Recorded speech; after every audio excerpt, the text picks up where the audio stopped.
Alright, I'm a little late. Doing my final check.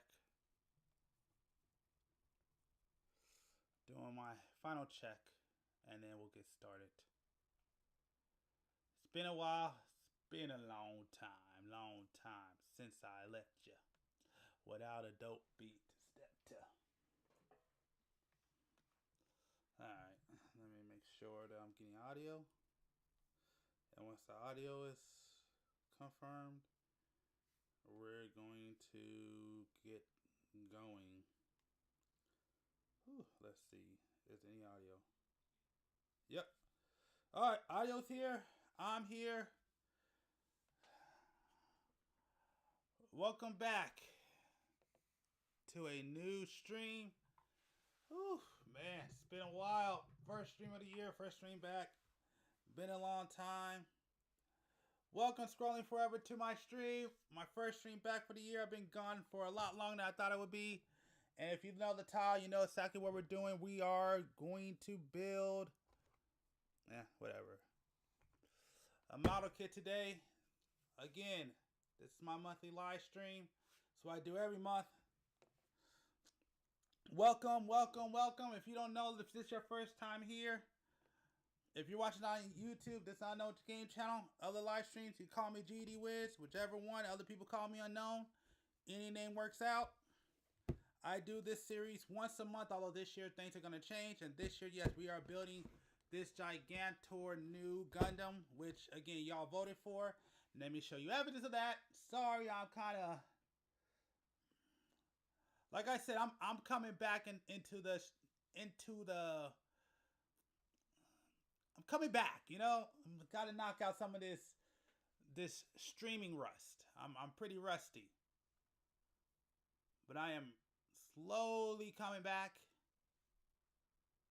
Oh, okay. That looked like somebody new. Well, welcome. Thank you for checking it out if you're here. So, I'm just trying to get the evidence real quick so you can see the poll. There it is. There's the post. Let's show y'all the post. There we go. Boom. And again, this is happening because of y'all. I kind of came in late. I'm not happy with how late I got into this stream. I should have been here earlier.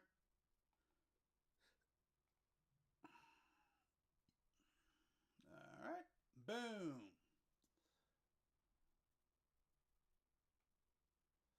Probably halfway throughout this stream, I will be answering the comments off the YouTube channel directly. Boom. There you go. So now you have evidence. That's what y'all voted for. And because y'all voted for it, that's what we're building today, the new Gundam. Also, just so you know, I'm actually going through an update with my stream. I didn't get it done in time like I wanted to. So that's why a lot of things I normally would have is not really up. Oh, I guess I should show you this real quick like I do every stream. Where is it at? That's not it. There it is. Oh, okay, that didn't work. That did not work. Where's that? All right. Huh. That didn't work at all. Huh. That's weird. Huh. What the heck? Why didn't that work? It should be above, right? What am I doing? Uh-oh. Yep, like I said, things are broken.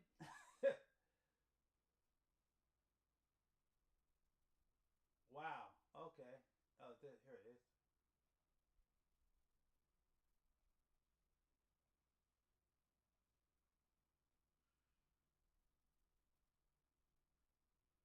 Oh, no, that's not it. Oh, jeez. Things are broken. Okay.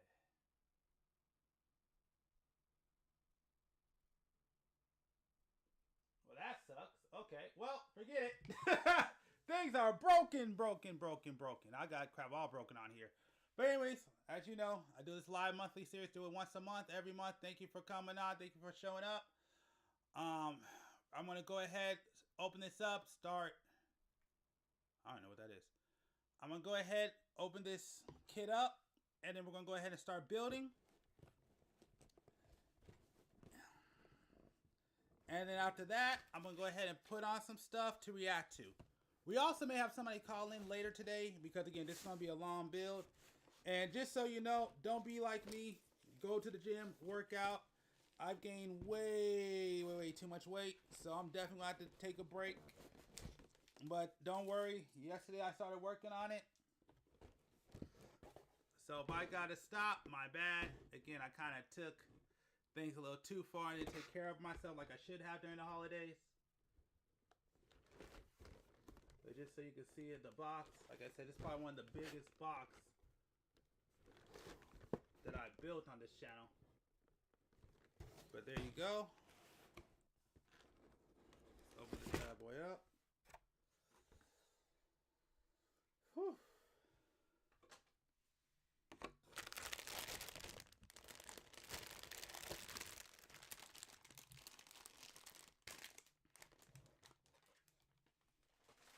And like I said, I'm just going to go ahead and get started on the build. Then we'll start. Then I'll go ahead and put something on.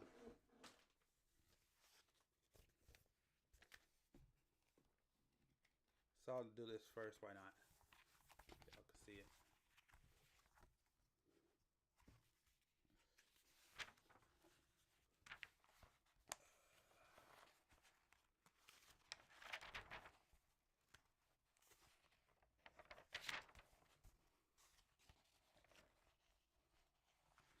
Do I have it? Okay. Can I? Oh, that might be the problem. No.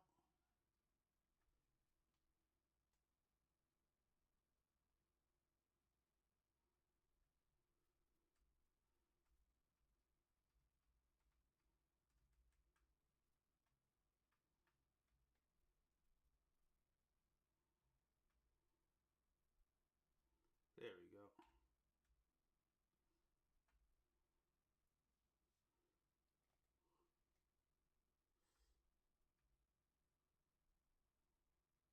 There we go. Ha. All right. Take down some of that brightness.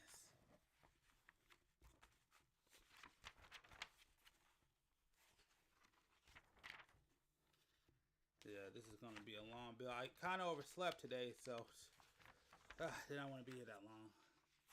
But y'all voted for it, so I got to do it.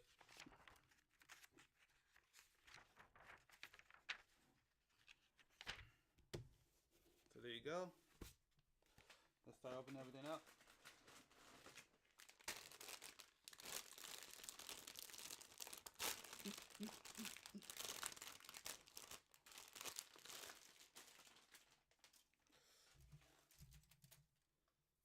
Boom. Cool.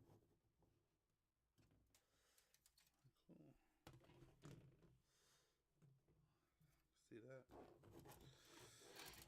Okay. It's gonna be all day. I knew I should have woke up earlier. That's my fault.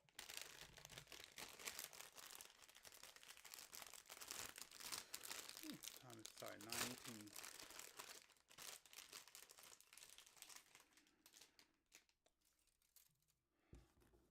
That. Do that. That.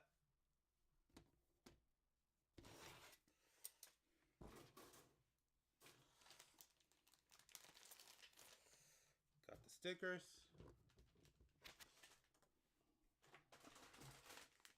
All right.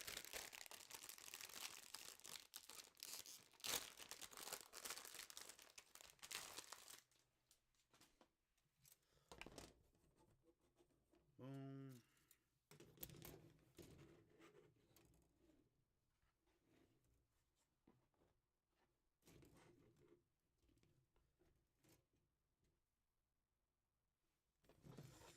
All right. Damn it. Oh well. And the last one. I don't know. Oh yeah, I know why I opened up this.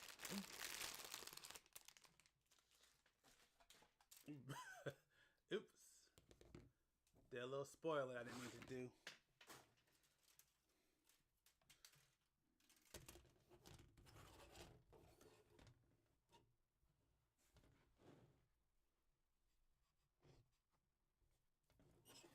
Off on the back.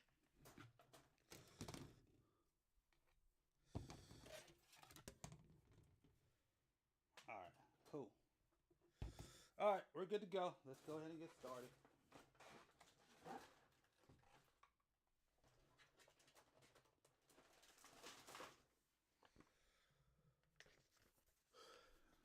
I like my style.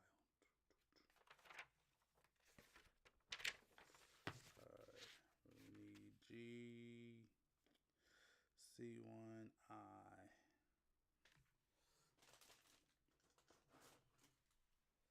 So we need, oh, this gotta get out of the freaking kit. Let's go ahead.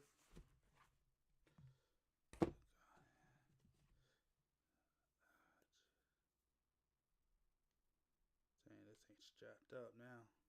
That, then I'm going to need you.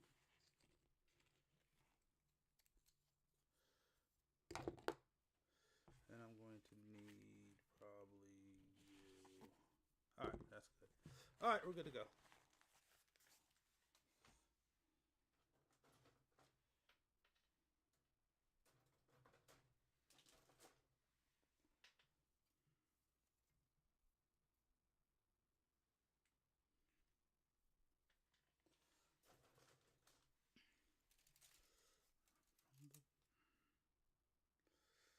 What is this?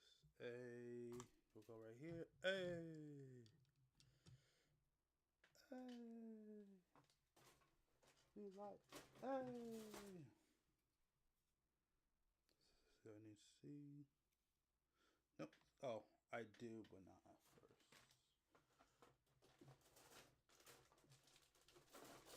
I think it's you, right? Yep, G. Okay, I need G, F. I need G.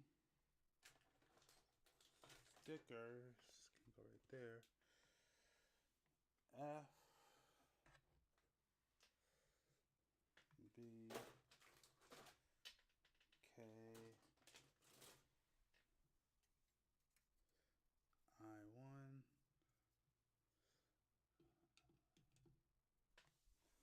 And I need F.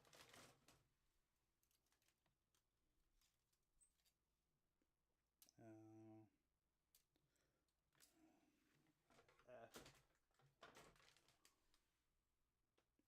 Okay. Whew. Put this right over there. That's a little boring, but it's alright. No! I already lost the kit. Well, runner. That okay, I'll go get it later. I just want to get started. So let's go G15, G27.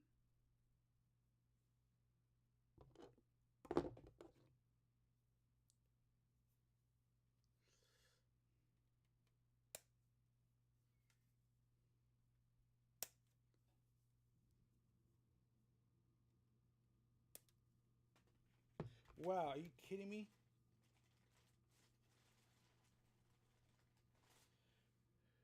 Okay. That sucked. Went right into the trash can. Alright. And then G27. 26, 27. Oh, okay. I do both at the same time, so this should be. I'll do both at the same time then.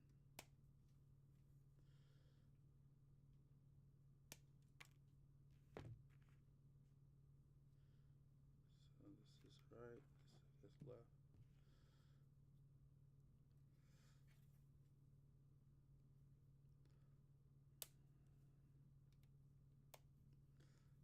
G27.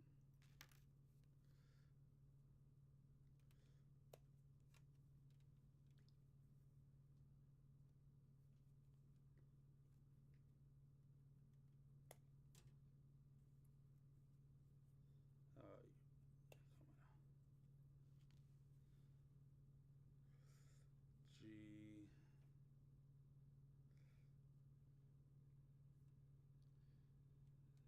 G32. G32.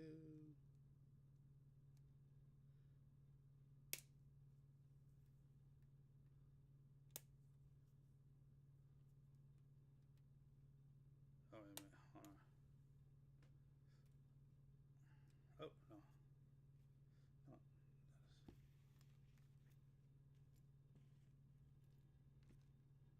Yeah. No. Oh, that's all right. That's all right. G32, G31.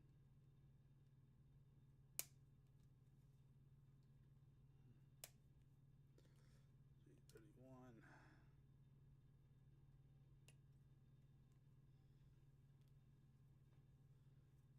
G33.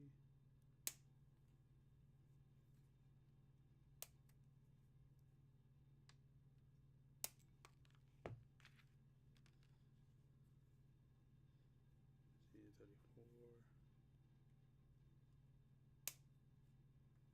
I need to turn that off, but it's alright.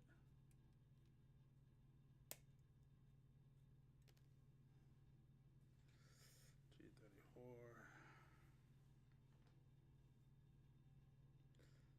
G22. G23. G22. G23.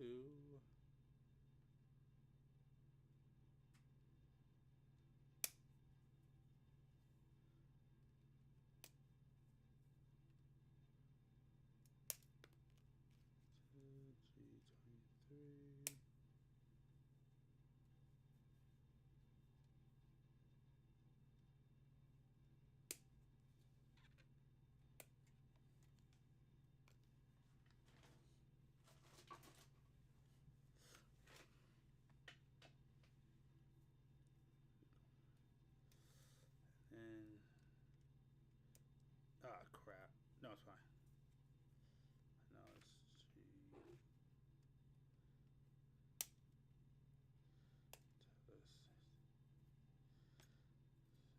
G17.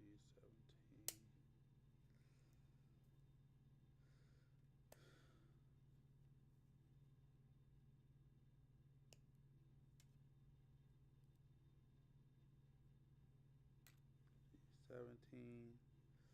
And then F6. Alright.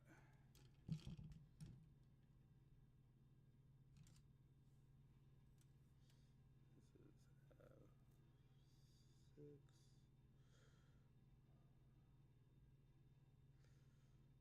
6, F6.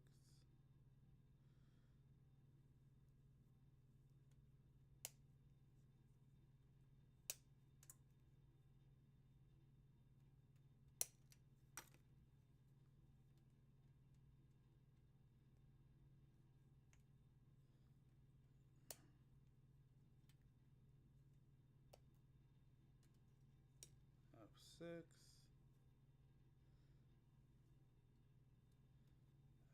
F7.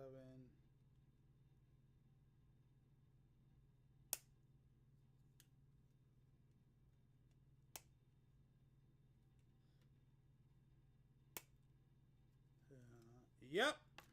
Well, I call myself a gaming and hobby channel if you watch any of my videos. That's what I call myself. So, I do both. Again, go look at any of my videos where I introduce my channel. But welcome to the stream. Appreciate it. But yes, I call myself a gaming and a hobby channel. Or, my correct answer is, this is my gaming / hobby channel. Which, don't worry, I will be gaming on this channel probably next week. So if you want my gaming content, that will happen. But once a month, I always do live builds. I mean, what can I say? People, what made my channel take off was Gundam. So of course I gotta build. People enjoy this content. Well, at least the people that come to this channel enjoy this content. So I gotta do the content for the people. I gotta do the content for my peoples. And hopefully you'll be part of that. But thank you for coming on and checking out the stream. And my bad, I'm getting locked in. I have a bad habit of that.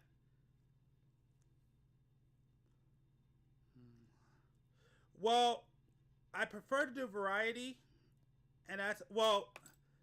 I prefer to do a variety because I'll get burned out. So I try doing that, and then I get burned out. And like I said, I like to talk about a little bit of everything. I like going into my hobbies, you know, and then I like doing gaming stuff.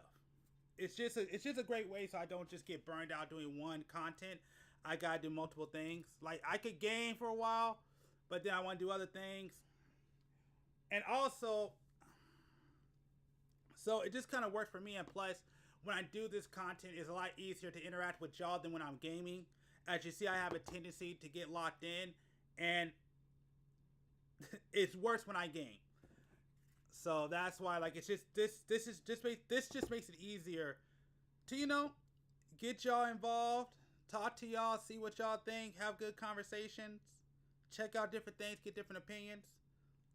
So it just kind of helps out. That's why I do it, and I enjoy doing it.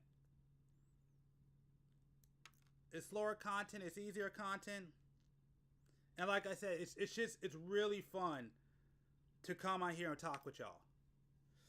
I am using an overkill camera that I don't recommend anybody use, but I'm only doing it because I'm not working. But the camera I use is a R5C, and I don't recommend it because it is pretty much overkill for what I'm doing.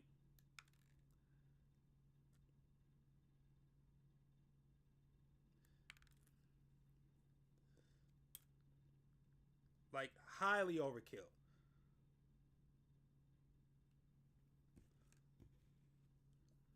Yep, pretty much. Pretty much. Well, I guess what they call a prosumer camera, but yeah, because what I do as a job is that I actually run, although it's kind of slow right now. I run my own videography and photography business, so that's what I do on the side. Hmm. Well, I hmm. I would like to do that sometimes. What I used to do actually, before I mean, a while back, I used to do cons. I used to go out and do a lot of cons. So I used to do Anime Expo. I actually used to work at Anime Expo. I did a lot of car events, so I did actually do IRL content. But like everything, whew, the money wasn't right. But yeah, I don't think I wouldn't mind getting back into that one day.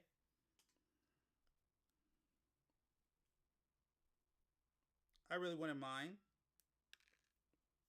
It'll be fun, but it's because I miss it. I do, I do miss going to cons.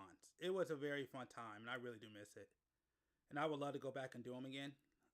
Man, that's one thing I always recommend anybody like go do cons. They're fun. They are fun to do.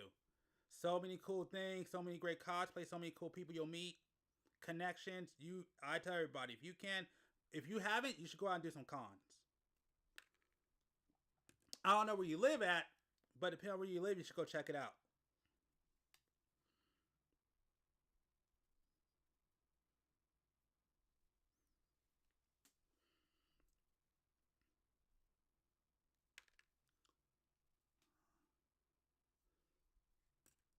Yeah, I know.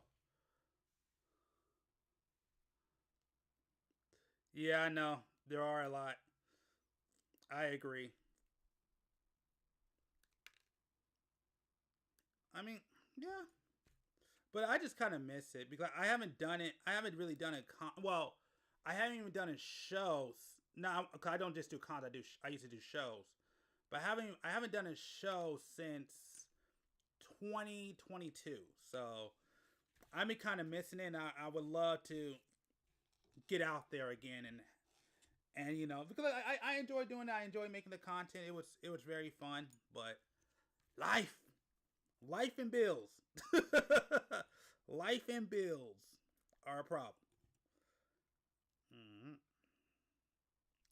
G27. Where's this? Hmm. Which cons? Well, here's my question: on which cons do you normally go to check out, or which cons have you been to?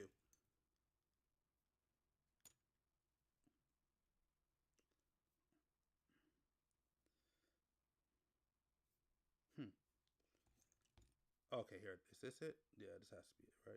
Yes. No. Yes. Okay. Okay. Hmm. Oh, okay. I see. Here we go. F6. All right. Boom. No. Ah! Okay, there it is. There we go.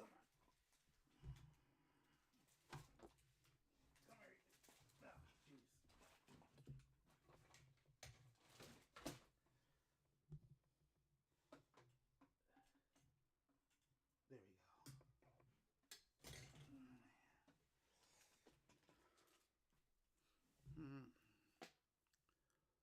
Okay, I never been to those. Okay, so I'm guessing you're on the East Coast. Since I'm on the West Coast. So let me see. I've done LA Comic Con, which that was cool. But I didn't really go on the day where there was a lot going on. I've done Anime Expo, which that was definitely cool. I definitely enjoyed it. I will say they took out a lot of the cooler stuff over the years, but I did that. I did before it shut down. I've done E3. I've only done it once, but that was definitely an experience. And I'm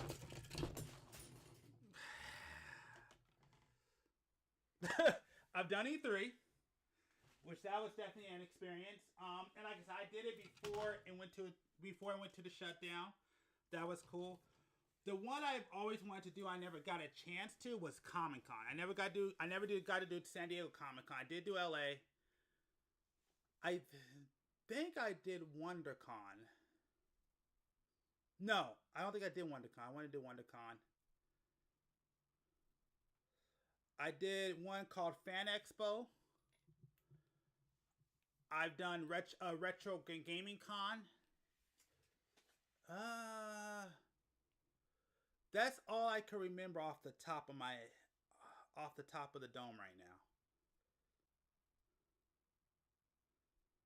Oh yeah, no problem. Thanks for coming on. Definitely appreciate it. Have a good one. Hopefully I see you in a future stream.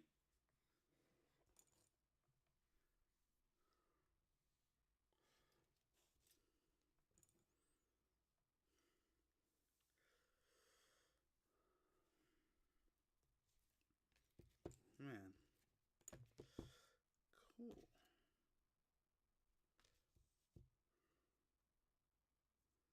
Alright. So that's cool. G30, of course. Not what this dude calls me.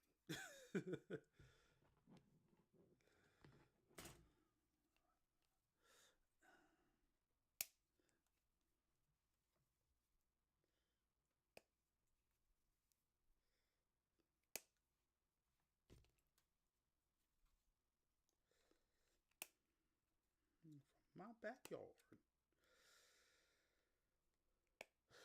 No. Okay. Yeah, I guess it's about time because it is getting kind of slow that I might actually go ahead and start putting on something that we can listen to and react to. If anybody's out there just, being ninja watchers, do me a favor. Let me know how I can fix my stream browser because my stream browser is jacked up and I'm left with using my cell phone, which sucks. But let's see what content we had that we could watch, check out. Oh, it came out too early. Powerful because he can use the abilities of all the 6th Rangers combined. Oh, you can hear that. We know it works.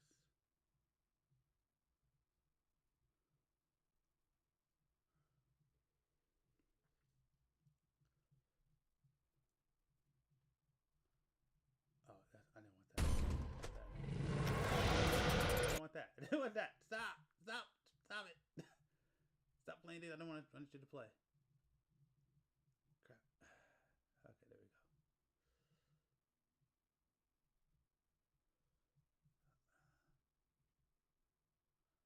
Oh, should I check that out? Oh, it's 5 days. If it's 2 more days, I would play it. Okay, let's check this out. Let's check this out. It bounced from planet to planet, gaining a... Our story begins 250,000 years ago, on a prehistoric Krypton, long before humanoid Kryptonians became the dominant species on the planet. During this time, Krypton was a violent, hellish world where only the strongest beasts could survive. This harsh environment attracted the attention of Bertrand, a mad scientist seeking to create the ultimate life form. To achieve this, he and his team dropped a newly born entity onto the planet, which died in less than 2 seconds. They would harvest its remains and use them to create a stronger, better version of this being through cloning. Eventually, the baby could survive for minutes, and later hours, adapting to the planet's environment after each cycle of rebirth.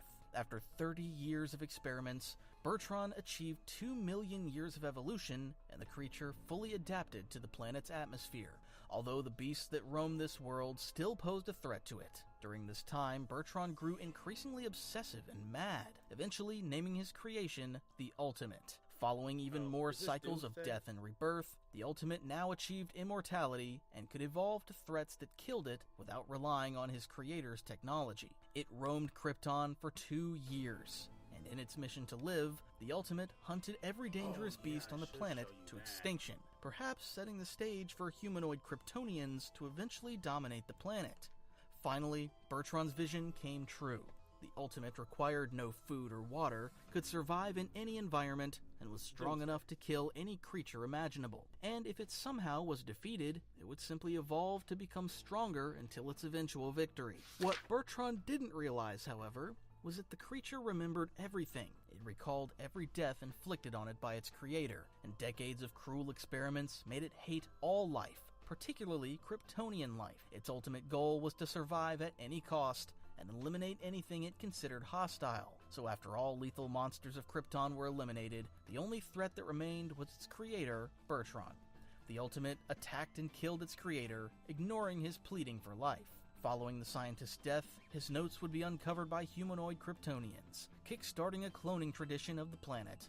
The Ultimate, meanwhile, roamed the deserted world, but since Bertrand was not native, he relied on supplies from other worlds. So when one of the supply ships arrived, the Ultimate boarded it, and its fury was now unleashed across the cosmos. When every day feels the same, one man wants more. I need an adventure. So Ken goes to Expedia, the one place you go to go places. So if I book my flight now but my stay later... Book now. And its fury was now unleashed across the cosmos. Over the years, it bounced from planet to planet, gaining a monstrous reputation, and eventually ended up on the planet Calaton. In only 3 years, it destroyed the entire planet, with only its capital city remaining. Desperate, the planet's royal family devised a solution. All monarchs of Catalan possessed superpowers, so they channeled all of their life energies into a single artificial being of pure energy, while sacrificing themselves in the process. This being became known as Radiant. The Ultimate was created to kill any form of life, but not energy. So after a week of grueling battle, Radiant emerged victorious, though their clash destroyed 1/5 of the entire planet. The people of Calaton followed their usual burial procedures and suited the creature and surrounded it with bars so its spirit wouldn't escape. Since it destroyed so much of the planet, it was decided that its body would be shot up into space. Eventually, its casket would get caught in an asteroid belt, and its trajectory would lead it toward Earth. Upon landing somewhere in the Midwest, the creature, now alive, broke out of its casket. When a bird landed on its hand, it killed it immediately without hesitation. It began wrecking the area, destroying forests and slaughtering animals. It eventually reached the highway where it continued its rampage, now attacking civilians. This attracted the attention of the Justice League, who immediately rushed to the scene, but even Earth's superheroes were no match for the Ultimate. In only a matter of minutes, it defeated all heroes present, with Guy Gardner and Blue Beetle ending up in critical condition. Superman, hearing about this on the news, rushed to aid his comrades. When he arrived, only Booster Gold was left standing, who told Superman that it felt like Doomsday itself had arrived. This line was apparently picked up by the media, who officially titled the creature Doomsday. The creature appeared to be particularly fixated on Superman, perhaps sensing that he was a Kryptonian. Upon clashing with Doomsday, Superman remarked that he had never been punched this hard in his entire life. Teaming up with the recovered Justice League, they all blasted the villain. But after a massive explosion, it emerged unscathed, with only its costume being damaged, revealing its face. Doomsday easily dispersed all heroes, destroyed the surrounding area, and fled once again. Superman pursued him, rescuing civilians along the way, but he soon came to a terrifying realization. Doomsday was heading toward Metropolis. He fought valiantly to contain the battle in a rural area with minimal casualties, but Doomsday managed to incapacitate the Man of Steel and set its course toward the city. Upon recovering, Superman immediately rushed towards Metropolis and pursued Doomsday once again. Their battle caused massive damage to the city, with Superman constantly distracted by the need to save civilians. In the end, he pinned Doomsday in one place and unleashed his full power, swearing to kill this creature, even if it cost him his life. Lois Lane and Jimmy Olsen were present, reporting the battle live, while Jonathan and Martha Kent observed the fight from their TV in Smallville. With both of their costumes completely torn, Doomsday briefly tossed Superman aside and turned his attention to Jimmy and Lois. But the Man of Steel recovered just in time to stop the villain. In their final clash, both combatants punched each other so hard that the windows around them shattered completely. Exhausted and battered, Superman finally delivered the fatal blow. But so did Doomsday. After a grueling battle, Superman finally defeated his greatest enemy yet, but at the cost of his own life. The entire world, including Superman's parents, his teammates, and his friends, watched as the world's greatest hero died in front of their eyes. Yep. The death and return to Superman. To say that this storyline was impactful would be an understatement. No one truly expected DC to kill off their most popular and beloved superhero, yet they did. Actual real-life mainstream media publications reported on the death of Superman as if it were a monumental event, which greatly contributed to the comic's already high sales figures, and its writer, Dan Jurgens, became an industry superstar.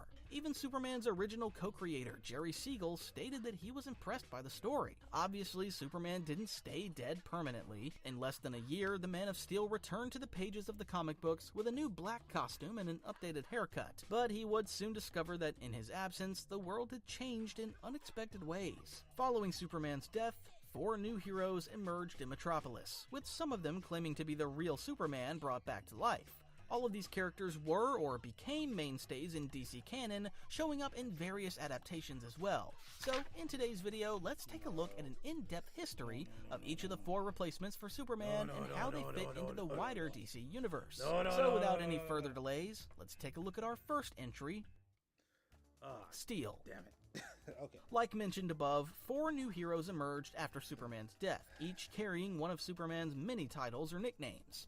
A genius engineer and construction worker known as John Henry Irons would inherit the name the Man of Steel. The character is actually heavily inspired by African-American folk hero John Henry, a railroad worker.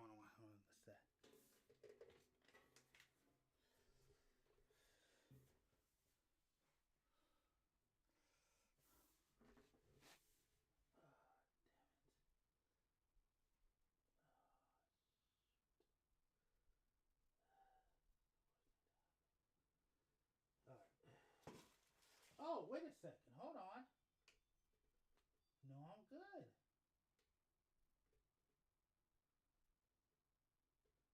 I'm actually good for the first time in my life. I am actually good. Let me find this so I can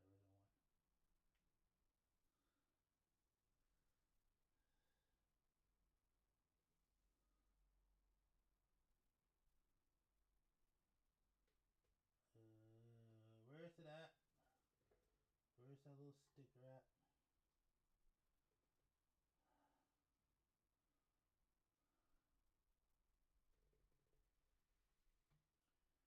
Where's that little sticker at?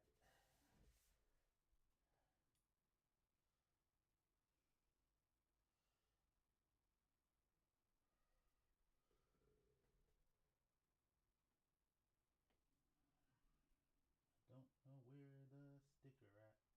Crap.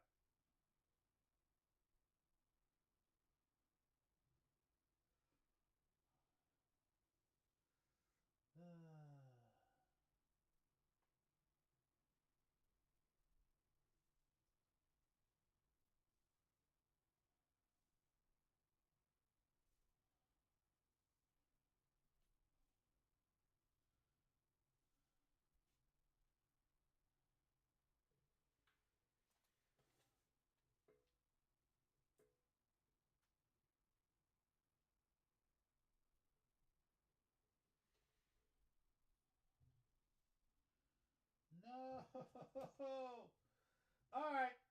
Sticker's gone. Forget the sticker. Alright. Okay. It's fine. It's fine. It's fine. It's not a big deal. It's not a big deal. I mean, it is a big deal, but it isn't. But it is.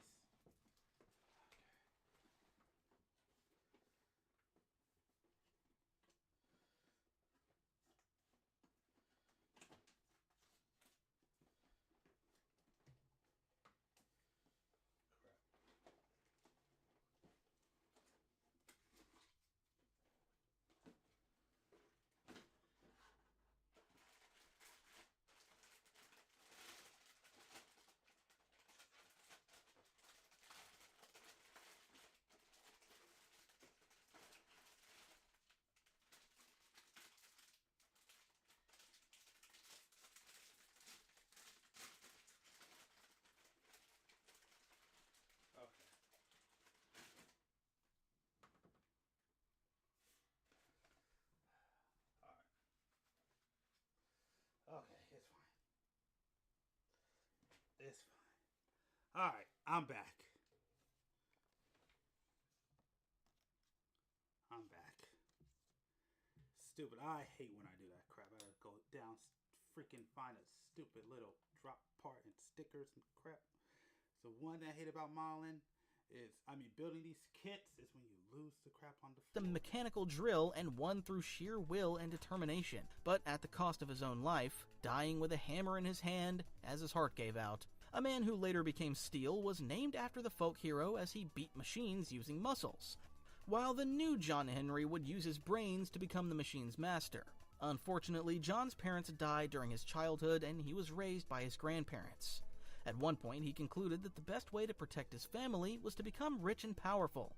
Using his exceptional talent as a baseball player, he acquired a scholarship and went to Yale University, becoming an exceptional engineer and weapons manufacturer. He was noticed by a corporation known as Amertech Industries, who provided him with a job. He became incredibly successful and wealthy while working for the company. There, he also met a woman named Angora, with whom he became romantically involved. One of the weapons he designed was the BG-60, but John discovered that those weapons were in the hands of a fictional foreign country which used them against the civilian population. John arrived at the scene of battle only to discover the brutal aftermath. Countless men, women, and children lay dead, with the army commander dismissing them as the consequence of war. Following this moment, John's entire perspective on life changed. He no longer cared about money and was consumed by guilt for being a weapons engineer. He erased all data about his new, even more powerful weapon, BG-80, and to hide from Amertech, he fled his hometown of Washington, D.C. and moved to Metropolis, adopting a new, very creative fake name, Henry Johnson. He lived in Metropolis in relative poverty, earning a living by working in construction. During one of his work days, his coworker fell from the construction site, but John Henry rushed to his rescue. He grabbed the cable, swung toward the man, and dragged him to safety. But unfortunately, the cable snapped and John began falling to his doom. He later reminisced about this moment, saying that his entire life flashed through his mind, realizing that he could never undo his mistakes. But before he could fall, Superman arrived to rescue him. John told the hero that he owed him his life, to which Superman responded that he should make it count for something. At that moment, John knew he had to repay him. When Superman was fighting Doomsday, John quit his worksite and rushed to help, but the buildings around them were ravaged and he was buried under the rubble. Following Superman's death, crime in Metropolis increased sharply. Gangs and crime bosses took advantage and made life in the city increasingly difficult. While sharing the story of the original John Henry with some kids, local gangsters arrived and blasted one of the kids with an advanced weapon. John rushed toward the attacker and caught up to the car on foot, but the gang managed to dispose of him and flee. He also noticed that the weapons those gangsters used resembled weapons he'd created years ago while working for Amertech. Realizing that the city desperately needed Superman, he decided to honor the man who once saved his life by adopting his role as a protector and peacekeeper of Metropolis. He went down to his basement where he forged a suit of armor with a hammer while recounting the story of John Henry, saying that he too is fighting a machine, but of a different kind, the one he helped put in motion. The gangsters from earlier actually followed him and tossed an explosive into the basement, setting the building ablaze. But John, now wearing a new suit with the iconic S symbol and a cape, emerged and saved his upstairs neighbor before the building exploded. His neighbor, who claimed to be a fortune teller, later shared this encounter with the press, insisting that it was the real Superman who saved her. This is what makes Steel different from other Superman replacements. He never called himself Superman, and unlike others, focused solely on saving others. People of Metropolis assumed that he was Superman, not only because of his costume's resemblance, but because John embodied Superman's spirit and heroism the most.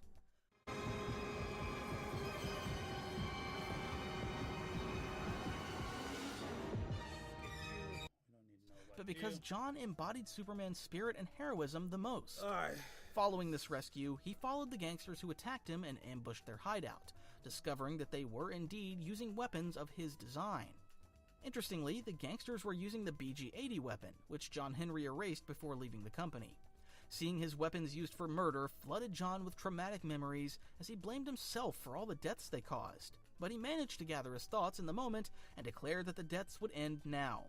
Capturing one of the gang members, he interrogated him, and the gangster revealed the supplier's name, a woman who went by the name White Rabbit.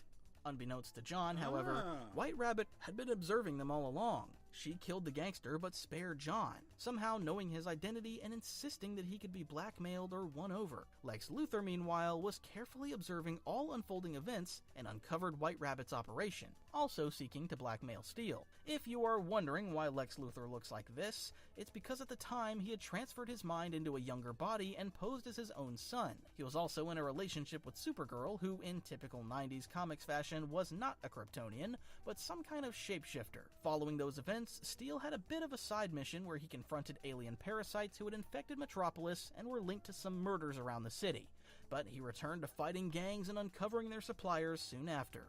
He tried to ambush them in a place without civilians, but it was becoming too difficult. Seeking more information about the White Rabbit, he once again captured one of the gang members, but the man was killed by a nearby cameraman, who was actually a gangster in disguise, telling him that the rabbit didn't want to be found. Now grabbing the cameraman, Steel asked for information, but the gangster said that he would rather take his chances with Steel instead of the White Rabbit. Steel made sure to use the camera to record those events as evidence, but Lex Luthor went above and beyond to make sure to acquire the tape before the police could lay their hands on it.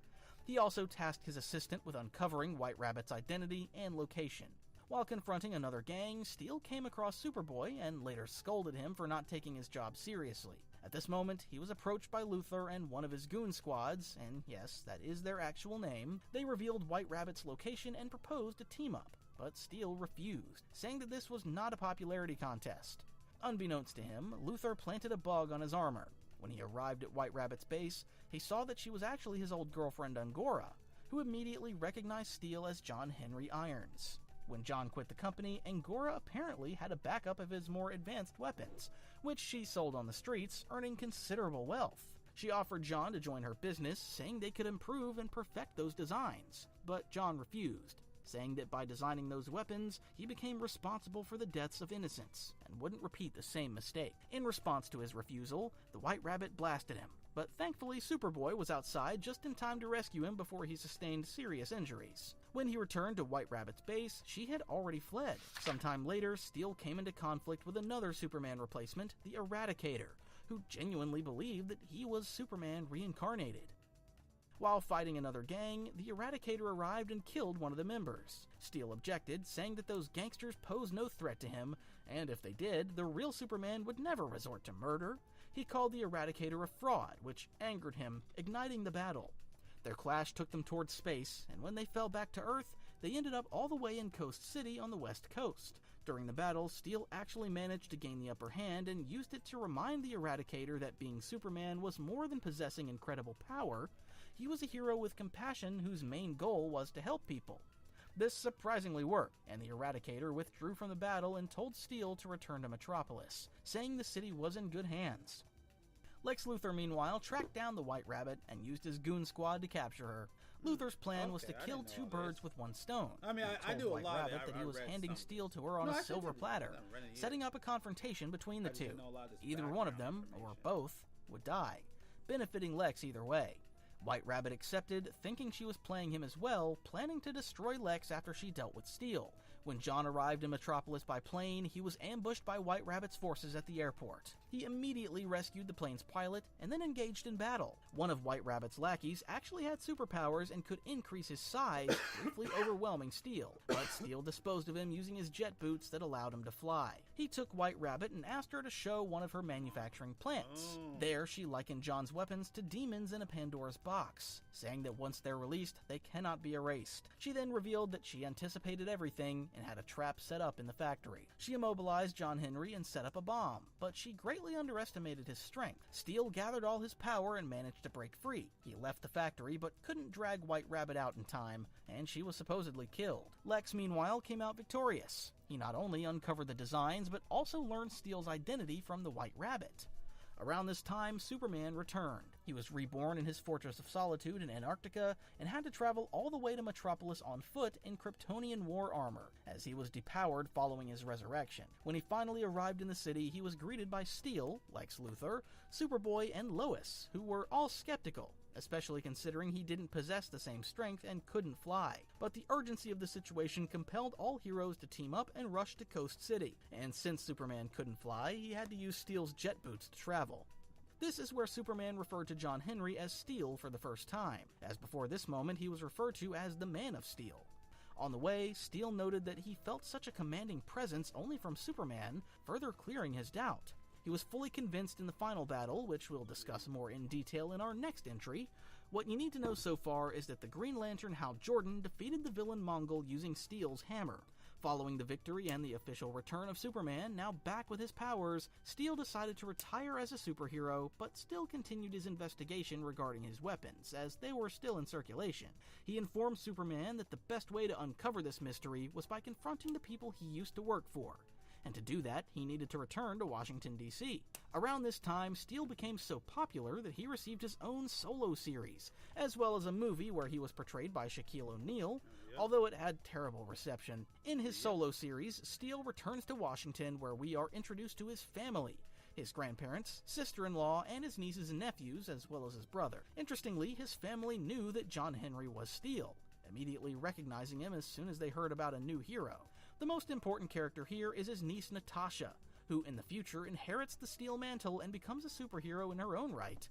In Washington, he discovered that his weapons were still in the hands of gangs, and they also used a new advanced serum that granted them super strength. He further discovered that one of his nephews might be involved with a local gang. John was caught in a crossfire, but he managed to survive. While at home with his family, the house was attacked by Amertek forces, revealing that they knew about his identity. Realizing the gravity of the situation and the danger he put his family in, he reforged his armor, but this time without the iconic S symbol on the chest. John believed that this time his battle might be outside of the law, and he didn't want to tarnish Superman's symbol. His solo comic mostly dealt with him fighting Amertek, and later in the series, John moved to New Jersey, where he opened the hospital. Around this time, Steel was recruited by Batman into the Justice League. Batman believed that the League relied too much on heavy hitters like Superman and needed more people with exceptional intelligence.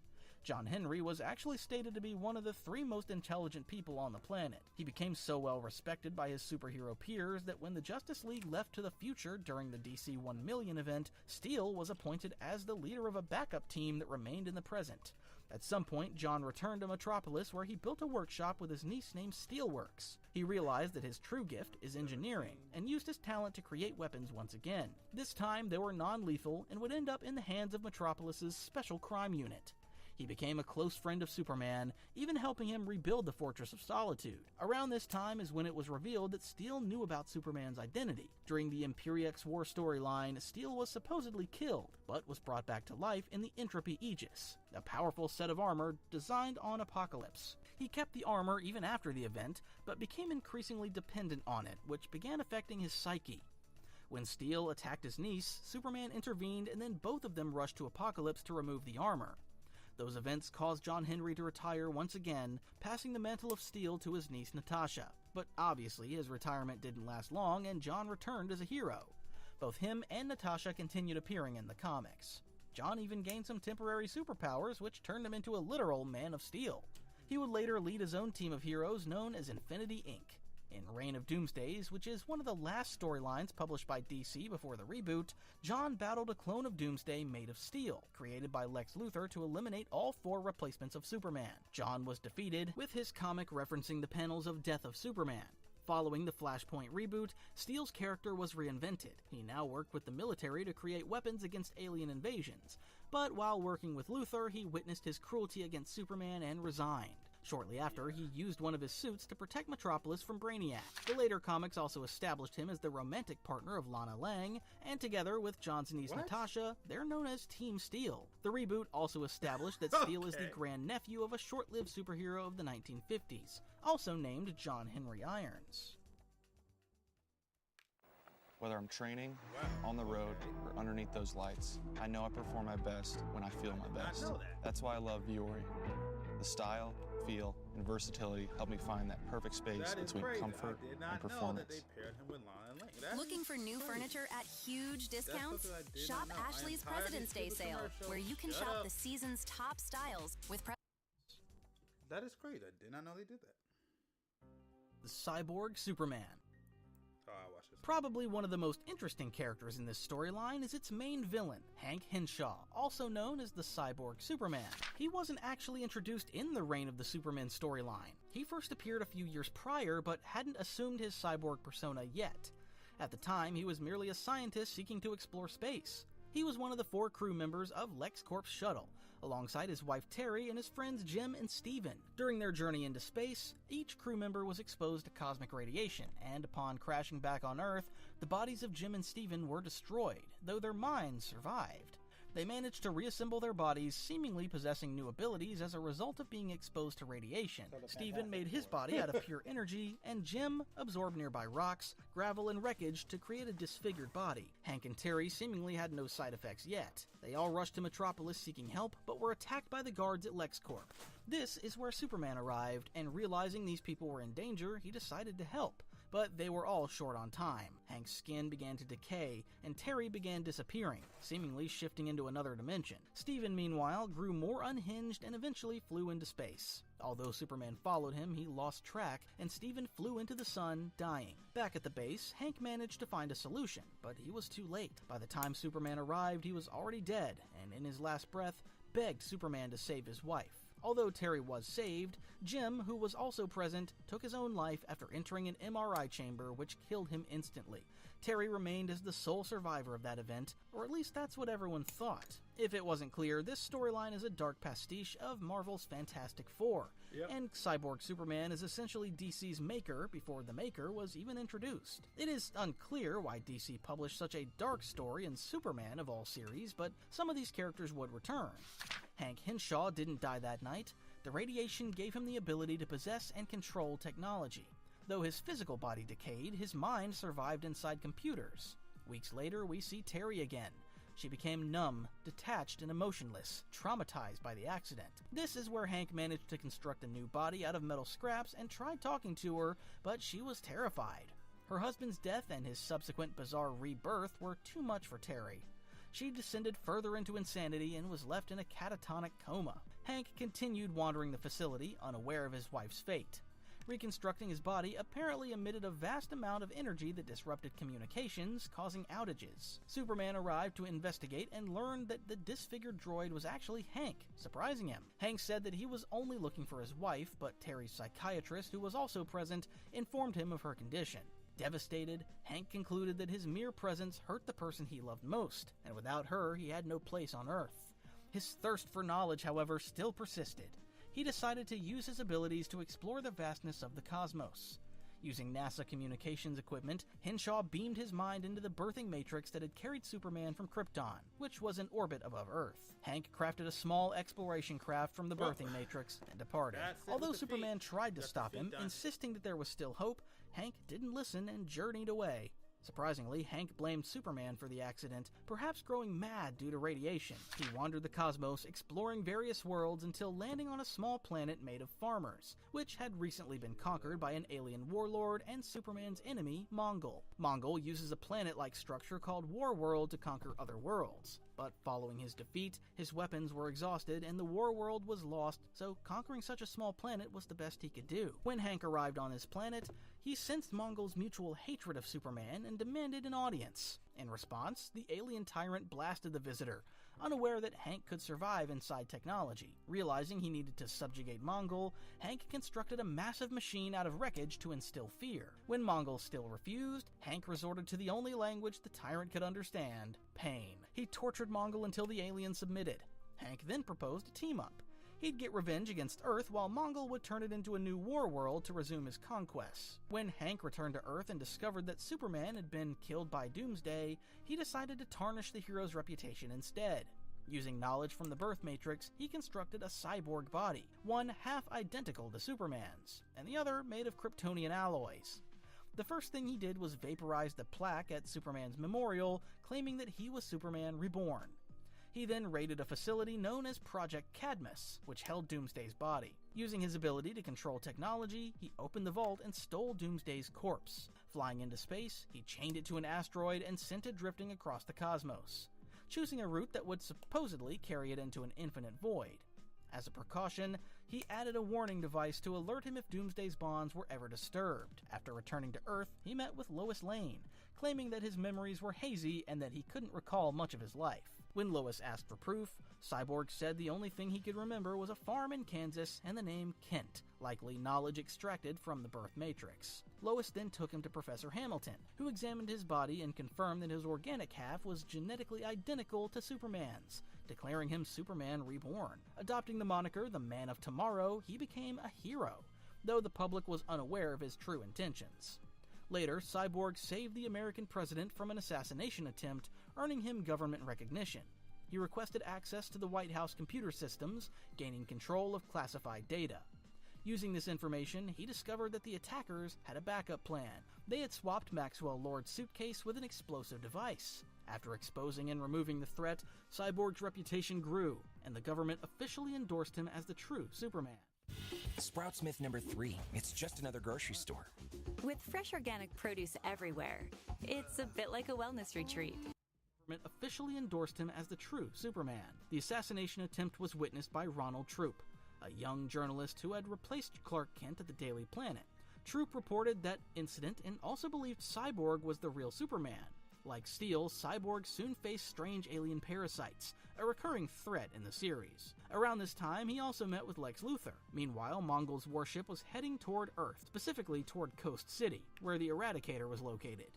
The White House informed Cyborg Superman of the approaching vessel, and he claimed to suspect that the Eradicator was collaborating with the aliens. Upon arrival in Coast City, he saw that the Eradicator was genuinely trying to save the city, but Cyborg stopped him.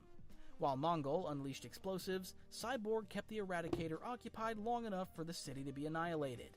There were roughly 77,000 bombs, enough to level a city of 7 million people. This remains as one of the most significant events in DC history, as it's exceedingly rare for an entire city to be permanently destroyed in mainstream comics. Coast City remained in ruins and uninhabited for years before eventually being rebuilt, but the deaths and destruction were never undone. This tragedy also marked the beginning of Hal Jordan's transformation, Coast City being his hometown, into the villain Parallax. In the aftermath, Mongol and Hank began constructing a new war world in its place. Meanwhile, Cyborg, now teaming up with Superboy, made a public statement blaming the Eradicator for the attack. In that interview, however, he slipped and said that he wished he had as much confidence in his powers as Superboy in his teenage years. This was noticed by Lois Lane, who knew that Superman's powers didn't manifest during his teenage years. Steel also mistrusted Cyborg, as he had fought the Eradicator to a standstill before, and believed that Cyborg and Superboy shouldn't have much trouble dealing with him. Superboy, believing that Cyborg was telling the truth, accompanied him to Coast City, but Hank betrayed and imprisoned him. During the battle, Hank noted that Superboy was quite weak for a Kryptonian, which caused him to greatly underestimate Superboy's strength. Superboy turned out to be strong enough to break out of prison and rush to Metropolis seeking help. Meanwhile, Hank created a fake transmission and tricked the Justice League into thinking that more warships were coming from outer space. causing the League to temporarily leave Earth, essentially giving Hank freedom to do whatever he wanted. Around this time, Superman returned and rushed to Coast City alongside Steel, Superboy, and Supergirl. Since Superman was depowered, he had to use guns to advance through Mongol's forces. As they got closer to Cyborg, both he and Mongol realized that the real Superman was back. They also released a massive rocket toward Metropolis, forcing Superboy to leave Coast City and rush to the East Coast to intercept it. Seeing the real Superman made Hank realize that he could take revenge this time, and set out to kill him personally. Mongol, meanwhile, concluded that Cyborg had gone completely mad and betrayed him. He ordered his subordinates to ignite the engine, which would cause Earth to fall out of orbit, leading to its destruction. Mongol said that he was tired of this planet and would build his war world elsewhere, swearing never to bow down to Cyborg Superman again. It was revealed that kryptonite was at the heart of the engine, powering it. Realizing that the engine had been activated, Steel rushed to the engine room, while Superman fought Mongol head-on. In the engine room, Steel was confronted by Cyborg in a mechanical construct. He told Steel that he wasn't the true Man of Steel, and wasn't strong or smart enough to stop such an advanced engine. During the battle, however, Cyborg made a crucial mistake, and Steel tricked him into revealing a way to stop the engine, allowing him to grind it to a halt. Meanwhile, Superman was beaten by Mongol. Even with Supergirl's help, he was no match for the alien. Hank's mind returned to his cyborg body, and he sensed that Hal Jordan was approaching Earth from outer space. He could have prevented him from entering Warworld, but chose not to, knowing that Hal would fight Mongol immediately. This way, Superman would be left alive, allowing Cyborg to exact revenge personally, while Mongol would be defeated by Green Lantern as punishment for his betrayal. Hal indeed defeated Mongol, while Superman pursued Cyborg for a final confrontation. Cyborg immobilized everyone except Superman, even taking control of Steel's armor and nearly suffocating him. This was when Cyborg revealed his identity as Hank Henshaw to Superman.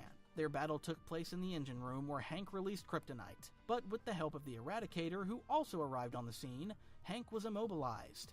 As a last resort, he unleashed a kryptonite blast toward Superman, but the Eradicator managed to cover him. In the end, Cyborg assumed Superman was dead, but he not only survived, but emerged with his powers fully restored. Now more powerful than ever, Superman grabbed Hank and shook him apart to pieces, eliminating the threat. Hank, however, didn't die. Remember the device he put on Doomsday's body before throwing him into space? He transferred his mind there, believing it was the safest place for him at the time. Doomsday eventually ended up on Apokolips, where he wreaked havoc and even defeated Darkseid. Meanwhile, Hank reconstructed his body, now with apocalyptian armor, and began rebuilding Warworld once again. Thankfully, Superman arrived and fought Hank. Darkseid's subordinates teleported Doomsday to a faraway location. After Darkseid recovered, he gathered all his power into Omega Beams and blasted Hank, seemingly destroying him. In reality, Darkseid stored his consciousness in a small orb. After months of imprisonment, Darkseid released him to wreak havoc under the condition that he never returned to Apokolips, to which Hank agreed. He continued to appear in Superman comics and even appeared in a Marvel crossover where he met Mr. Fantastic, essentially his Marvel counterpart. In the 2000s, Hank was redefined as not only a foe of Superman, but also an enemy of Green Lantern, as he was the one who destroyed Coast City, Hal Jordan's hometown. He took control of the Manhunters, androids created by the Guardians of the Universe, to patrol the cosmos before the Green Lantern Corps. Using Kryptonian technology, he upgraded the Manhunters, allowing them to drain Green Lantern's power. This time, Hank's motive was quite different. He longed for death, something not even Superman could grant him. After being defeated by Green Lantern, he ended up in the custody of the Guardians, but was broken out by the Yellow Lanterns. He became a member of the Sinestro Corps, fighting alongside them, and was promised a final death at the hands of the Anti-Monitor. He did end up dying in battle, but the Manhunters, confused without a leader, tracked down what remained of his body and reconstructed him, bringing him back to life even though he didn't want to be. He later tried to dominate the Alpha Lanterns, a fusion of Manhunters and Green Lanterns, but was destroyed once again by Green Lantern Boudica. After trying to transfer minds, her strong will managed to overpower him. He returned for the last time after Lex Luthor unleashed clones of Doomsday. The presence of Doomsday overrode Henshaw's desire to die, and he vowed to destroy the beast once and for all. However, Doomsday transformed into Cyborg Doomsday, and Hank was defeated. In the reboot, the mantle of Cyborg Superman was actually assumed by a different character, Zor-El, Superman's uncle, who survived Krypton's destruction but was turned into a cyborg in the process. A few years later, however, Hank returned as Cyborg Superman, with an origin almost identical to his original one before the reboot. He once again became an enemy of both Superman and Green Lantern. However you book your car, first check Kayak to compare hundreds of travel sites. Then do what people do. Recheck sites Kayak already checked. Check routes. Research hikes. Think about bears. Research bear spray. Don't watch that video. Ah, pandas. Oh yeah. Back to Kayak for a great deal on your car. I'm gonna stop it here. We'll find out.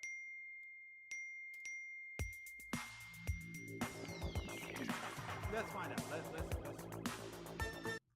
He once again became an enemy of both. Let's find out. If Superboy isn't here, then yeah, I'm going to.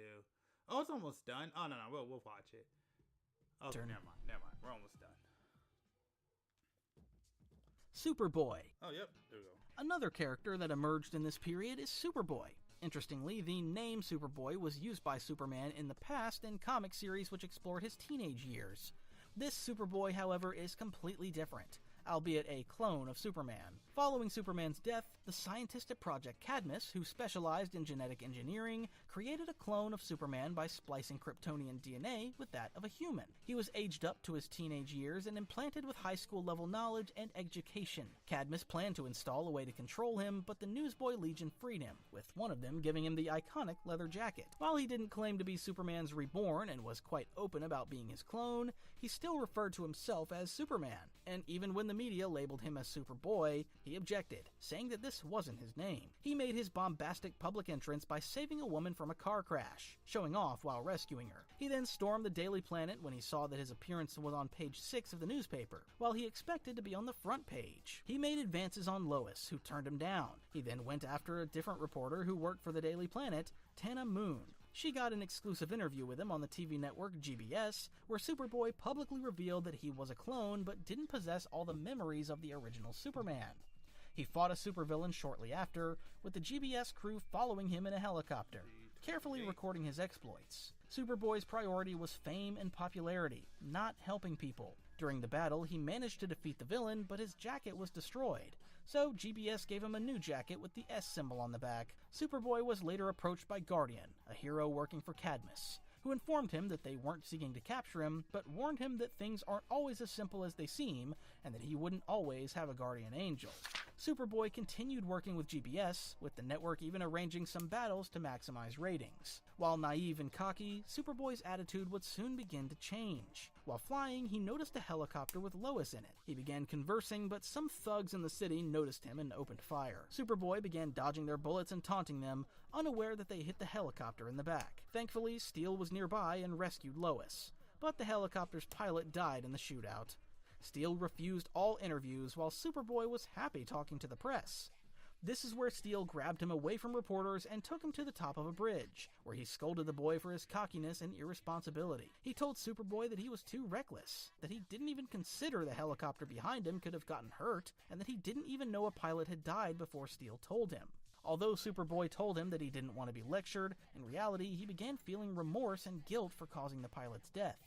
In the meantime, Lex Luthor began eyeing Superboy. During one of his rescues live on TV, Supergirl arrived on the scene and helped Superboy. She then invited him to dinner in LexCorp's headquarters with her and Lex, to which Superboy agreed. At the dinner, Lex offered him a job at LexCorp. Liking the prospect of working alongside Supergirl, Superboy agreed immediately. Unknown to Lex, immediately after leaving, GBS appointed a man named Rex Leach as his manager and told him to sign a contract that forbade Superboy from working for other companies, as well as trademarking the name Superman. Superboy, who had a crush on Rex's daughter, signed without a second thought. Tana Moon, who in the meantime was growing more concerned about Superboy, said that he shouldn't be manipulated by anyone around him, but her boss dismissed her, saying that she was replaceable while Superboy wasn't. The network continued arranging battles for Superboy and even went as far as hiring an actual assassin to battle him. He battled a villain known as the Stinger, who at first gave Superboy some trouble but was eventually defeated. As a plan B, Stinger destroyed the bridge they were standing on and fled. Thankfully, Supergirl arrived, and with her help, they rescued all the civilians. This is where he told Supergirl that he signed a contract with Leach. Needless to say, Lex was furious, thinking that Superboy had double-crossed him.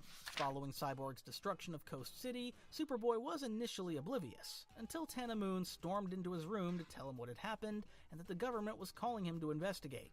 During their conversation, Tana admitted she had grown fond of Superboy and considered him a friend, asking him to be careful. Superboy believed Cyborg's lies and accompanied him to Coast City, where he was betrayed. Cyborg destroyed a TV crew that was following them and then attacked Superboy, easily overpowering the young hero while taunting that the real Superman would have been able to fight back. Superboy lost the battle because he didn't actually possess Kryptonian powers. Instead, he had tactile telekinesis, which allowed him to simulate strength and flight. He would later gain true Kryptonian abilities in the comics. While imprisoned, the villains revealed that their next target was Metropolis, giving Superboy enough determination to break free. Unlocking new potential in his abilities, he broke the chains and rushed toward Metropolis, just as the real Superman returned. Together with Superman and Steel, he headed to Coast City to confront Cyborg, but the villain launched a missile toward Metropolis. At the last second, Superboy mounted the missile, determined to stop it before it could reach the city, while Superman and Steel pursued the villains. Superboy tried his best to disable the missile mid-flight, but lacked the technical knowledge to disarm it. As it approached Metropolis, he came up with a desperate plan, to redirect it. When the missile was about to hit the Daily Planet building, Superboy threw himself in front of it, used all his strength, and successfully diverted it toward the harbor, where it exploded harmlessly. Game ads, am I right? They're bombastic and outrageous. They take months and cost millions. Not everyone could make one, but that... where it exploded harmlessly. Although no one in the city was killed, Superboy was caught in the blast. Tana Moon reported the event live, but broke down in tears, believing her friend had died. Thankfully, Superboy survived, though gravely injured, and could not rejoin the battle immediately. Like the other Superman replacements, he had also faced the strange alien parasites, and was the one who ultimately defeated them. After full recovery, he returned to Coast City and rescued Steel. When Cyborg was defeated and Superman's powers restored, Superboy declared that this was the real Superman, the one and only. Following these events, Superboy, like Steel, received his own solo series, relocating to Hawaii and becoming the state's protector for a time. In 1998, Superboy joined Impulse and Tim Drake to form Young Justice, a team of young superheroes. During this era, he grew close to both teammates. In Superboy issue number 59, Superman took him to the Fortress of Solitude and told him that he considered Superboy part of his family. Through VR technology, Superman showed him the final day of Krypton and explained that one of his ancestors had been saved by a man whose name was lost to history. But in gratitude, his family had been adopted into the House of El. That man's descendant was Kon-El, who would have been Superman's cousin. To honor his late ancestor and carry on the family legacy, Superman passed the name Kon-El to Superboy, who tearfully accepted it, finally having a name of his own, since up to that point everyone had simply called him Superboy. Superman also asked Superboy to keep an eye on cloning practices around the world, as the fate of Krypton showed the dangers of this technology. The character later received a major shakeup in the Teen Titans series, where it was revealed that his genetic makeup came from both Superman and Lex Luthor. He adopted the civilian identity of Connor Kent, posing as Clark's cousin and living in Smallville. His appearance also evolved. He now wore a black t-shirt with the red S shield and had a more muscular build. During this period, Superboy Prime from another universe observed Connor's life and declared him unworthy of the Superboy mantle. When Prime arrived on Earth, the two fought, but Connor was no match for the immensely powerful villain and was killed. In typical comic book fashion, Superboy didn't stay dead for long.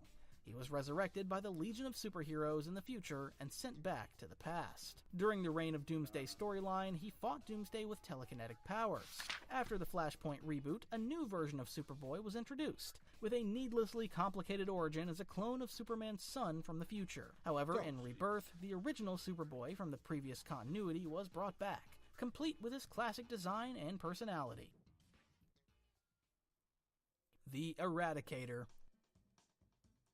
Just like Cyborg Superman, the Eradicator has been around in comics for a few years. Sort of. You see, in his first introduction, the Eradicator was not necessarily a character, but a device. It was an ancient piece of Kryptonian technology created 200,000 years ago. During this time, an alien preacher known simply as the Cleric arrived on Krypton and condemned the planet's cloning practices. On Krypton, people used mindless clones as organ donors, and the morality of this practice became a hotly debated topic among the populace.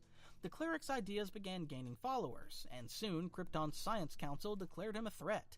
They ordered Kim-El, Superman's distant ancestor, to construct a machine to deal with the Cleric. He created the Eradicator, a device instilled with the purpose of preserving Kryptonian culture and customs. It attacked the Cleric, who miraculously survived, but the assault led to riots in which many died. Following this conflict, the cleric decided to leave the planet, taking the Eradicator with him, saying that Kryptonians could not be trusted with such a powerful weapon. Some of his most devoted followers went with him, unaware that all Kryptonians carried a genetic flaw that killed them if they left their planet for too long. Shortly after leaving Krypton's orbit, the cleric's entire crew died, an event that changed his life forever. If you're wondering why Superman didn't die as a baby after leaving Krypton, it's because his father knew about the defect and removed it before his birth. The deaths of his followers traumatized the cleric so deeply that he abandoned preaching and lost his faith. He secluded himself on an asteroid, hoping one day to atone for his sins. The Eradicator, however, kept him alive, and the cleric lived for tens of thousands of years in isolation. One day, Superman ended up on a nearby war world controlled by Mongol. After his captors examined his body and discovered that he was Kryptonian, one of the cell keepers rushed to find the cleric. At first, the cleric didn't believe him, but after linking his mind with Superman's, his doubts were cleared. He saved the Man of Steel from Mongol's brutal gladiator fights, and in the end, passed the Eradicator to him. This was the cleric's way of atoning for his sins, by passing whatever remained of Krypton to its last survivor and saving his life. However, when he let go of the Eradicator, the cleric immediately began to age and soon passed out, as the device had been keeping him alive. Superman brought the device to Earth, but its presence had strange effects on those around it. For example, it turned Jimmy Olsen into a malleable being similar to Plastic Man, causing him extreme pain. Superman threw it into Antarctica, where it grew into a fortress and drew Kryptonian artifacts from the Phantom Zone. Its ultimate goal, however, was to restore Krypton. The device began affecting Superman's psyche and erased certain memories about itself. It then started terraforming Earth in an attempt to turn it into Krypton. Superman eventually regained his memories and rushed to Antarctica to stop the device. He learned that the Eradicator could only be controlled by members of the House of El, but at the time, Superman was unworthy to do so, as he hadn't completed the traditional rite of passage all Kryptonians undergo. After completing the ritual, Superman finally managed to shut the device down. In the following weeks, however, Superman's personality began to change. He became colder and more detached, rarely speaking to his parents and ignoring his friends. It turned out that the Eradicator was still carrying out its plan, but with a different approach. During this time, it completely ruined Clark Kent's life. He was fired from his job, his friends distanced themselves, and he was evicted. Even his crime-fighting style changed. He became more brash and violent, nearly killing one of the alien invaders. He even changed his costume to traditional Kryptonian attire and declared that he would no longer live a double life. In fact, he sought to abandon both the Superman and Clark Kent personas, declaring that only Kal-El would remain. All of this was noticed by his adoptive parents, who rushed to Metropolis. There, Superman tried to rationalize his change and eventually took them to Antarctica, where they were attacked by the Eradicator, which saw them as a threat to Clark's transformation into a perfect Kryptonian. Seeing his parents attacked snapped Superman back to his senses. He defeated the device and tossed it into the sun. It later tried to return in a physical body and tried altering the sun's structure to mimic that of Krypton's, but was defeated again. Following Superman's death... Switch to TurboTax. File free in the app by 2/28. All 100% free. Now this is taxes. This is a meal. Saucy chicken Roma. Stacked spicy steak for just $7.99 each? Let's Asiago! Asiago bagel stacks are back. It just smells good at Panera. Hands of Doomsday, the Eradicator emerged as one of his replacements, now possessing a humanoid body. He wore a special pair of glasses that had energy-based abilities. The means of his return and transformation were explained later, but at the time, the Eradicator genuinely believed himself to be of Superman reborn, calling himself the last son of Krypton. He appeared in the Fortress of Solitude and seemed to have more sensitive eyes, which is why he wore shades for protection. While he considered himself Superman and sought to continue his heroic legacy, the Eradicator's methods were drastically different. He was more aggressive, lethal, and brash in his crime fighting. At one point, he dangled a criminal in the air for several minutes before leaving him hanging from a 17-story pole. He was also the first of the Superman replacements to meet Lois Lane, telling her that Clark Kent was gone and that only Superman remained. His harsh approach led some of the public to label him a fascist Superman. In another encounter, he faced a bank robber who hadn't directly hurt anyone. The Eradicator decided that death was too harsh a punishment, so instead he broke the man's hands to ensure he would never commit such a crime again, sending him to the hospital. Meanwhile, Guy Gardner learned about the 4 different Supermen and decided to investigate in his own way. He came across the Eradicator during an illegal arms deal and attacked him. During the battle, the Eradicator gained the upper hand, but the criminals intervened, declaring that he would teach them a lesson. The Eradicator blasted the arms dealers, which surprisingly impressed Guy. Gardner stopped fighting, admitting that he only wanted to see if the Eradicator was the real Superman, and after witnessing his actions, said he was the kind of Superman he'd like to have around. Despite Guy's praise, the Eradicator began to question his own approach, wondering if he had been too cruel. His concerns were reaffirmed by Steel. As discussed in the earlier entry, the Eradicator killed a criminal, leading to a conflict with Steel, who reminded him what Superman stood for. Ultimately, the Eradicator concluded that compassion and a human heart are needed for heroism. Another important lesson came from the alien parasite side story that appeared in every entry. This time, it was actually important to the character. Certain people who survived encounters with the parasite developed powers, and one of them was a man who would later be known as Loose Cannon. He teamed up with the Eradicator, and together they fought the aliens, teaching him the values of teamwork and friendship. When Cyborg began his plan, the Eradicator was present in Coast City. During the ensuing conflict, Cyborg seized the advantage of a surprise attack, immobilized the Eradicator, and left him caught in the explosion that destroyed the city. Although his physical body was eradicated, he survived as an energy being and rushed back to the Fortress of Solitude to recover, where he discovered that the real Superman had already come back to life and left. Meanwhile, Cyborg pinned the destruction of the city on him. This is where we learn the means of the Eradicator's transformation. While recovering in the Fortress of Solitude, his robot servants cleared his mind of delusions, and the truth was revealed. Following Superman's death, the Eradicator tried to take over his body to preserve Krypton's heritage, but failed. Instead, it generated its own body resembling Superman's, and took the actual Superman's body back to the Fortress of Solitude to heal in the Healing Matrix, which also served as its energy source. His recovery at the fortress was slow, and realizing the danger Superman was in, he asked his servants to accelerate it, but they warned that it would drain the fortress's energy. Despite this, the Eradicator persisted and kept regenerating. In the end, he emerged healthy, but had drained so much energy that the fortress was destroyed. He rejoined the battle at Coast City, but Superman mistrusted him, saying that he would deal with the Eradicator after defeating Hank. This is where the Eradicator revealed that Superman wasn't just in a coma, as he believed, but was categorically deceased, and that the Eradicator managed to bring him back to life due to unique circumstances that possibly could not be replicated again. In the final clash, as Cyborg blasted Superman with kryptonite energy, the Eradicator stood in his way and absorbed the blast, sacrificing himself to save the true last son of Krypton, with his body transforming the blast to restore Superman's powers. Following this storyline, unlike the other Superman replacements, the Eradicator didn't appear as much in subsequent stories. In typical comic fashion, he was brought back to life by bonding with a deceased human, David Connor, even joining the team known as the Outsiders. He would re-emerge occasionally, sometimes with a different humanoid form. His final storyline before the reboot was the Reign of Doomsday, during which he was killed. In the New 52 reboot, the Eradicator was created by General Zod and was obsessed with Kryptonian purity, even trying to fight Superman's son for being half-human. His origin with the Cleric was brought back in Rebirth, but some of the New 52 elements remained intact, and he mostly served as a villain during this time. Oh, crap. Okay, this is the wrong one. Oops. Okay.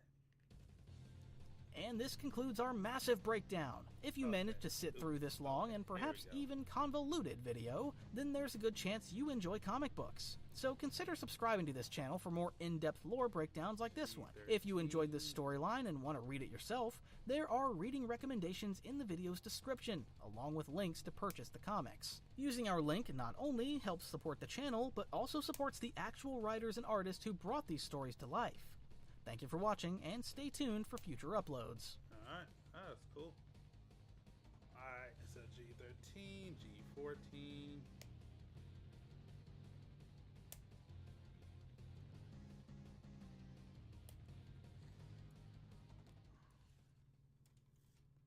Come with me to shop Ashley's President's Day sale. This place is littered with deals, with trendy items as low as $349.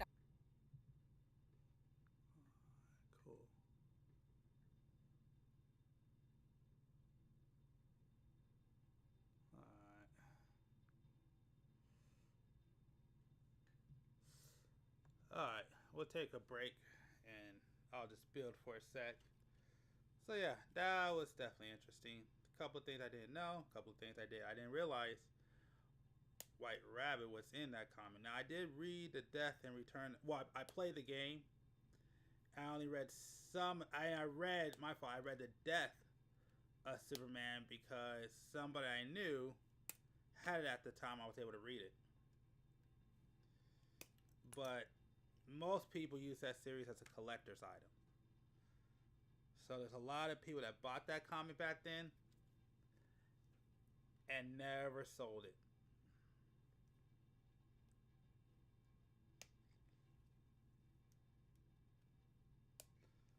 I knew a woman who actually, she wasn't even a comic book fan, and she wound up buying that comic. And she never ever took it out of, I don't know if she still has it. I haven't talked to her in decades.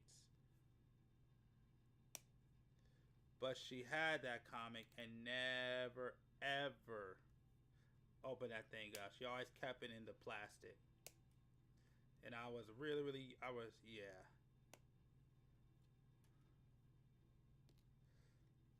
But yeah, that was a big one.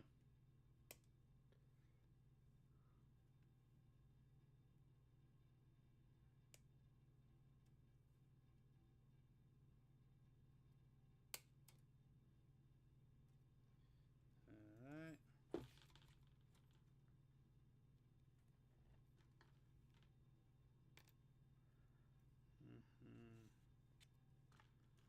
G20.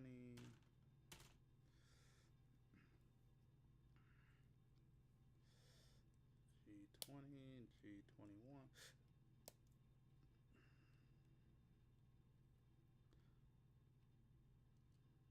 Oh crap. G20, G21. Out of it, I'm gonna go ahead and go grab something to drink real quick. Oh man. Whew.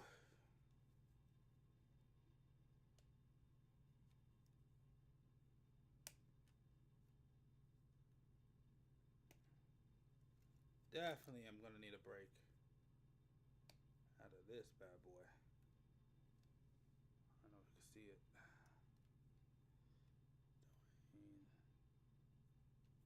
Number 19.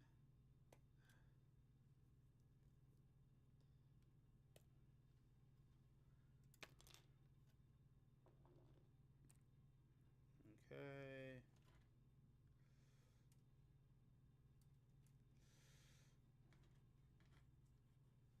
G2, G25. No, is it? Yep, G2, G25. G2.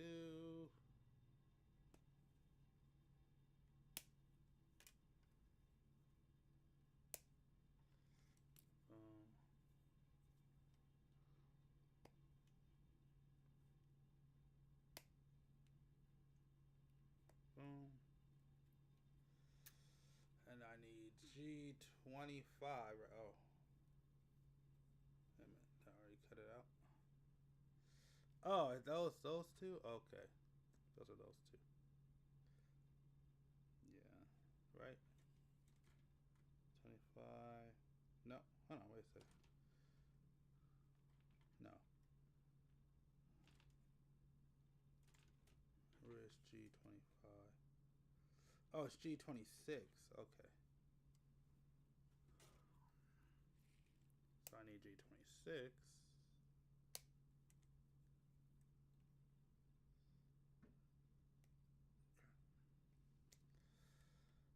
Throw you right there.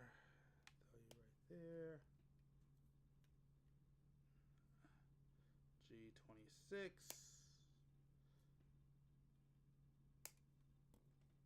Crap. What I wish I can do, I wish, man, one of these days I'm going to get my screen how I want it to be. This when I'm building over here, I can just put the screen like right here. So like when I'm looking down, I can just see it. That'd be great. All right, I'll be right back. I'm like, hold on, wait. What else do I need to cut out? So I at least want to knock out all A's first. So the G's are almost out of here, so I'll put that right there. I want to knock out the A's. A3, A4.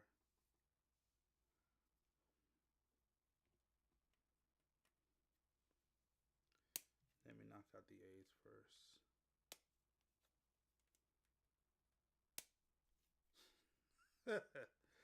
Oh man. A4, A3. Ooh.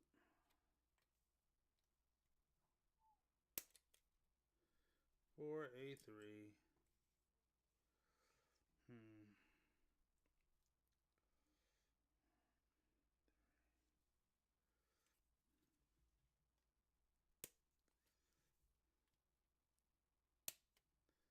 A5.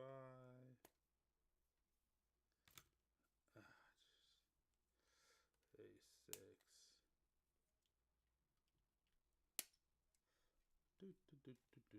A6. Alright. And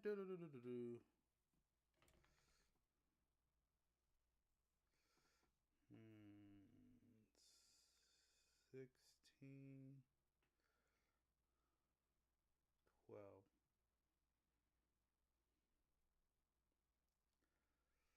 Okay, you know what? Oh, G1. Let me bring back the G. And I'll do that when I get to it. Let's go ahead and knock out the G. Let's knock out ones. Okay, I think the legs are almost done.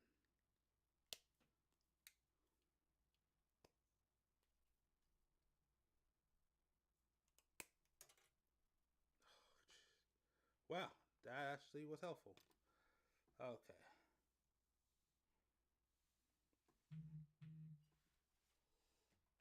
Lewis hitting up my phone. They don't want to leave me alone.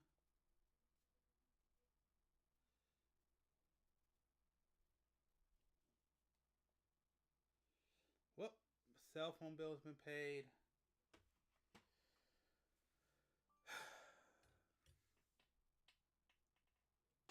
Alright. Yeah, G's almost gone. Alright. I'll be right back. I'm gonna grab me something to drink and then I'll be back. Where is it at? Maybe, you know, I'll put some gaming stuff on. Why not? There is a gaming video. But yeah, I'll be right back. It's gonna grab me something to drink. I'll be back. Don't you dare. I'll be back. Ugh.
back.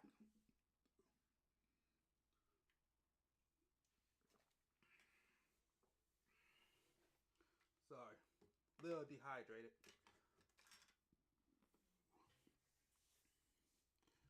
Let's see.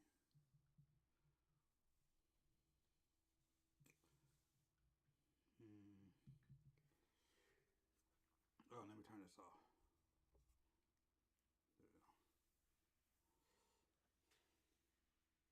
There we go.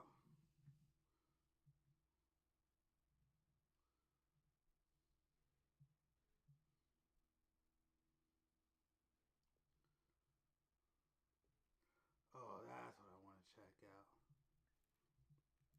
Oh, I can't because I'm gonna be. Yeah, I can't do that.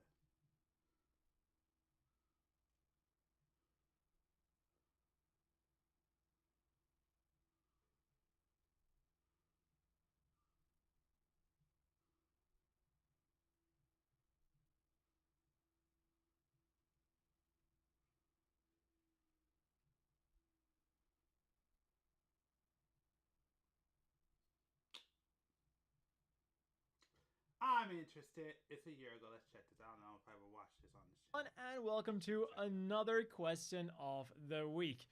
This time asked by Dimus Lounge 12. What happened with all of the Gundam Mark II units? Or, in other words, what was their fate? So, let's go all the way back to the beginning. Officially, 3 Gundam Mark II units were made and were assigned to 3 Titans pilots for testing. Jared Mesa, Kakarot Cooler, and Emma Sheen. Although 2 of them wouldn't be using these Gundams for too long. But first, let's talk about who was assigned to which unit, because I think there's something funny here that I haven't really seen anyone talk about. So people will typically say that Emma was assigned to Unit 1, Kakarot to Unit 2, and Jared to Unit 3. Because for the very simple reason that for all 3, we have anime proof. Jared is seen crashing Unit 3 into a building, Kakarot got his Unit 2 stolen by the AUG, and in later episodes, we see Emma piloting Unit 1. When a shopping cart smashed my headlight, we worried we'd have to fight to get paid for such a small claim. And life would revolve around the shopping cart. That never happened. Geico got it fixed fast. Later episodes, we see Emma piloting Unit 1. But what about the first appearance of Unit 1? It's out on a test flight, but we don't actually see who the pilot is. And when this anonymous pilot sees Quattro on his reconnaissance mission, this pilot immediately and aggressively engages.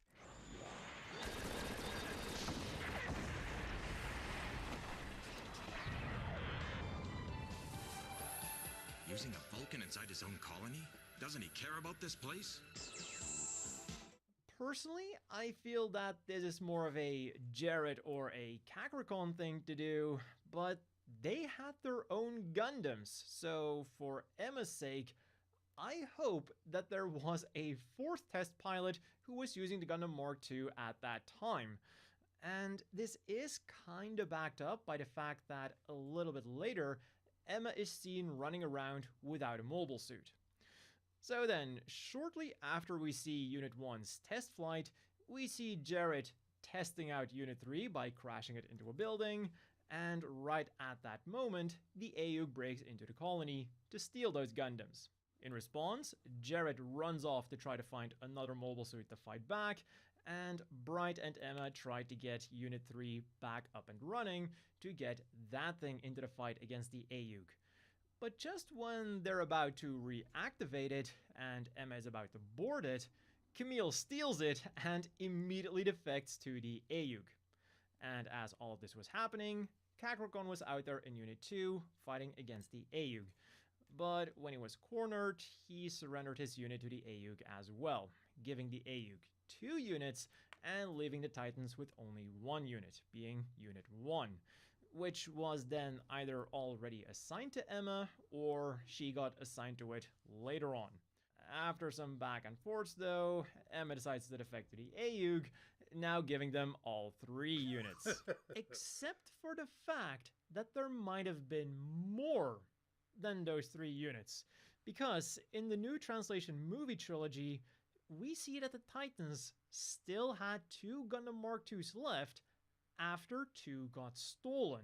And this is also reflected in the sticker sheet of the Master Grade Gundam Mark II Titans Color version 2.0 HD color version.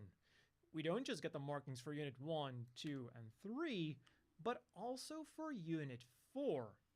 Now, we don't know anything about this Unit 4, but I believe that it makes the most sense that for the remainder of the war, it was mainly used as like a test unit or a data gathering unit, with that data then being used for the Barzam and the refined Barzam, along with all the data. I really want to get my browser back.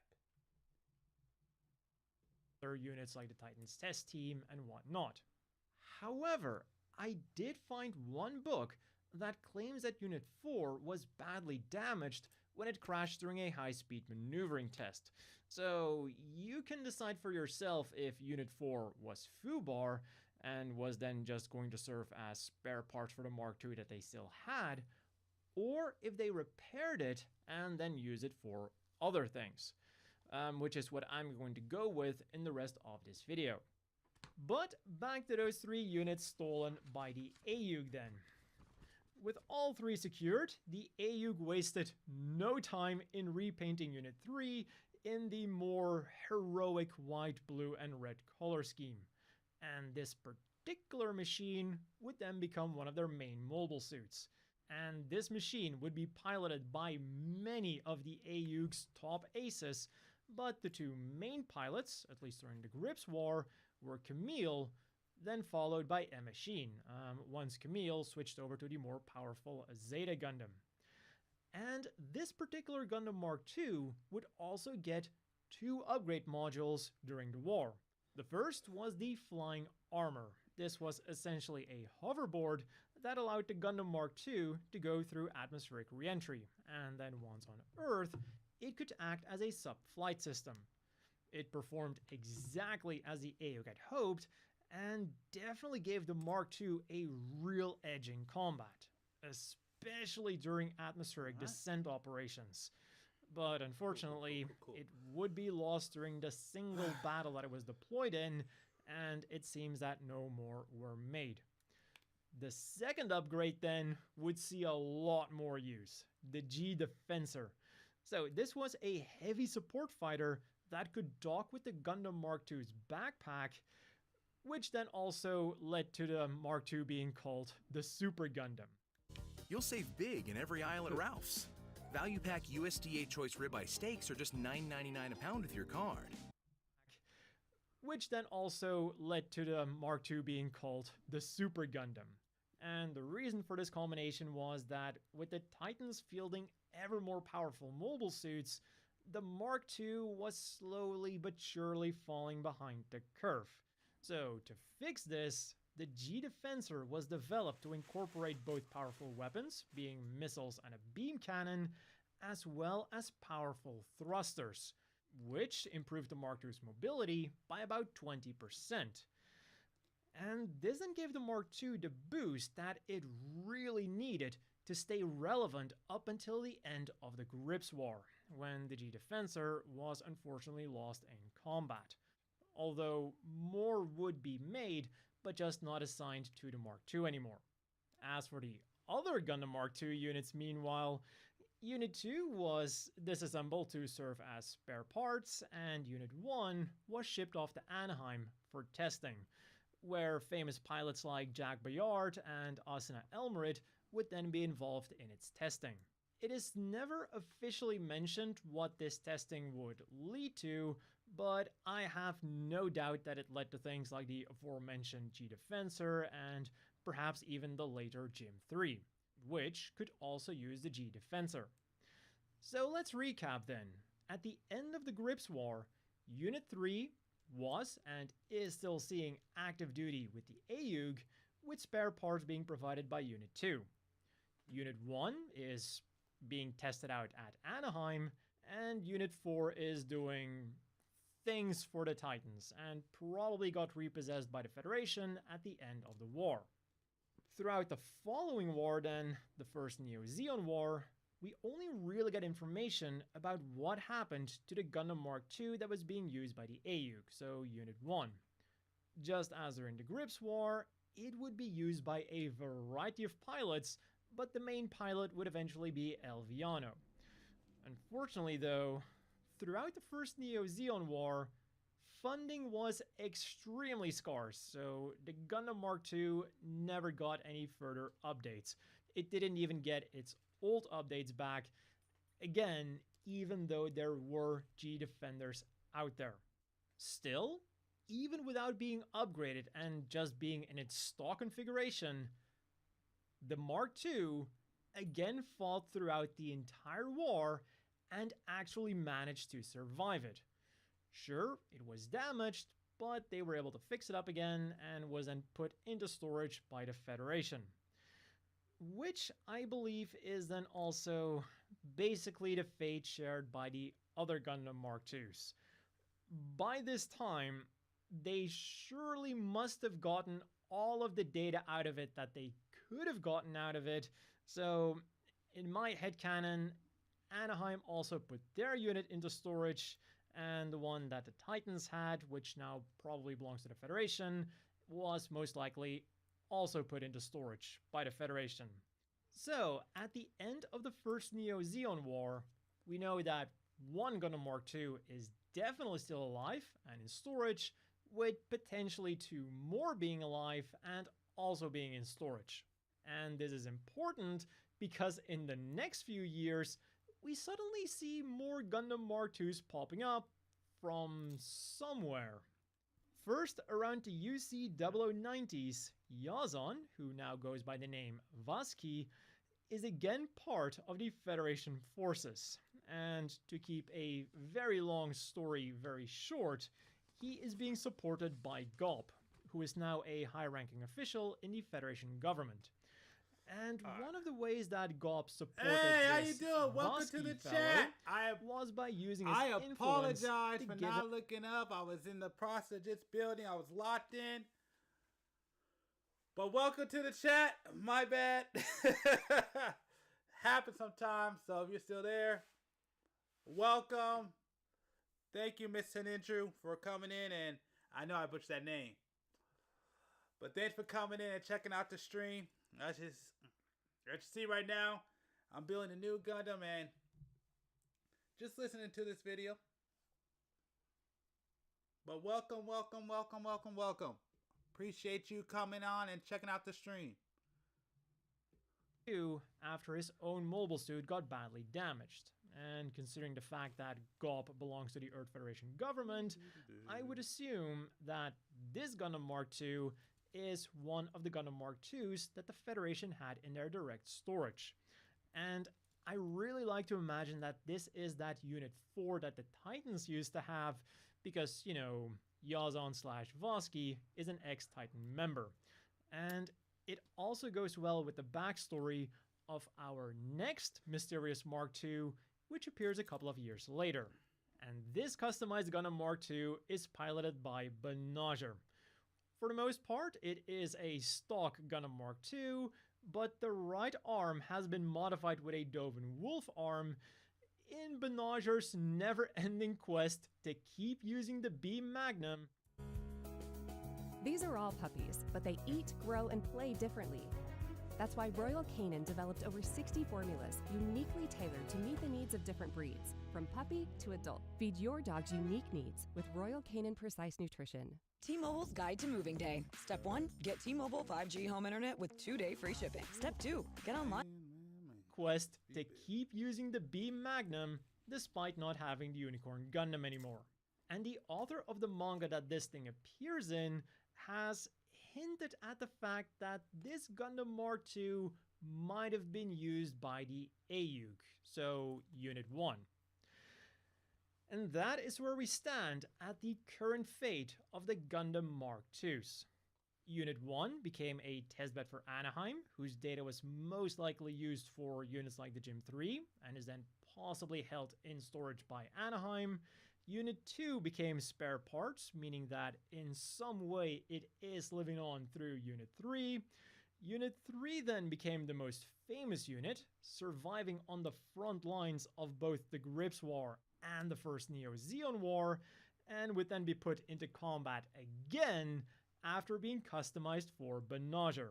And then finally the mysterious Unit 4 was used by the Titans, and then probably repossessed by the Federation, after which it was given to Yazan/Vosky. Again, potentially.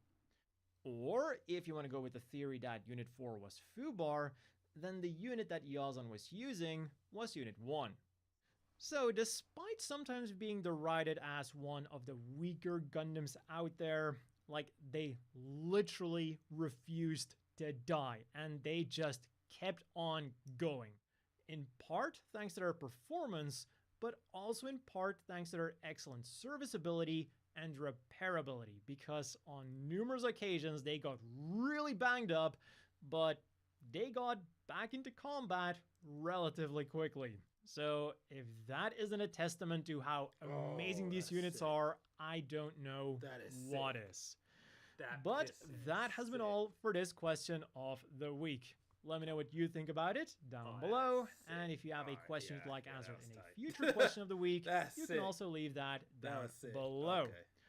As always, a big thank you to the Patreon supporters. I hope everyone watching has a great day, and I'll see you all next time.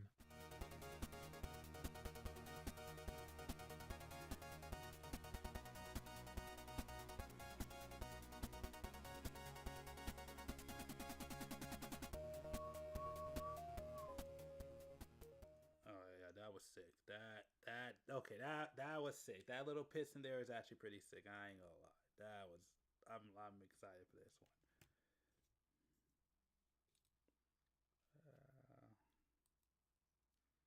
Let me put this on right now, right? Yep. There we go. Right, just like this, right? Yep. Do this one right here.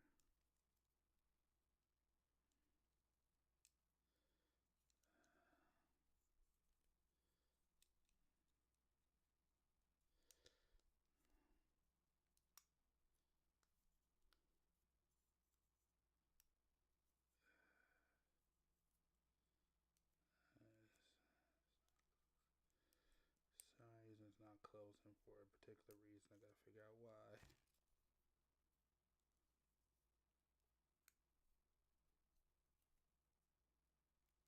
Something on there? Yeah, there's anything on there. Okay. And then you go right here.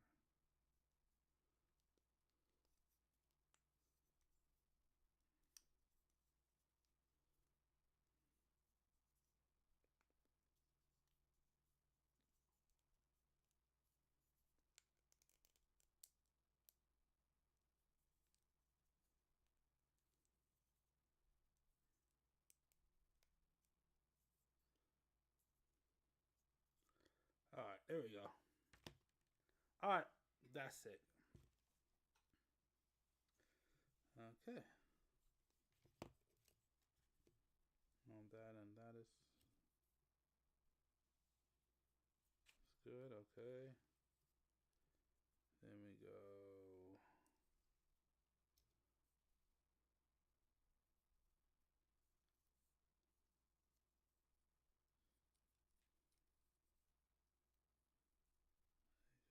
G21, right? Yep. Right there. And G20.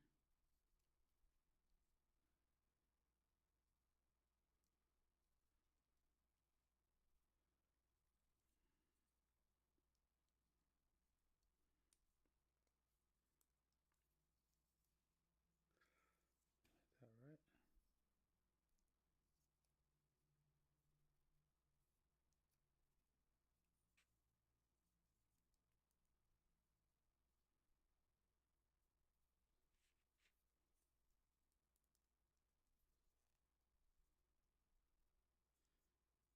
Okay.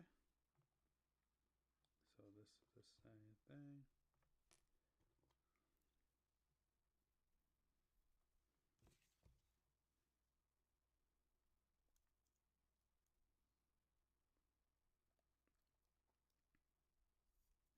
G21. Right, yep. Then G20.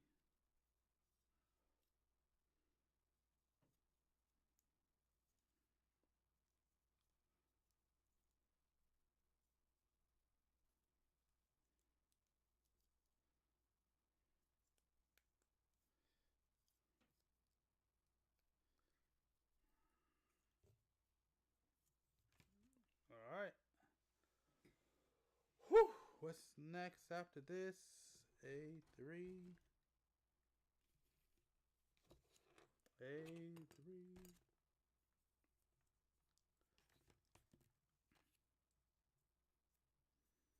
All right. That's right here. All right. Yep. Then G2.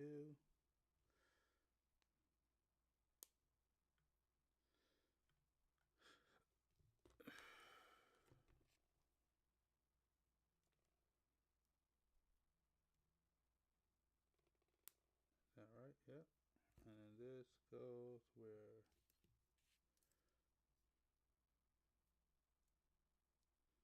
Just right there.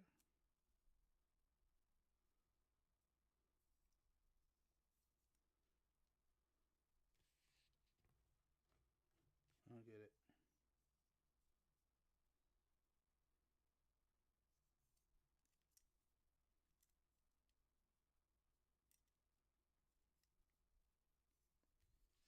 Okay, hold on. Wait a second. All right, wait a second. Okay, how does this work? All right. I'm a little lost here.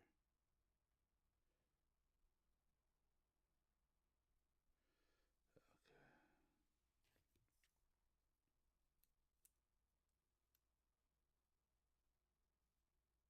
So these over here.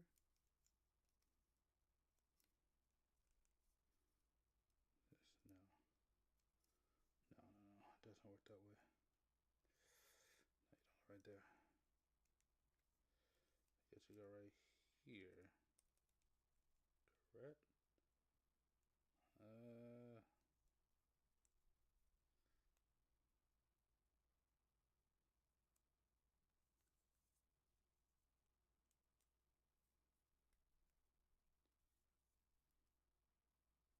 Oh, okay.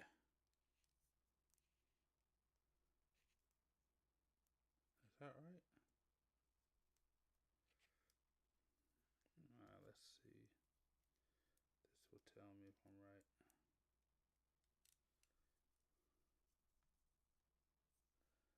Yeah, I think I'm right.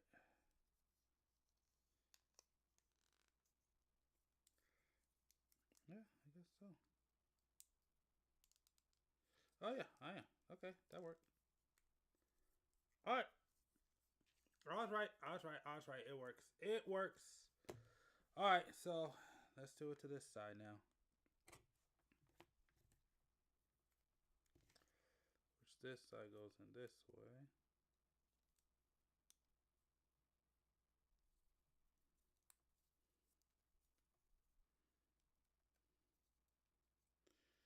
Oh, wait a minute. Ah, crap. Okay. I screwed up. Hold on.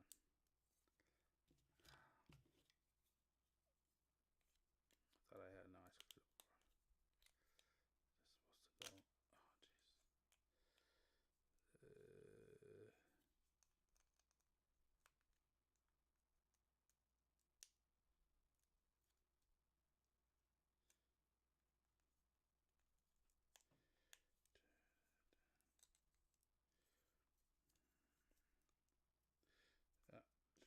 Oh no, it's opening up in the wrong spot.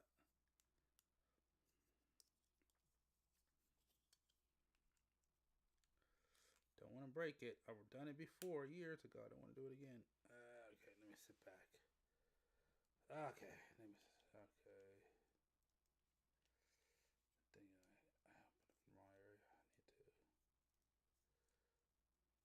Yep, opened up the wrong area. Crap. That's not where I want to open up at.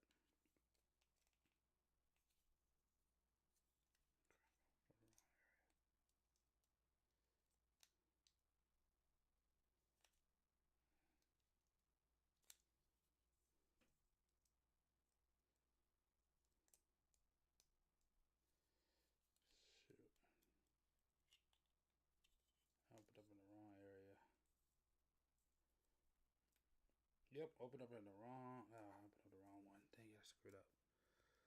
Okay, yeah, it's not supposed to open up. It's giving me what I need, but it's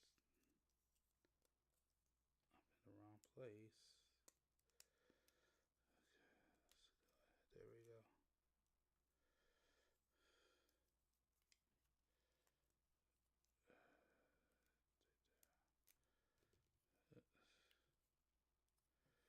Okay, there we go.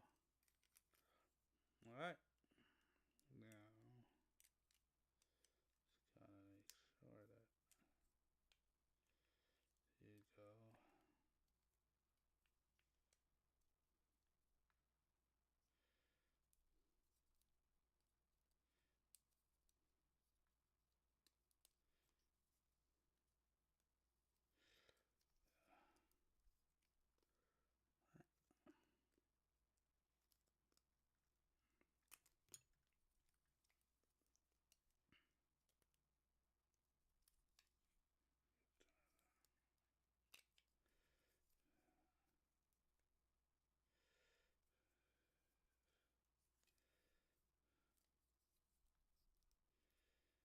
There we go. All right. All right. That was the issue. All right. Now we got everything working. Work, work, work, work, work. Boom. Work. All right. Now it works. There we go.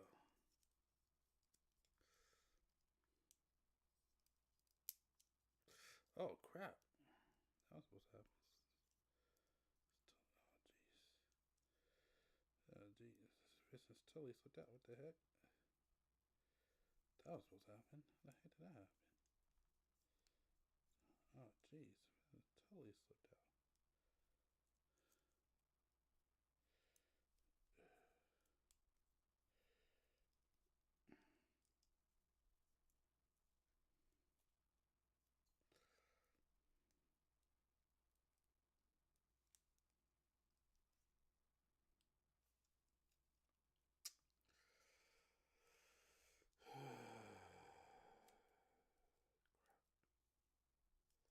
Piston slipped out.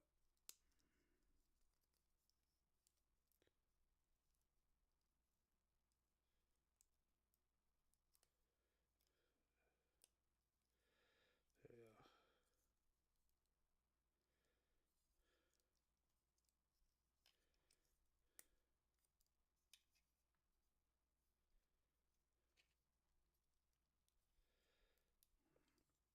All right, that's good.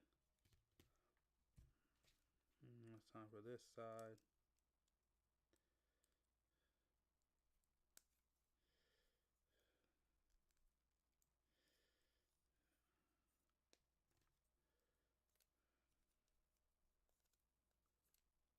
Okay.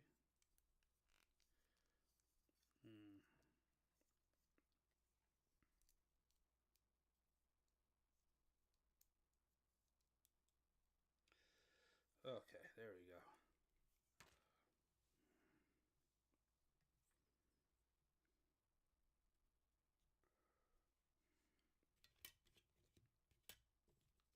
All right. Okay. Okay. There we go. That's better. Ooh. Move this up a little bit. Okay. Whew, this is sweet.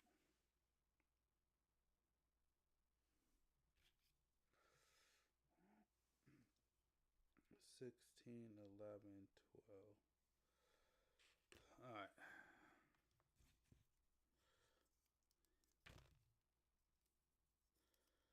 Okay. Okay.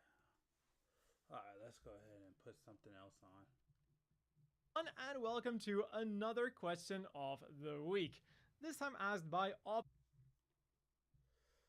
Unreal pick. See what else. Is that news? Welcome to another episode. Too early. Don't want to do that one.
Transformers from the Unicron trilogy. Armada, Energon, and Cybertron. Reimagined.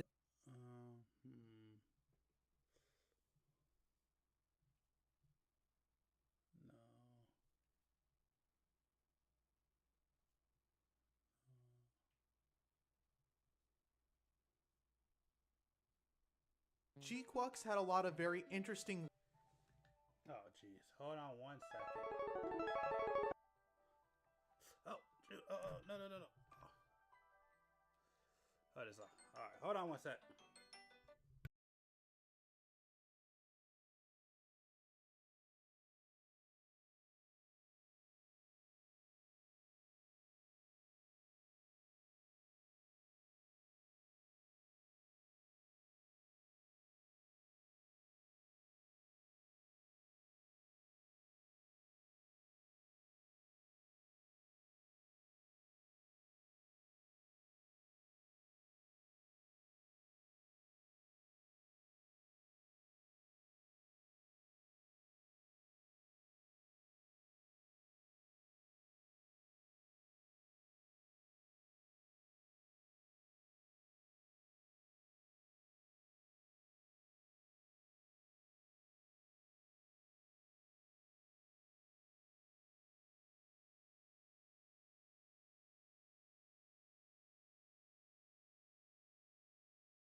All right, looks like we're going to have a guest, so we're going to switch that up and pretty soon here, and that's great. So in about 30 minutes, we're going to have somebody call in. And we're going to talk about some fun things. So, yep. Oh, man. My bad.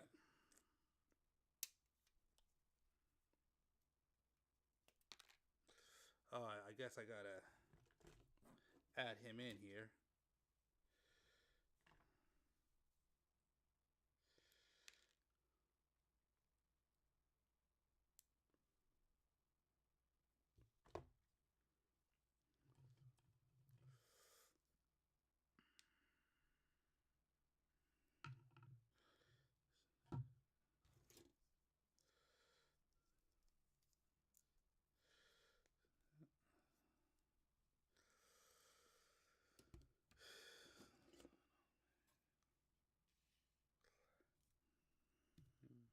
Alright, so that's cool. So let's find a little short video that we can check out. And then we're going to bring on a guest and we're going to have a conversation. Maybe two. We'll see.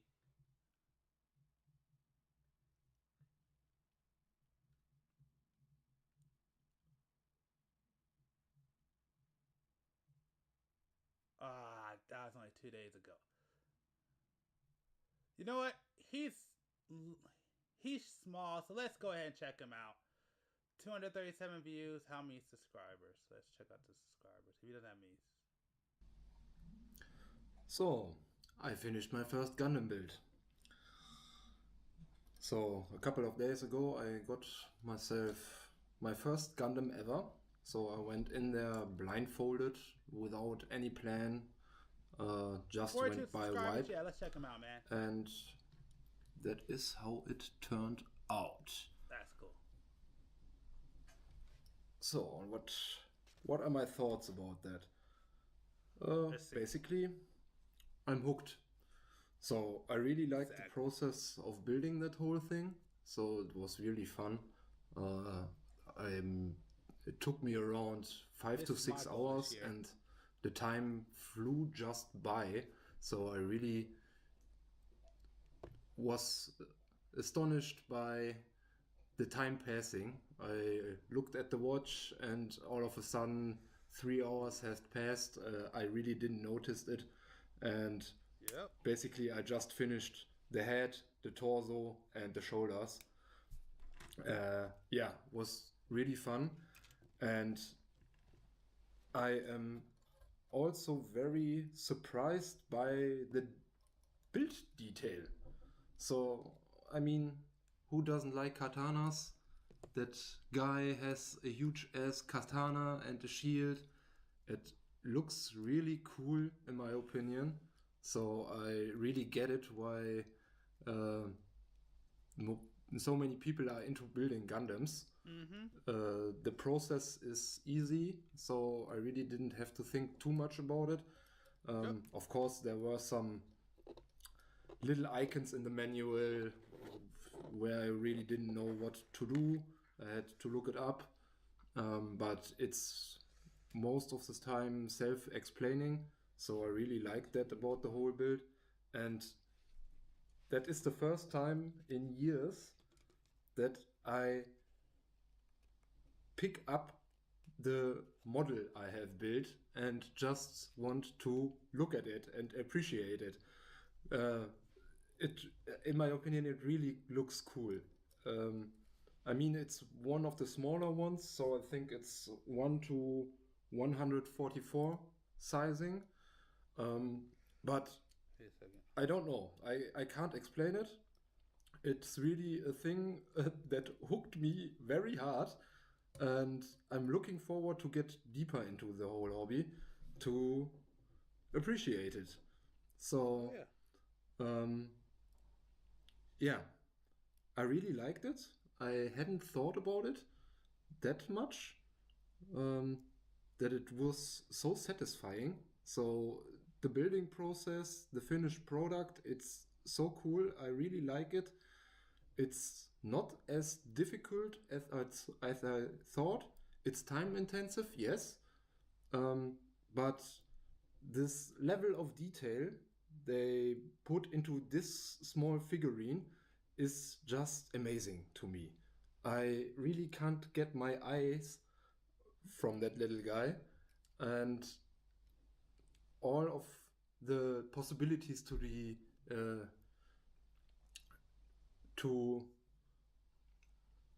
and all the possibilities to design him or give him a pose, different kind of weapons, whatever you wanted to do with it. It's really just a cool thing for this small of a form factor, in my opinion. I know there are bigger ones, there are much smaller ones.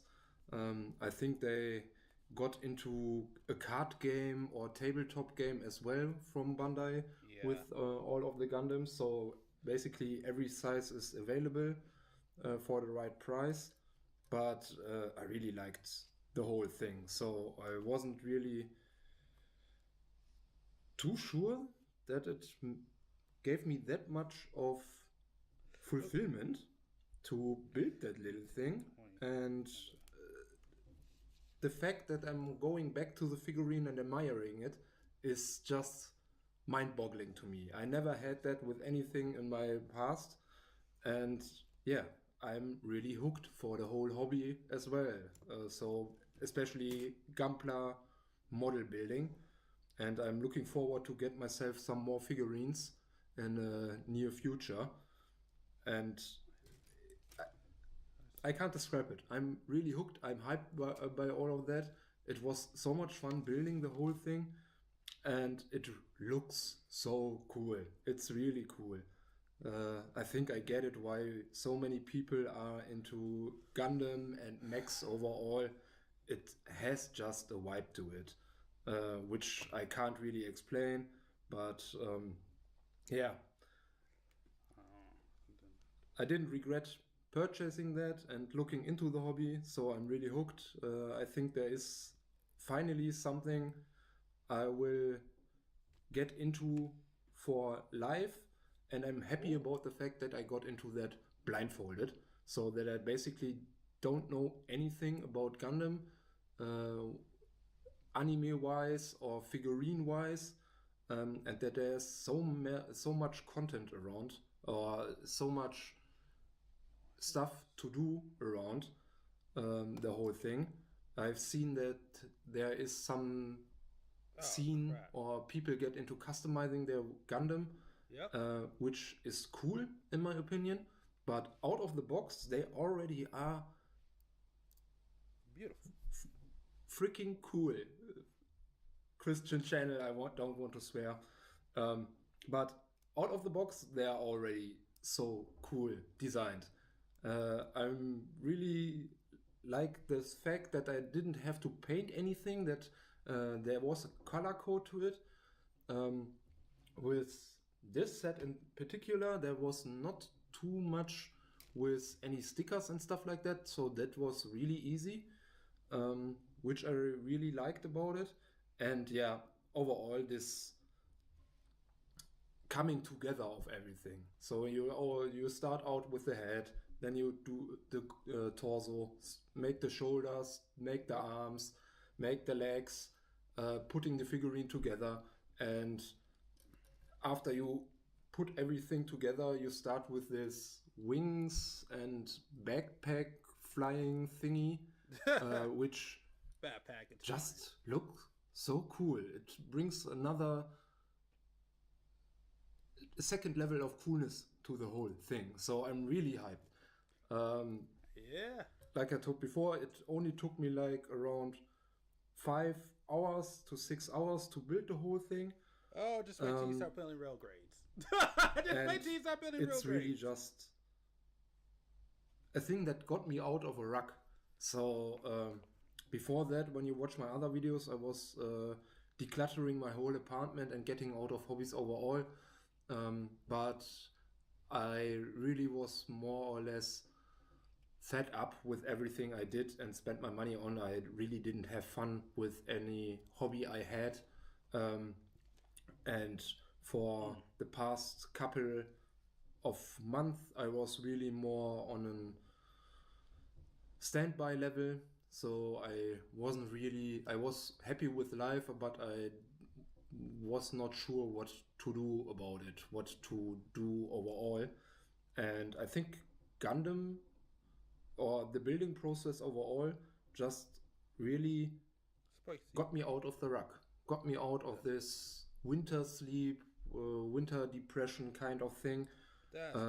And I'm really happy to have got into it, to just get in there blindfolded and just said, let's do it, because it's really just so, it made so much fun building the whole thing and appreciating the figurine.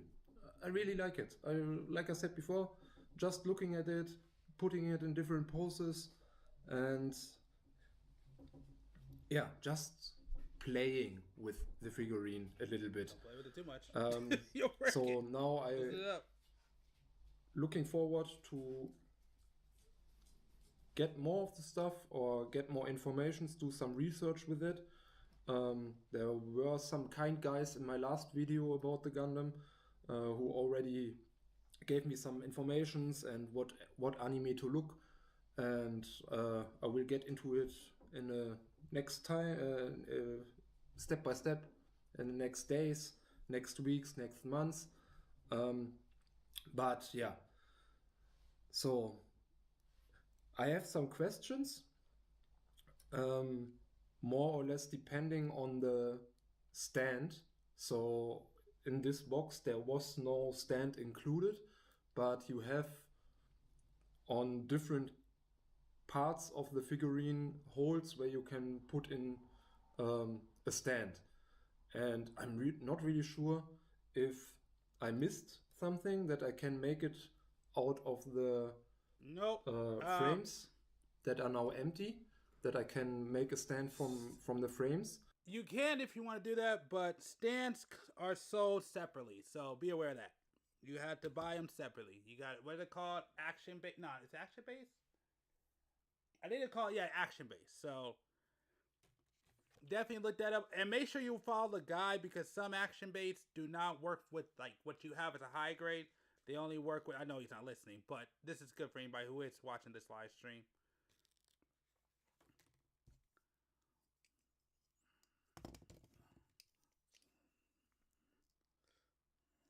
So, like I was saying, come on.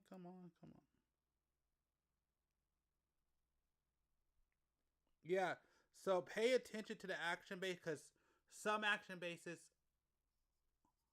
Did you visit the Gundam base in Dumbledore? Dusseldorf. I don't even know if that's a real location, but if it is, no, because I don't live anywhere over there. So, but welcome to the stream. Welcome to the stream. Thank you for checking it out. Definitely appreciate it. But no, I do not live nowhere in that location, because I have no idea where that's at. Where I'm at, the closest Gundam base to me is in Chicago. And I am probably not going to go there anytime soon. So,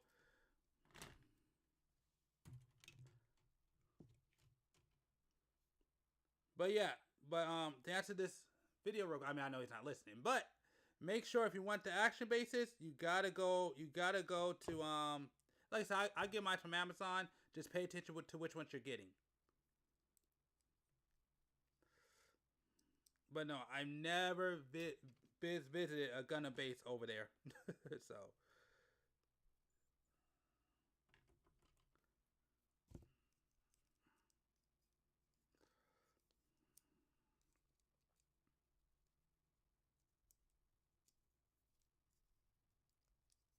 Oh.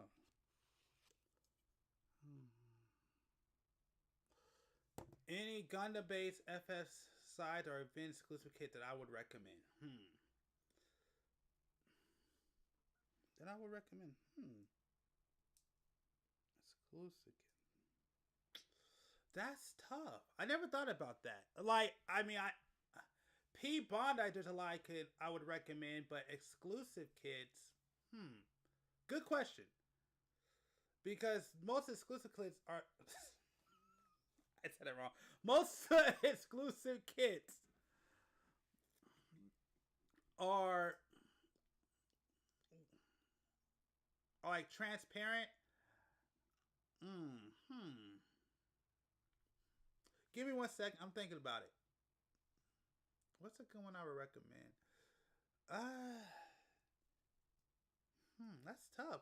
Maybe, honestly, the one I'm building right now, I don't know if it's out, but they have a limited real grade high new. Any of those would be pretty cool. You know, that's, I mean, from my understanding, again, I'm building it right now, but I don't know how deep you are into it, but pretty much the new real grades are great. That are limited. Those are pretty cool. Yeah. Yes, absolutely. But yeah, I would say, I would say a limited new Gundam. Those are actually pretty cool. I also had a different color scheme. Me personally, what I would like to get that's limited is the armor set, which is up right now on Pete Bondi, but that's more of a Pete Bondi kit. But I guess it's also an exclusive. What else would I recommend as an exclusive? Not sure. Yeah, that's the only one that comes to my mind off the top of my head right now is the kit I'm building right now. This is the one I probably would recommend because the real grade new Gundam is actually a great kit. High new is also pretty good too. Any high new kits are great. I don't know if they have a limited one, but I would say high news is a good one. Is there any other one I would say exclusive that would be pretty good? Yeah, that's the only ones I have off the top of my head. I know there's some good ones, but that's the one I could think about right away. So I would say, yeah. Here, you know what? Can I pull it up? I might be able to pull it up. Give me 1 second. Let me see if I can pull it up real quick. Give me 1 second.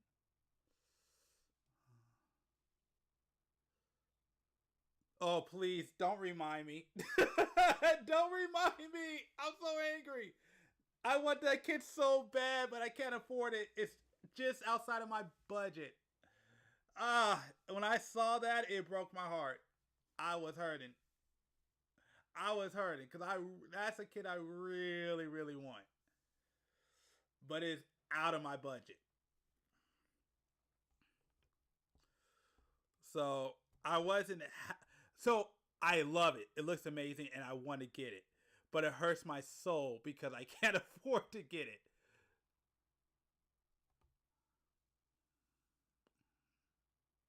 Yes, that's the one I'm talking about. I'm going to see if I can look it up right now. Let me... Oh, yep. There it is. I'm going to try to look it up right now. Let me find it. Boom. Let's go to... Boom. Here, I'm going to put it up on screen. Of course, I put the keyboard all the way across the room. Come here, you. There we go.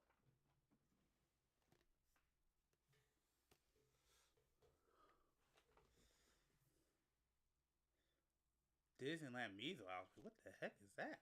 Okay. Let's go into the...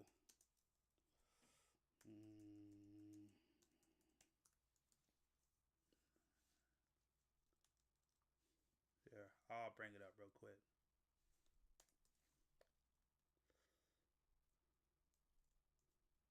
There we go. So there's two of them. That's not the one I was looking for. Come here, you. Yeah, okay. Where is it at? Where's the website? Okay. So yeah. What happened? Oh, great. Great. That was supposed to happen. What happened? Oh, great. Well, that sucks.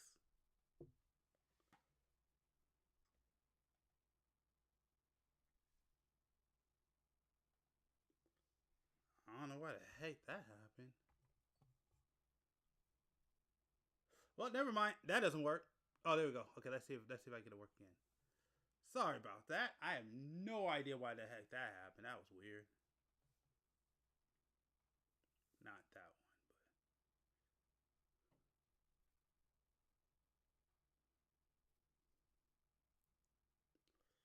So let's see if it comes up. No, not that one. Not that one. Not that. Oh, this one's not bad. All right, forget it. I'm not going to do it that way. This is not going to work. Okay, I'm going to do it. I'm going to do it a different way. Yeah, forget that. I quit. I'm not doing it that way. I'm doing it a different way, just to speed things up. That was crap.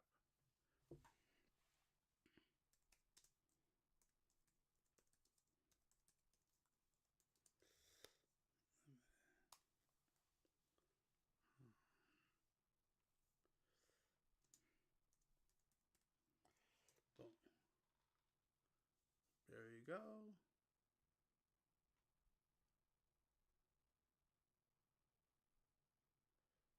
Okay, whatever. That's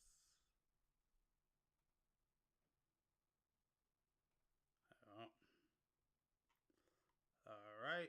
And there's this one, and there's this one, and here's this one.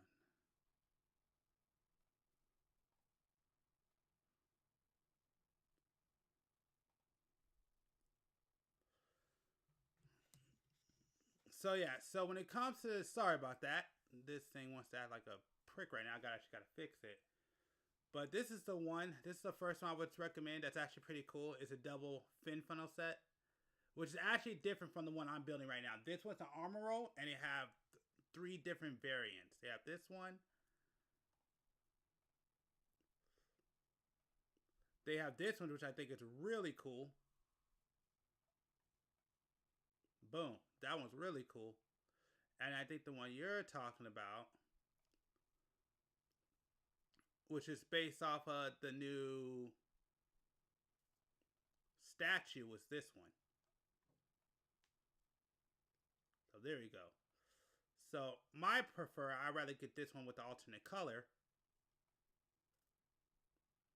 But that's a double. So all these are different from the one I'm building right now. These are actually 3 different new Gundams.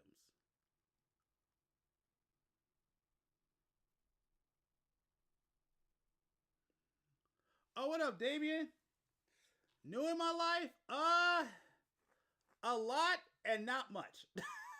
I know it's weird to say, but there's a lot going on in my life and not much at all going on in my life. So it's kind of like up in the air.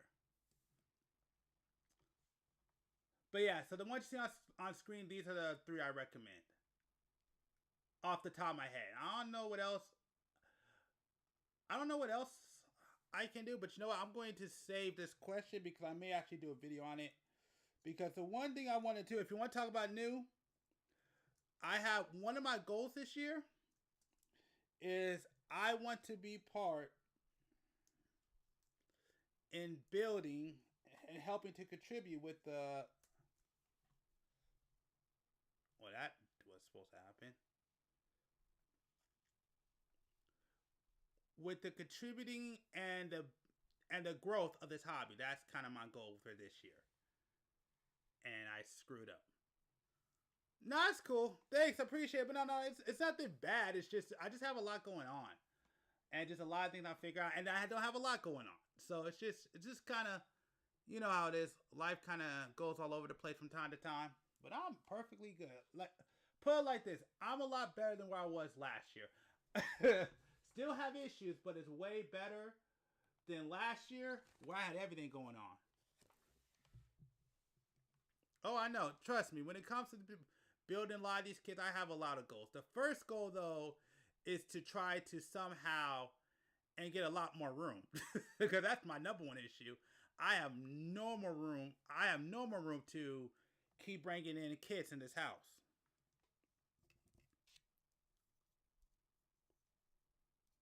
But actually, if you want to know my goal for this channel, well, I think I already told everybody my goal. My big goal is actually to try to get a plaque one day. That's the ultimate goal. Well, hold on a minute. You're on Twitch. No, you're on YouTube. Okay, I had to look at that. So yes, my goal is actually get a plaque. That's my big goal. But when it comes to building, I would say my goal for this year is to help grow and build this community and this fandom. That's my minor goal. But my goal for the next kids I buy, I actually have a video on this channel talking about the kits I want. But that stupid new Gundam that just came out, that was just announced, ruined all my plans. because that one I absolutely want. It's freaking sick. It's cool as heck, and I can't afford it because it is expensive. It is way outside of my budget.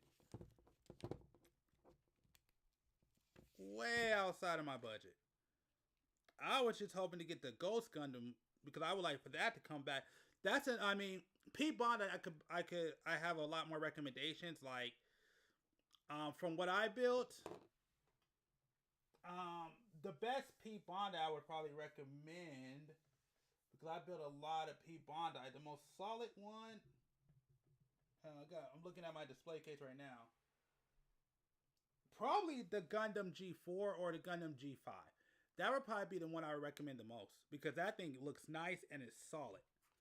So that would be my number one. That would be right now the number one on my list. Mudrock is also a good pickup.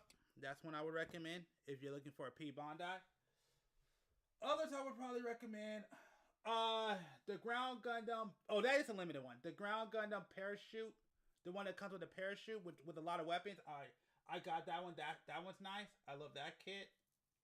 What other limited ones? The G Self, the new one that came out that's more closer to the movie. I actually have the original one. I don't have the limited one, but I heard that one was pretty good. Yeah, that's all the ones I think. I mean, those are more P Bondis, but they're, I guess you could consider those limited. The Gundam X Jumoa, the Toggies, although the ankles are kind of suck, but the Toggies is a great pickup. So yeah, these are the ones I probably recommend if you're looking for like exclusive kits or limited kits. Those are probably the ones I think that I built outside of one that I named that I would probably recommend right now off the top of my head. And I'm missing a part, and I have no idea where I put that.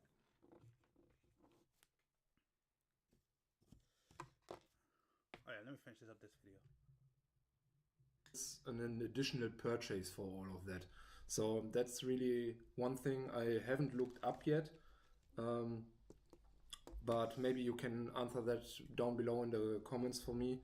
I would be really nice to know where I can get the stand for these smaller figurines. I've seen that the bigger ones come with a stand. So I watched some building YouTube videos in the last days. But yeah, that is one question I have right now, that I don't know where to get the stand for that thing, because that would be really nice to just prop it up in some different poses, and it will be steady, because now it's a little bit finicky, so it tends to fall over when I'm not positioning it right.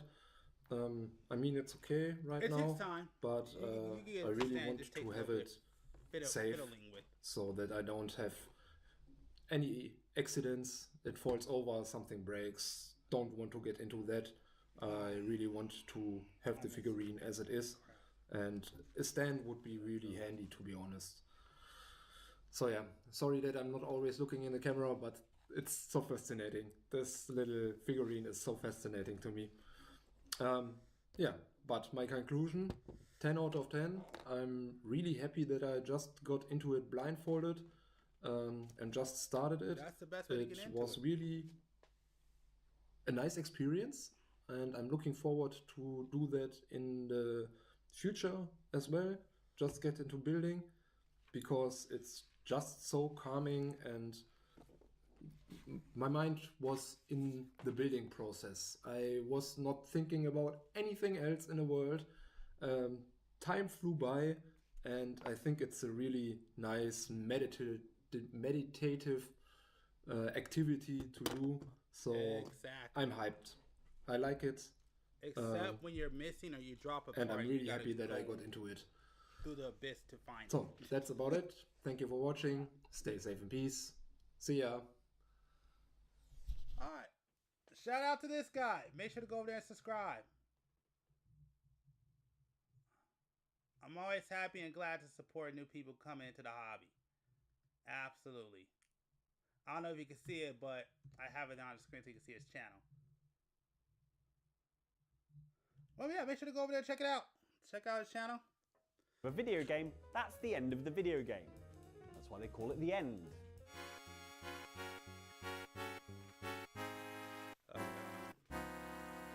I will be right. I mean, I'm here. See? I just gotta go. However, as we've mentioned before, some video games aren't content to let you put down the controller and go and do something else just because you've finished them. Because if you fire them up again for another go-through, you'll discover that things have changed significantly.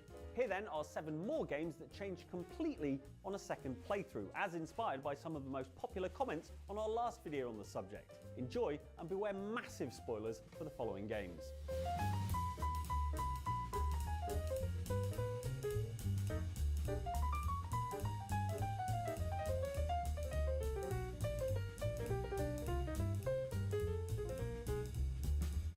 It all. We had the Kaiser right there and we let him get away. In the end, we chased him all over the world, but never got the chance to fight him. Not once. Bravely Second is a somewhat impenetrable JRPG that you should nonetheless be aware of, if only for the fact that its 30-plus character classes include Catmancer and Patissier, a class that anyone who's ever eaten anything I've tried to bake will understand the devastating offensive capabilities of. While that is unusual, what might seem even more unusual to the casual player is that Bravely Second appears to end with the bad guys winning. Being a JRPG, it's pretty complicated to explain, but the gist of it is that at the start of the game, your character and his party find themselves face to face with Kaiser Oblivion, a smirking, masked dandy who is, unfortunately for you, totally unkillable and hard as nails.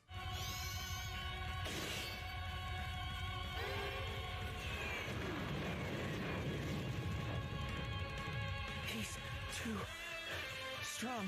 Before too long, you suffer a total party wipe and wake up a week later in an infirmary, and the game continues from there, with you attempting to find Oblivion, rescue the princess he kidnapped, and get revenge for the ass-beating you took in the prologue. We march against the Skyhold. On our name do I swear, we will deliver her holiness from the Kaiser's clutches! However, when you do finally reach Kaiser Oblivion again, instead of the boss fight you've been working towards, he teleports to another plane of existence, his fairy sidekick detonates the moon, and you're forced to fight her instead. You can win this fight, but even if you do, Kaiser... Usually when you reach the end of a video game, that's the end of the video game. That's why they call it the end.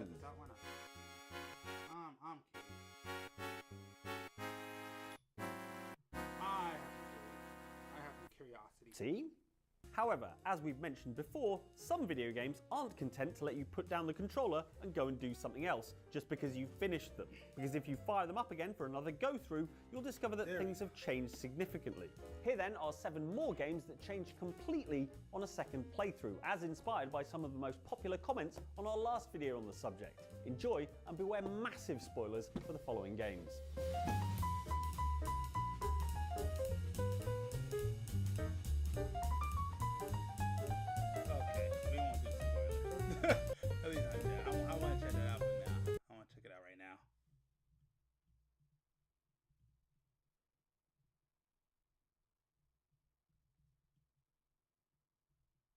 All right, let's do this.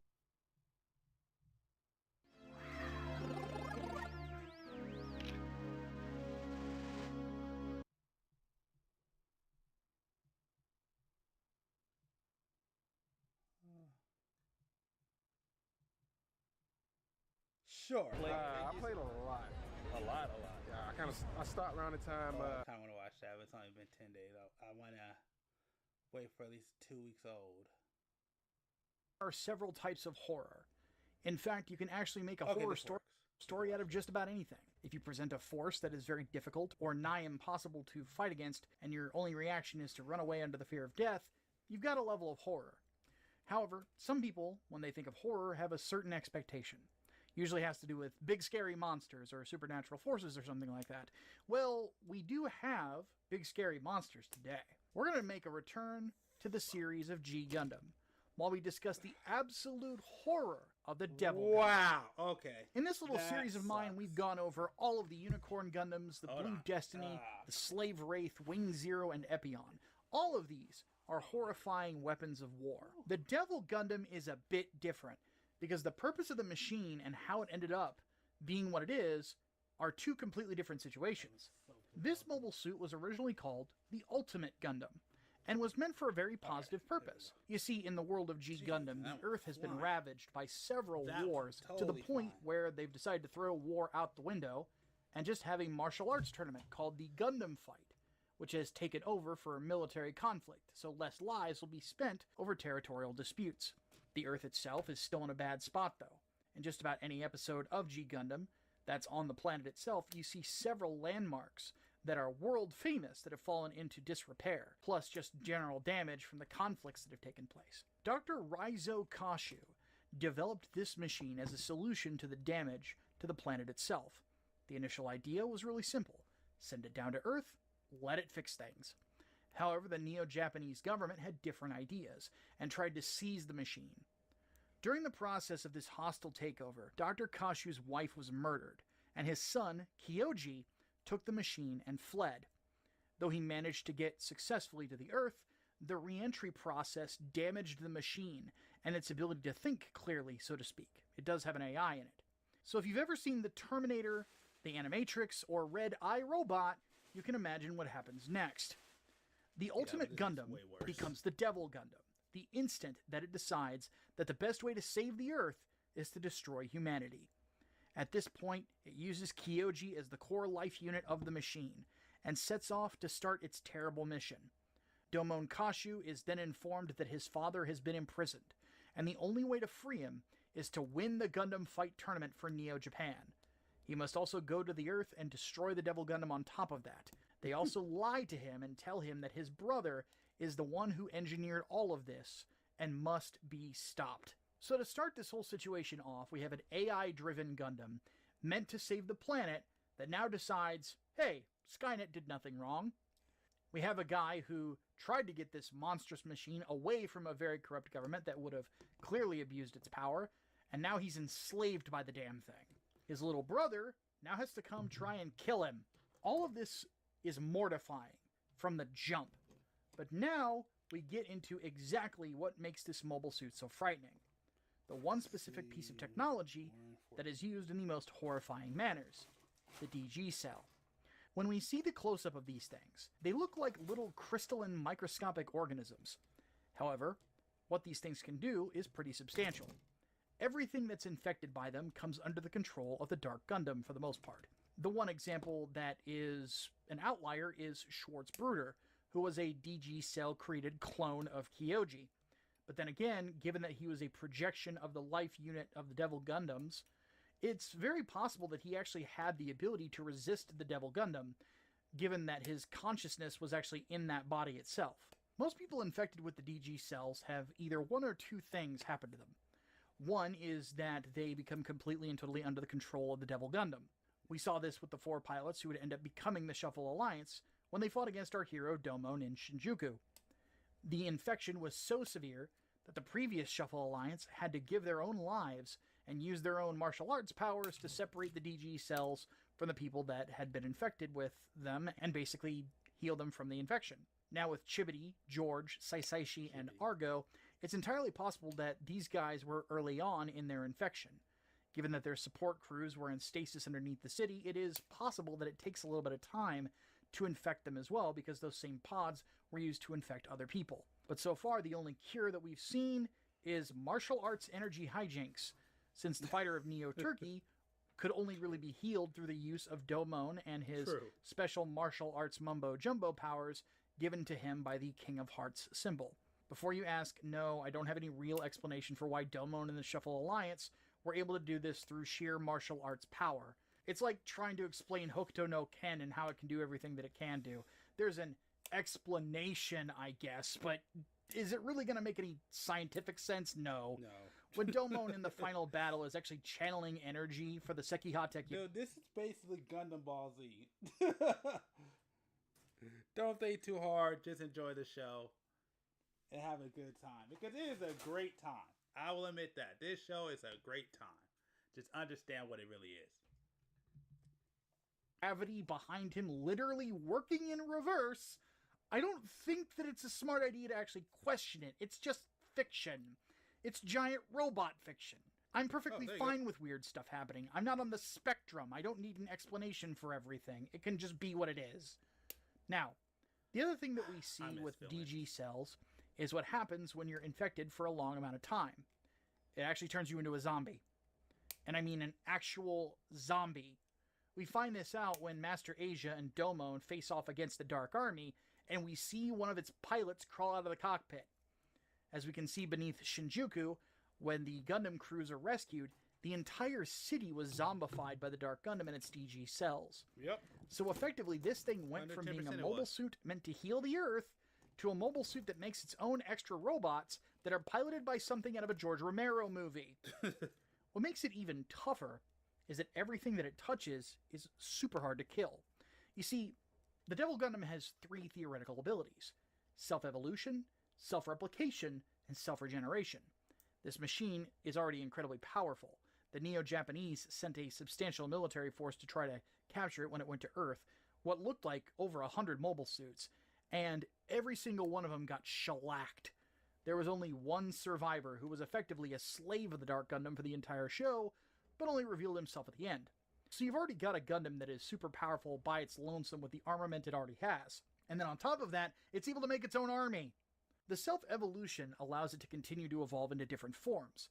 Not only that, but it can give the same ability to other mobile suits. We saw that with the Neros Gundam and the John Bull Gundam. These would turn into the Grand Gundam and the Heaven's Sword Gundam, quite literally in the middle of fights. It even enhanced the abilities of those infected, with Mikolo Chariot able to kick an office building and cut it in half. You see Argo Gulski literally chucking trains at Domon Kashu, so on and so forth. The self-regeneration is actually how it created the zombies. What's worse is that it could even reanimate long-dead corpses. A good example would be Dahal Muhammad of Neo-Egypt, a fighter who was actually killed by Sai Saishi's grandfather many Gundam fights before. The Mummy Gundam would be resurrected and ultimately was put down in a combined effort by the Dragon Gundam and the Shining Gundam. It literally takes the Shining Finger Sword to the face. Now, the saddest one that gets zombified, though, is actually Gentle Chapman. Now, I mentioned Gentle Chapman briefly in my review of the show, but I feel the need to mention him more here because I feel like it shows the depravity of the Devil Gundam if I discuss it right now. Gentle Chapman was a 2-time Gundam fight champion. He was a noble man and always tried to fight fair. He was a true English gentleman, so to speak, which in this day and age is a rare thing, both in real life and in this Gundam show. Even though he was getting a ton of aid from his wife during the fight, he still had the mentality that the best man deserved to win. Unfortunately, at the end, as an illness and a stimulant addiction took him, he was still someone that was respectable and would go down as a legend, and as someone for Gundam fighters to aspire to be like. Yeah, the Devil Gundam turned him into a murderous zombie. He quite literally is used like a tool to kill foreign diplomats, and is so far gone he can't even speak. He's basically the Terminator. Imagine that for a second. You die in your wife's arms, satisfied that you lived a good life as an honorable fighter and a good man. Then you wake up. Somehow you're alive again. Oh, and you have no control over anything. And you're getting turned into the exact antithesis of what you used to be. You're even entering the finals of the Gundam Fight Tournament unfairly, which you would be totally against. Oh, and you're murdering people now, just in cold blood, and you can't stop yourself. Listens to your body and treats it with care. A man trapped. Cardio, strength, precisely measured, fully supported, the greatest fears. Personalized guidance, led by data, tuned to your body. If that's not salt on the wound, I don't know what is. Then there's just the simple fact that this monstrous machine became the size of a colony once it got its hands on a life unit that was more appropriate, i.e. a woman, since the machine needs a life unit that's capable of giving life itself. I think this goes without saying that it's really hard to think of a mobile suit that really is more horrifying in looks and application than the Devil Gundam. The ability for it to do everything that it did, all of the dark things that it did, the evil look of the damn thing, not to mention, again, it creates zombies, plus the sorrow and pain that it inflicted is substantial to say the least. Again, not only does it have the creep factor in mind control and, again, zombies and all that fun stuff, but it also has just a simple fact that it tore entire lives apart. It desecrated the graves of honorable men. It ripped entire families asunder and almost destroyed the Earth and its colonies. It's a level that's really hard to match. But that is the terror of the Devil Gundam. If you think there's any elements that I missed about this particular machine, please do not hesitate to let me know in the comments below. Even tell me your favorite thing about this damn thing. Also, don't forget to become a member of the channel to help support us and what we do here financially. And then, of course, like, share, subscribe, the whole 9 yards. My name is Big Mike. I see your favorite Vanilla Gorilla, and I will see you all next time. That's really how it feels when hearing about this thing. It is an annoying piece of crap. Like I said, I did a video on my most horrifying Gundams of all time. The exact same concept became one author's greatest success while simultaneously becoming another's big.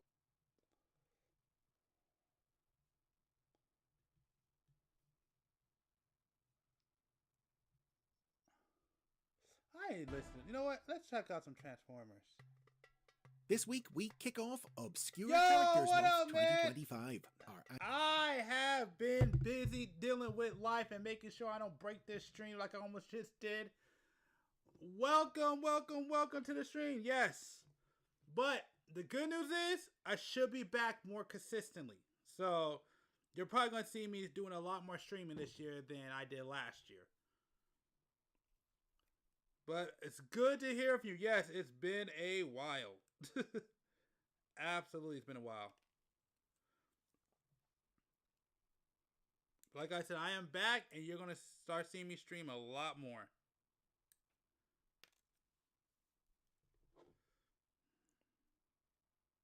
But like I said, I was in the background taking care of some things.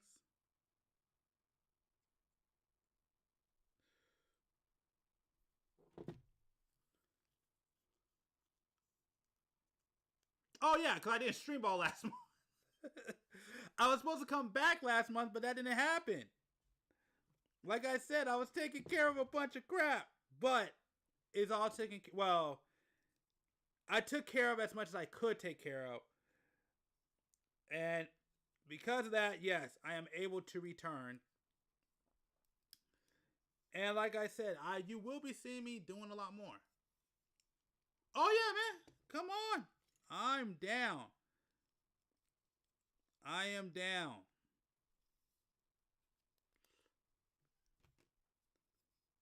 So you should know by now, there's one that I love talking about on this channel. It's my kits. Or I mean, kits in general.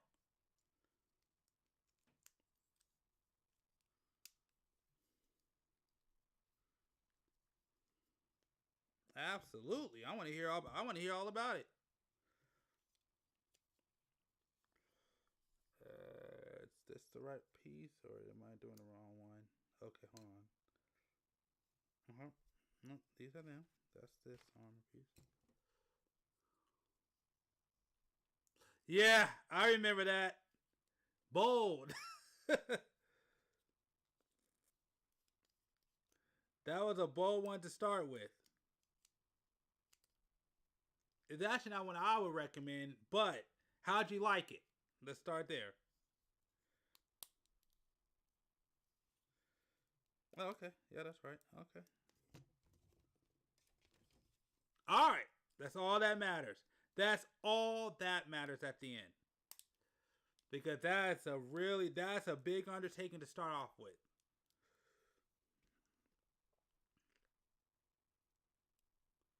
Yeah. Go right ahead. I'm here. I want to know.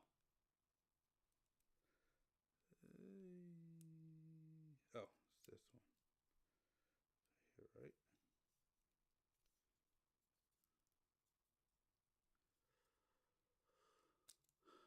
MG Avalanche X. Yeah.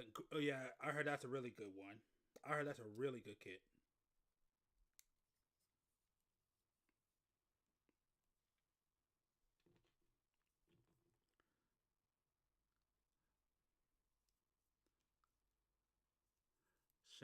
Sinninja Stein. I do remember you telling me about that one. Yeah. Ashtray. Okay, I'm starting to see what kind of builder you are. You're a Master Grade fan. Ariel, yep.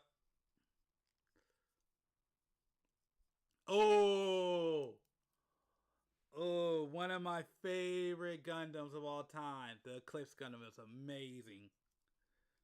That's one of those. I'm not a big Master Grade fan, but that's one of those few kits I might make an exception for. I'd rather get in real grade, but that is a nice one. RG Freedom Gundam. Okay. Perfect grade. Oh, you did a perfect grade? Oh, wow.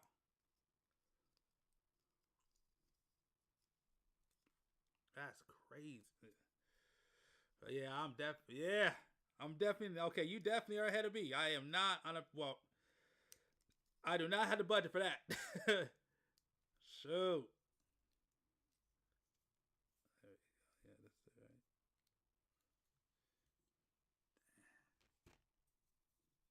Tristan. Okay, yep. So what is it? What's that? The nine in the round table, right? Yeah, I've been looking into those kits. Those are actually pretty affordable. I think I might try picking one of those up on one of these streams and trying to build it.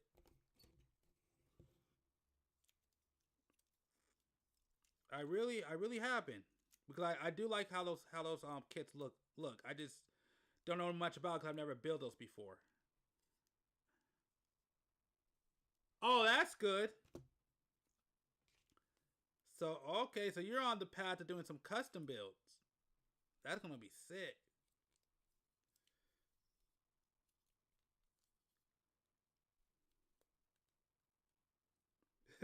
You went backwards. You basically went backwards. Yeah, it really is.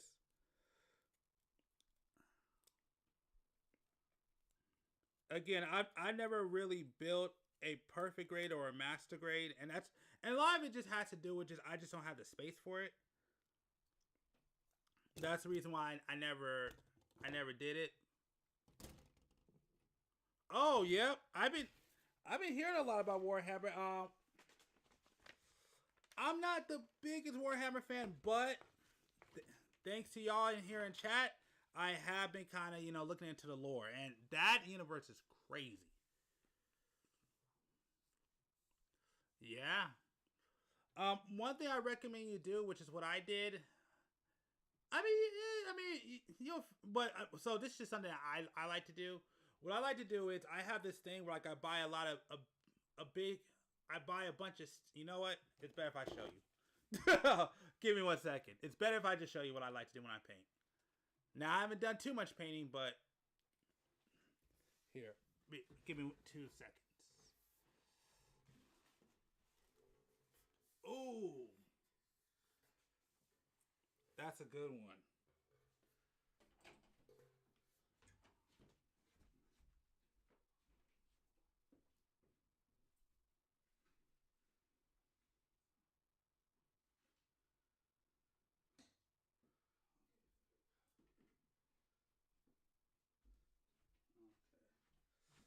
So, I haven't done this in a while. Luckily, this is easy. But what I recommend you do when you paint, and it's what I like to do, and you'll find your own way. What I like to do is I like to put basically like pieces like this kind of on here like this. Of course, you want to cut that off, but just showing you real quick. And then I have this like little thing that you're sticking on, and I tend to spray paint it, but I like this because I like to keep my parts organized because, yeah, I tend to forget things, so that's why I like these. Okay, yeah, so you got it. Well, for anybody who's watching this stream, that's something. For anybody watching this stream, I recommend you get one of these when you start painting, and I will do a label so you can kind of keep track. Well, okay, so like I said, like that's one of my goals. In the future, I want to get back to. I want to get back to painting, but again, I want to get back to that one day. Oh yeah, absolutely. Go right ahead. I'll bring them up. And in the near future, I think I found a way where we can do this. Hold on.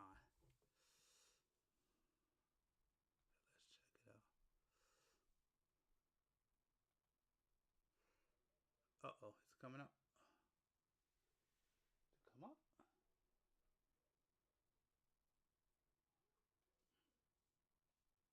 There we go.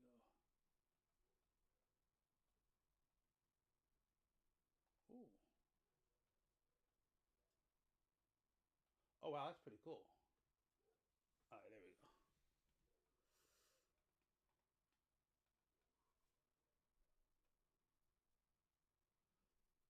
Cool. Do you mind if I bring this up on screen?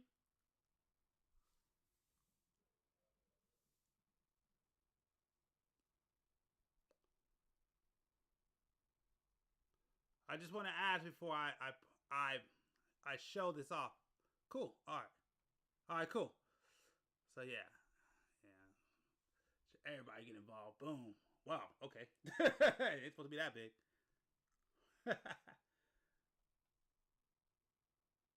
Oh, okay. Oh yeah, that's pretty sick.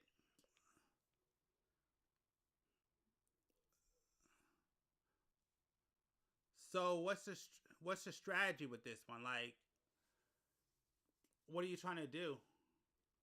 I mean, as color wise. Are you trying to keep it green? Are you going to try to change the colors? Are you going to put some wear into it? Just wondering.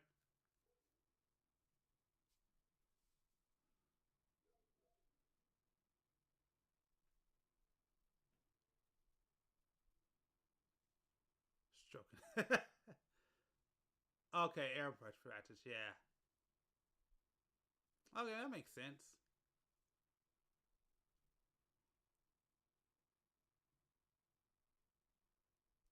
Yeah, I do like the gradients right here.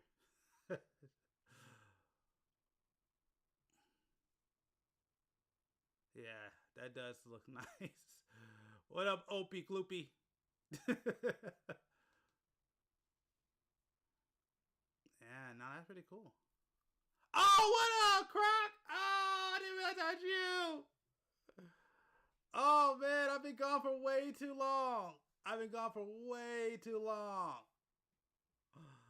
Oh, man, it's good to hear from you, man. How's school been?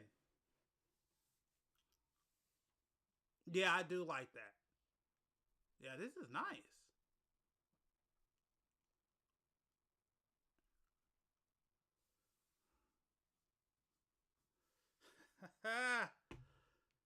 Man, it's always good to see you in chat.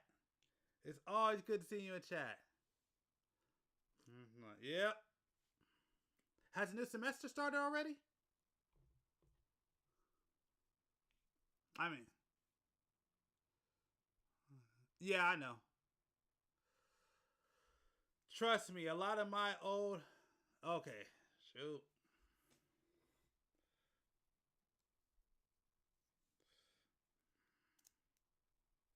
Yeah, I know that's a rough one. Yeah, trust me, I also have some blemishes in mine too when I started. Like I'm not on this level where I was trying to do gradients. I was just trying to just do solid colors. The problem I have is like it tends to bubble up and stuff, so I gotta figure that out. Coding's hard. Yeah, to be honest, and just so you know, I'm actually thinking about going back to school for coding myself.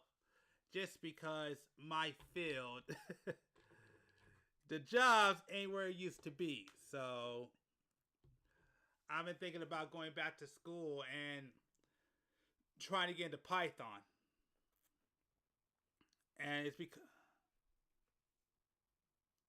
it's Gundam base code only.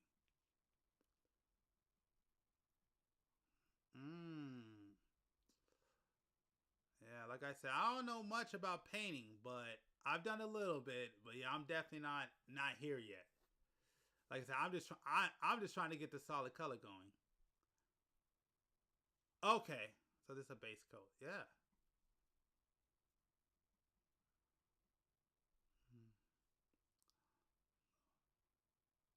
Okay, I'll remember that. Lua, the good advice. I'll remember that. Thank you. I appreciate that.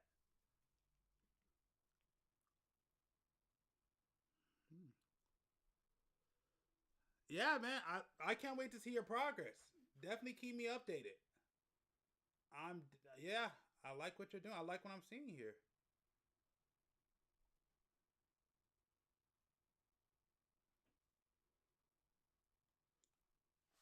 Yeah, that's sick.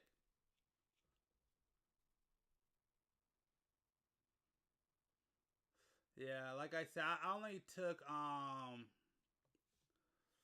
I've only took like one lesson.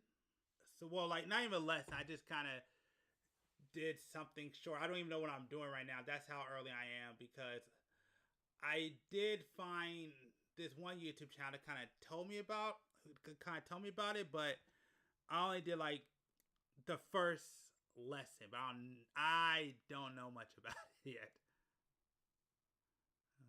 Ooh, that's a good one to keep you sane. That is my freaking game. I freaking love Guilty Gear. I wish I had a new one though, but I needed a PS5 for that. Well, no. Isn't Strive for the PS4 too? I think Strive's also for the PS4. But oh yeah, no, I love Guilty Gear. I basically got. Hold on.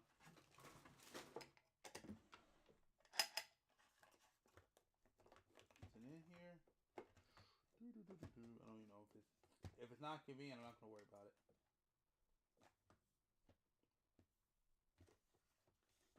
Is it in here?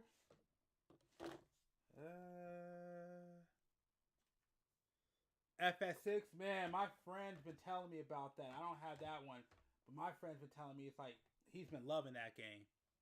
FX6. God.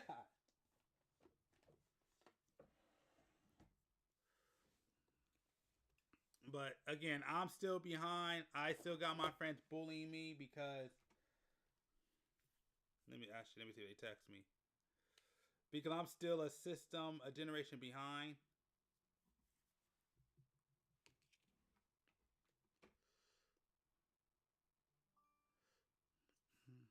Did he already get it? Wasn't his date already announced? When it comes to Alex?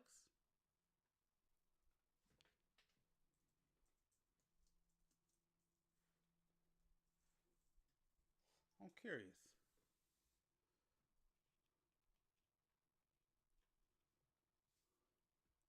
Let's see. Oh, yeah, March 17th. Okay. So just basically a month. Oh, there you go. Thank you. Okay, yeah. So literally a month.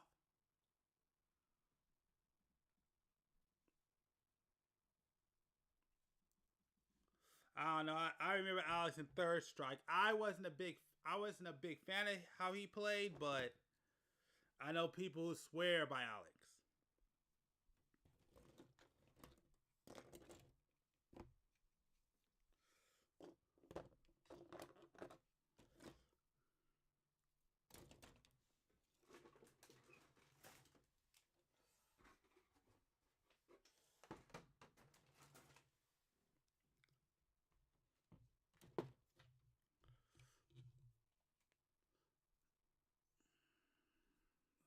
Well,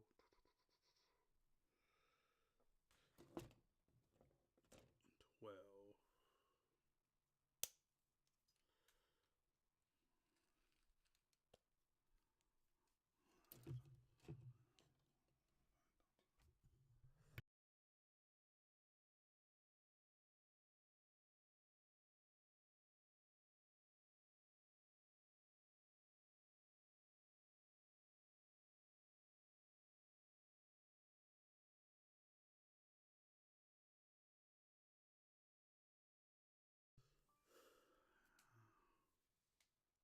Yeah.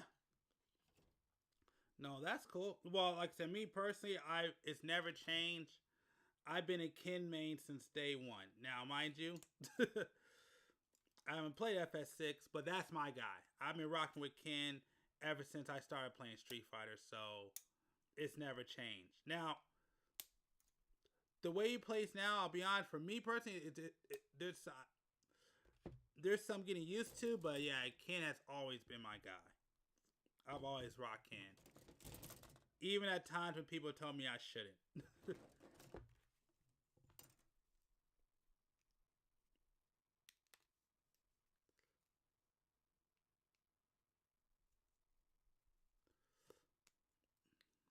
I said, I'm a Ken loyalist. I ain't gonna lie.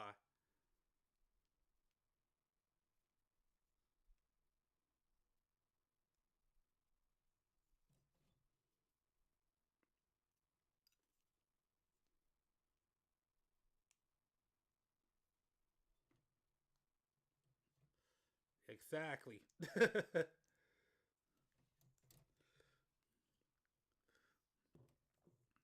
I said, mine is just pure loyalty. Pure loyalty. That's it.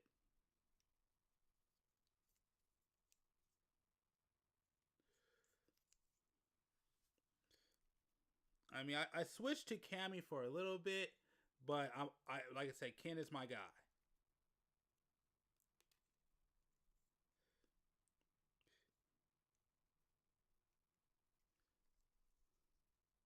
Zangief, yep. Zangief was a beast. If you know how to play with them. So, if you know, yeah, well, like I said, if you're a grappler fan, yeah.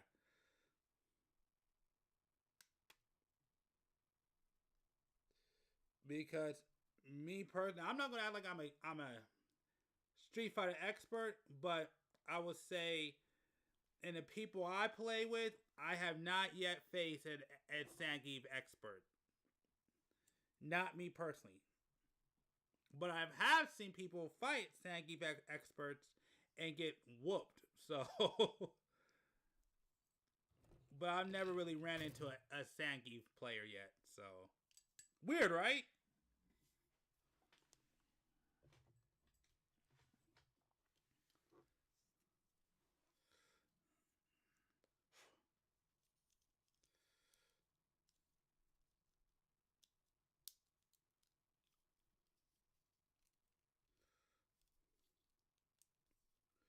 I mean, I wonder.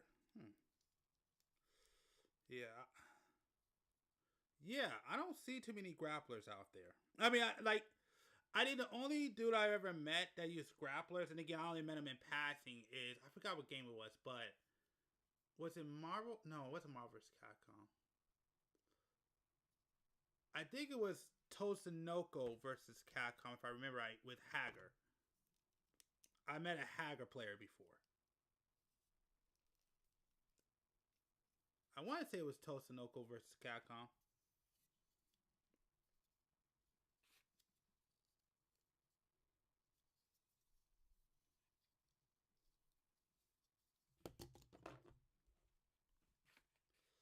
Okay. Guilty Gear, Guilty Gear, I really settled on a main. Frost is annoying. Now, I have played Frost. I have definitely played a Frost player. Those guys are annoying. Me, I would say I use Kai, I use Guy, I like Jam. I do like Jam. Jam's legit. I have fun with playing with Jam.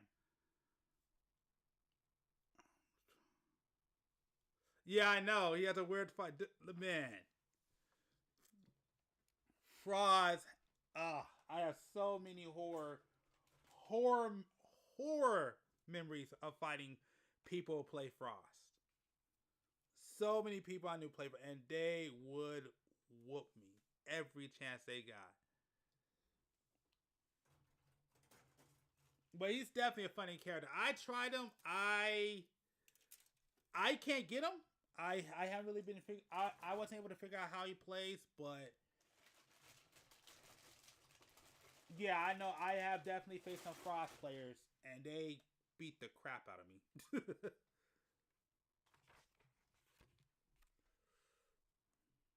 But yeah, so I would say, yeah, Jam, Kai,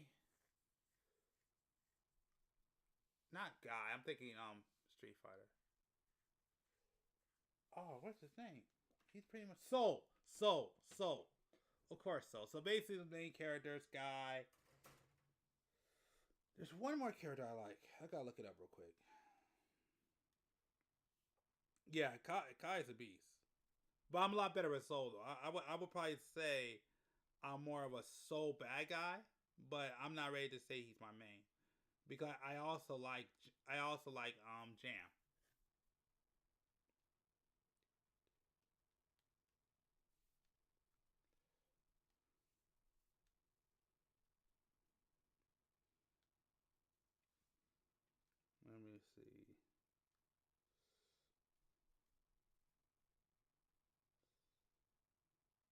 I want to say Valentine. Not Elfit. Oh, what's his name? What's up? Ramathal? I think that's how you pronounce the name. Yeah, I've used her, and I've actually was trying to learn her for a while. I think that's the president. The ninja is the president. What's his name? Is it Chip? Yeah, Chip. Chip. That's the other dude I like. I'm using Chip a lot. The president.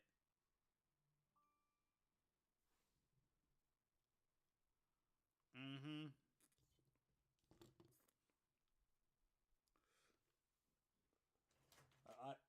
Again, everybody has that character that keeps them up at night. Again, me is Frost. It will always be Frost. Crackhead Freddy, yeah. But he plays great. But yeah.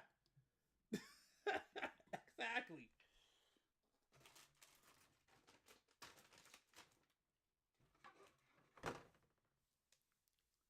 Exactly. The president.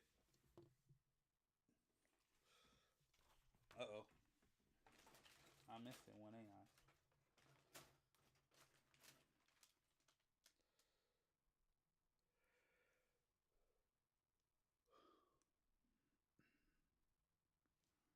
C113.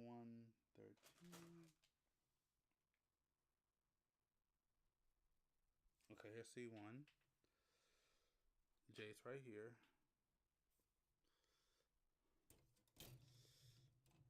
K is right here.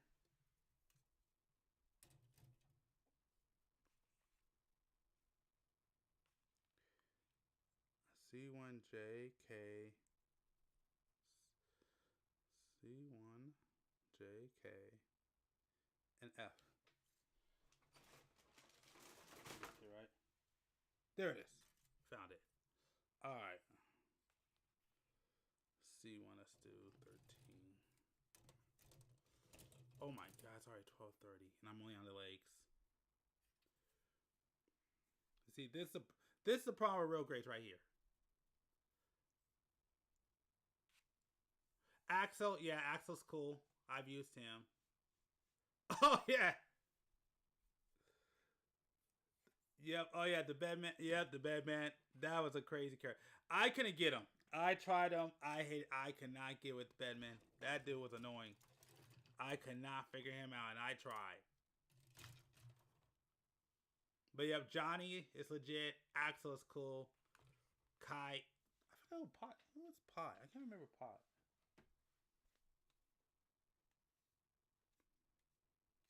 Oh, I know who it is. Okay, yeah, I'm with you. Yeah, I know who you're talking about now. I know who Pot is. Okay, I'm with you.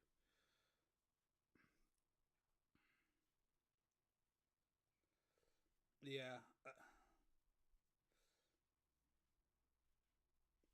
Yeah, I was also trying to get good with Venom. That's another character I also like, but yeah, I can never. Yeah, I wasn't really good with the. Well, I actually use him in a cheap way, but when I go against experienced players, they just beat the crap out of me with him. All right, I'm missing. Where are my? The heck? Uh-oh, that's not good.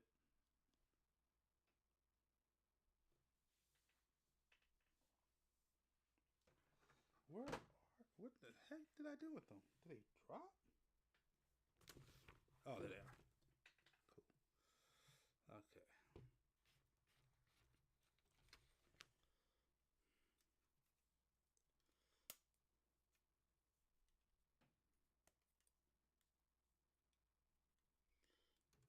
Oh, you know who else is good? Who's that girl with the pole? She was also good. I also started using her for a little bit. And she was actually putting in work for me. What's her name?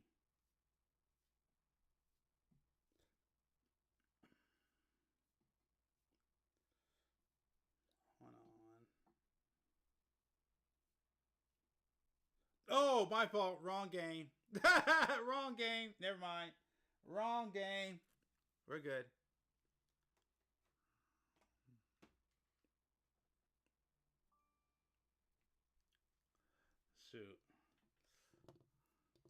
My bad. You see, that's another issue I have too, because I keep getting the one that I do keep doing, and I keep making a mistake is I keep getting Guilty Gear mixed up with this game right here, which I'm sure you know what it. I think you might know what it is. But I usually get these two games mixed up a lot of times.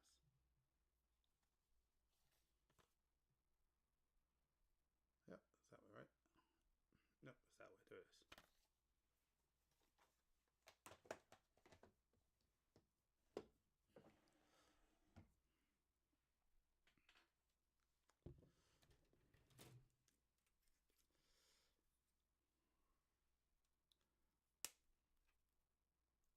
Oh, it's good. I mean, it's long. Well, if you play the story, it's long.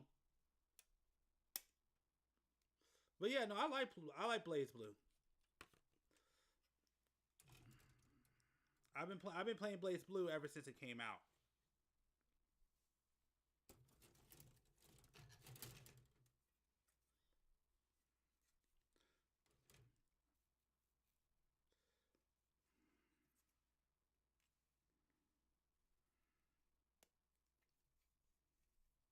Yeah, it's definitely good. I mean, if you like Guilty Gear, you'll probably like Blaze Blue. Even though Guilty Gear is a different game, but it's basically made by the same people.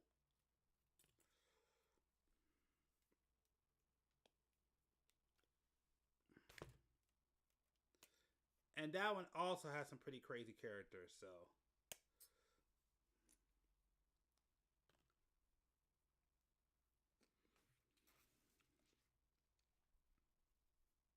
Okay. J.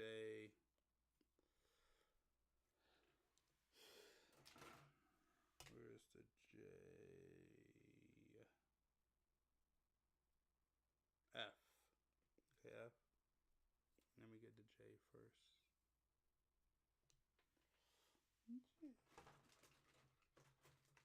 That's B. Where's, oh, there it is.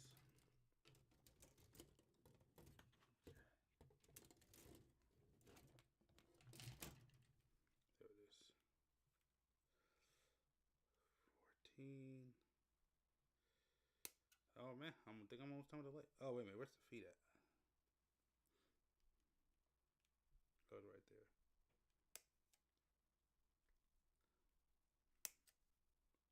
Yeah, again, if you like Guilty Gear, I would definitely recommend Blaze Blue. Alright. Absolutely.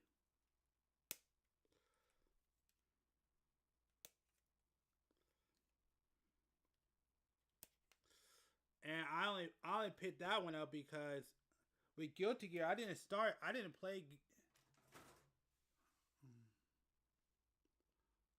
I still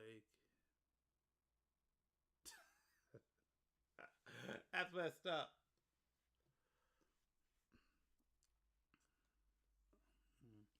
Yeah, I didn't have that problem. Well, it depends on what age, but I didn't really have that problem. Oh, I saw a kid build a whole ass Gundam in school. Oh, that's crazy. Oh, that's in school. That's crazy. That's crazy. I wouldn't even have the time. Well, and also for other reasons too.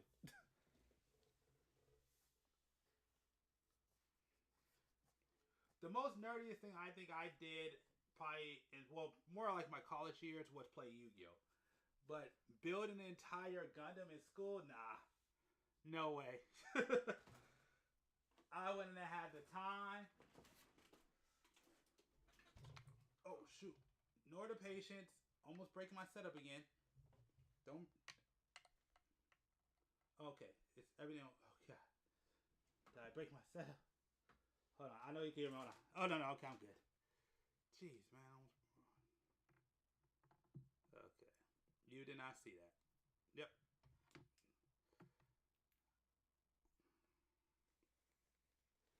That's crazy. That's crazy. I would not have the time. I respect it though. I do respect it, but I couldn't do it. That's crazy. It had to be like a entry level grade. I'll be surprised if it was like some crazy high grade or something. It had to be like an entry. It has to be an entry level. Unless he just had time to waste, or she, I don't know.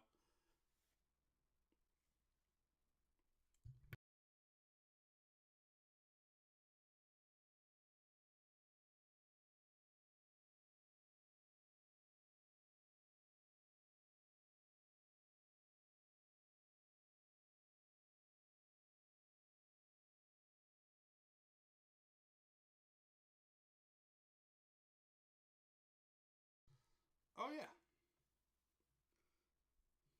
Yeah, but there's different ones. As you see, I've been up since 8 o'clock my time building these. Well, my fault. 9 o'clock my time building building this kit. And you see, I'm only on the legs. I'm still on the legs. And depending on what grade you get, it means it takes a lot. It means it means it's going to take a lot longer for you to get done. Jeez, getting tongue-tied.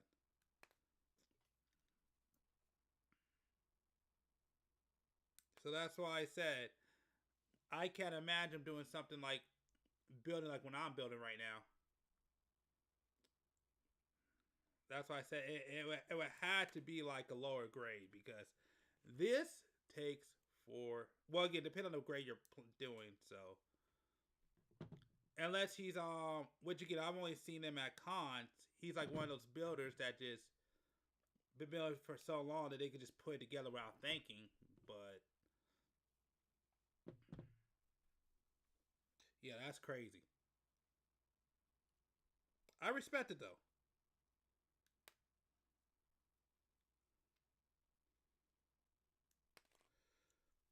Let's get this done.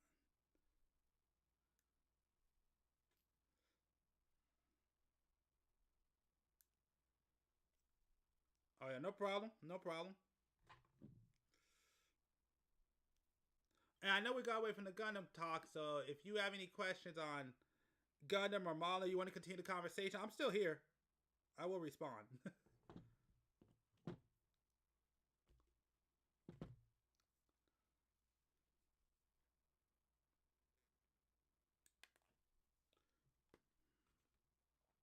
That's done. That's done.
All right, that's done. That's done.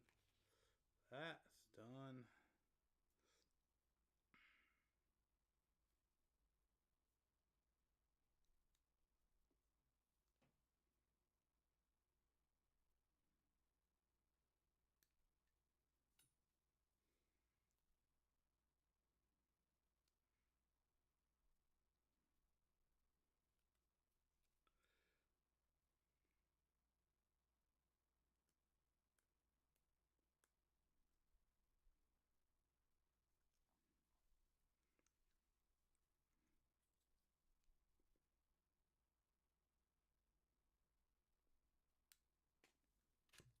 All right.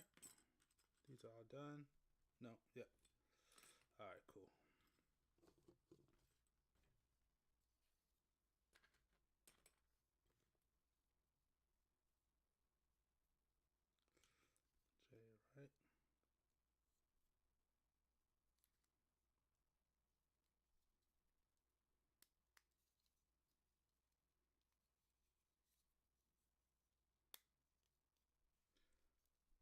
14.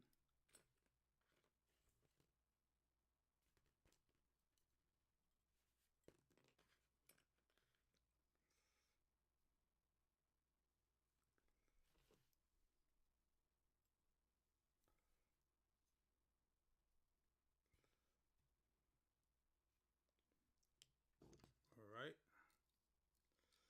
Okay.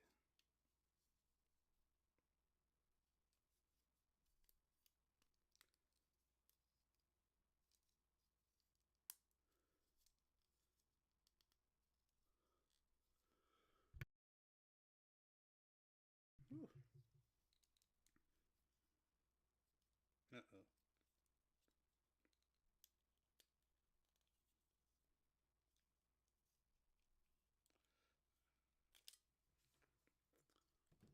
All right.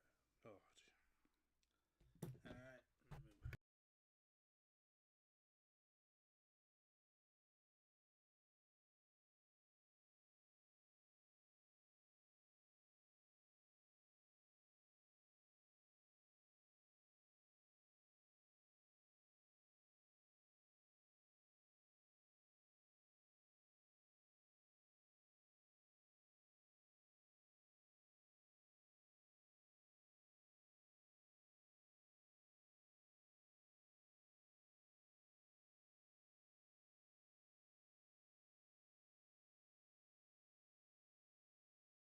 All right, there we go.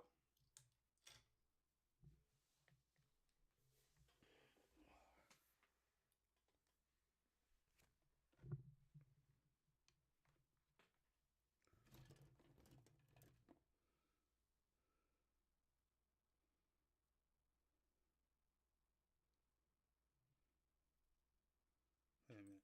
Did I screw up somewhere? J. K.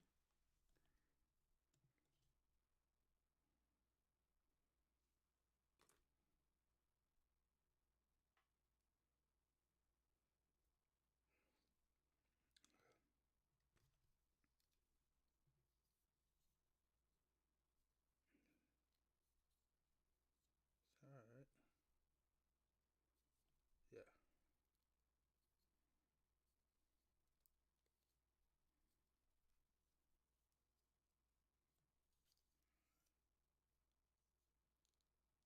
All right.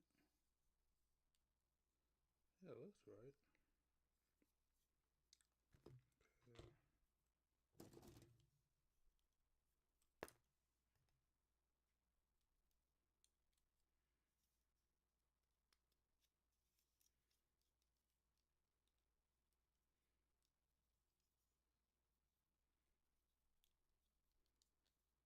Yeah, okay. That looks about right.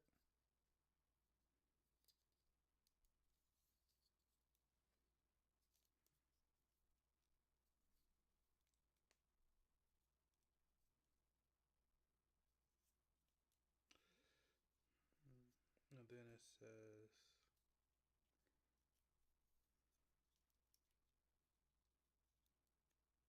it's right there, right?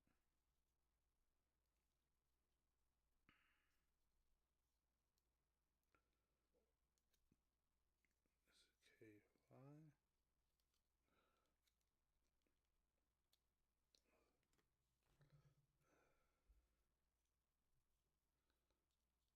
The bay.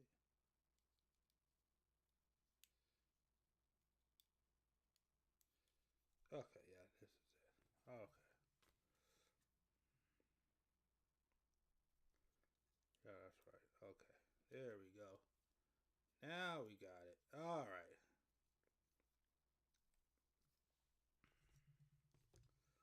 And then we do this one back here. Do do do do do. All right.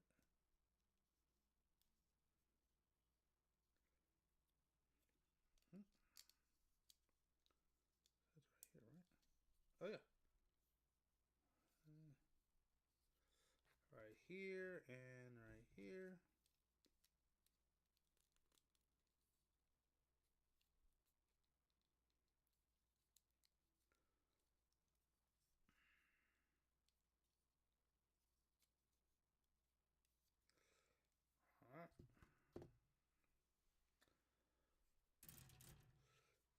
have 4, 5, 11, 10. 4, 5, 11, 10. And then we're done. Well, we're done with the legs, I think. 4, 5, 11, 10. All right, cool.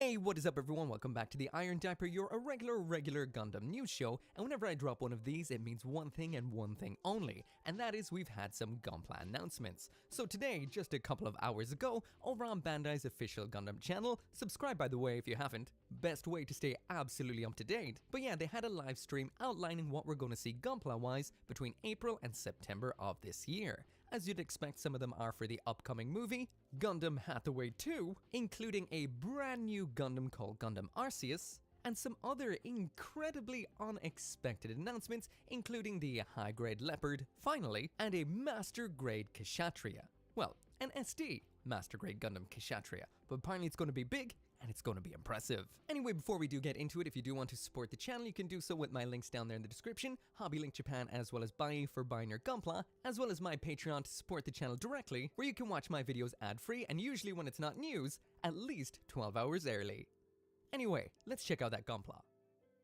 We all do it. You see a line and wonder, should I join it? Even crazier is that folks stick with insurance that keeps them waiting around to file a claim, while Geico's claim support is available day or night. What are you waiting for? Up when it does come to the announcements, we got some announcements from the upcoming Gundam movie, Mobile Suit Gundam Hathaway, The Sorcery of Nymph Kirke. And that is the high-grade Gundam Arceus. This is coming out in April 2026 at a fairly whopping 13,200 yen, which directly translates to about $85, but when it does land in the West, more than likely it will be closer to about 130. When it comes to this mobile suit right here, this is an absolute beast. We would have seen two massive Gundams from this particular movie series so far, being the high-grade Penelope and the high-grade Kusi Gundam. This is the third addition to the lineup, and it is even bigger, standing at a height of 25 centimeters, which is around 10 inches, of absolute high-grade pleasure. This mobile suit design-wise is very similar to what we would have seen with the last two releases. Large armor panels everywhere, tons of detail. This thing is an absolute behemoth. As for the actual details, this one right here is a little bit closer to the Penelope, because it is an actual mobile suit on the inside with a kind of flight unit and a whole bunch of armor added on over. And as for that particular Gundam on the inside, this is a high-grade, mass-produced new Gundam, which is an absolutely atrocious way to make you want to buy two of these. On top of that, this does have a full transformation to flight form, which looks like it's going to be very involved, very crazy, and very parts heavy, but overall looking very detailed. When it is transformed into the flight form, it's fairly beautiful. This has that real, almost side-scrolling shooter kind of mecha feel to it. It's large, aerodynamic, almost flying wedge shape to it. Around back we've got some jet engines and nozzles, as well as what seems to be a new kind of joint in this. In the little kind of introductory video, it shows that we've got almost like ring-like or cuff-like joints with a lot of rotating parts in it, which have a lot to do with the actual transformation, as well as the aiming of the fin funnels around back. Also, like I just mentioned, we do have a mass-produced version of the new Gundam inside of it. In this live stream, they did show us a very nice, almost stripped-down half-and-half version, so you can actually see into the way that the new Gundam is held inside of the Arceus-style armor. The legs attach into it, almost pointing out towards the back, reminiscent a little bit of the narrative Gundam Apex. We've got some almost three-toed chicken-like legs below, dummy arms which attach onto the shoulders, a heavy weapon system up front, and two of those giant fin funnel systems around on the back. Also, we did see in this particular live stream that we do have swappable hips to make actually changing this from the Arceus mode to the new Gundam mode fairly simple with only one little part swap for the hips. When it does come to the mass-produced new Gundam inside, we got a little bit of a peek at that too. This is definitely what looks to be a brand new mold that is very similar to the standard new Gundam, but we've got some new design, especially around the head, a brand new turquoise and grey color scheme, and we can attach the funnel system from the Arceus onto the back of it in that fin funnel single new Gundam wing in that iconic kind of way. Overall, that was pretty much all of the details about the Arceus. This is looking like it's going to be one over-the-top incredible kit. Once again, this is coming out in April of this year at 13,200 yen. Next up, when it does come to Gundam Hathaway releases, there's a brand new version of the Kusee Gundam for 2026. This is also coming out in April at 7,700 yen. Yeah, Directly so translated, bring out that's about the $50. manga version, Just like we would have seen with the previous releases, this is big, big. Not quite as big as the Arceus, but it is an absolutely big unit. Now, from this actual live stream, it kind of seems like this may be pretty similar, if not 90% the same as the previous release. It just has some new features reflecting what it does look like in the brand new movie. As for these new features, we seem to have some shield damage on the shield. Now, it wasn't too clear to me whether or not this was, well, going to be actually in grey or they just left it in prototype grey so it was a little bit more apparent. Maybe this is swappable for a non-damaged part? That is kind of the gist that it was getting. But overall, it's an interesting new aspect. Besides that, we do also have a brand new rifle, or at least a new rifle segment. Overall, the rifle does look similar to what we would have seen with the standard release version of the Kusee Gundam, but we do have a little bit of a blue, navy blue segment towards the end of the barrel. Finally then, it does seem like we're going to have head options inside of this box. There was two versions of this particular unit shown on the live stream, one of which had the standard Kusee Gundam head with the grey cheeks inside, but the other version had a brand new head which is a little bit closer to the old school novel design, which is one thing fans were definitely yearning for, a more novel style classic look. We've got a longer face with longer fins down towards the sides of the muzzle, and no grey sections inside, giving an overall more classic novel silhouette to the Kusee Gundam. Again, no more details really mentioned, it is out in April, and again at a price point of 7,700 yen.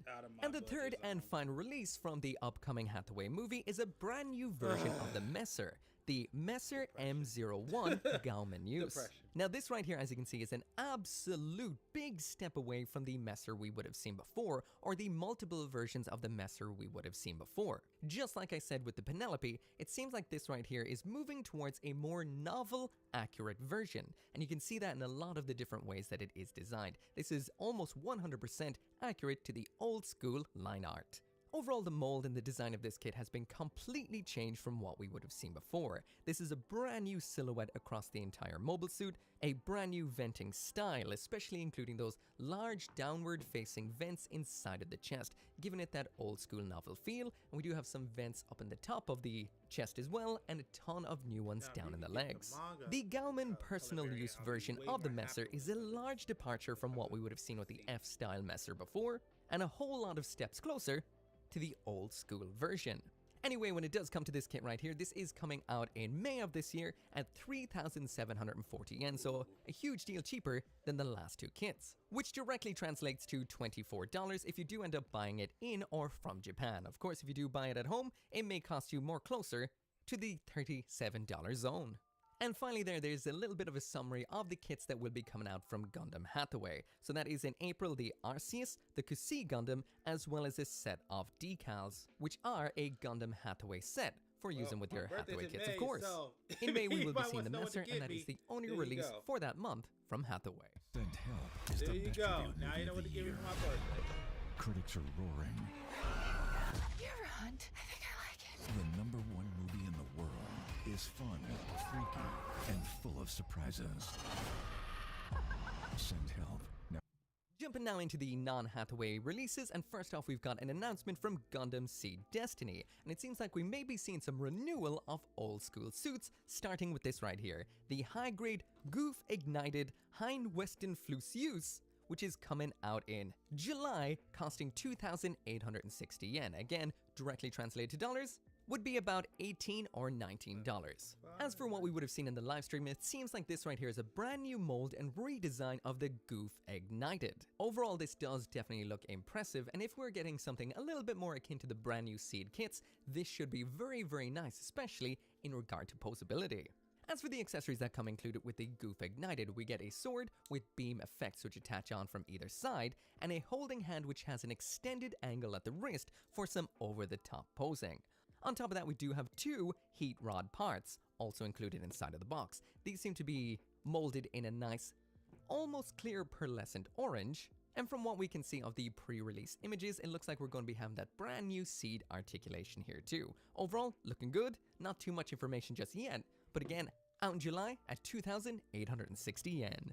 Next up, we did get an announcement from After War Gundam X, and this one right here is one we've been waiting on for quite some time. That, of course, is the high-grade Gundam Leopard, coming out in August at 2,420 yen. You know what that So like I means? mentioned, we've been waiting for this one for quite some time. Just to kind of put it into perspective, the renewal version of the high-grade Gundam X would have came out in 2010. The actual Gundam Airmaster high grade came out in 2014, so it's been 12 years waiting just for a Leopard to join the squad. So when it does come to the high grade Leopard, it seems like it bears no parts shared whatsoever with the Build Fighters version, which is the high grade Leopard Da Vinci. The prototype was all that we saw on show today, so no colors, no nothing like that. It's still in production. Based on what we did see though, this is a brand new mold built from the ground up, so not based on the Leopard Da Vinci. Gimmicks include opening chest hatches, opening shoulder hatches, and 1 opening leg hatch. Around back we do have the iconic Gatling gun, and this can swing forward and attach on into the shoulder to replicate the shooting pose. Overall, it looks like it has nailed the aesthetic of the high-grade Leopard, and the gimmicks look to be fairly fantastic. Again, no more information, but it is out in August, 2,420 yen. So the next and final Gunpla full release announcement that we saw was a Master Grade SD, and honestly I did not see this one coming at all. So far we've gotten Gundam after Gundam after Gundam for 4 Gundams in total, but this year we're going to be seeing something else, which is the Master Grade SD Kshatriya. Now the most kind of disappointing aspect about this announcement is that they didn't have anything on show. The only information we got is that it is coming out this September at 7,700 yen. Which again directly translated is $50. So yeah, like I mentioned, there was no prototype or no example on show, but this does look absolutely incredible. I have to mention that the Master Grade SD line to me has been the only perfect line of Gunpla so far. They are amazing, the gimmicks are incredible. They may be SD, but what they pack in under the hood is Master Grade greatness, and it always makes me sad that we don't have the Master Grade equivalents. I really would love to see a Master Grade Kshatriya by Bandai, but it seems like, is this a tease, or is this all we're gonna get? Now the only thing the host on the show did mention is that it is absolutely huge, and apparently somewhat bigger than the high grade, or so they say. But again, that is the only information, but the line has been so fantastic so far, I am hugely excited. Anyway, once again, there is the release schedule for the non-Hathaway kits. So that is the Goof Ignited from Seed Destiny coming out in July. In August, we've got the high-grade Leopard from Gundam X, and in September, the Master Grade SD Kshatriya from Gundam Unicorn. So finally, after what feels like radio silence for so long, we've finally gotten some news on Gundam Assemble. So we're going to be seeing the release of these kits on the 4th of March 2026. So very soon, next month in fact.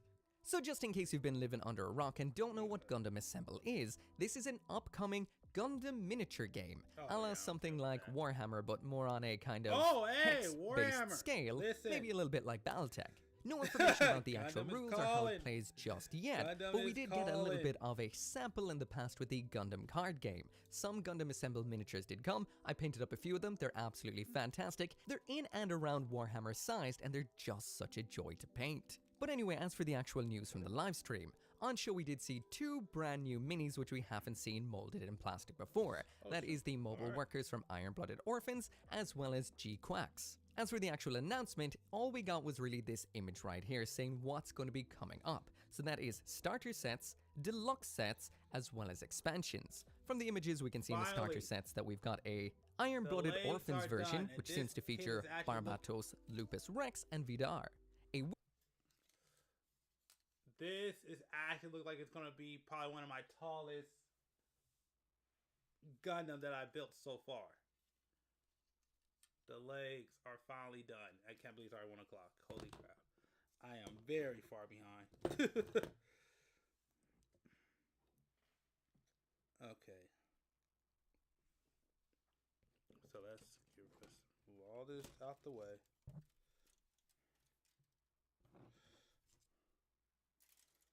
Let's see what I need. So what I need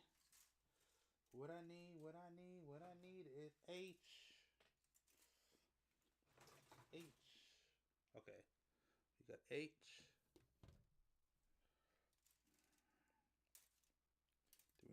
We need K. K's gonna come later.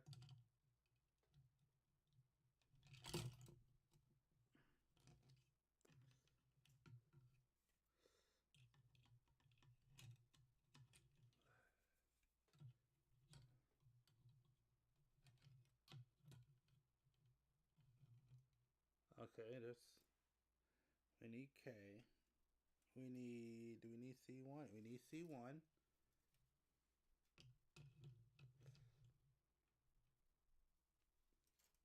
We need J.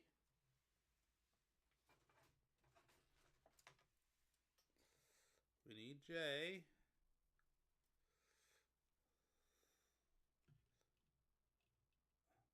We need I.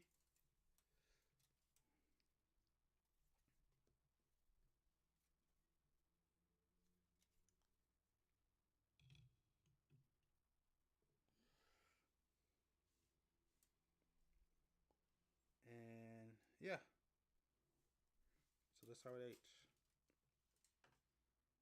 Oh, this last ticket thing for just okay. I got a lot to go. I don't think I'm gonna get this done anytime soon. I wish I would have woke up 2 hours earlier. Alright. Okay, you can watch the last of this later. I just wanted to. Oh, so sad. So sad.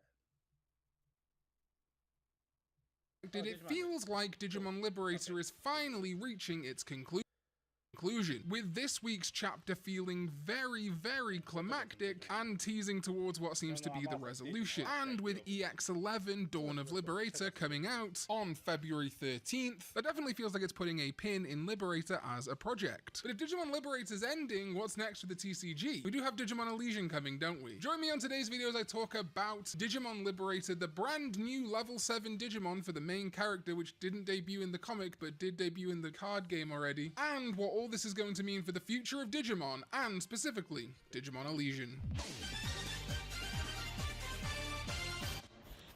What is up, digital companions? My name is Khan EX and welcome back to another video. And if it's not welcome back, of course subscribe. Join the 100,000, you know? This many people aren't subscribed still. If you're watching the videos, like the sub feed is all weird now anyway, but it can't hurt, you know? And yes, Digimon Liberator had its latest chapter this week. And honestly, I was a little surprised that we did not see Shoto's Terromon rehatch from its egg and assume it's level 7. With the next comic chapter not happening until February 12th, the day before the release of EX11 Dawn of Liberator. However, then during a card battle video, at the end Yuki revealed Vortextramon, the brand new level 7 for Terramon's evolution line. As a reminder, the level 7s in Digimon Liberator don't work quite the same as you might expect for things like Omnimon or other level 7s or Ultra or Mega Plus level Digimon. They're more like parallel Megas, acting in tandem in this instance with a Digimon like Zephargamon, than necessarily a step up one further from the level 6 or Mega. It does have some interesting lore additions though. First of all, it's a bird dragon Digimon like the others in the line, and also a Vortex Warrior. And this is true of Grand Galemon and Zephargamon. And it's kind of interesting that Vortex Warriors is being used here, because initially that was just the group that Medieval Gallantmon belonged to, which is kind of Shoto's other partner, the mega of his Muchomon. And Vortextramon also continues the tradition that Zephargamon set of tying the Vortex Warriors back into the lore established by Medieval Gallantmon. He was the leader of the Vortex Warriors, and now that more Vortex Warriors exist, there's still that intrinsic connection to Witchelny, the world of magical witches. Another Bandai V-Pet from the 90s, which basically a lot of its lore has now been folded into Digimon lore. Digimon like Wizardmon, for example, were originally from the world of magical witches.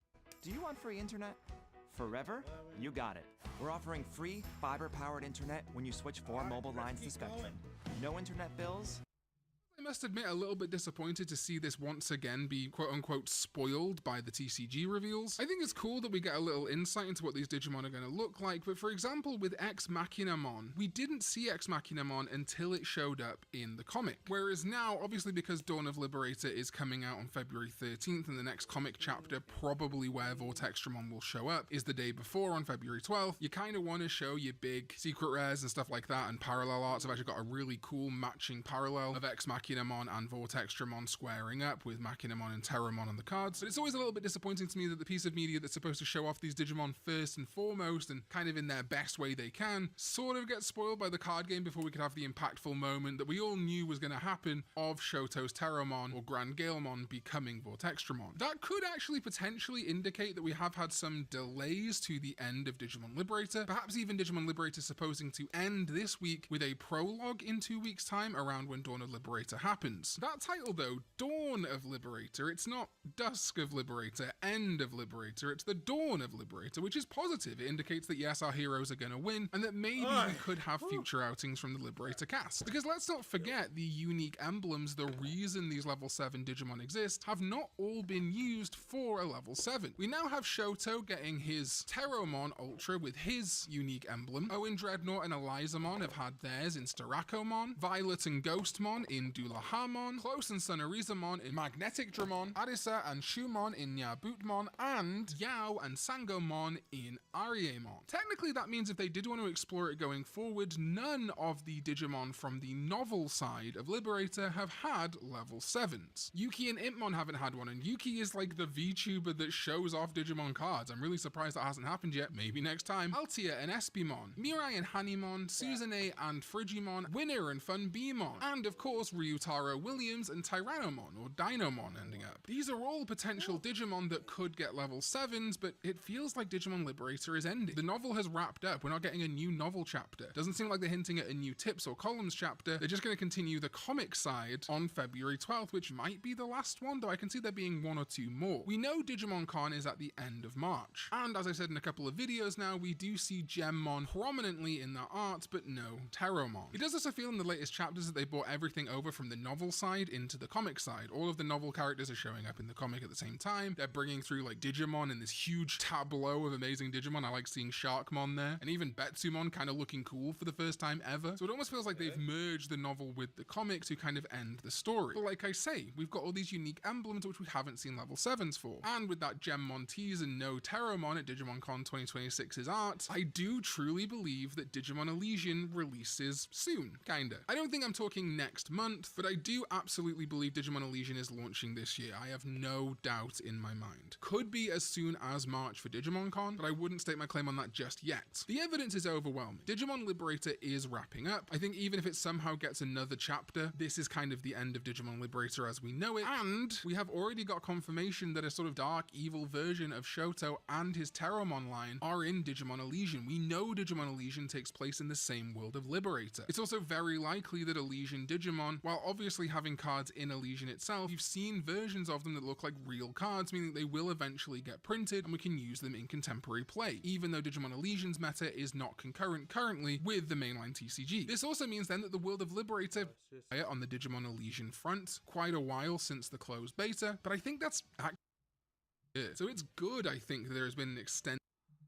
Either way, we are at this point about 2 months, maybe slightly less, away from Digimon Con. As of time of publishing, Digimon Con is actually next month. They did say late March, so I think 6 to 8 weeks away. And I'm really excited to see what they're going to show us. I don't think we're going to get a ton besides Digimon Elysian and existing properties this year, though I would be very, very happy to see a sequel or DLC announced for Digimon Story Time Stranger. However, something really key to bear in mind is that 2027 next year is the 30th anniversary anniversary of Digimon as a franchise. And looking already at what we've had for like the 25th anniversary for the anime with Digimon Beat Break kind of surging forward, and the 25th anniversary of Digimon as a whole, it's been pretty great. So I'm actually kind of happy if we do have a slower year this year. And by slower year, I'm talking about a thriving TCG, Digimon Elysian coming out, which will be a brand new mobile game with a brand new story to play through, plus it's an entire TCG client, so we can play Digimon card game online whenever we want in our phones. At least one more episode of DLC for Digimon Story Time Strange that's already confirmed, God knows what else, and the whole new anime Beat Break airing through until like at least September. It's hard to be mad at 2026, even if we don't get anything else announced. And then we're going to be heading into the 30th year of Digimon. Anyway, that's it, my little update on Digimon Liberator and what I think it means for the future of the franchise, Digimon Elysian, and what to expect this year. There are going to be more news videos coming up, of course. I can't really put this into its own video because it's so brief, but they did just announce the new Digimon Real Data collection, with the first one being specifically the Tyrannomon that was featured on the package of the original LCD toy, Digital Monster version 1. This feels like a spiritual successor to the Dynamotion line, taking an official piece of Digimon art and translating it very faithfully into a figure. Pre-orders for those opened on the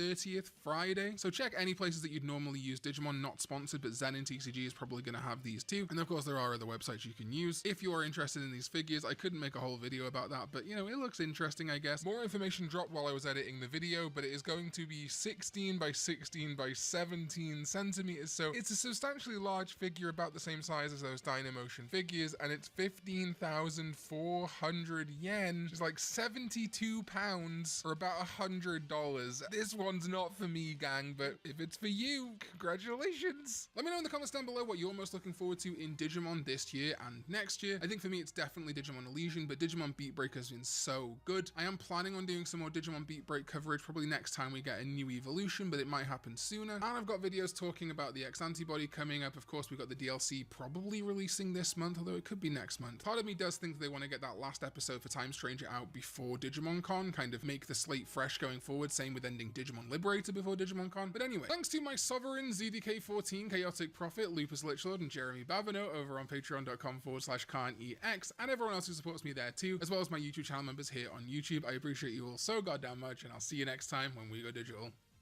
Bye bye. Sprouts Myth number 3. It's just another grocery store. With fresh organic produce everywhere, it's a bit like a wellness retreat. Sprouts Myth number 45. They don't carry the weird stuff I'm into.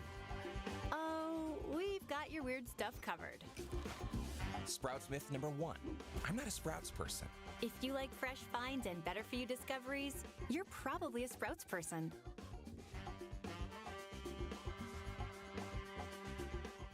Looking for new furniture at huge discounts? Shop Ashley's President's Day sale, where you can shop the season's top styles with hot buys starting at $349. Living rooms, dining rooms, bedrooms, all at incredible sale prices. Only at Ashley's President's Day sale.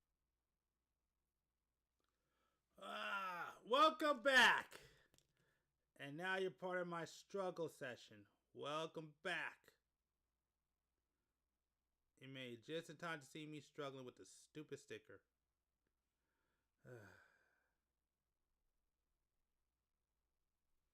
It's always a stupid sticker that gives me trouble.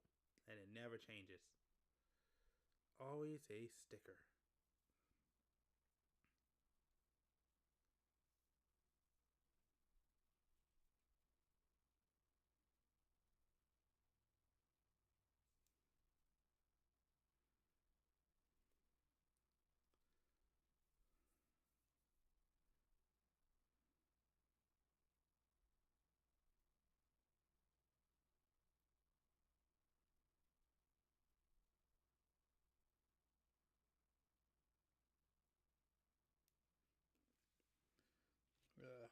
Jeez. Okay. Okay, hold on. Hold on. I'm not gonna be concentrated. I just gotta get this stupid sticker. It's always the stickers. Always the stickers.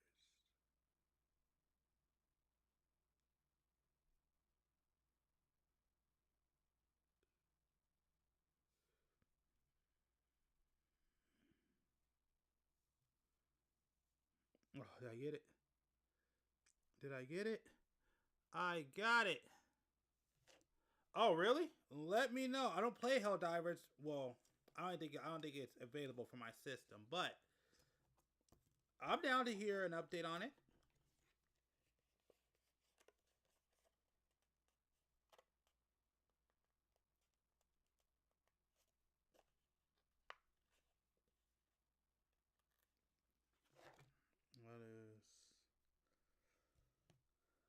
What is 11?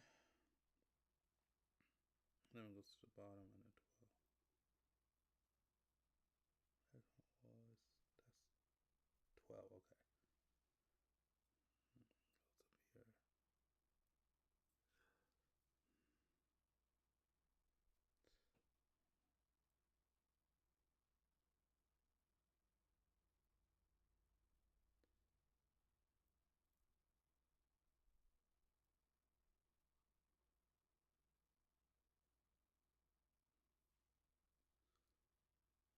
Yes. Yes, do tell what's been going on with Helldivers. Alright, well, I am trying to get this sticker done.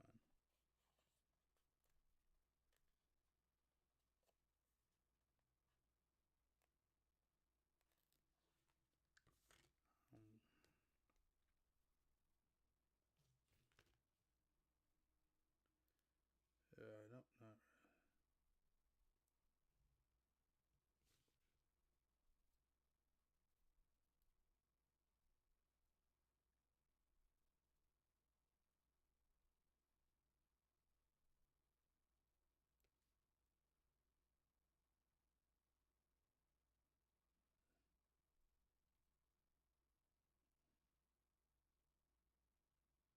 Alright, there we go.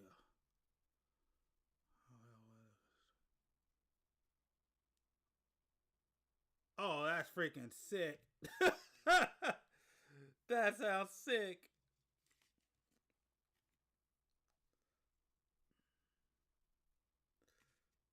That sounds sick.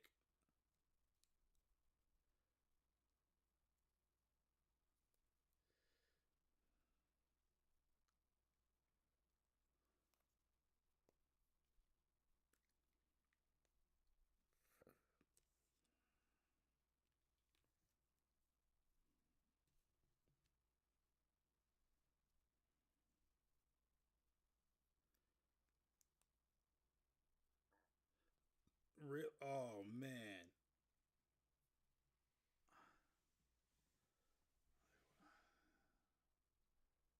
That's freaking tight.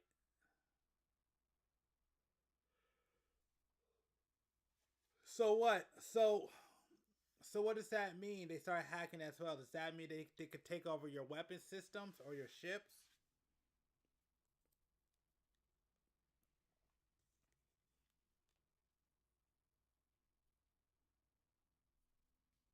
Mm-hmm.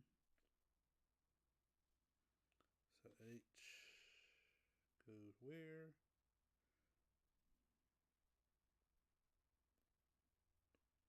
Okay, there it is.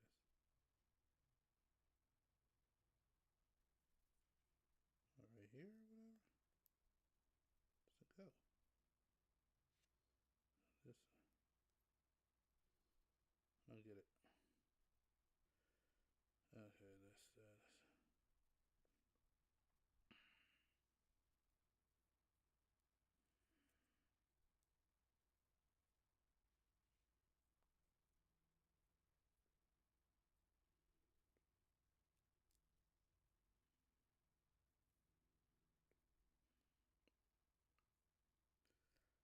All right.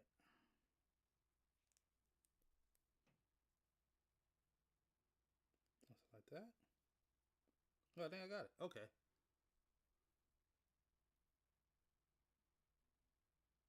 Oh, shoot.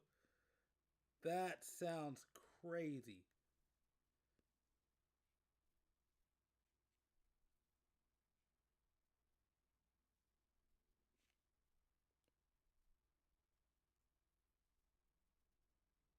That freaking sounds crazy. So basically, Helldivers has been getting okay. So Helldivers has a whole new Death Star that could destroy planets. Robots stole the plants and the thingy, so we're trying to steal it back before Super Earth gets destroyed. And they started hacking and spreading misinformation. And that is tight. That is tight. So we got a new couple war bonds. Went to stealth. That's Rico Kaboom. Holy crap. That is freaking tight. Again, I don't play it, but from what you're telling me, I'm interested.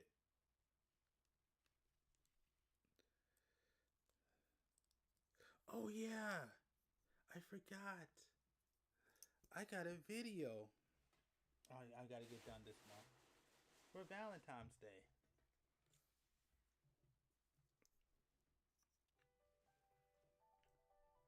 I don't know what that is. I don't care.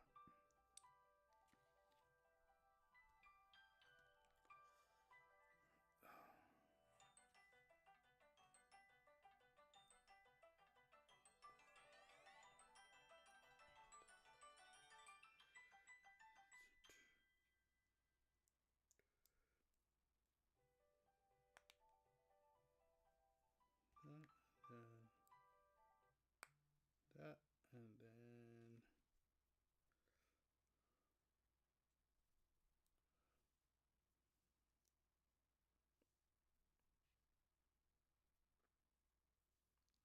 goes this way, right? Yep. They also gave boss accuracy buff.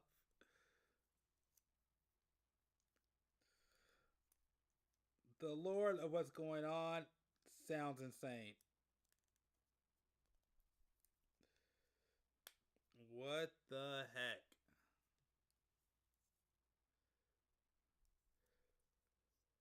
Alright, there we go. Now I got the core right.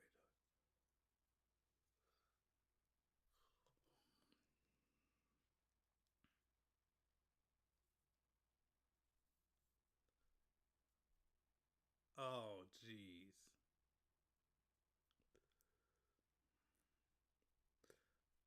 So what's the goal? What is the ultimate goal?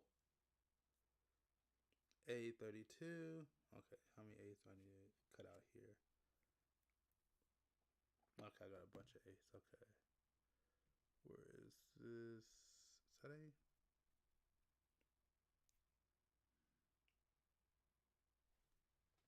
We'll start grabbing. Steal it back and kill more bots. That's all I need to know. Yeah, that's all you need to know.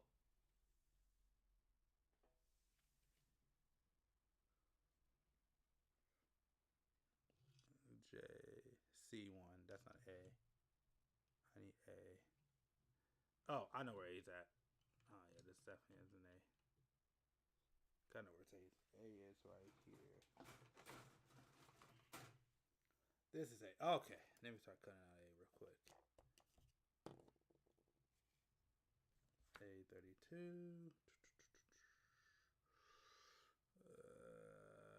32.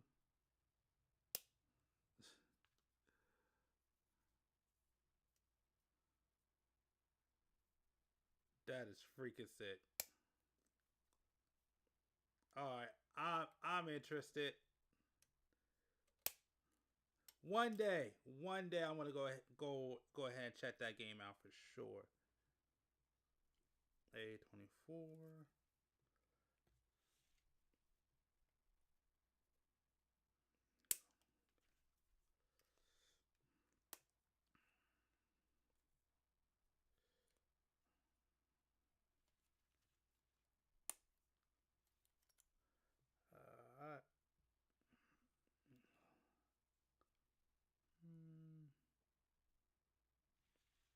Where's A23?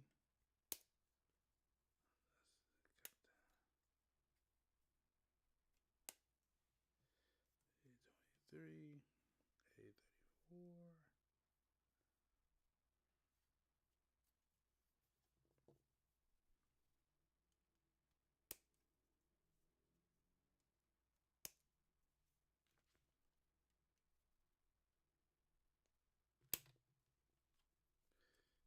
34.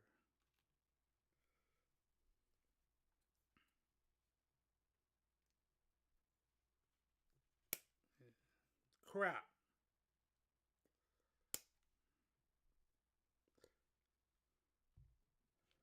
Cool. Alright, like I said, you gotta keep me updated.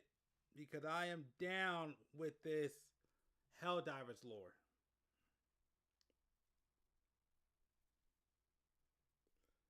A25.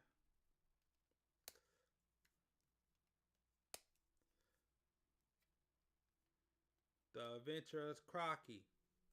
Wait a minute. No, that was a horrible tile. Never mind. Squash that. That tile was not going to work.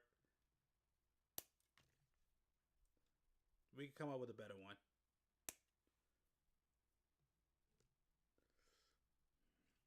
Okay, that's that. And then we need... Okay, we're done with this one or this page. So this is K. So K, we need K1. Oh, I haven't seen it. K1.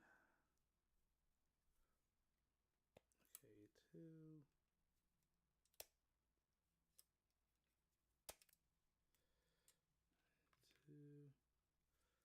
K3.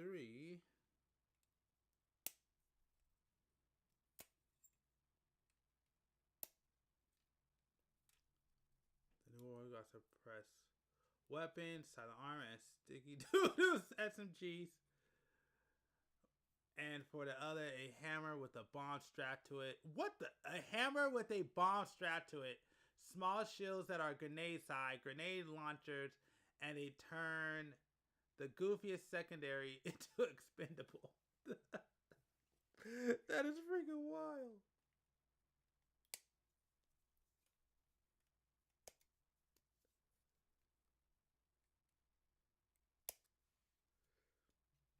Alright. K4. That's it with K's, right? There's no more other K's. Okay, K.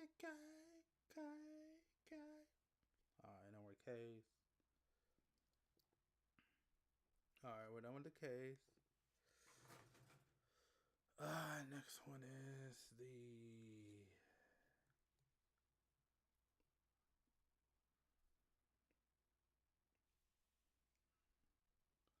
I-118. Oh, I already see what that is.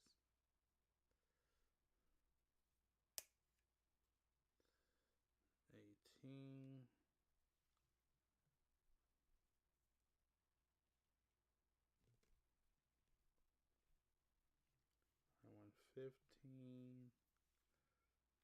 That means 14's right there. That is freaking wild.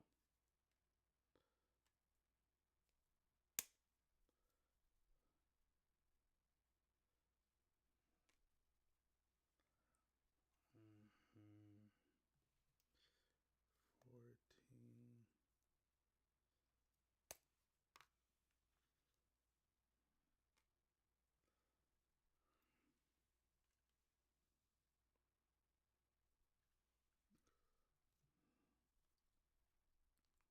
C13, C14. So, no, J6.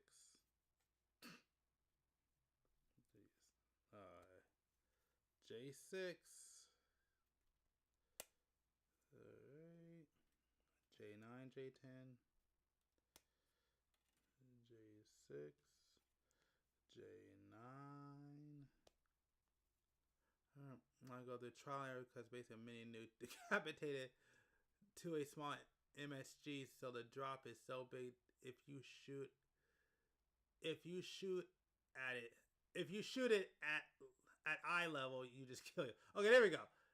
Like the secondary, you had to go through trial and error because it's basically a mini nuke duct taped to a small SMG, so the drop is so big that if you shoot at it at eye level, you basically kill yourself. Okay. That is...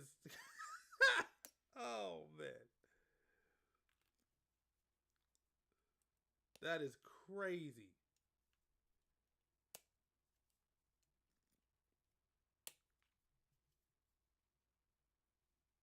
Oh crap. Okay, I gotta bring one back. Is that it with Jay? Yeah, that's it with Jay. So let me bring with I forgot one. Oh, I forgot two. Two eyes. What is that? 13. 13. That is crazy.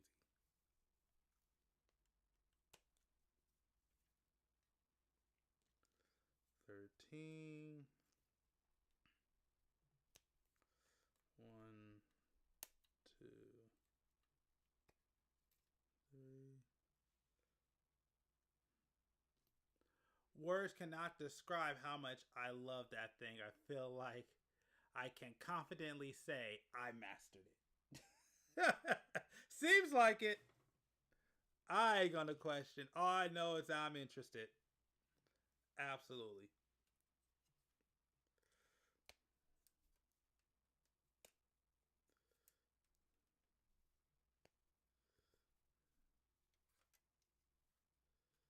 Okay.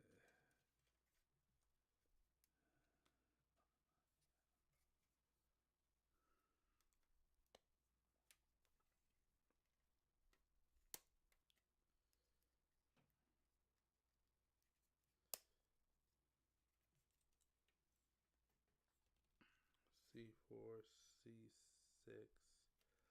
Yeah, I think after this I'm done. This is all I need. What a waste.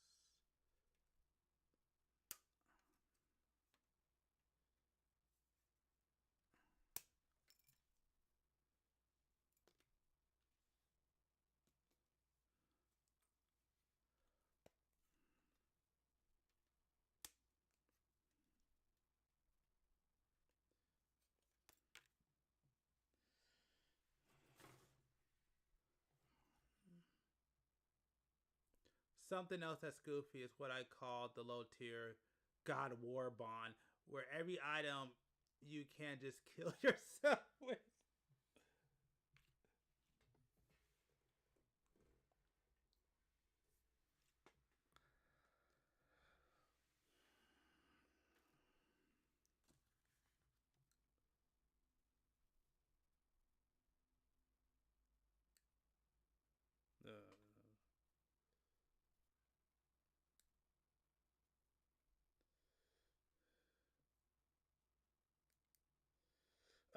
Crap. I screwed up. Okay, I think it could. I think it could be hidden. As long as it can be hidden, I'm okay.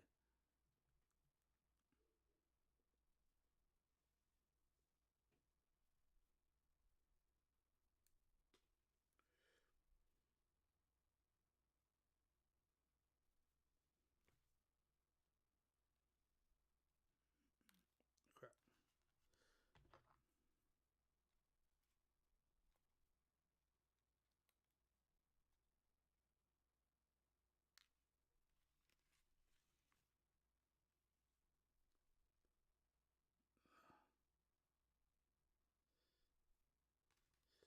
Man, Crocky, you know what?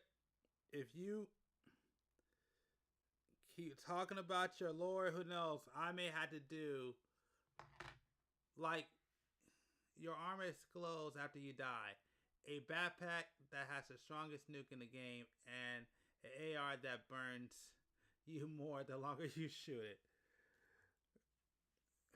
Crocky, if you be coming up with crazy stuff like this, I may have to start making lore videos on your game progress and what you've been doing.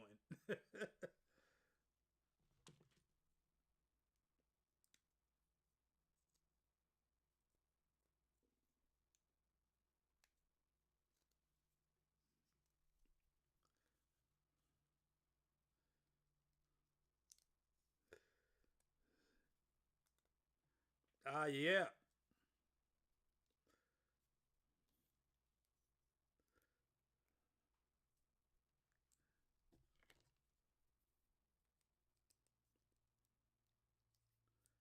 Shoot. Okay, that's cool.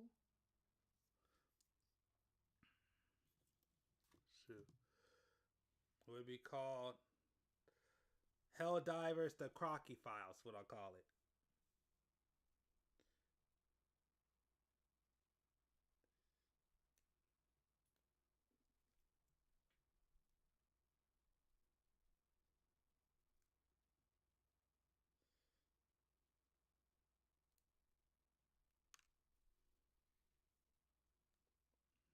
Okay, this one says snap. Here, right? I like this.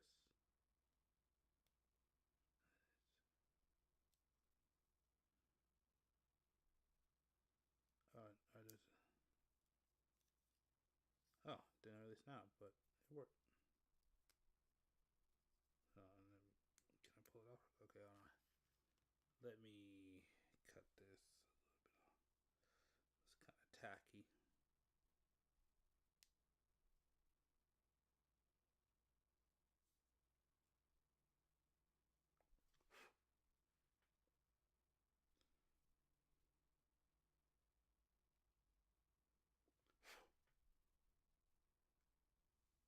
All right, there we go. Now it should be good.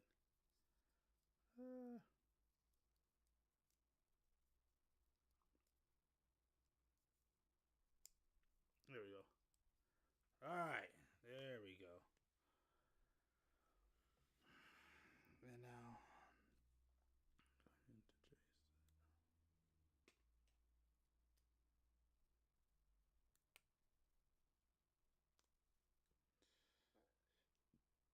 All right.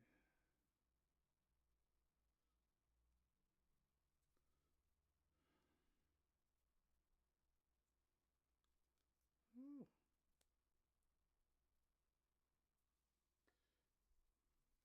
No. Crap. Where did it go? Where did it go? Crap. Oh, no, that's not it. Oh, no.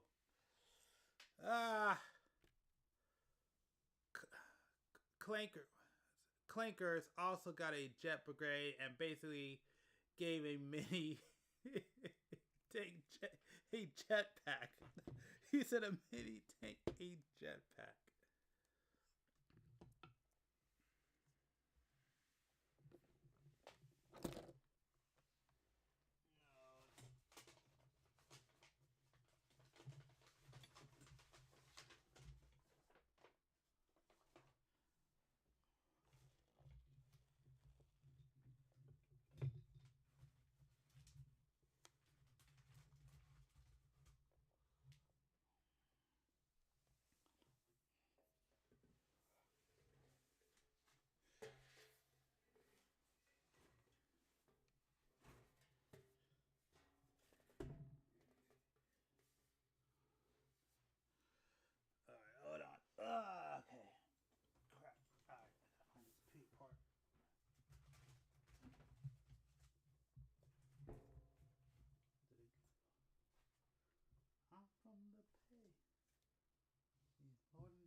takes me so long to find pieces that I dropped.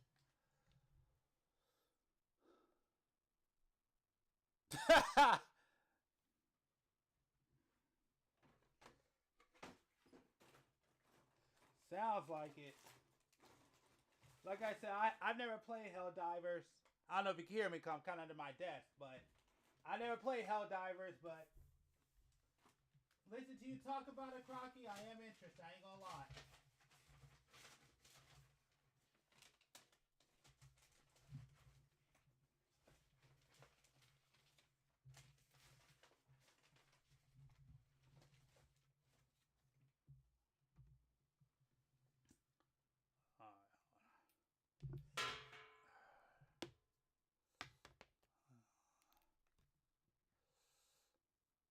Appreciate it. Oh, finally found it. Okay, there we go.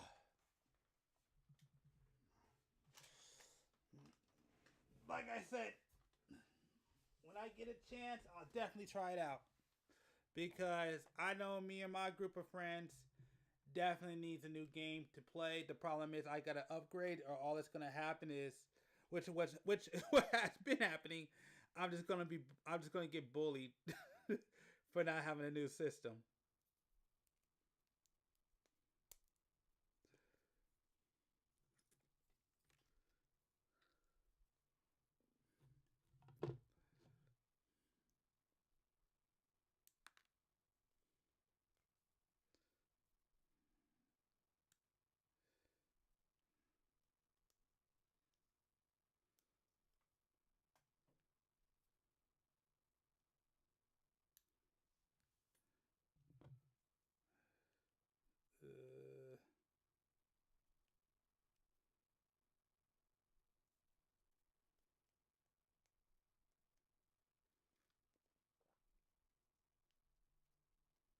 Okay, that's good.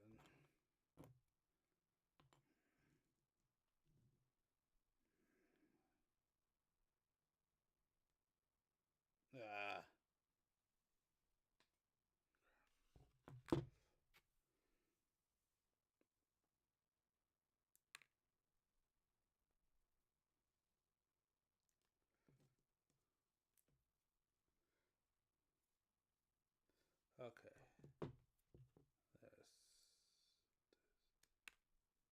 Dang it.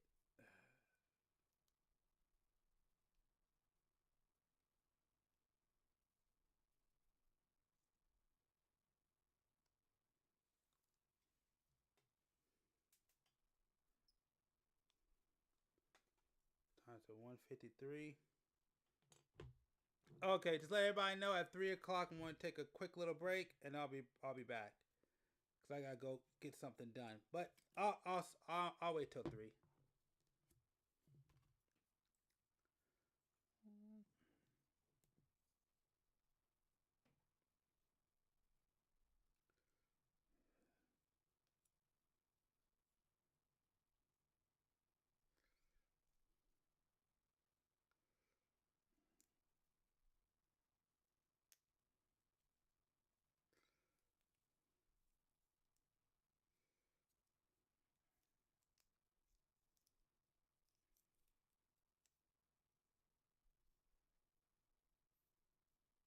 Oh, okay, that's right. Oh, dang, that looks nice actually. What goes on the front? Oh, okay, I see this piece.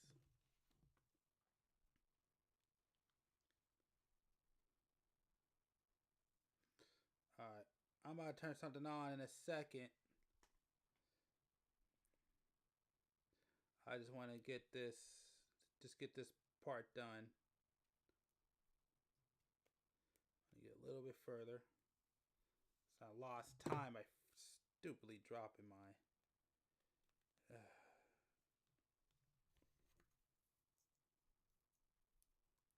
Like that, right? Yep. Okay. Boom. This is done. And then this is done.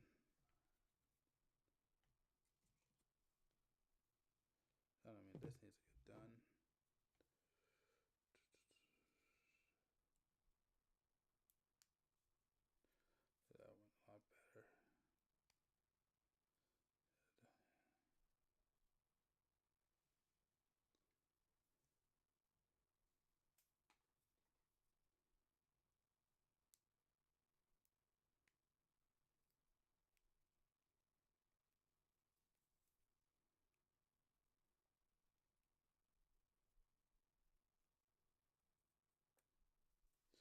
know what I'm not doing?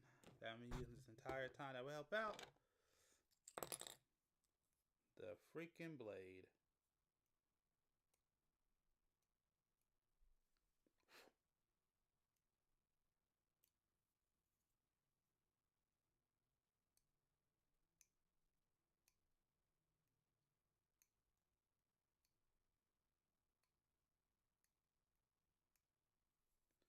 Alright, there we go.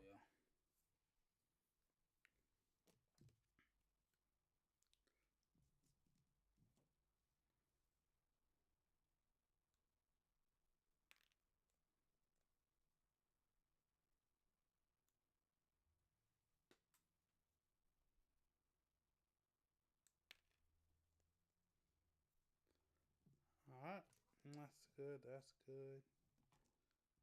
And this all cleaned off. Let's get a little further.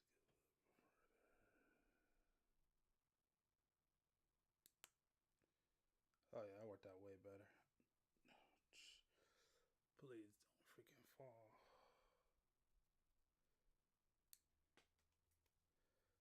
Alright. Let's do this one. And let's do this one.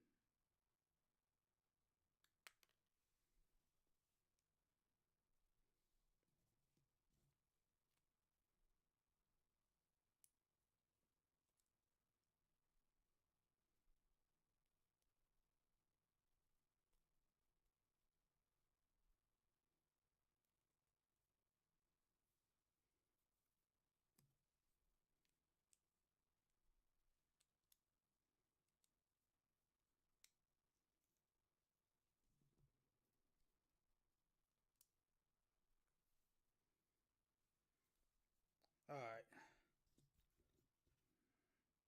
Yeah, go on like this. Ooh, oh no. Okay. Ooh. Oh, this is the back. Okay, I got it. This is the back, this is the front. Alright. Let's go ahead and turn something on. I wonder how much power I got left on this phone. Oh, jeez. Okay. Alright. I'm gonna turn it off. This phone's almost dead. Ah. Alright. Yep.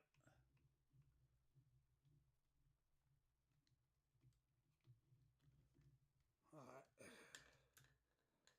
Gonna have to hold off on. Sorry, you guys just doing my voice and me saying random stuff for now because sadly I am. Let me take this out. Sadly, the phone got to charge. So.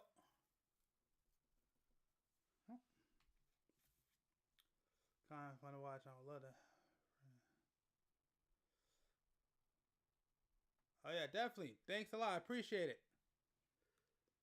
I will put you down, and when I get back, I need to actually I actually need to continue to work on my Discord. That's something else I need to work on. Oh, I guess. Well, I did talk about it already, but yes, I am working on Discord, which was supposed to be done. My fault. It was supposed to be done January 15th, but things happened. So now I gotta get back to it so I can finish it up, give my friends to test it, and then actually launch it.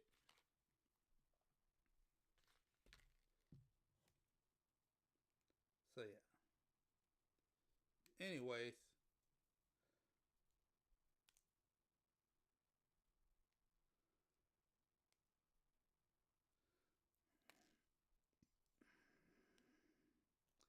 So yeah.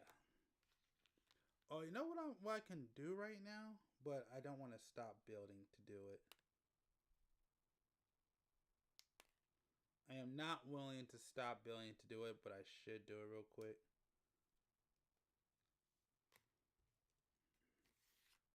If I kind of want to go through the comments. Oh, geez, that scared the crap out of me. That was a bug. You know what? Let's do it.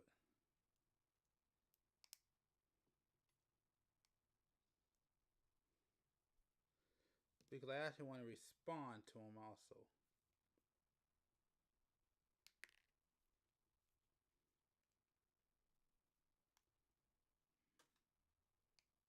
No, I'm not willing to stop this live build to do it. Not gonna do that. I'm a lot further than where I thought it would be at this time, and it's already 2 o'clock.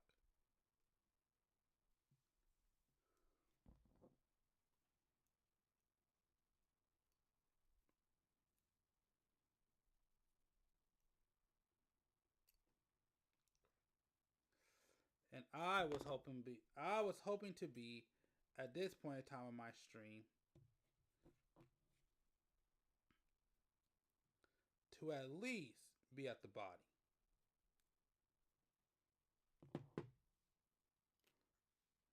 So no, I'm not willing to stop to do that.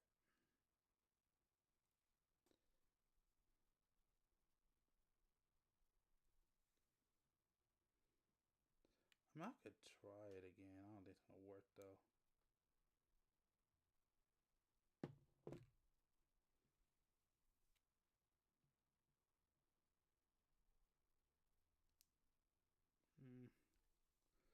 Should I try it? All right, we'll try it. Let's see if I can get.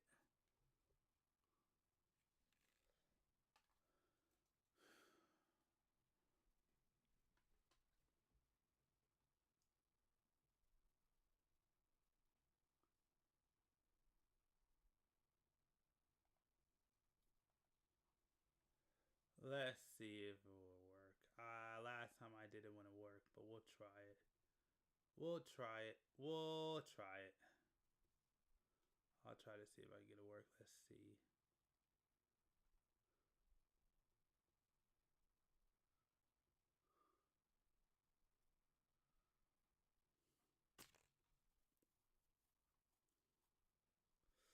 Oh, wait a minute. Oh, wait a minute. Oh, hold on. I'm in the wrong one. Well, that ain't working. That's wrong. Well, that's bad. I took the wrong one. I need this one. Oops.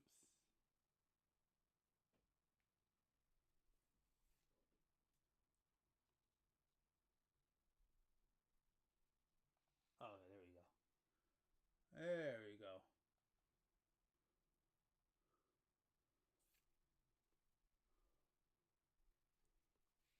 All right, we'll try to see if it works. All right, well, let's see.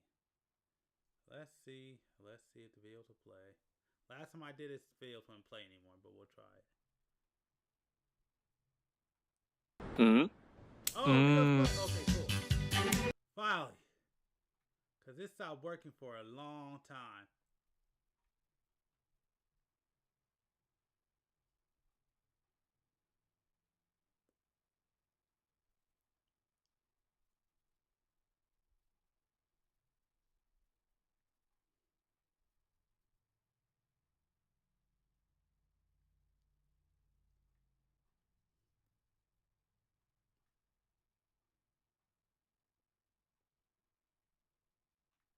Okay, cool.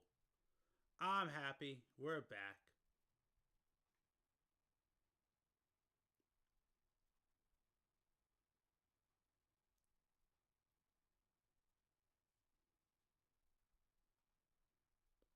First, oh.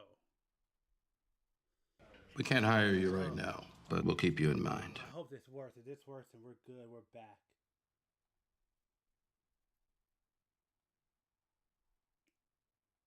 Sorry, you're too large. Can't be that large. Are we back? Oh, hey! Yo! Yeah! I made it to the YouTube main page. Yes! Cool. Happy about that. That's a great thing to see. I'm not logged in, by the way, either, so see, that's what I have been watching lately is stream setups. I haven't watched those a lot.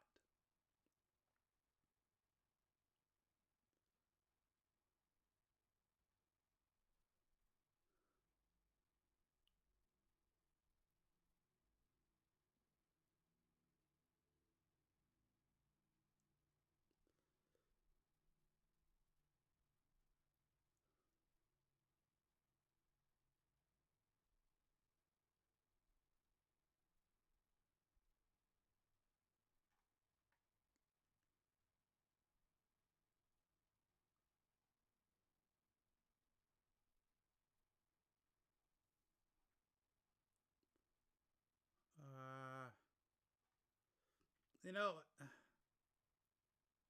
I'm curious. Let's see. We've gathered 3 professional chefs to blind taste test every instant ramen brand we could get our hands on, to see which ones meet their standards. Oh, we're back. YouTube. Nissan Top Ramen Chicken Flavor. It looks a little bland. Maybe American version of instant noodle. Too yellow for me, I think. That's a classic. You see, we're back. We're back. It finally works again. What I look for in a great bowl of ramen, first of all, is the noodle texture. I want my noodles to be very bouncy. Supposed to be not so soft. So ramen noodle made from high protein flour, also little alkaline water. It enhances the pH level. It strengthens the gluten structure of the dough, and that makes it chewy, bouncy, and firm in the hot broth. For instant ramen broth, I'm looking for natural, deep flavor. Not so salty, not too light. It's not one-dimensional. It should have fattiness, umami. So when I look at the package, whatever the flavor they say, I need to taste it when I'm eating the broth. It's like a one-dimension flavor of chicken, like a Campbell chicken soup. There's no complexity, and it basically tastes like a chicken bouillon with the water. The ramen texture, I don't love it. It's very soft. It doesn't have much texture at all. Sort of like a lower-end version of instant noodle. It tastes like almost like the Nissin Top Ramen. Top ramen. Top ramen? Oh. Wow. Oh, I got it right. Top ramen, chicken flavor. Yeah, a lot of ingredients that you will not see from restaurant ramen. The ingredients, some of them I can't even pronounce. Silicon. Powdered chicken, rendered chicken fat. I remember buying this in like a Walmart when I was in high school. It was like 25 cents. You will feel a lot of hungry college students. Nongshim Shin Black Premium Noodle Soup with beef bone broth. Looks pretty good. I see a lot of garnishes. I see shiitake, scallion. It has a little more garlic and spice smell to it. I'm gonna say this is a Korean ramen. It has this gochugaru chili flake. This is definitely a step up. The flavor is more. If you don't know, I'm a big ramen fan. We are back though. The YouTube actually works now. It wasn't working for the longest time. I'm so happy. Assertive. When you look at the broth, it actually has a little more creaminess to it. To me, it looks like paitan base, and paitan is basically you cook the bone. The collagen and the fat from the bones are extracted, creating this savory, creamy broth. Texture of noodle is good. I think it holds a little better. It's more bouncier in my mouth. I think this is a Shinramen Black. Oh. Wow, see? It's the Shin Black, I see. Shin. This means karai, spicy. It has the beef bone broth. Beef bone broth is more fattier, richer than beef broth. Have to cook long time to get beef marrow into the soup. This is one of my favorite instant ramen. Nissan Cup Noodles Chicken Flavor. Just by look of it, I don't like it. It has this like cardboard smell. Smells like cup noodle smell. Definitely this is Japanese ramen, I think. The broth is very one-dimensional. This broth is a little light. I need more on the flavor. And the noodle is very soggy. It doesn't hold any texture at all. The purpose of this noodle, if this is cup noodles, is very different. It has to be cooked faster in the lower temperature water. They use more starch than wheat flour. You can't expect the same texture from the stovetop cooking noodles. Cup noodles? Cool. Yep, cup of noodle. I got it. Wow, cup noodle, now in paper cup, microwavable. The stovetop is a lot better just because you're boiling the noodle, so you have more control of how much you're cooking the noodle. The cups cooks a little uneven since the top of the noodle may be a little undercooked than the one that are in the bottom. Bulldog Chicken Carbonara. It smells creamy. It looks very spicy. I smell sort of a capsaicin, spice compounds found in the chilies. Yeah, nice and spicy. Holy it's spicy. It has flavors that are sweet, spicy, fatty. It's like spicy ketchup. They're thicker, wavy noodle that holds its shape. Nice and chewy. The sauces are clinging to the noodle a lot better. The Korean ramen usually they make traditional dish and turning into ramen base. This remind me of a tteokbokki, which has a sweet and salty balance. I like this flavor. I do like it a lot. I think it's a product series. There's only one company that's pushing this spice level at the moment. Okay. Oh. Cool. Let's look at something.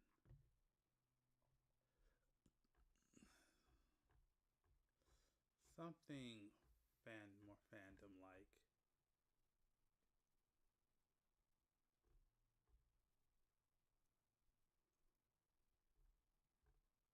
Ugh. It's at a raw side. Ugh.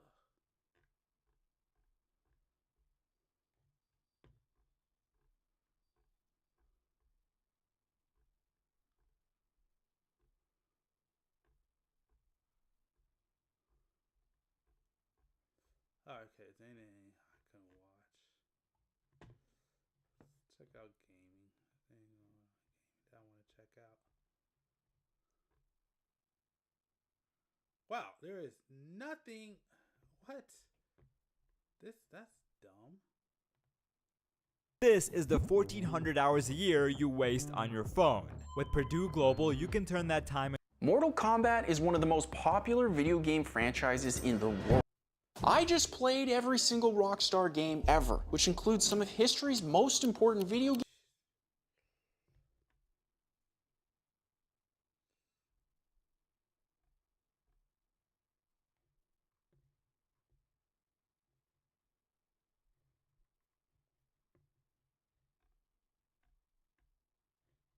What is that? Today I'm going to be eating Taco Bell. First up, we have their quesarito. It's like if a quesadilla and a burrito had a baby. I'm getting hungry. I need to stop watching this.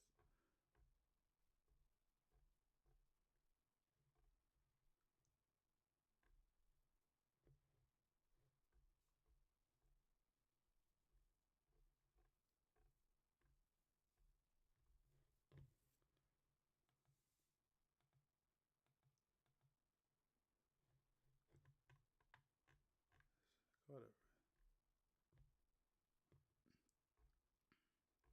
go to Resident Evil.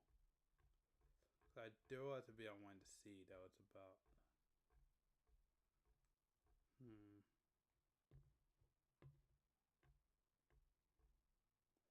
I think that would be S tier, but okay.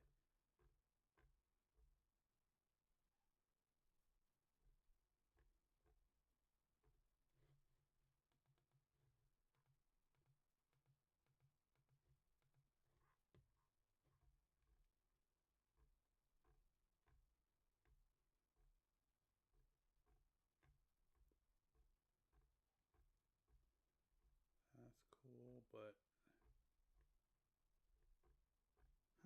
whatever. Come on. That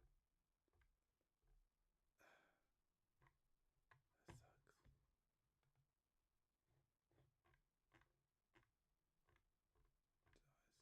Resident Evil. I don't know. Let's see if it works.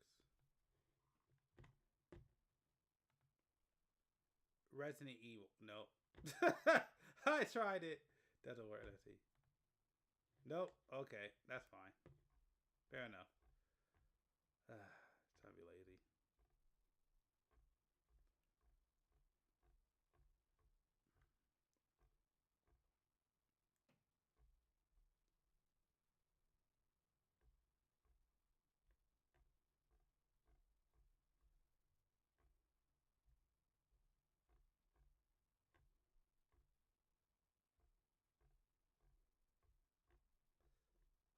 Jeez, I need to stop with all the food. I'm getting hungry, and I've got so much to do. Oh, you know what? Let me finish this up.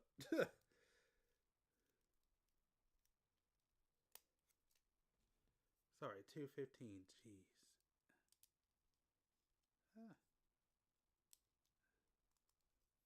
All right, here we go. And we finally just finished the waste. The waste is done. The waste is done. All right. Waste is done. Cool. What's next in this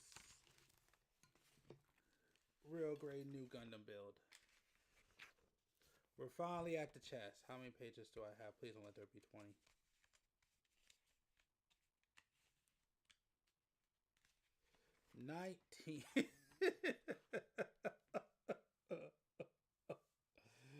Oh, okay. I'm going to cheat at the end. I'm going to be honest with y'all. I'm cheating at the end.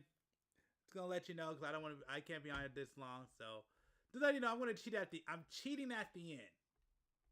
Just letting you know, I'm going to cheat at the end. Sorry.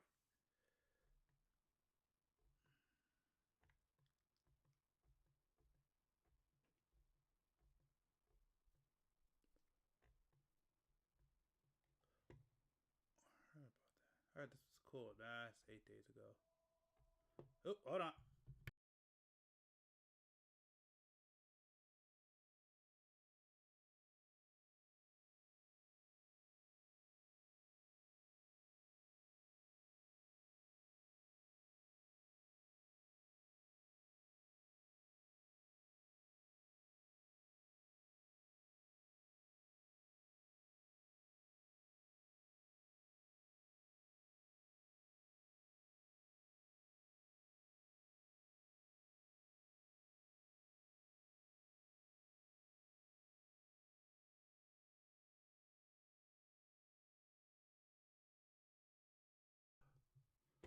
Okay, no. Oh, here we go. When I say I'm going to do something, I rarely follow through. It's a bad habit of mine. I get really excited about things and I'm like, yeah, I'm real gung-ho about this, can't wait to do it. And then I don't do it, or I only give like a little half-assed measure and, you know, paddle around in like the shallow end of it, but I never get like deep into something like a big commitment. Until my Resident Evil marathon. 2 months of playing through 29 Resident Evil games. Some stinky shit, but then some incredible masterpieces. 2 months of almost exclusively playing Resident Evil games, and I finally played through every single one of them, except for one. Degeneration. It's an N-Gage exclusive game. I could not get my hands on an N-Gage to physically do it, and I couldn't get the emulator to work even when I tried reaching out to an expert like Bakba Soup. It's just such a headache, and it wasn't worth the extraordinary trouble to get it to work. So I played every other Resident Evil game except that. Also, I didn't play ports. So anything like Resident Evil 4 on the Zeebo, I didn't play those. I didn't just do every single port either. I just did every like individual Resident Evil game and all of the spin-offs. So here is my ranking for all of them, the entire franchise. I think I got some spicy shit in here, so don't expect to see like the, you know, grandma's tier list here when it comes to this, because I literally rank them from the worst of the worst to the best. It's not like a S tier, A tier, B tier, that kind of thing. This ain't your grandmother's tier list, and I'm going to tell you right now, I don't care about your feelings. This is the definitive, objectively correct tier list, in my opinion. And I'm really happy with it. So, just wanted to make that known up top. If you want to see all of my playthroughs for this franchise, I have them all up on my gaming channel, Moist Critical Gaming. Let's dive in. Let's go. I'm down. Let me see. Let's see this ranking. Curious. Oh, I guess one more thing to make note of up top. I thought I had played 28 games, but after ranking all of them, turns out I played 29, I guess. Or something went cattywampus in the way that I numerically ordered them. I'm not sure. I played either 28 or 29. That's how many there are. Alright, let's start. We got a lot of games to go through. So I kind of already spoiled my worst game. It is undoubtedly Umbrella Corp. Umbrella Corps, I think, is the worst Resident Evil game in the franchise. I know it's kind of a lukewarm take, but I haven't played that one, but I heard that one was trash. So, okay, fair enough. To make it a little spicier, I don't actually think it's the most objectively bad. I think it's the most shameful.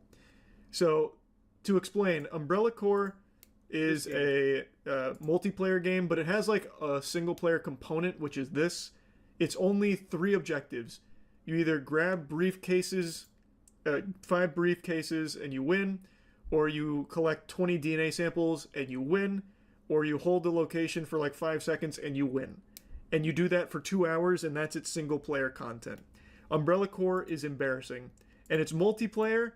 Like, I actually had a really fun time playing, but only because it's so fucking bad that it's good.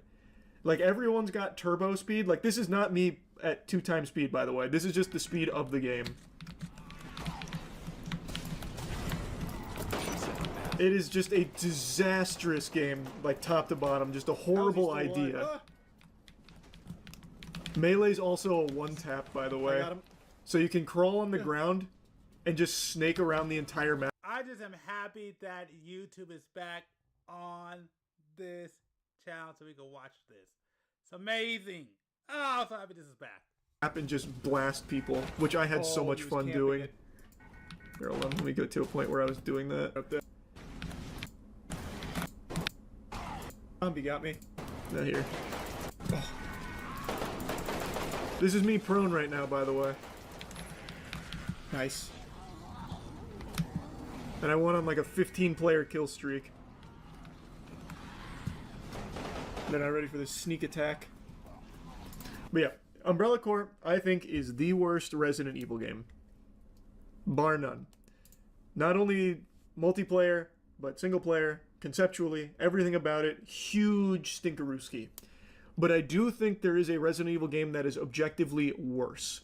And it is... Where is it here? They're so small I can't actually read them. Oh, here it is. Resident Evil Survivor 2. I knew it! This game is only 30 minutes long. I knew it! I knew it was going to be Resident Evil Survivor 2. I heard that thing was a piece of trash. It is a light gun shooter. Kind of. Well, I mean, it is a light gun shooter by, like, genre. But it doesn't work. So, like, you can only aim here, and it does all of the shooting and the aiming for you. You just hold straight. You hold W, and that's it. It was originally an arcade cabinet. Exactly, yeah. It might have been better as a cabinet. I find that hard to believe because just it is so bad, top to bottom. I just can't imagine it ever being fun. Run, Claire, run!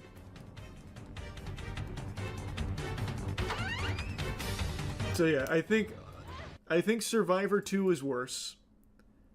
But I can't give it like 28.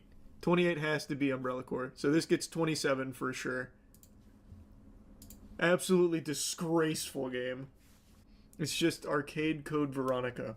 Yeah, it's Code Veronica if all the content was stretched into a TikTok video, or shrunk into a TikTok video, and hardly worked on the pad. It sucks. Survivor 2, super duper sucks. Number 26 comfortably goes to, there it is, Resident Evil Gaiden. Now, I didn't know this, but there are people that fucking love Resident Evil Gaiden. I don't know why. Yeah, there are. Absolutely. 110%. Gaiden, I kind of heard it was okay. But I mean, there's people that loves all kinds of things, like scat fetishists, and it doesn't make it right. But I hated this. I thought this game was just so terrible. It's the Game Boy Resident Evil game. The map is so big and so counterintuitive to, like, design philosophy. Nothing makes sense with it. But I will say, Barry's here, which helps carry it a little bit. Yeah. And also the music is hypnotic. H here. Okay, so this is aim. Also, this aim is fucking worthless. All it does is start the fight. I actually did play this game. This game was pretty... I did not enjoy my time. But I did hear, back when I played it, some people said it was okay. It wasn't nothing special. You ain't gonna tell anybody to go watch it, but from the people I know who actually play this game, they're like, it's more like, I should say it's okay, it's whatever. If you don't ever play it, you ain't missing nothing. That's basically the stance. Sooner, but let me show you what a fight looks like. This is how you fight. You just time right here and hit in the middle. Yep. Hardly Resident. Yep, I did play that. I do remember this now. Yep. Evil. Very, very, very, very bad. And the music really does, I think, trigger like a Winter Soldier event in anyone that might have played this as a kid. I don't know how people liked it. I could see maybe if I was a kid in the early 2000s and this was like the only video game I owned, I'd be like, okay, this is kind of fun, I guess. But knowing Resident Evil games and then playing this is just awful. Yeah. It'd probably be Reverse. Where is it? Is this Reverse? No. Oh my god, it's missing a game! I just found this list. It's missing Reverse. This one isn't up to date and the DLC is separate. It said 2025, but you're right, they did separate the DLC. So now we know. Resident Evil Reverse, this is the game that shut down a few months ago. Actually, the game that kicked off our marathon, by the way. Kind of sentimental. I didn't even post it on this channel. It actually predates the gaming channel. I posted it on main. So it's this piece of shit. Guy? Oh my god. Again, it's one of those games that can be so bad that it's fun. Farts right now. I'm going ballistic. So like I did have like a decent enough time playing it. This community hates to see me log in.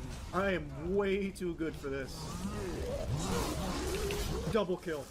Yeah. Yeah. Man, it's a but yeah, pretty bad game. It is now lost media. Operation Raccoon City's got to go there. This is another game that apparently has a pretty dedicated group of enthusiasts. I think Operation Raccoon City sucks. This is just like a blatant cash grab where it was trying to just capitalize off this piss filter early 2010s type gaming third-person shooter, like cover shooter. It's just lame. Like, there's just really nothing fun about Operation Raccoon City. The best part about the game was just it being short. Position 2 also reached. Moving up. Hunk was here. 3. Hunk's cool, but he doesn't carry this game. Girl also achieved. Position 4 inbound.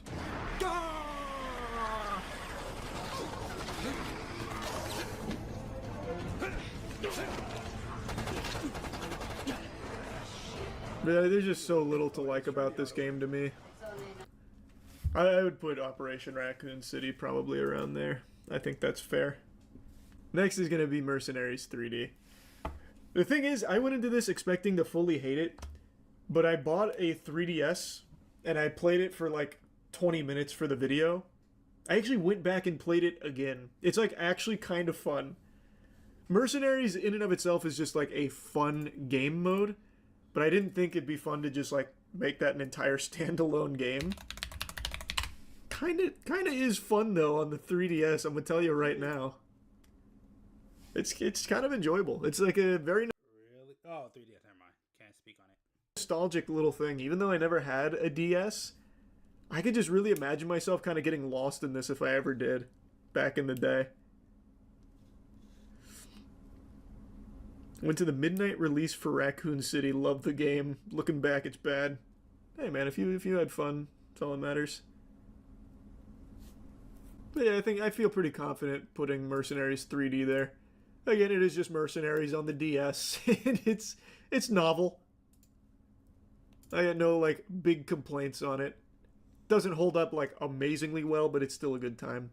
I think now we finally bring in Resistance. I said this during Resistance, much to the chagrin of a lot of like Resistance avid haters. I think it's the best multiplayer Resident Evil game. Now that's a really low bar. It's comparing poop to shit. Like it's not super different, but I at least appreciate they tried something. So Resident Evil Resistance is the game where you play as survivors and one person plays as like the mastermind. Survivors is boring. Survivors is super boring, but making your deck... Yeah, that's what I heard. That's what I heard. I never played Survivors. Or is it Survivor? Is it Resident Evil Survivor? Or is it Survivor? I didn't know they had it. I know the Survivor. I heard a lot of people say that crap was boring. And it was dumb. Here, your deck of cards with like what you can spawn in, like the zombies and the build, very fun. Like there's actually like a pretty big skill ceiling to it. Like there's a lot you can do. The goal is just to stop them from escaping.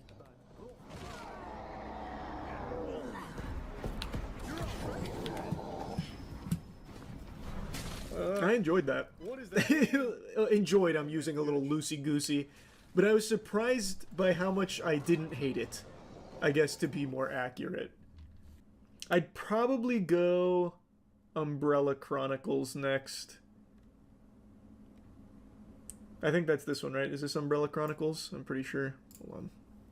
I'm pretty sure it's Umbrella Chronicles. It's a fine light gun shooter. Like I said, I don't think it's bad. We're in the territory where the games I don't think are bad. They're just mid. And Umbrella Chronicles is just fine. So there's a ton of content. Like, you get a lot of bang for your buck here. There's like fucking 45 campaigns here. And it's fine. I don't have a whole lot to say about it. It's just fine. Now is probably when I'd go Resident Evil Survivor, which I think a lot of people are probably going to give me some flack for because people hate this game. I actually found it to be fun. Like, I actually thought this was like a really creative idea for its time. And I think it's like decently executed, to be honest with you. Like, yeah, it's got that crazy glitch where you can't take damage if you're not looking at the enemies. But who gives a fuck? That makes it even more fun. It's skill expression. It's a cool game. I agree. 110%. They take it first person. It's very interesting. Okay.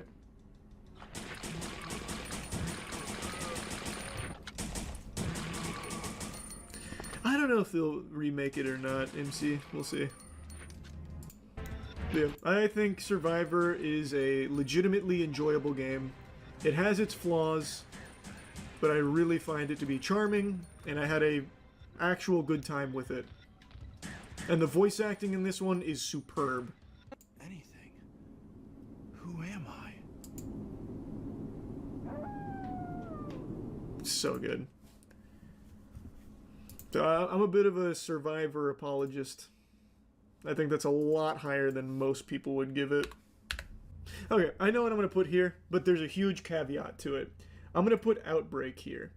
I really, really like Outbreak. I own this game. I hate Outbreak because there's nobody else to play with. That's why I hate Outbreak. But Outbreak, yes, I have a love and appreciation for Outbreak because I actually own that game. Outbreak. And again, this is another one of those things where, like, Resident Evil was trying to reinvent the wheel. Like, they fucking swung for the fences conceptually. This came out in, what was it, 2003? And it's a multiplayer Resident Evil game that has some really good ideas. You work together to try and survive. Just hold that down. And you go through like a bunch of different scenarios there. It like actually so far ahead of its time here. Like this is back when Xbox Live was something like unheard of. It tried its own thing on the PlayStation. I don't know if it took off or like succeeded in a big way, but it did build up enough of a community where now they have their own servers for it so you can play still. It's a fun experience. The problem with Outbreak is it is so fucking janky. Yeah. So like the input delay, and again, this could be because of like 10%. That game is janky as he is right. I actually own that game. That game right now is downstairs. That's exactly how it feels. The private servers, but the input delay is brutal. Some of the things like don't function the way that I imagine they did back when it was officially out and functional. So it's just there's so much jankiness to it that holds it back, and so much lag. But outside of that, really, really fun. So it's like it's kind of low here, I see, but like it's solid. Like it is solid. I think this is where I'm finally gonna slide in Resident Evil 3 Remake. Again, the game is like good. Like gameplay wise, it's super smooth. That shit is silky. It looks good. I do like what they did with Nemesis. Well, until they turn him into just a dog. I do like, you know, like this intro. Okay, does it? And I do think they did a really good job story-wise. Like they gave the characters a little more like fleshing out.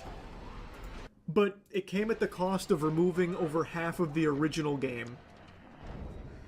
There's way too much cut content in here. It feels very incomplete and half-baked, considering the original.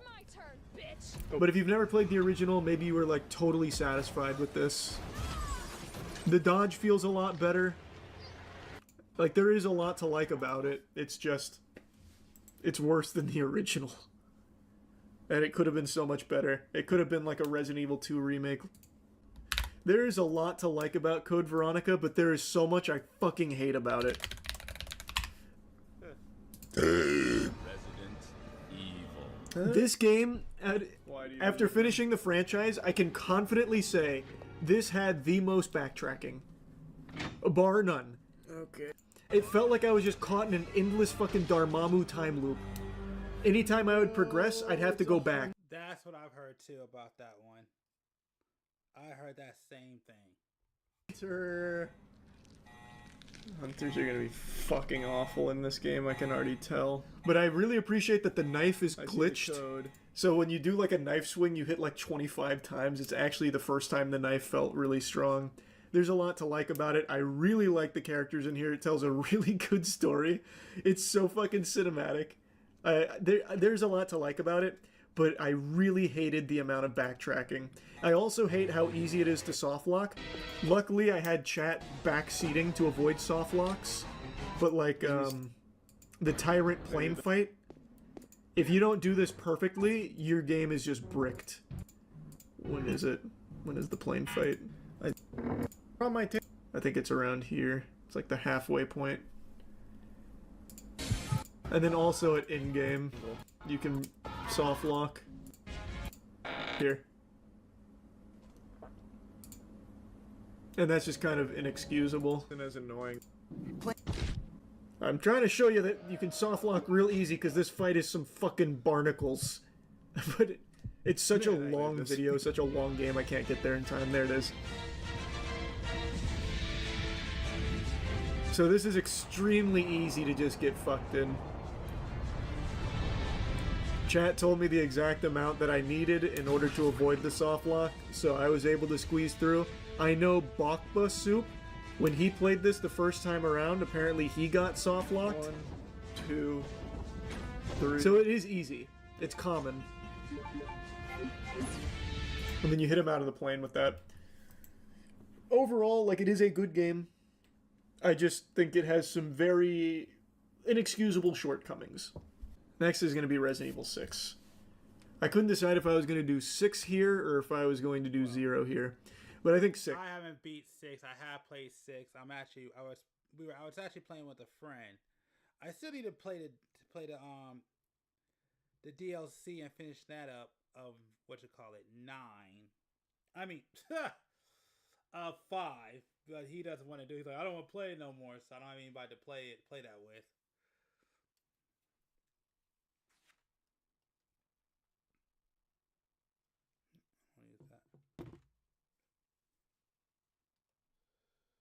But yes, I still haven't beat Resident Evil 6. I need to call the homie. We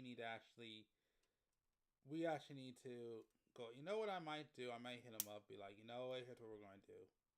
Halloween every year I gotta play a horror game. Oh, what's up? Welcome. Hold on, I'm getting a call. Oh, yep. Hold on 1 second.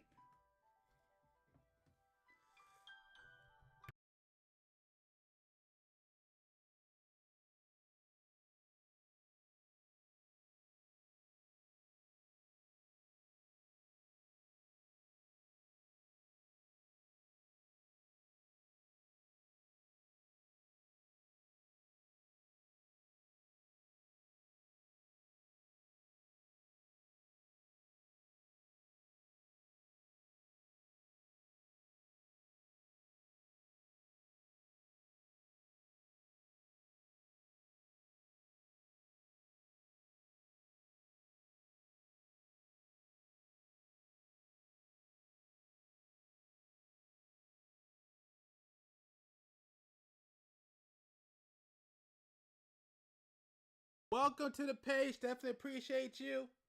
Definitely appreciate you coming in, checking it out. Right now, we're just, kind of just reacting to this Resident Evil Resident Evil thing.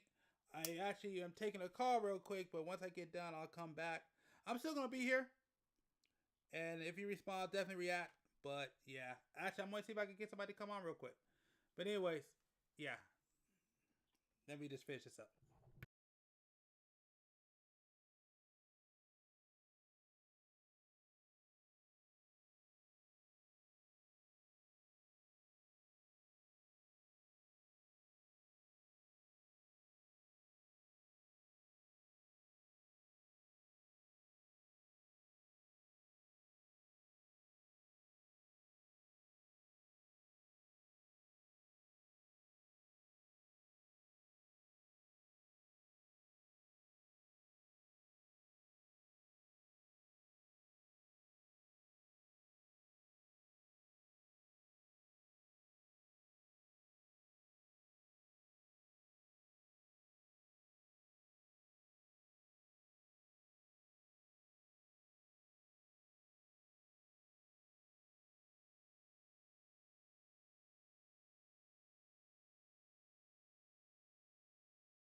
I do not dislike this game nearly as much as most people. This used to be my least favorite Resident Evil game. I played it when it came out. I fucking hated it.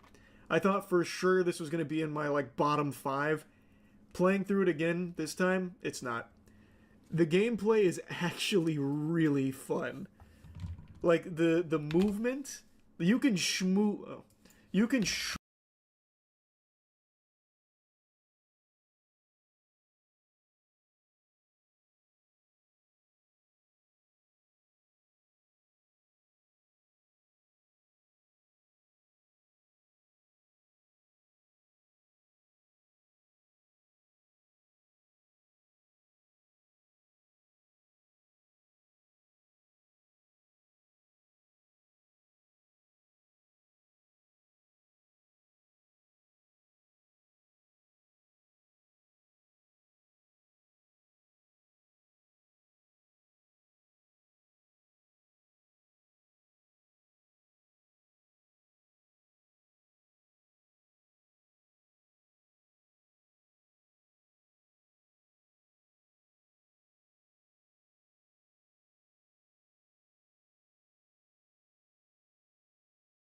Alright, so just letting you guys know, I got somebody coming in finally, so I'm about to switch mics, so give me a sec.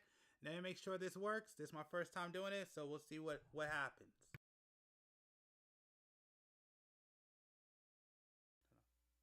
Okay, now. Alright, I can't hear myself. I don't know if it's going through or not, but we'll try it. Let me see. Is the audio going? Oh, yep, there it is. There's the audio. Alright, so let's go ahead and gonna plug them in. Let's see what happens.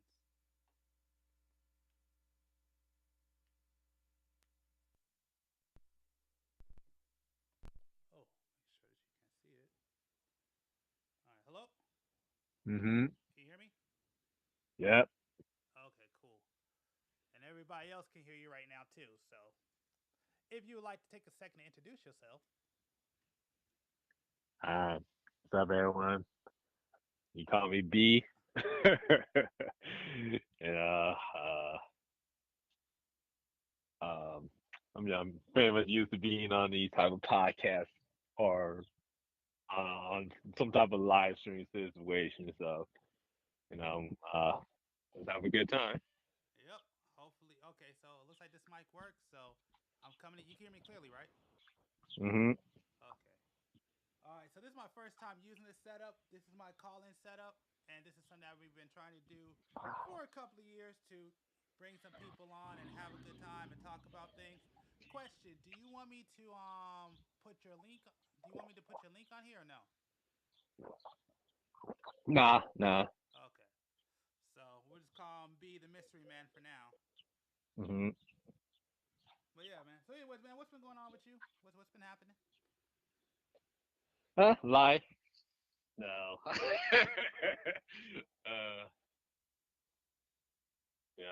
Just doing job stuff, clientele and stuff like that. Nothing too exciting. Yeah. And if y'all don't know, this was my TCG guy. If you have watched older videos, but of course he's got busy, so he hasn't been able to come on, which sucks. Mm-hmm. But it's fine. Like I said, we all got lives. He has things he has to take care of, but he was able to come on today and have a conversation. So we're just going to go ahead and just talk about various different things, various different fandoms that we're into, and yeah, just have a good time. That's what we're going to do today. So, and then of course, if y'all are on the chat chime in, I'll make sure to read it all so he knows what's going on. So you could definitely interact and hear us talk about various different things. So yeah. So, but anyways, as the TCG guy, is there anything going on with Yu-Gi-Oh that you can maybe talk about or speak about? Well, let's see.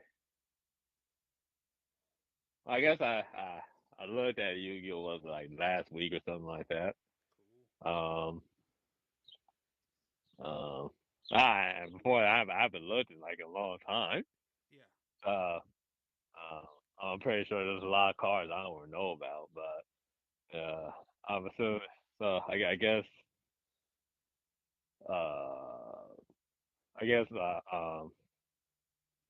Yu-Gi-Oh is the card layout for some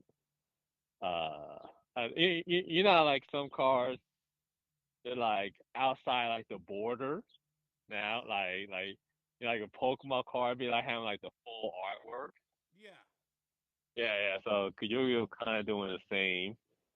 Um, so like I'm assuming special rarity, right? Rarity cards. Some of them come in the full artwork. So I thought that was cool. Um, um, I am a Blue Eyes player, so I got some new support, which I'm happy about, and they're actually good. So Dark Magician got some support, which is actually good. Uh, Pretty much like all like the main characters, and the protagonists, like for instance, like Yugi, Kaiba, and the Elemental Hero dude and the Cyber Dragon dude. I can't remember. I can't remember the names right now. I can't stand Elemental Heroes. That's just not my favorite. I'm not an Elemental Hero guy. Well, no, my what you call it? Well, you already know me, man. I'm a Galaxy Eyes player, so. Yeah, I see. I got new support. Ooh, I gotta check it out. Yeah, they got new support. Um, Stardust and Red Archfiend, which I'm jealous of Red Archfiend. Yeah, I mean they're good. Like but what helps me because I don't play that much as of right now. Watching Yu-Gi-Oh YouTubers, seeing how they play the decks, kind of gives me like an idea of how the decks are ran. Okay. And Red Archfiend are good. They're good because the eyes is like so like like me and G we kind of have like wherever like G takes like on the main side, I kind of like go to the opposite for the most part. So I got a Kaiba deck. You got like you deal with the Dark Musician. Actually, You no, know. I don't do a Dark Magician. Even though I have a lot of the main cards, I don't really do a Dark Magician deck. Oh, okay. Well, you do like use the Buster Bladers. Buster Blader, yeah, that's what I use. Buster Blader is the deck that I love using. Although it's not that good. I'll be real, the Buster Blader is not that good. Like I said, you do like Red Dragon RC, and I have a Stardust deck. Yeah. And your deck's so much better. Actually, no, because it's out of date. It's out of date. Not Red Dragon Archfiend. Huh? Red Dragon Archfiend getting hell of support. Yeah, but my fault. I'm thinking about like the decks we actually own. Oh yeah, no, yeah. If we before we man, my decks are way outdated. Yeah, it definitely is. For when it comes to like physical cards, oh yeah, my decks are awful. Yeah, absolutely. Although I have heard that they're saying that the physical cards are going down in price, from my understanding. I don't know the price range. I won't be surprised because Yu-Gi-Oh always reprints their cards. So I won't be surprised. From my understanding, the popularity is starting to go down. That's why, like, when I'm looking for a card sleeves, I can't find them anymore. Oh no, yeah, it is. It's getting beat by Dragon Ball Z and One Piece, I think. Well, One Piece for sure. I don't know. Absolutely. I heard One Piece is dominating. Yeah. Yu-Gi-Oh been pretty stagnant for quite a while. Yeah. They have been able to bring the buzz. Another thing is, they don't have an anime no more. I don't think. I think they died during like the Pen era. I think. Oh, you or the Link era. Yeah. Oh. Well, no. Yeah, They had one after the Pendulum. They had the what's that called? I didn't watch it, but I know they had one after the Pendulum. Okay. I don't think they have one right now. Oh, well, let me check. I'm sorry. Yeah. That's a lie. I gotta be correct. Yeah, don't want to mislead anybody who comes up on here. Like, what's going on? Yeah, 1 second. Oh no! I want to close that link. I probably got 50 links open on my phone. Good. I know how that feels. Yeah. What is it? Man, you know what I need to get for my freaking setup? I need to get like a little keyboard. That's what I really need to get one day. A what? Like a little keyboard. Oh, for what? Just so, because like my big keyboard's kind of too big and too cumbersome, so just have like a little one that I can just type on. Oh, yeah, I get you.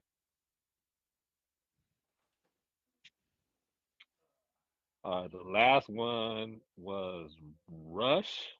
Yeah, that's Oh, what yeah, I heard about. yeah. What's But up, Rush bro? Matt dude, Lifesgiving. Thanks for coming up onto the stream. Appreciate it.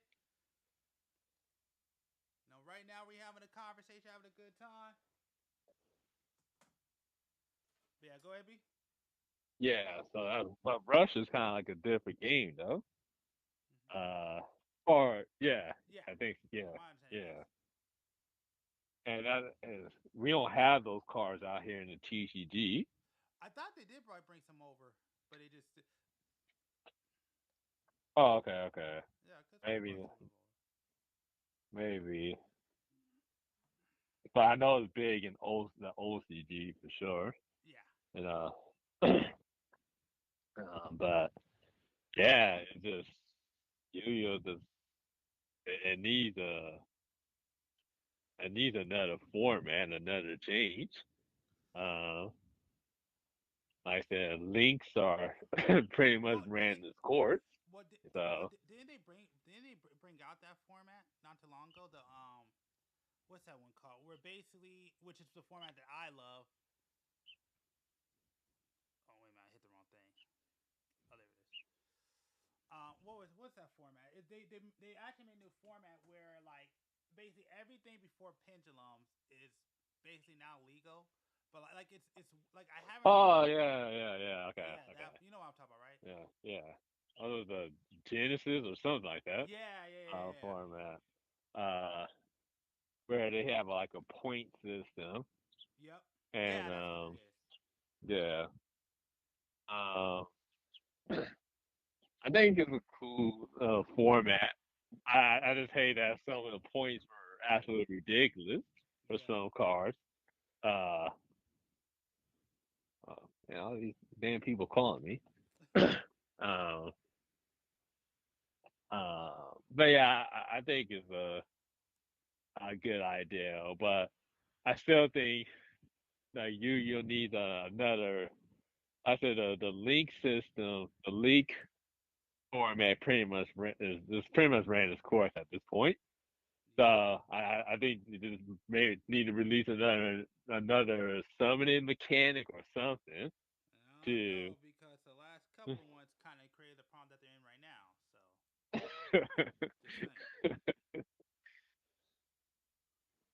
Because yeah, well, it needs something because like I said, the game is stagnant and uh and there's still a lot of ideas that Yu-Gi-Oh can still do. Um, but one thing for sure, we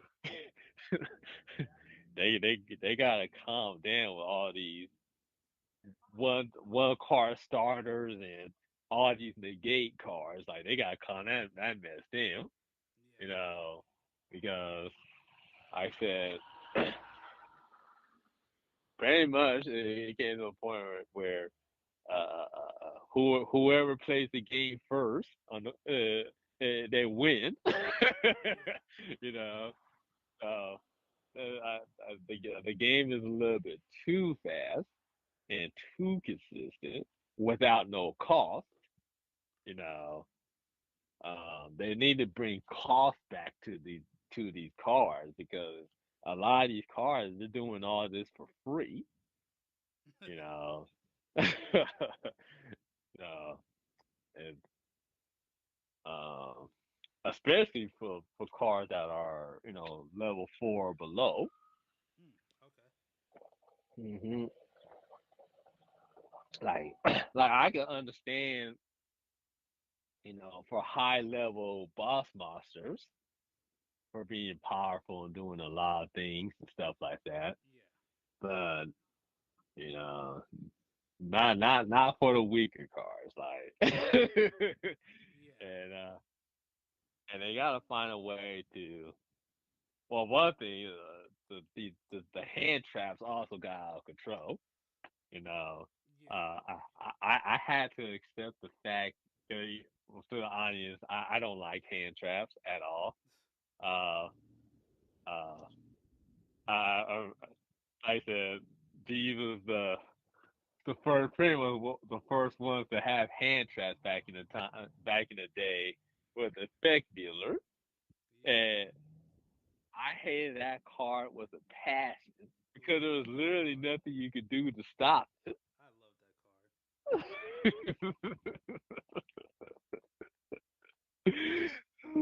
So for the longest time, I didn't play hand traps, but I came to realize that I have to play it in order to compete.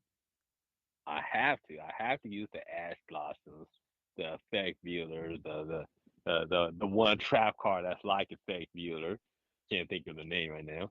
Um, um, uh, and the cards like it, of the same ilk. You know, uh, they they they the game got so ridiculous with with the spamming. You had to play hand traps to do anything, even have a fighting chance. You know, if you don't have the hand traps, you're pretty much an automatic loss. You know, so uh, that includes, like I said, I'm also a chaos player. I I have to run hand. It has nothing to do with my deck, but Oh yeah, I have to. you're a chaos player. I'm a chaos dragon player. Yeah. They freaking kill. Again, they need to freaking get rid of that errata for red eyes because it's not that strong now. Yeah, no, that was garbage. And like I said, Red Eyes today, if they would have, if they would have never, um, if they just would have kept it the same, it wouldn't do nothing.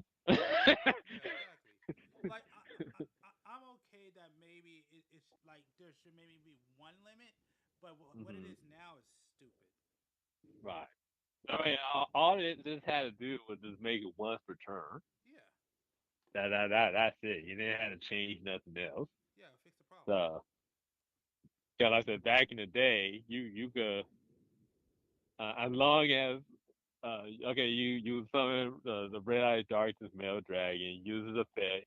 You somehow you use it for like XYZ material. Then you could special summon out the grave or use his effect again. Yeah, I mean, yeah, that was, and then you have 3 copies of that too. So yeah, so back in the day's time, that was a lot. That was a strong play, you know. But like I said, nowadays it's nothing. It's seriously nothing. You know, um, it's not good in red. I think you know, red or not red. I feel sorry for red eyes. It's trash. Um,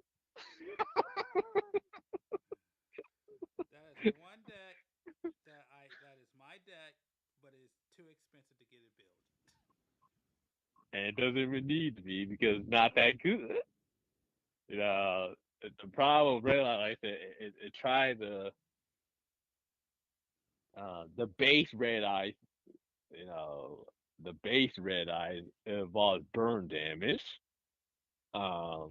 And burn damage is very tricky to operate with because if you don't do it right, it could be broken, even ban worthy. So, so the base red eyes, you know, that it involves burn damage, and so then you have the equipped version with gear free and the that's a horrible idea. Yeah, that Dude. Then you had the red eyes with the Gemini red eyes cars. That was probably the worst thing they could have ever done. Yeah, it's pretty bad too. Gemini is one of the worst mechanic, and then you get. Don't hate, cause man, sure, that's my. I got that. Nah, I'm not hating it. It's just I like Gemini's cars. It's just the mechanic. Well, again, if they didn't do things like ban ultimate offering, we wouldn't have this problem. Well, I mean, But that even still wouldn't have been that good, but still. yeah, that like the problem with Gemini is the port is so bad, it's so awful that it can't do anything. It, it was already hard enough when they released the cards the first time. Yeah, I mean, all they really Yeah. gotta do, like, that's the one mechanic that I would say that is worth making broken for it to work. Yeah, well, it Yeah, has to be. yeah, the negatives shall outweigh the positives, and that deck does not Hmm. do that. Geminis need to be pendulum cards. I don't know that far, but yes, yes, yes, at least close to that. No, like all I feel like if their effects are broken, then it's fine because it takes a second normal summon to get them off. So there's like a so it's like a high risk. So like if you go do it first turn cards, you're in trouble. But if you could survive for a turn and then you can normal summon, then yeah, then it becomes a problem. Well, even if it has strong effect, and these are strong and these strong spell and trap cards, Yeah, and that's all you you really know, gotta do. That's why I agree. and because like I said, one of the problem with Gemini is they once you're done, it depletes your hand quickly, and there's really no way to recover your hand. At all, that's true. So, and wherever strong monster you have on the field, and it's most likely it'll be one or two monsters, right? And none of those monsters have any way to, it has no protection from destruction. It has no negate. It can't really do anything. So you most likely you're gonna have a beat stick on the field that can't do nothing. And then, especially in today's age of game, that's definitely not good enough.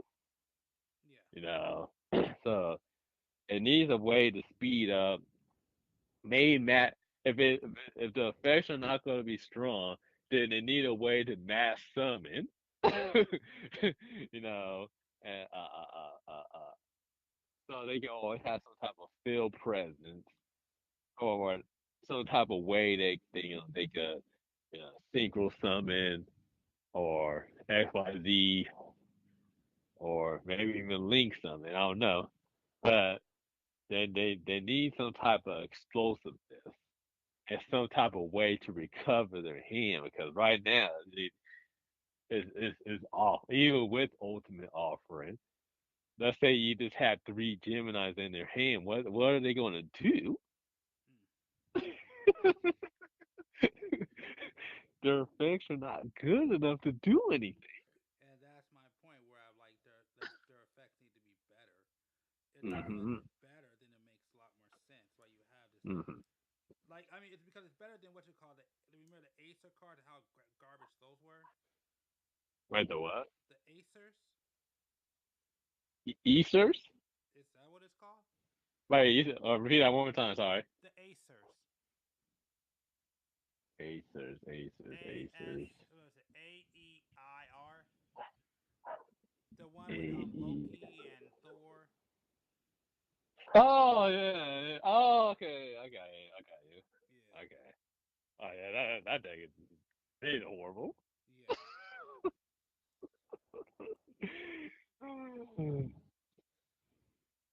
Yeah. I yeah. I tried out that one time. Like nope.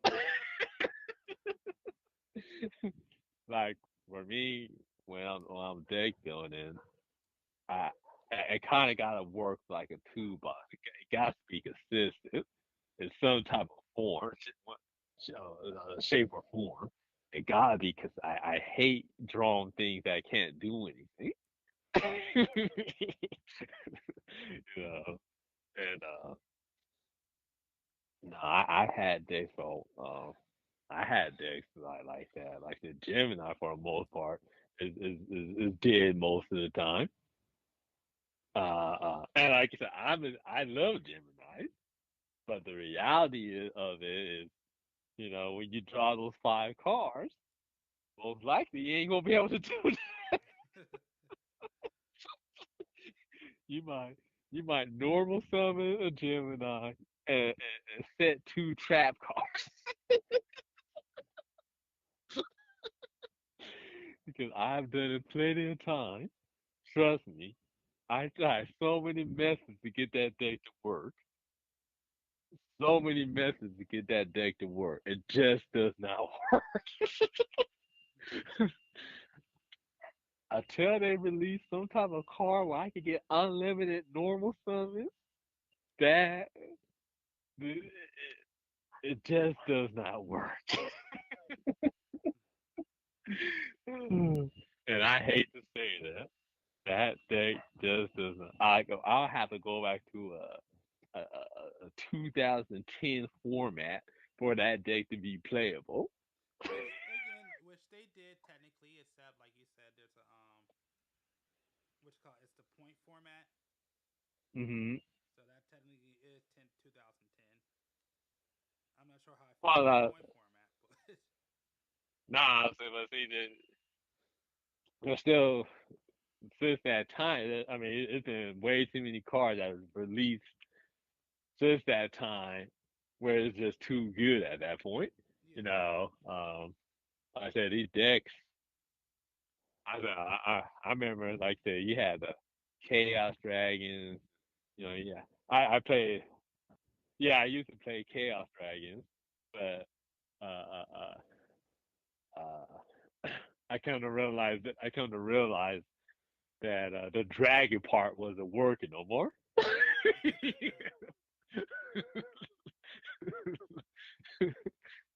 Like I said, light poles are dragon, dark poles, and the dark storm dragon, something like that. Their effects just wasn't good enough. The wild red eye darkness dragon, their effects wasn't good enough no more. And they could still miss the timing too. So yeah, those cards is. I said the whole dragon aspect of the deck, it was just way too inconsistent. So I realized that if I just play just dark and light monsters that work together, I think the deck will run a lot better, and it has. Um, but that's why I say you run a true. You now run more of a pure chaos. yeah, exactly. And yeah, I know they got the deck. over the years too. Well, yes, it's okay. It's okay. But my main issue is milling, and while the light swarms, I have a hard time milling light and dark cards. You know, I wish they would release chaos support that just mills the deck and pretty much lock it in for chaos monsters so it won't be broken. You know, that's why. And they had the Chaos Dragon, but they banned that card. And that's one of because like I said, when you spend some of that card, you can mill 5 cards from your deck, and you get to add one light or dark card in your hand that you milled, and all the other cards are milled to the graveyard. So, mhm. So that was a great starter for my deck. A great starter because it was easy for me to synchro to a level 8. A great starter, but now he's banned. I don't really have that starter no more. You know, the other options that new Lightsworn Synchro Monster, the level 8 one, and she's cool, but she's just not as good. She's not as good as the Chaos Dragon one. So I'm just like, I need him back. So I need more cards that can mill. And he was a dark type too that can mill. So that made it even better. I said the deck, what helped the deck is the new life swarm support. That definitely helps speed up the process. Why those new life swarms? my, my deck would be pretty much unplayable at this point. hmm Uh,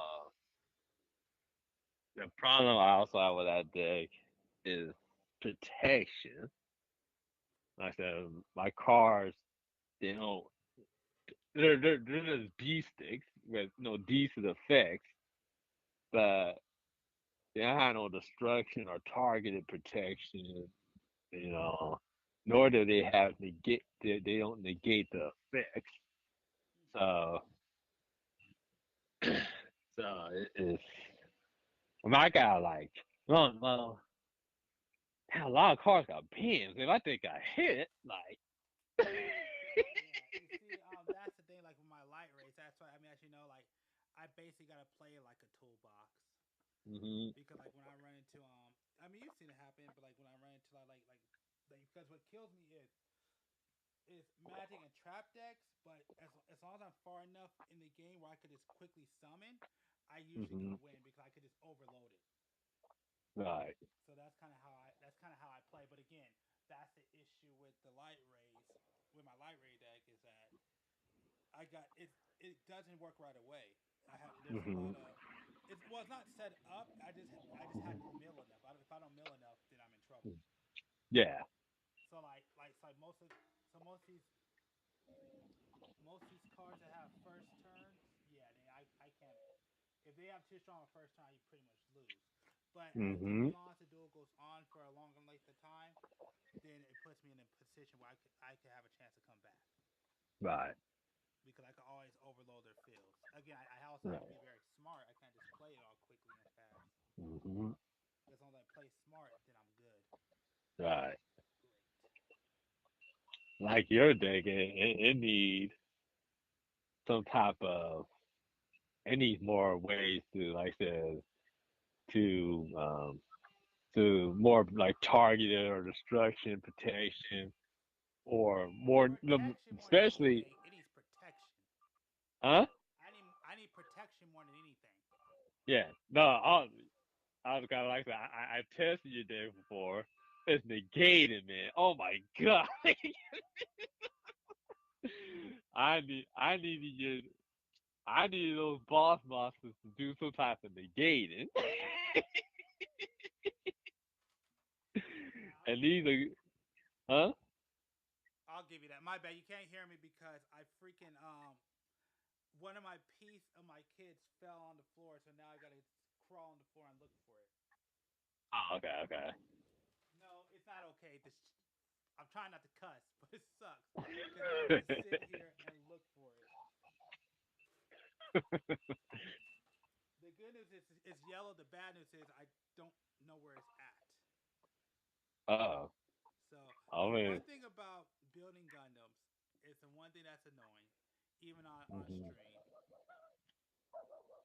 is that as I'm building Gundams, when you lose a piece to the floor, it's like a black hole. You can never find it again.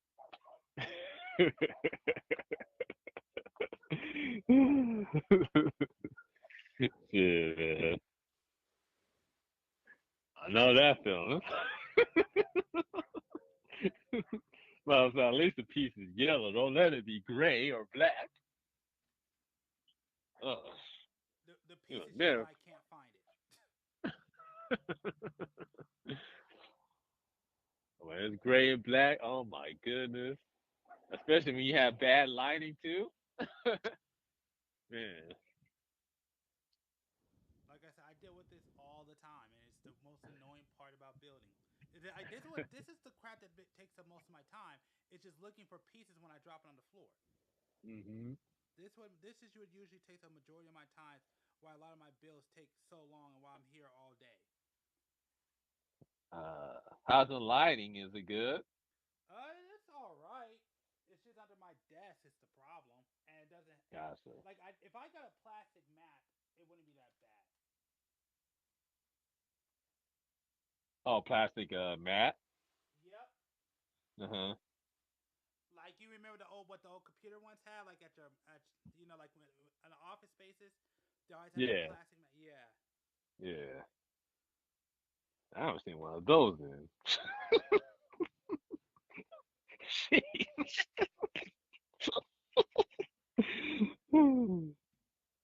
I haven't seen a I haven't seen one of those in oh,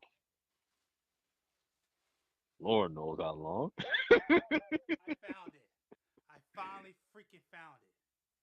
Oh, good stuff. Oh my god, I hate when. Oh, I hate Good it. And then it stuff. always like drops in like some random place that you're like, where the heck did this drop? And it's because it's just like a small little piece. Yeah. And you're just like, where did this drop to? And it's like it just dropped into like a new universe.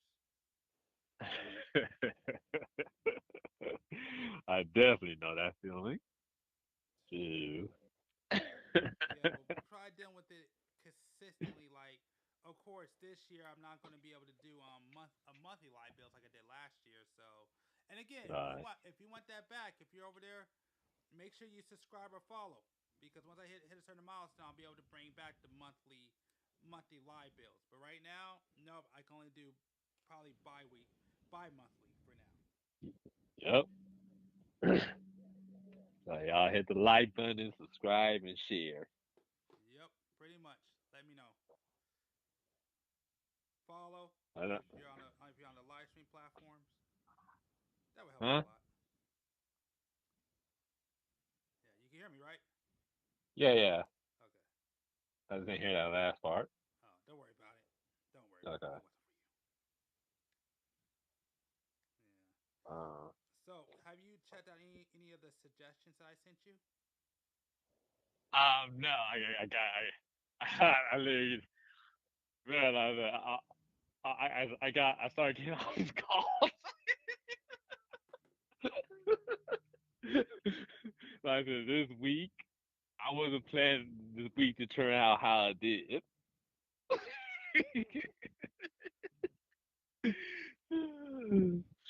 Fair enough. Man, okay, yeah, so yeah. No, I didn't know like that. I have, I'm my own self-employee, so the basis where I have something planned makes it's even worse when I tell someone I'm good or free, right? So like I told G that I was gonna read certain series, the Magna series, and I was like, yeah, I got it. I'm gonna read that this weekend. All those fans with the crap.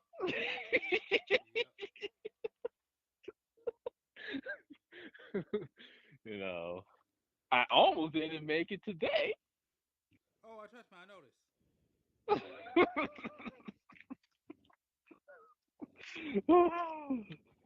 I almost did not make it today. So I was like, okay. Let me squeeze this in. Let me squeeze this in. Give me 1 second. Give me 1 second. I gotta. All right.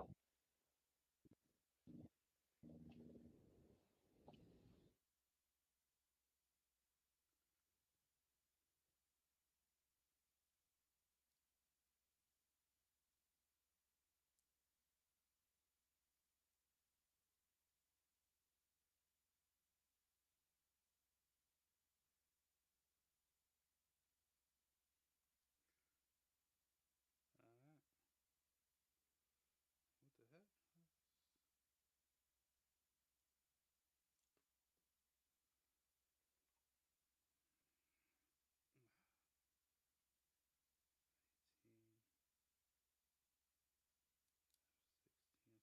Oh, okay. Okay, I'm back. All right, welcome back. Yeah, I just had to deliver the mail. Um,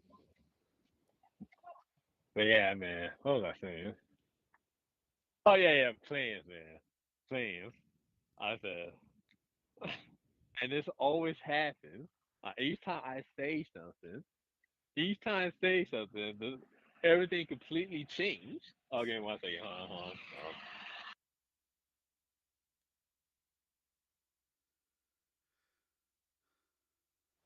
Okay, school bus was loud. Kids are coming back home. But yeah, every single time I say something, the schedule changes. So I talked to my brother. Like, I need to stop saying things to and just let things flow naturally.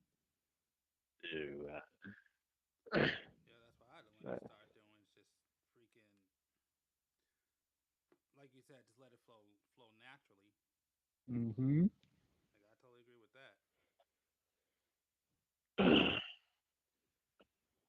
Man, for some reason this week I've been tired too. Oh no, trust me. I like I said, you got a tired problem. I got an obese problem. I gotta lose this weight. Nah, I hope I can start going back to my walking like by the time next week happens, because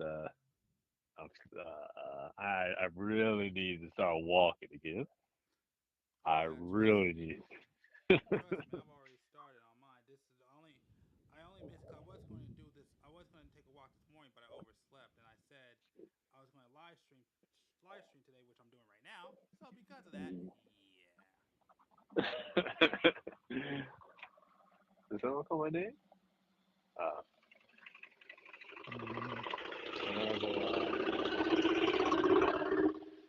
Okay.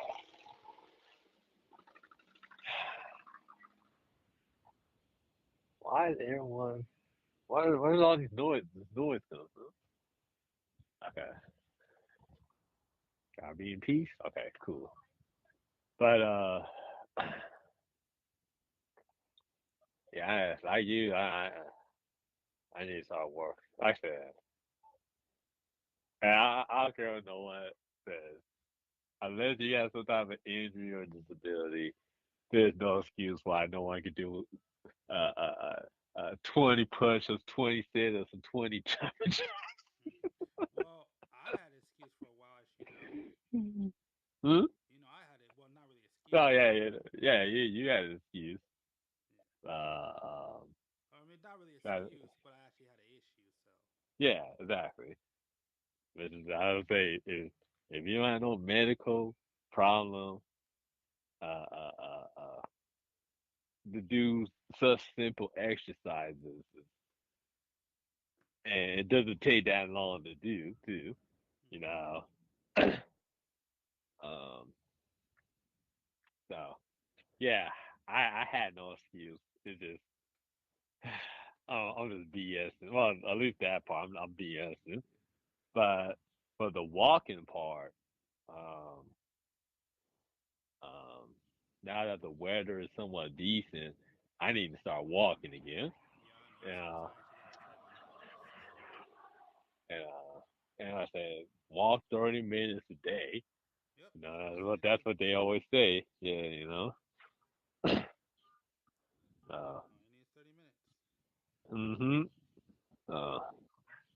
And well, walk. First of all, I'm talking to you. I need to pick up the pace too. You know, because when I'm talking on the phone, I be lacking in my speed. You know, um, yeah, I use my walking time to catch up with people, and I make phone calls and stuff like that. You know, and so, but when I go on the phone, I start to slow down. I'm not paying attention to the hustle, to the grind. You know, so when I'm talking on the phone, I gotta keep that pace up. You know, just like back in the days, when we were running, we would compensate, but we still had to keep the same pace. Yep. You know. So I gotta get back on that. I get that mental focus back. Um, Well, like I and said, it's just my back and my knee hurting. That's all. That's all I need to motivate myself.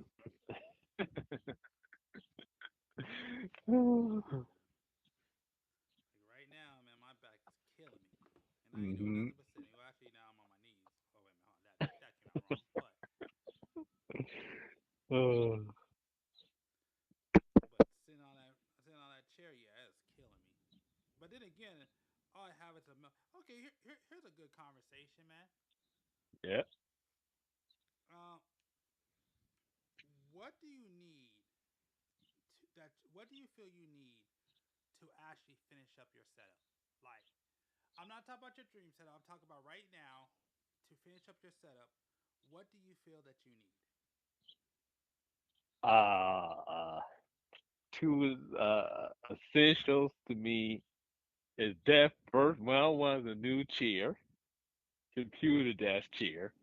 You know, my chair is so uncomfortable.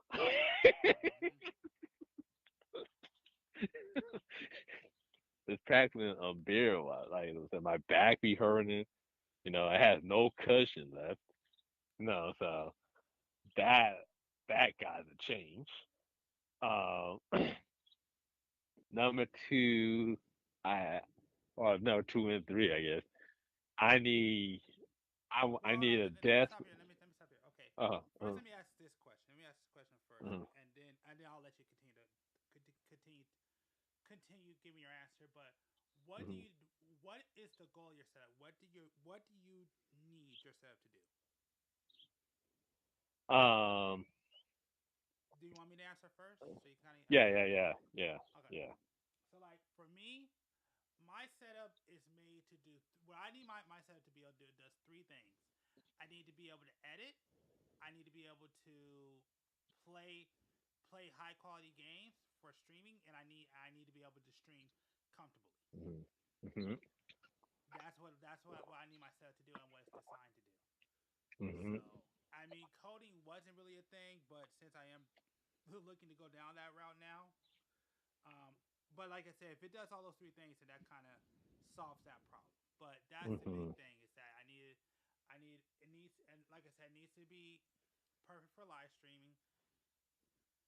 It needs, like I said, I need to be able to comfortably edit, and I needed to, and like I said, I do plan on using it to play high quality games. mhm. So what about you? Well, okay, I got so well, of course, comfortability working, and pretty much just production in general, regardless of being web development, you know, doing graphical work, or doing editing videos. You know, it needs to be optimized in a way where uh, uh, uh, I don't have to do a lot of maneuvering to get around my desk. You know, Oh, I uh, know the pain. uh, and uh, I have, for instance, what I need, you know, around my desk is cabinets or some type of cabinets where I could put things in. Yeah. Um, you know, so I could take so a lot of things that's on my desk now, I could store it and it could stay off the desk so I could keep things optimized. You know, because really, why the all I really want on my desk is uh, uh, I got a long monitor, which is cool, is awesome. But I do want another monitor still. Yeah. Um, So I yeah. So have I my would say lap. for right now, so going back to the original question, mm, not your dream setup, but what do you feel you need currently right now to actually finish your setup? Um, I yeah. I'll say in the sense where uh, uh, I'm good for now, right? You know, I said new chair, new desk, cabinets. Uh, I'm content with the screen I got now. It gets the job done. Hold on one second. Um, Hold on one second. mhm. Because I got notified that's Oh, completed, and nice, it looks like now we're going on to the arms. nice.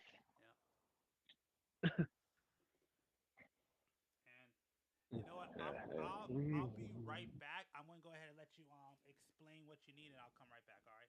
Mm-hmm. All right. Yeah. So just give me 2 seconds. I just gotta Yeah. take care of something. But yeah, go ahead. Okay. Let the audience knew what you're looking for a setup. Yeah. So, like I said, a four, a four-legged desk. Hold Oh, on. Wait. Give me 1 sec. Because while you're talking, I'm gonna watch the stream so I can hear exactly what you're saying. oh, okay, okay. Yeah. So even though I will not be here, you will be here for like 2 seconds. Mm-hmm. Let me just go to it.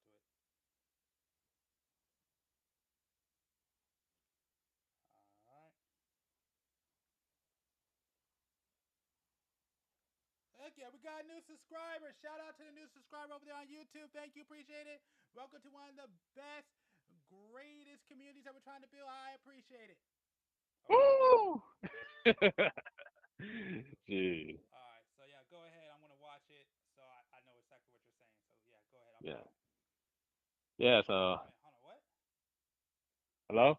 Hold on a sec.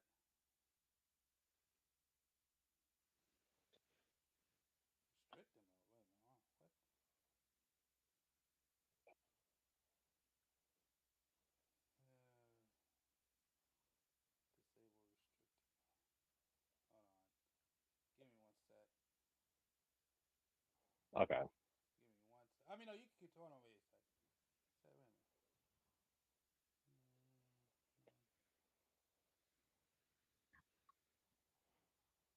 What's on restricted mode? What the heck?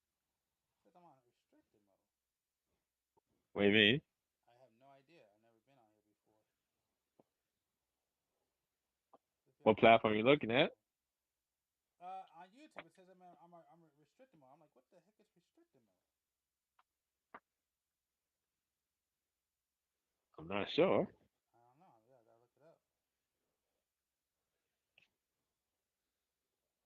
I smell smoke. I think it's barbecue. To turn on.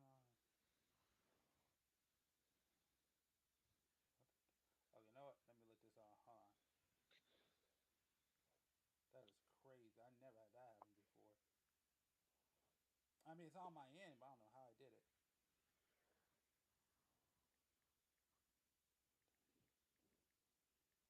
That is crazy.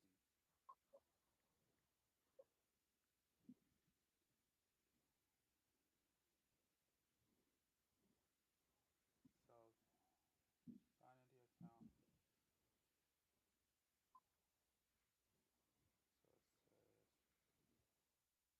So it says, sign into your account. I've never seen that happen before. That's the first time.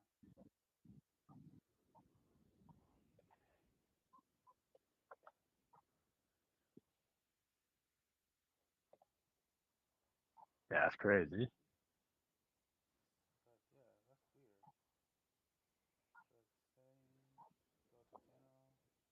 So settings, go to general. There we go. Okay. I think I fixed it. Let's see. What I did? I just disabled. What the heck? There we go. Okay. All right. Now we're good. So go ahead, man. I can hear you. Okay. All right. Uh, I did. I had a list of stuff on my computer. I don't have it on my phone, so. But so on the top of my head, like I said, a good chair, working chair. Prefer the four-legged desk. Even better, a desk where it rises up and go down from where I can stand up and then sit down. That'd be even better. Um, I have a long monitor now, but I do want another monitor. Uh, uh, uh, I think that would be the ideal setup. Um, I do two MacBook computers, one with the M1 chip and one with the Intel. That's a 2013 MacBook Pro. As you guys can tell, that's old. It's 16 years old. Wait, 13 years old. I mean, sorry. Um, so I would like to get technically three. I would like to get a new MacBook Pro, the latest of its kind, because the N1 MacBook I have, the portals on the side of the computer is just not. It only has a charge port and two USB C ports, and that just it's just not good enough. That's just not good. I need more ports on my computer. So I would like uh, framework laptop computer. Um, Mostly that'll be used for Linux, and I'll do most of my programming on there. Um, and I would like to have this is a cheap laptop, but this laptop would be used for offline. It will not be connected to any type of internet, you know. Uh, uh, uh, and that's good, especially if you're into investing into crypto or any other things of that asset that has value, you know. So I do want that. That's why I said the drawers. I need to take things off my desk. I would like to have a NAS uh, storage system. Um, for my future house, I don't want that to be on my desk. I prefer it being hidden somewhere. But for now, I think it'll be fine just to have the storage system because I kind of want to. I got too many hard drives on my desk and it's sloppy and it's too many wires and devices. I would like to.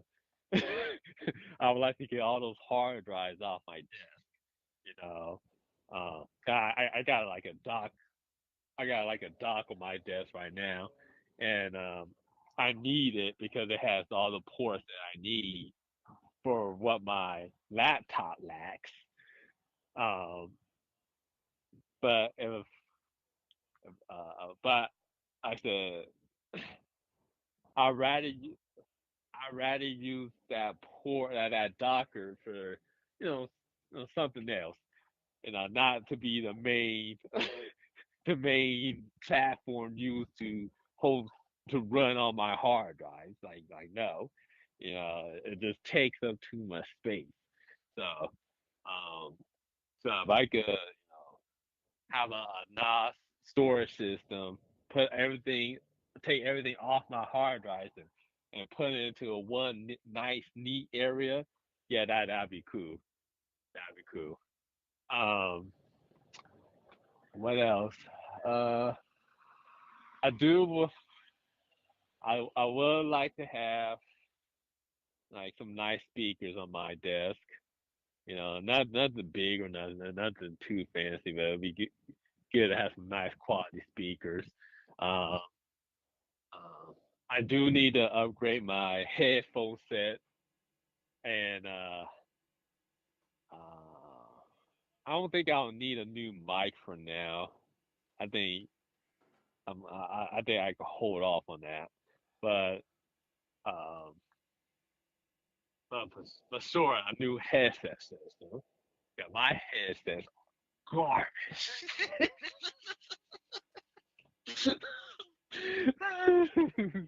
It is garbage, man.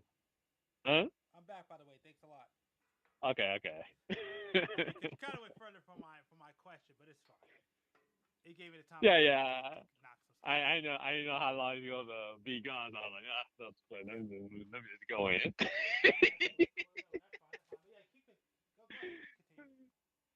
Huh? You can continue. You can continue. Yeah. What else? What else? I'm trying. I'm thinking on the top of my head. Uh, uh, like I said, any other devices, I don't have it on me, but for what I said,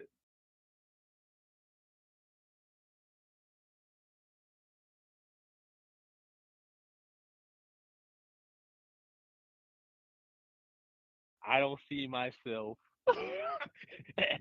have ever leaving my desk unless you know Oh, I messed I up have by to the way. get up. Huh? I messed up by the way. On what? So basically, what I forgot is, so I have my so I have my thing set up to mute a mic, but I Mhm. realized because of how my setup is, if Mhm. I mute like when I mute the mic, 'cause I was just trying to mute myself, not you. I Mhm. wind up muting you, also. Oh, okay. So yeah, I gotta figure that out. But yeah, go ahead. Mhm. I'll let you finish it. Then I'll go ahead and go. Yeah. Um. Now, uh, I was testing out a way to um. I'm putting together a lecture channel on biblical stuff, and I was trying to. I'm playing with a setup where um the camera is just on the Bible, right? And I can read through you guys. I know I can screen share some online and go to some online Bible thing and read it to you guys there. I know I can do that. Oh yeah, I forgot you do run a religious you do a religious content. Yeah, well, like I said, people been asking for it, and, and people like hearing my thoughts and front. So I was like, okay, I'm gonna put together one. I'm gonna put together one. All right, so um, and people, like I said, they've been, like I said, people got questions to ask, so you know, I'm gonna put that content together, and and so um, and I might make two. I have two channels. One just for biblical stuff, and other meant just for commentary and bullshit and stuff like that. So anyways, getting back to the setup though. Yeah. But yeah, uh, I'm pretty much done. I'm pretty much Okay. done. I can't think of. Yeah. All right. So for me, if I had to like, so my setup is pretty much okay. Like, there's not much I need left. Real quick, real quick. I would love to have a a setup where I could have a TV, but how my room is built, it just doesn't work. It just doesn't work. So I gotta find a solution for that. But yeah, go ahead. Sorry.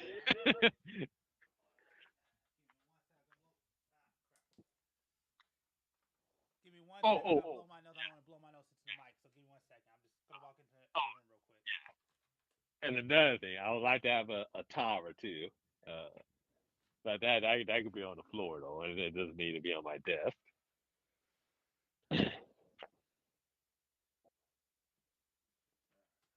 Just that does not need to be on the desk. I can be on the floor. Yep. All right, my bad. Yeah. Okay, so to finish up my setup for how it is right now, and Mhm. what I need left. Let me see. Okay. LLAAH. Okay.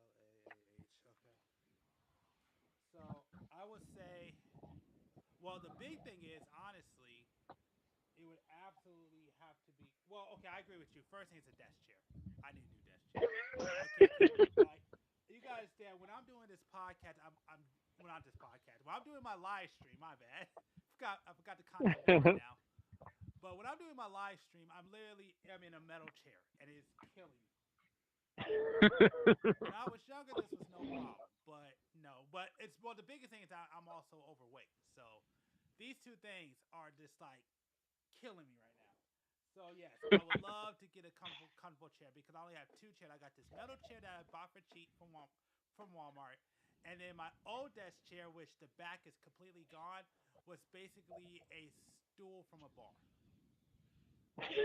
Those are my desk chairs. They're all gone. So when I look at the things I need, well, number one is I mean I would like to have both, but one or the other would work. One would probably be more important, so I can play with my friends. But I would say either I need a PS5, well, particularly a PS5 Pro with a disc, because one, as you know, I like ownership. That's very important to me. It's ownership. So PS5 Pro with the disc, because I also want to have a PS5 in time for GTA 6 for sure. Oh yeah, of course. Even though now they're talking about it is going to be coming out the end of this year, so I got to figure out how to make a bunch of money. Because I do want to have a PS5 in time for GTA 6. Oh, so they confirmed that now. They confirmed. I said they're talking about that. Oh, okay. Talking about it. Okay. Yes, rumors have came because first they said they're going to push it back next year, but now Yeah. there's been some new information that came out that's saying that no, they're going to try to push for the end of this year. Okay. So I don't know. We'll have to find out. But I do want to have a PS5 or PS5 Pro in time for GTA 6.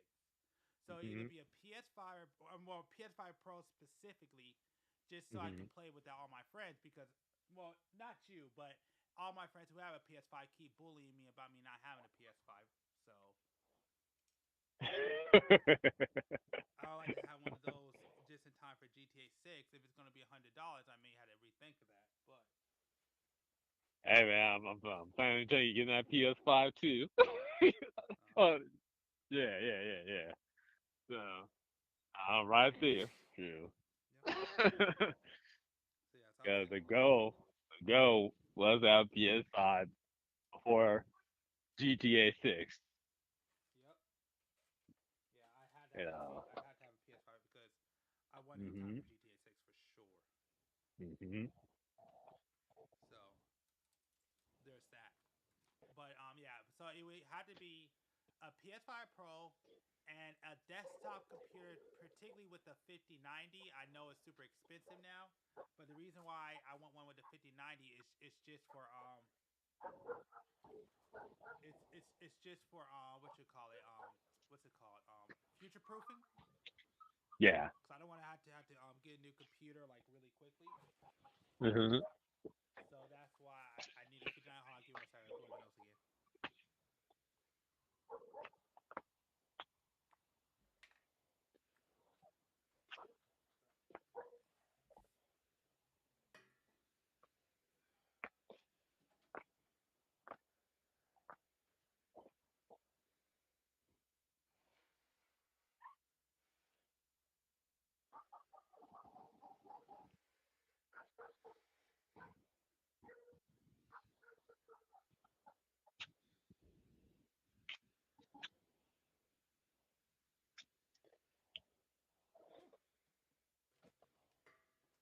Blow my nose again.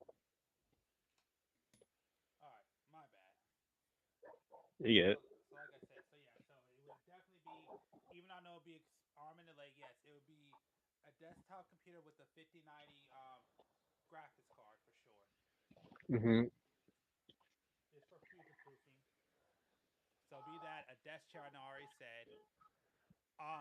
Some hard drives, and not the portable hard drives, but like the what's it called? Oh, I think it's the Seagate for the one, but the more professional ones. Which that's super expensive. Like, so all the stuff I need are is expensive.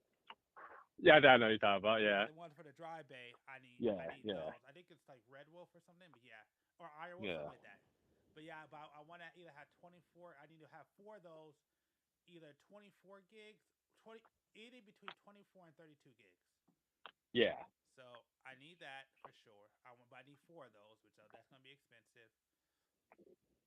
And if I was to get those 3 things, I would say the biggest thing I would need right after that, Honestly, well, I would definitely would love to get another camera, like something that's so I don't have to keep using this camera that I typically use for work.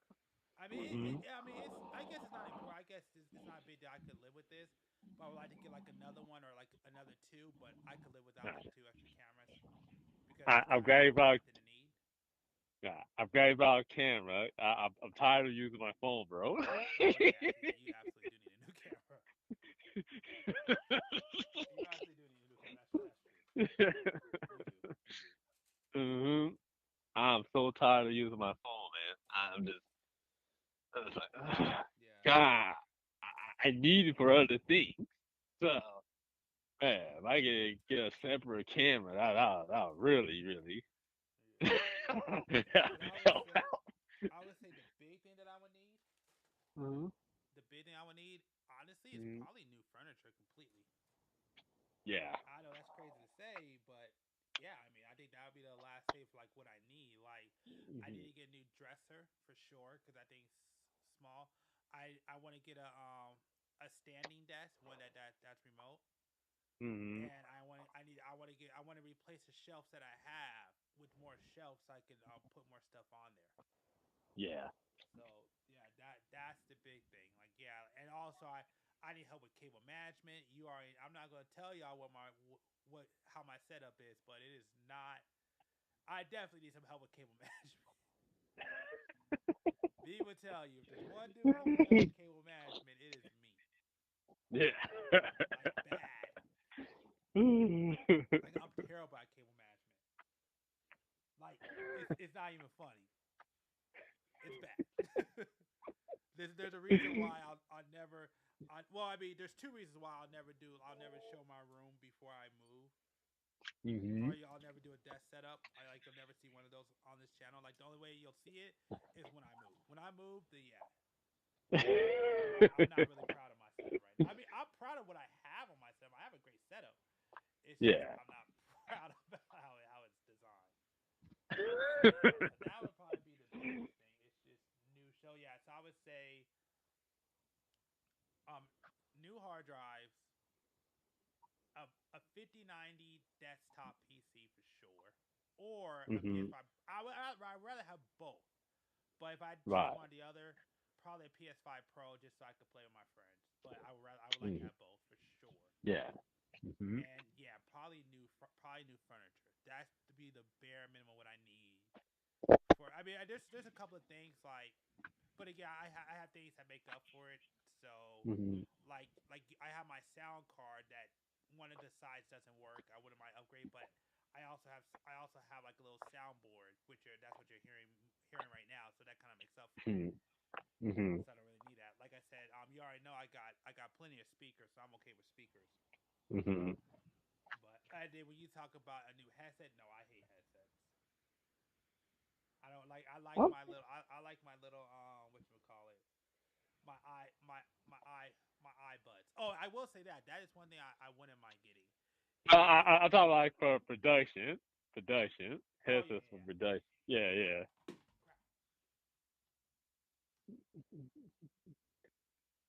Yeah, that makes sense. I'll tell you one thing. I would love to have like, which I got some, but I would love to get some new wireless mics and some new wireless headsets just so I can be a lot more mobile when I'm on stream. That'd be cool. Yeah. Just to like listen to it and speak through Bluetooth. Yeah, that would be nice. Yeah, that'll help. Okay. Well, I like to be able to, use the core when I need to, and then have the option of being mobile with the Bluetooth. Yeah.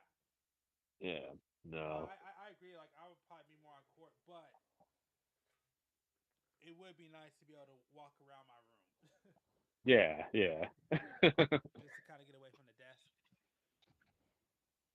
Like I said, you only need the cord, like I said, if you're, you know, like I said, if you're pretty much in production. Yeah, well, I technically am, but Yeah, yeah. technically. I know.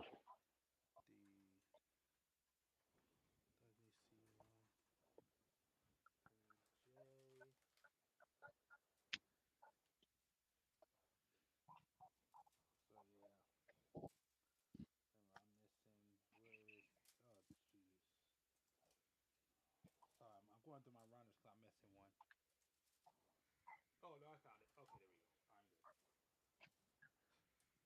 All right, hello? Yeah. Okay, I lost you. So, yeah. But, yeah, that's pretty much all I really would need. But, yeah, I would definitely say the most important thing is the new furniture. Like I said, standing Yeah. desk. I would love because I need more room. I'm running out of room. That's the number one thing. Right. I'm running out of room bad. One thing I could do with it, yeah, is definitely new shelving. Also, Mm-hmm. new mattress too, because my freaking mattress is breaking my back. So yeah, I would definitely like to get another one of those too. Mm-hmm. But yeah, so that's really about it.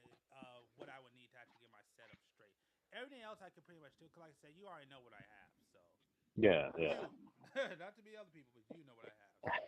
So my setup's pretty okay. It's just maybe some All help. right. Like I said, this main mostly is this new furniture, a PS5, either a PS5 Pro, yeah, PS5 Pro or a 5090 desktop computer, or a combination of Mm-hmm. both.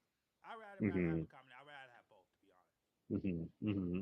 You know, because I'm All not right. gonna lie, I do want to move into PC gaming badly, Yeah. and I want to get away from consoles so much. Like I said, I want to have consoles for like my friends, Yeah, right, right. but I really want to get into PC gaming. Now I feel, you know, uh, well, I said, that's,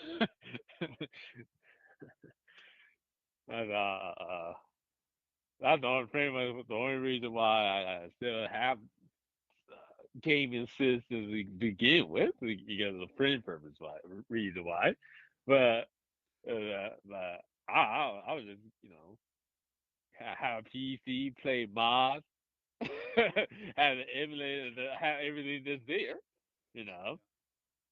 Um, just because it's convenient, you know. Um, Well, also, games tend to be cheaper on PC too.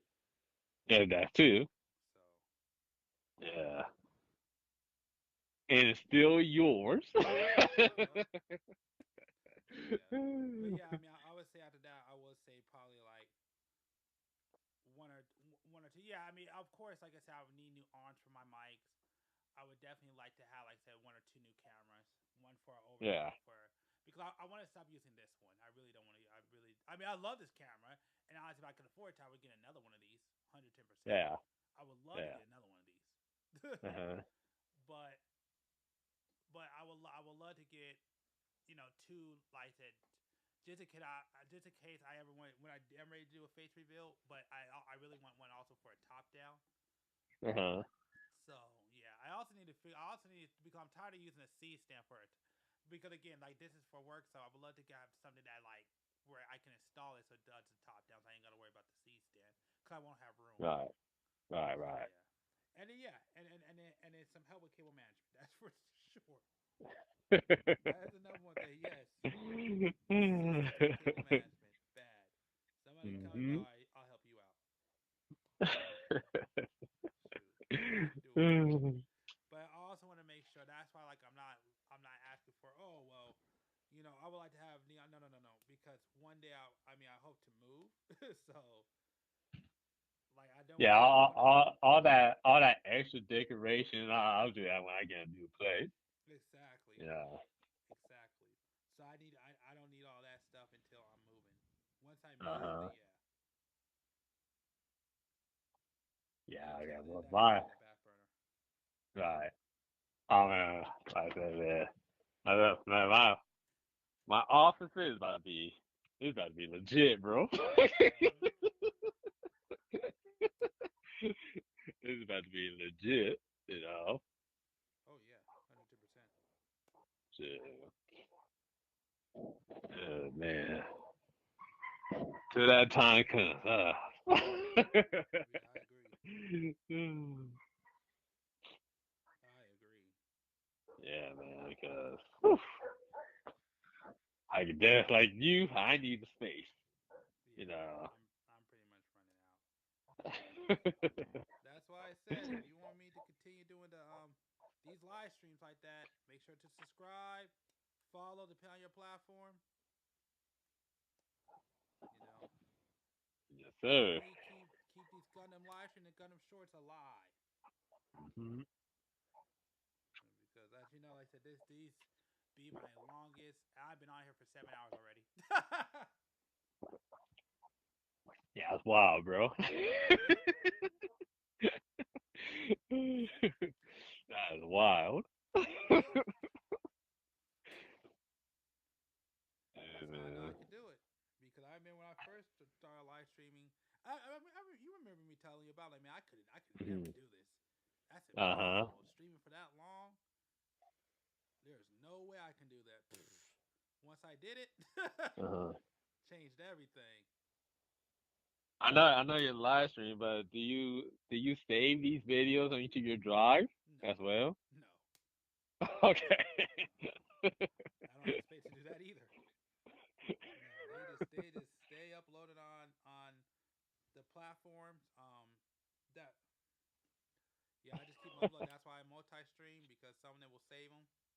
Yeah. So if I need them, like for example, I did a YouTube video talking about basically going over all my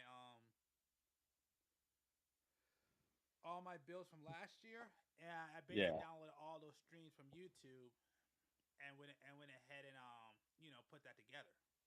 Yeah. So which that was nice. How much memory is a 7-hour live stream? Honestly, it's not that much because they compress it. Ah, okay. So that's what helpful. Yeah. If it wasn't compressed, it would be horrible. But like I said, like a stream like this long can be like 4 gigs. Oh, that's not bad at all. Yeah, but it's because it's hyper compressed. Yeah. But it kind of needs to be, because if it was this big, I'd be screwed. Well, I was gonna say we won't be having to plea a free platform to live stream. That's for sure. Man, speaking of platforms, man, I had to stop. So I also stream to it. I'm not streaming to it right now. I also would stream on Pump.fun. Okay. I had to stop doing that. Are you doing that right now? No, I'm not. I stopped streaming over there. Oh, yeah. Because they literally shut down my stream without, like, I had no way to talk to about what happened. And I think it's I'm positive it's because of my own content. Maybe. So, like, I had to leave for a sec. So when I go right back, I tend to play like videos from my YouTube channel. And I came back and basically Pump.fun basically shut down my stream. And I'm like, why did they do that? And I couldn't find no answer, couldn't find no help desk, nothing. And for what I think is that they thought I just went away and was just streaming random content, which they want you to be active and all that stuff. But the thing is, I wasn't streaming random content. I was streaming my content. Right. I went away because I had to go take care of something real quick. So I left my video, my footage on. Right. That wasn't just some random page. That was my page. Right. That's wild. Right? That's the second time this happened to me, man. I've already had some. I had one time somebody claim my footage. I mean, of course, that was a quick fix. But I'm like, that's my freaking footage. Why are you claiming my footage?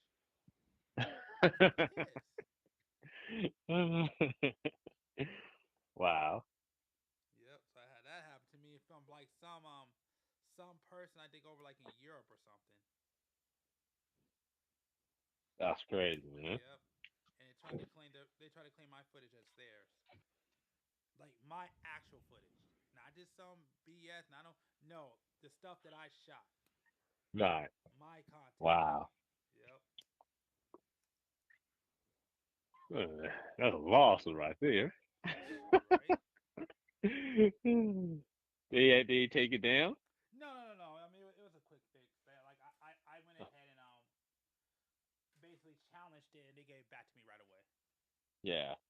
No, that guy who lied on you. Did they take his video down? No. They didn't lie. They just claimed my content as theirs.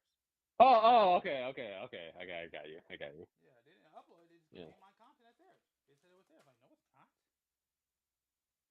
That's wicked right there.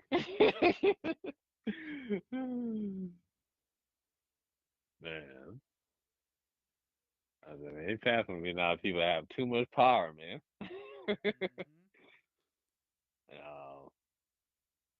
How long it this comes? I hate that they punish you before they allow you to have a say. Yeah, exactly. And I reach out to you. Mm-hmm. Yeah, that's my issue. They just did it without reaching out to me. Like, hey, at least, or like it's not even that. Like, just like have a place where I could contact you. Mm-hmm. Because that's what screwed everything up. I couldn't contact. I'm like, well, what am I supposed to do? Mm-hmm. So that's why I said no. Like that's my content. Like, don't ban me for my content. I would have been able to tell you, like, no, that's my content. That's my channel. That's all my stuff. Mm-hmm. Like that's all. Even if they're like, well, the music. No, I actually have license. I actually paid and I actually have a license to use that music. Yeah. Like I got all that taken care of. So, right. no, I'm not like everybody else. Uh-huh. Where did you get your music from again? I do not want to promote them right now because. Okay. Gotcha. Yeah. No. I ain't saying nothing, everyone. No, don't worry. I'll tell you off stream. Like I said, they're not bad. Yeah. They're not a bad company. But yeah. Like I said, I personally, if I'm going to start promoting your content, I would like your brand, especially as a group, I would like to, Yeah, exactly. Because I see a lot of people getting a lot of money from them, so I would like to be one of those people one day. Hey, I got Tonta. Hey, Isabel. Oh my God, get Tonta. Hey, Isabel. Welcome to my live stream. I'm doing just fine. It's great to hear from you. Right now, I guess you could say we're doing a kind of weird podcast live stream, but thanks for coming on, checking out the stream. I definitely appreciate it. I'm glad you're here, but yeah, I'm doing just fine. I hope you're doing well over there too. So we got the homie B over here. We're over here just talking, doing like a little live stream podcast. Mm-hmm. Having a good time. So, but thanks for showing up. I appreciate it. Thank you for coming on by. Yep. Like I said, I don't know how many of these we're going to do, but I hope to do a lot more. Mm-hmm. That's good. I'm glad you're doing good. Oh, thank you. I appreciate it. Oh, she followed us. Oh, nice. Thank you. We appreciate it. We appreciate it. Again, our dream is to build one of the best communities over there. I'm glad that you're a part of it. So thank you for following. I definitely appreciate it. And it's always good. Man, I'm happy. I'm happy that you're here now. This is great. And with us early too, so man, you're seasoned in. Yeah.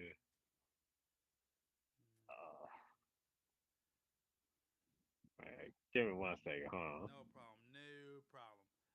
But yep. So if you don't know, since you're new here, I guess I'll let you know that what I do, basically once a month, which I'm actually going to start streaming probably a lot more now that I have time.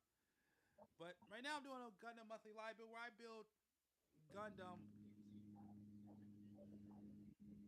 basically once a month, which now is bi-monthly. and react to videos. And yeah, we started. Well, we brought back a series that I started last year where we do live podcasts. So where I have some of my friends or people I know come on, and we just talk about a bunch of fun stuff.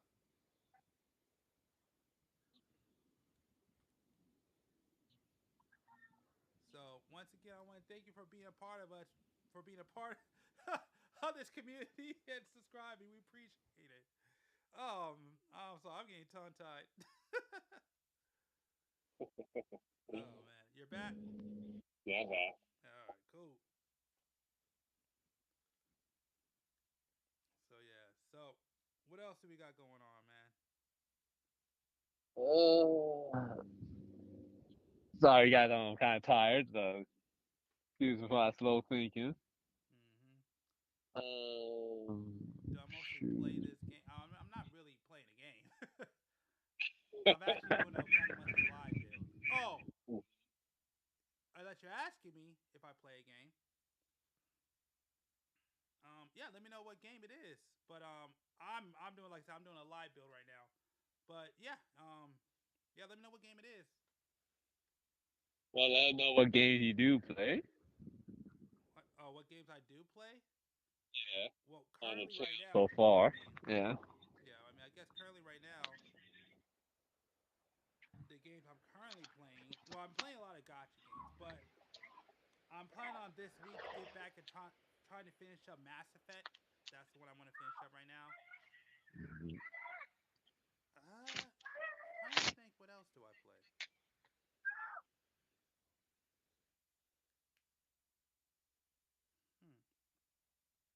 On the channel. On the channel. No, I know. I'm thinking. Oh yeah, yeah. I think I'm playing. I play a lot of older games. Oh shoot! Hold on 1 second. Hey B, can you take over for a sec? Yeah. Oh yeah. Yeah. What kind of games do you play, B? Well, yeah. Well, currently, I'm not playing on games, but from what I've seen on the channel, like I said, we cover things like Yu-Gi-Oh, Yu-Gi-Oh Master Duel. You know, do you play some Gundam games? I think you did Digimon too. I know you played a lot of gacha games. Let's say Mass Effect. Let's say, well. Trying to go to the channel. It's not showing up.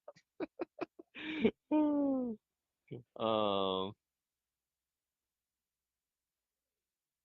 else? He does like I said, um he built model kits for Gundam, which that's what he's doing right now. In this live stream. What else? I think. Trying to see, but the channel's not popping up.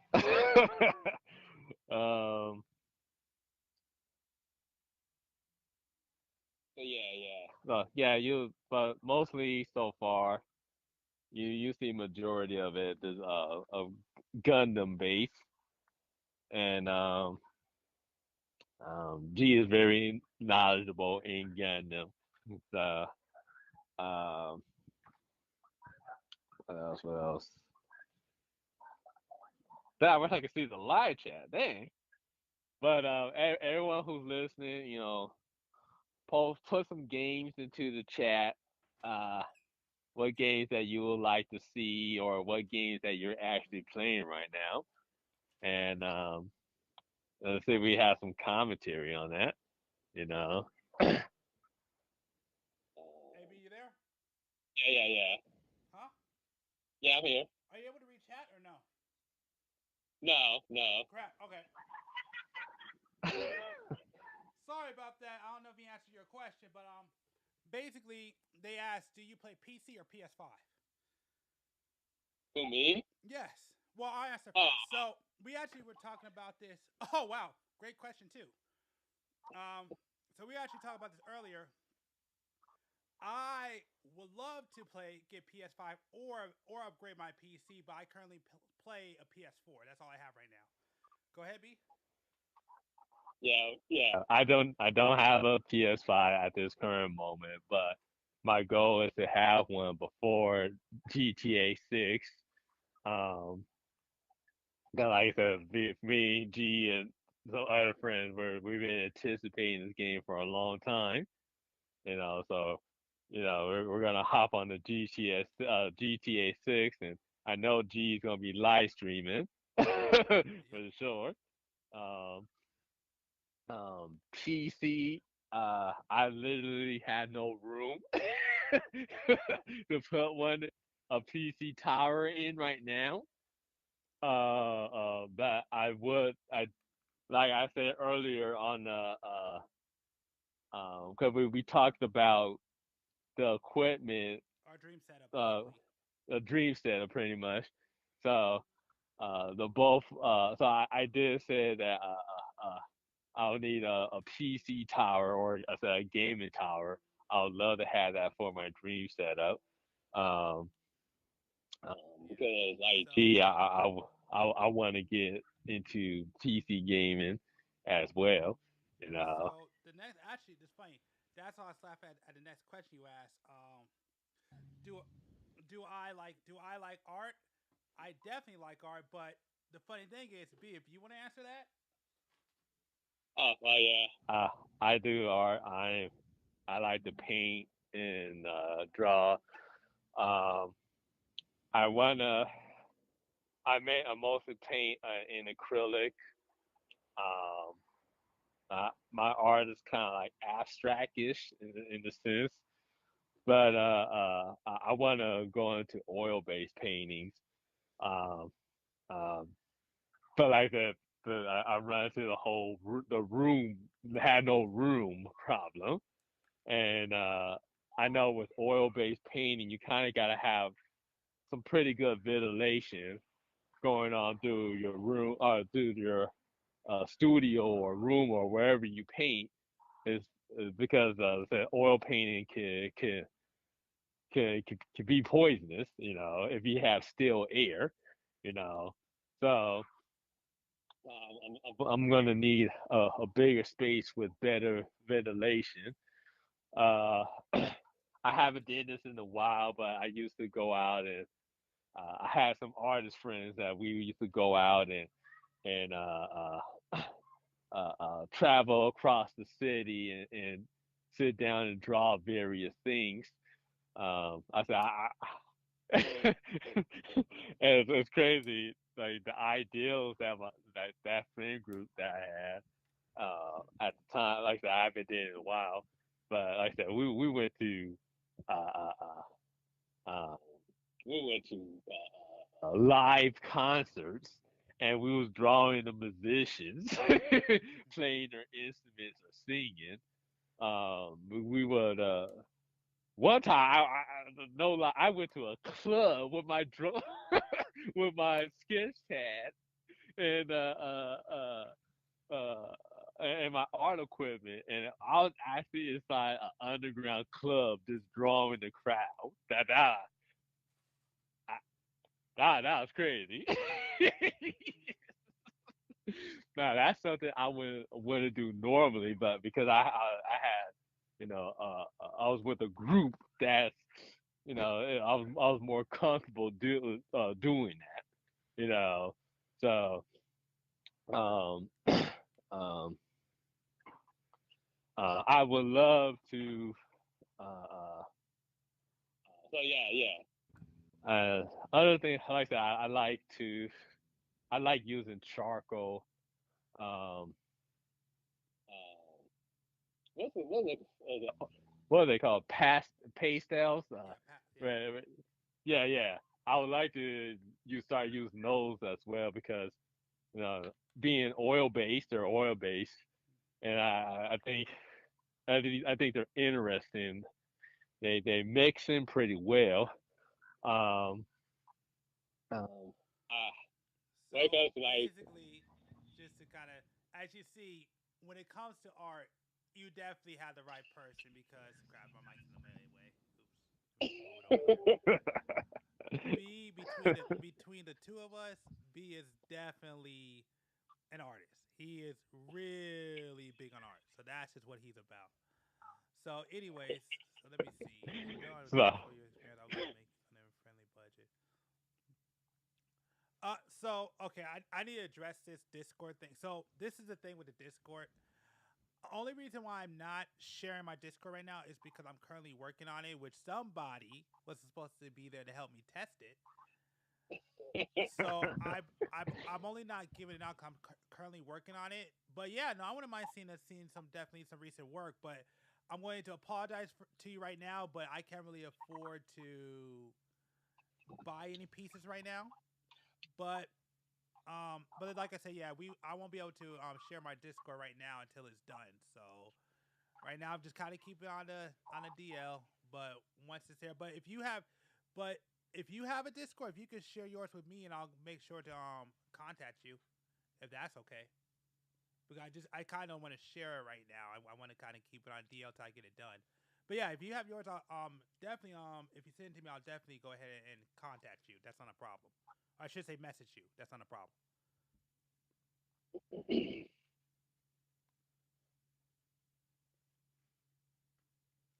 So yeah, because yeah, so I actually excuse me. yeah, so Mhm. I actually announced this earlier in January that I am currently working on a Discord, but I'm still kind of learning. I'm still kind of rusty, so I'm trying to take time not only working on the server but trying to learn Discord. So I want to take time and figure it out before I'm like sharing it and putting it out there and messaging people through it. So I understand the importance of it. That's why when I'm ready to share it, I want to make sure that I do it right and correctly. Mhm. So that's really what it is. And yeah, no, and for everybody out there, I'm definitely been working on it. Yes, sir. Okay, yeah. As soon as I get done with my stream, I'll definitely add you. That's not a problem. Okay, cool. Perfect. All right, I'm gonna go ahead and copy. Yeah, absolutely.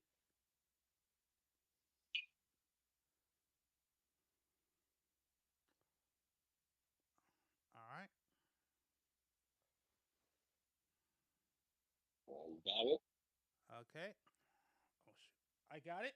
I got your Discord, and yeah, as soon as I'm done with this stream, because I really want to get done with this build.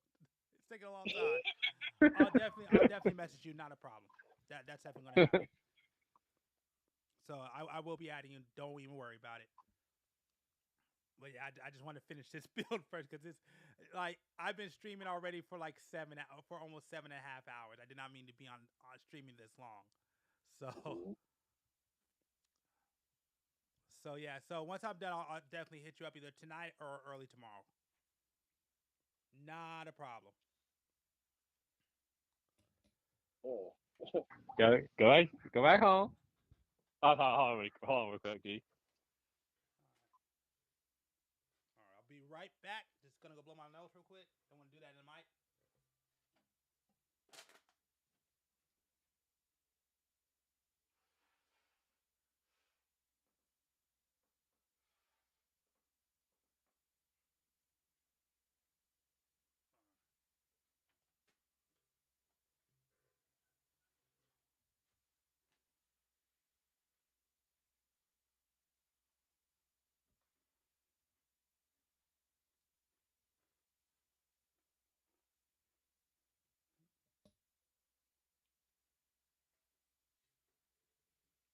All right, hello. Oh shoot. Hello. Hello. Give me a second. Hold on. Yeah. So yes, I will be out. So yeah, so I will be contacting you tonight. Don't even worry about it. Either tonight or tomorrow morning for sure.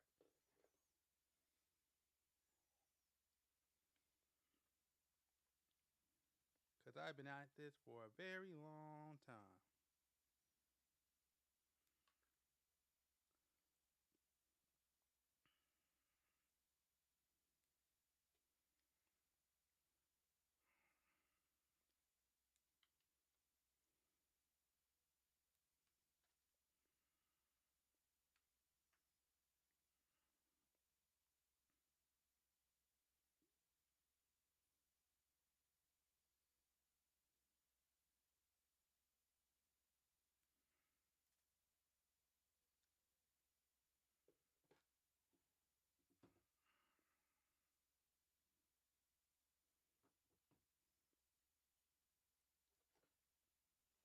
Okay. Sorry about that. You're back? Yeah, yeah. Okay. Dang, I was about to ask you something. I totally forgot. Yeah. The name of the dog escaped, and I'm trying to get it back to his master, but it wasn't really listening. So I was just like, okay, well, this is not my problem no more. You said the neighbor's dogs escaped? Yeah, yeah. When the neighbor, like when you open the door, the dog will run out the house. Yep. And you had to chase it down the street or something like that. Mm-hmm. Yeah, it was like one of those situations, and I'm just like, okay, I tried. It's not my problem. All right. So here's a question. Mm. What mangas are you currently reading right now? Well, I said last one I left. I said what your recommendation. Those other minors that you list. Okay, no, hold on, wait. I maybe not want to do that because I doubt you could say the name. Yeah, I can. You know his names are. No. What I'm saying is that you don't know how to, because I know, like, I realize that the reason why I don't always, because I know I always say that I talk about mangas. The reason why I don't ever bring them up on this channel, even though I read a lot of them, and this is the truth, is because I either forget the names or I don't know how to pronounce the names. Exactly. And that's exactly why I tend to avoid that conversation a lot. That's why the fact that I asked you, because we've been having this conversation offline. I've been enjoying it, but I realized, I'll embarrass myself if I say it online. Well, like I said, I'm even worse with names, and just I'm pronouncing it because these names be long. Like I said, I've been in anime since since I was a child. You know, so I don't even know how many mangas I read or how many animes I watched. Like it's just too much and too many names at this point. So like that, the people if you ask me, I'm just saying a link. This is what I'm reading right now. Because it's at this point, it's just too much. I read too much and I watched too much anime. Not saying it's a bad thing or nothing. It's just over the years, you got so many, so right. it's hard to keep up, it's hard to remember. There's way too many titles. Way.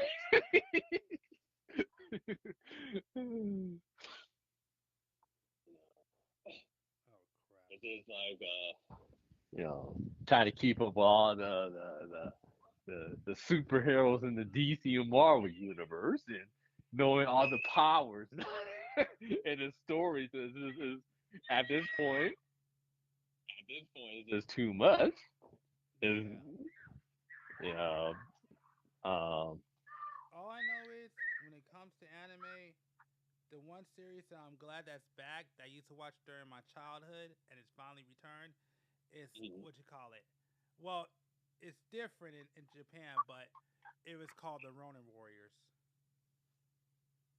Oh yeah.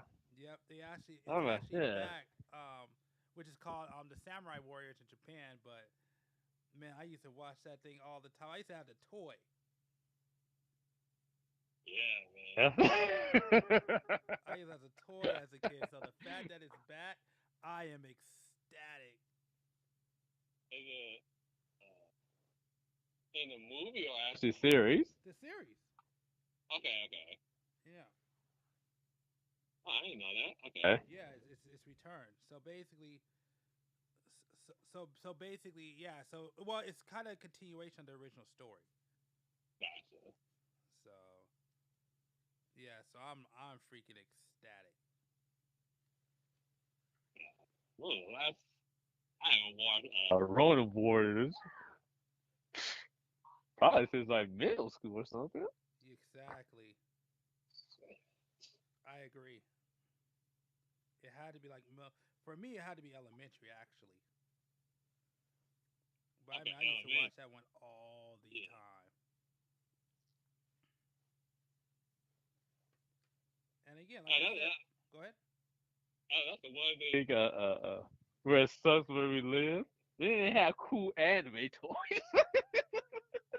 Well, I mean, as kids we did. As kids we did.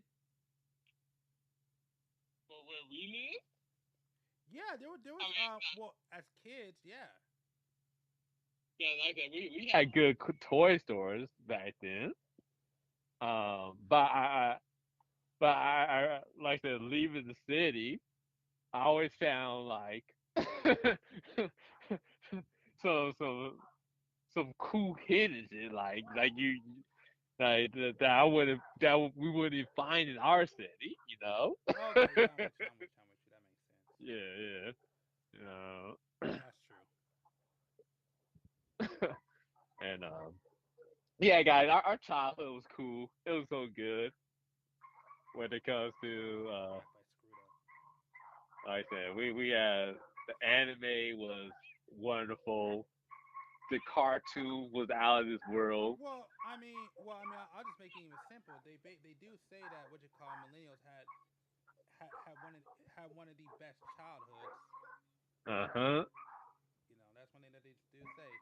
We are the generation that had the best childhood. Now our adulthood is it's Yeah, our adulthood sadly has not been fun like that. but yes, we are the generation. Our generation is known for having one of the best, if not the best, childhood. Yep. Man, I miss like I said. I miss like I said the Toys R Us, the KB toys, and you know, I found some, especially KB toy. I found some awesome things in there. Even though, like I said, most of the time I couldn't get nothing because, you know, back then something like $10 to $15 was expensive and high. You know. And now look at the prices. Huh? And now look at the prices. Exactly. What you call it? What you call it? A model kit that I really want that was just announced the other day. It's freaking well, in Japan it's about $84. Here it's $130.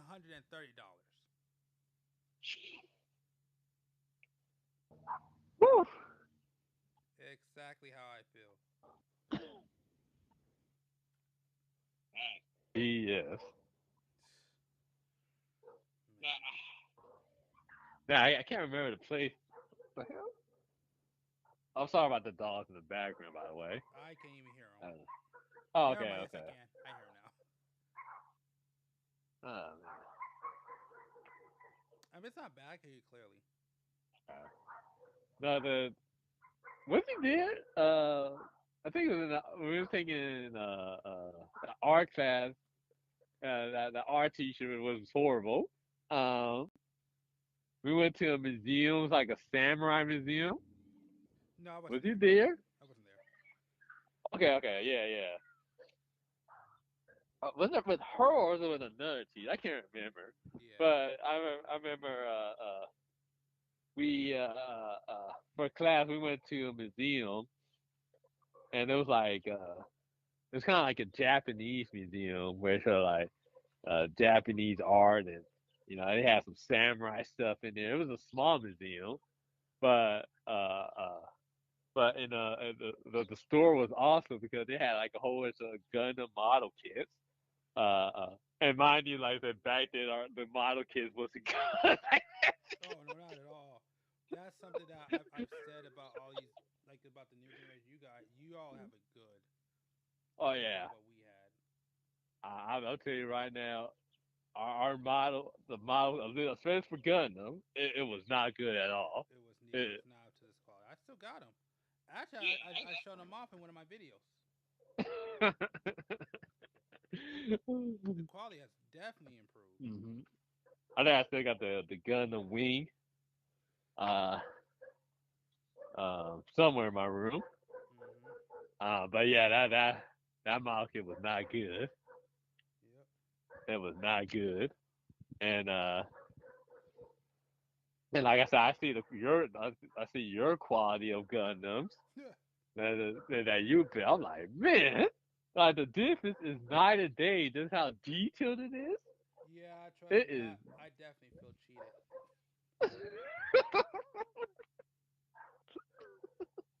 I'm not even gonna front. I feel cheated.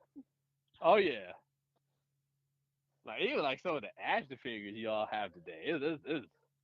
I'm just like, oh man, this is some top quality action figures. Mm-hmm. Yeah. Yeah, I agree. Yeah. The amount of like detailed, like like how they move the joints on the action figures a lot more mobile than ours. Yeah, our action figures were pretty stiff. Well, it depends. It depends on how much. So like if you go like to the more expensive one, then those are good, but those are like super Yeah, expensive. exactly. No, like what was the one McFarlane toys. Yeah. Those were legit, but those were expensive as heck. Even back then. Yeah, I mean they're expensive now. Don't get it twisted, but Yeah. back then they were even expensive. Yeah. Those were legit. Like so, I remember I had a figure. I had it because I was looking for the red one. They didn't have it, but I did get the blue Superman figure. Okay. That's cool. Yep. Yeah, I don't think I ever got one of those figures. Oh yeah, no, I was able to get one of those. That thing was freaking sick. Oh yeah, that's right. Okay.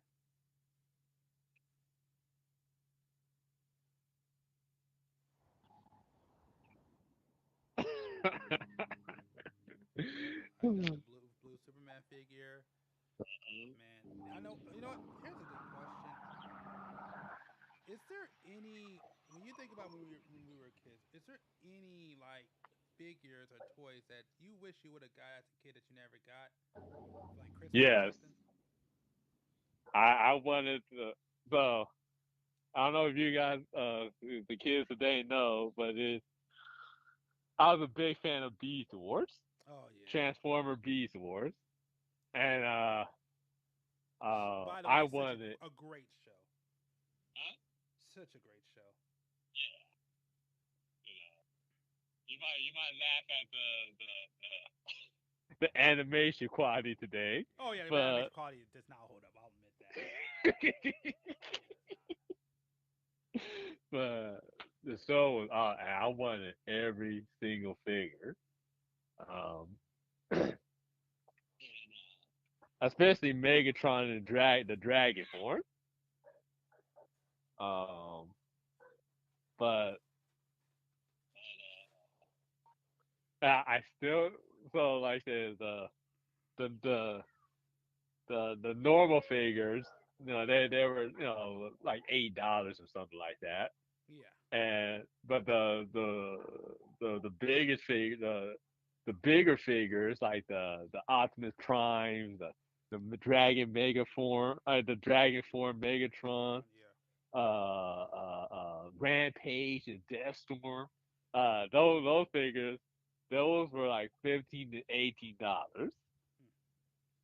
and I never. Well, I got some. I got the Optimus Prime and we had like the vehicle form and the plane mode and stuff like that. Yep. I have that one. I have Rampage. But give me 1 second. Let me just pull this like fast.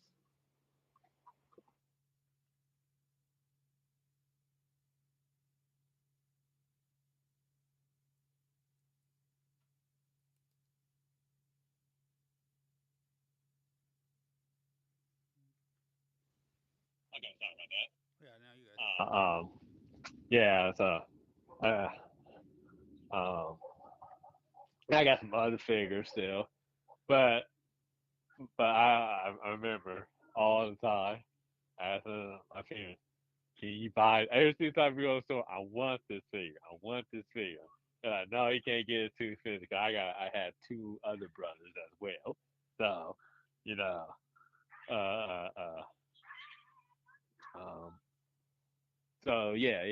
And like I said, and most of my like I said, growing up, I ain't had no Christmas or anything like that. So, I got what I got, right?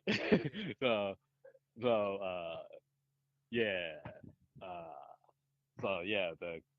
the complete set of Beast Wars is something that I've always wanted to do, and I'm still planning on getting them to this day. You know, getting all the figures and having in my collection. So Oh yeah, go ahead, go. Sorry. Go ahead. so me, so me, it's always been one, and now, well, actually, it's now that I'm adult, there's something else, but I'll get into that in a sec. But me, it was always the first original Megazord and the Dragon Sword. Yes. That was the one I always wanted as a kid, and I Uh-huh. never got it. Don't get me wrong, I got the ones after that one. Well, actually, I got one of the ones, but I never got the original Megazord with the Dragon Sword. That was gonna be my next thing. The Megazord is I wanted them too, man. But those were like what, $50 back then, or I don't I think remember. it was even higher. You know. Yeah, I always wanted that, man. And the crazy thing is, Instagram, someone having the complete set. Yep.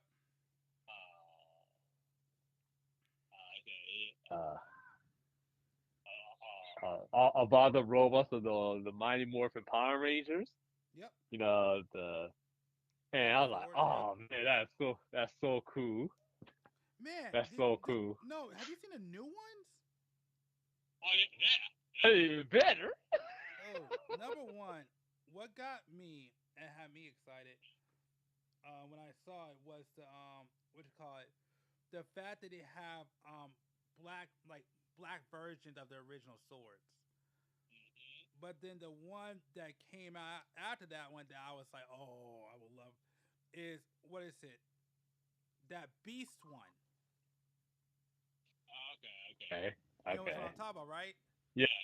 Yeah. That thing looked. That thing was tight. I haven't seen the new version. Yeah, nah, cause it looks like a lot more beast. Like the what you call it, like where the main cockpit is at. It's like it has like teeth and fangs. It's tight. Oh, that's real cool. Yeah, I'm like, man. I don't care what anybody can say. You cannot beat the originals. It, man. Yeah, man. The wrist, like that. And that theme song. Oh, that's what I like about the '90s, man. It's the theme music before each episode. You know, it has some action-packed theme music. Oh yeah, Power Rangers the theme song used to get you hyped. The Power Ranger theme song used to get you hyped. It was a must-watch stuff just because of the theme song alone. Man. That's how I feel about X-Men too. Oh yeah, X-Men had a great theme song, and I still gotta finish that series, by the way. I mean, actually, I need to watch it, but yeah, X-Men. Oh yeah, that theme song was great. Yeah, man.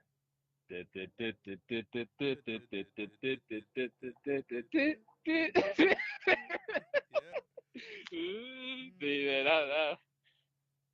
man, people don't know, man. Greatest theme song ever. Man.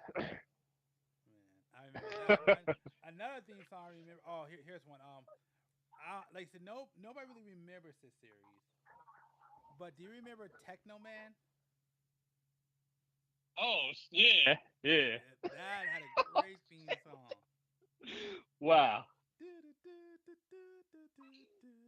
He said techno man. Yeah, Techno Man was fun. That was my good. I used to love that. Watch it all the Wow. time. I've heard in a long time. And I remember because it used to come on UPN 13, and then it would have whatchamacallit. What's that crap called? I remember it's that 3D because it was made by the same people who did Beast Wars. Yeah, that 3D Planet cartoon. Oh. Yeah, it was like Battle Planet or something.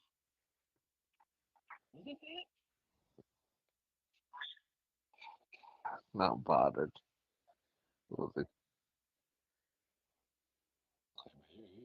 Some shows. No,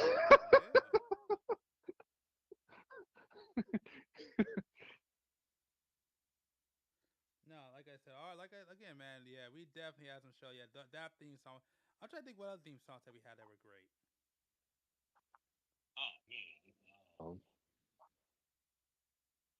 Beast Wars was hype. Yeah. Beast Wars. Yeah, Beast Wars was hard. Yeah. Spider-Man theme song. Yep. I mean, X-Men was still more superior, but yeah. Oh yeah. Of course. Yeah, no, Spider-Man theme song was tight. Yeah. And you had the Iron Man theme song. I am Iron Man. Iron Man.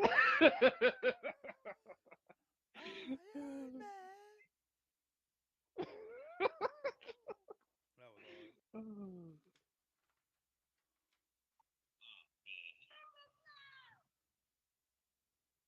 Batman theme song. What else? Batman. Oh yeah. The original. yeah, that one. That's legendary. Yeah. That intro was legendary. It's legendary, you guys. Man. Oh man. That's the best part about our shows. This is why we had the best childhood. It's because you can watch those shows when you're kids and they're good, but then you watch them as an adult, they get even better because you understand what's going on. Because a lot of shows that we had, they actually had adult jokes in it. Yeah, you know.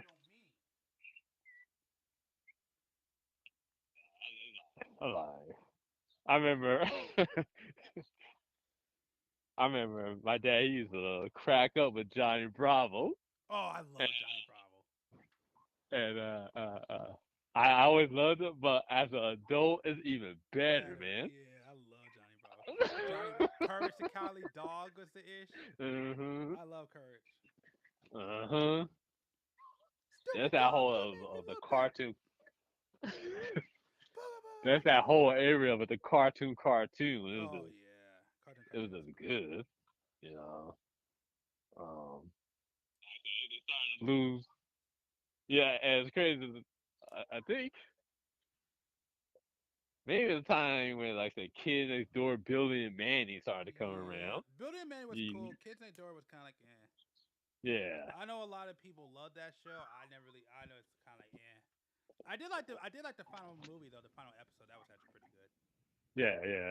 I did watch that. That was actually really good. Yeah, Kid Next Door is kind of like a hit or miss. It was still watchable though. It was watchable. I love Eddie. I never got into that. Oh, it was funny. I know so many people. Man, I used to go to school, be like, you don't like Eddie? Nah. And I tried real hard. Just wasn't my show.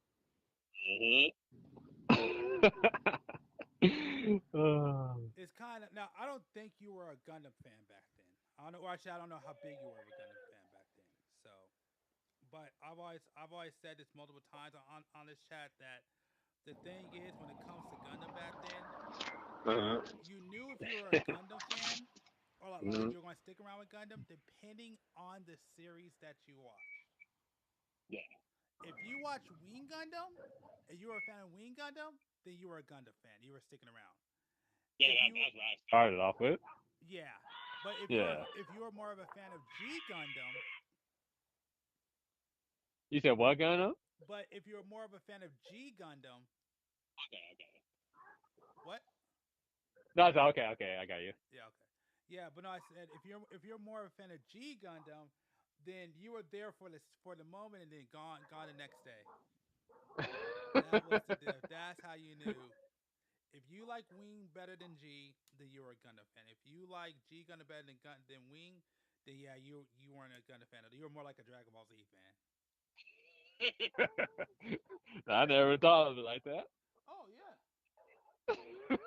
it was. No. I used to go to school all the time, but like, I love G Gundam. I don't like Gundam Wing. You remember that? I forgot what it was like. The Gundams, but it was like a chibi style. You know, yeah, like SD Gundam. SD Gundam, yeah. Is that SD Gundam? Yeah, that's SD Gundam. Okay. Oh, you talking about that 3D one? Yeah. I did not like that one.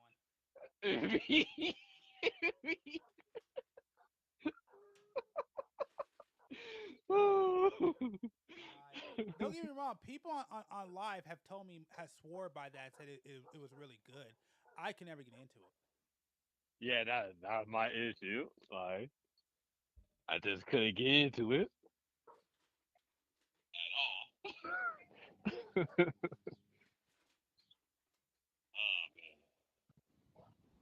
Hey, I'm just letting you know. I can hear you, but I gotta go back to the land of the lost and find this part.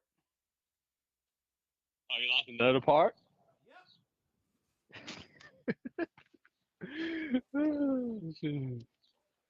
Yeah, man. Yeah, I'm American. I said.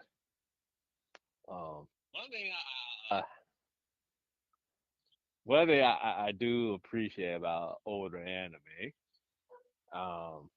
is that everything just it felt balanced.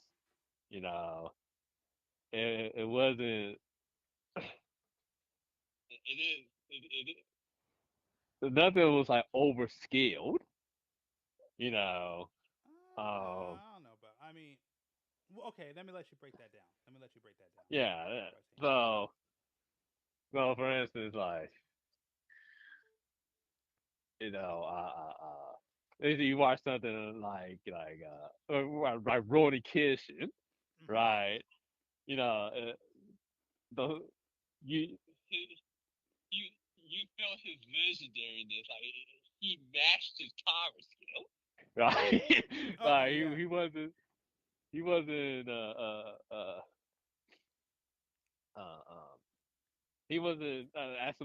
at this unbeatable skill level where it doesn't seem like he's struggling at all. Like the fights feel even, you know. Yeah. But like going at like Dragon Ball Z, you know, going to Namek, and it felt impossible. Well, and it was super long and always drawn out. It was. I that's why I hate about the Navigar. Oh, you know. Well, especially it for would have us. been so bad if they didn't keep restarting the freaking. Started over and over again. Like you guys don't understand how many times I had that we had to keep starting over from the Nav. So it'll get to about like the Genie Force, right? Yep. And then it will start all the way back to the to the Saiyan Saga. And sometimes it'd be even more cruel, go back to the Raditz Saga. Yep. And it was like, the only people who had it better than us is if you were Latino. If you were Latino, you were at it. You were ahead. Yeah. Because the Mexican channels,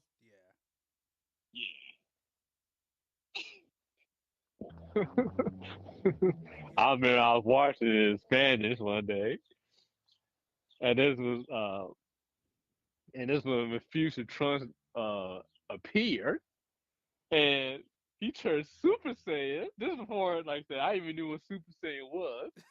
I was like, what the fuck is that? Oh, excuse my language. I was like, what the No, you know what? Same thing happened to me with Well, no, first time I learned about GT was going to the. I'm like, what is that?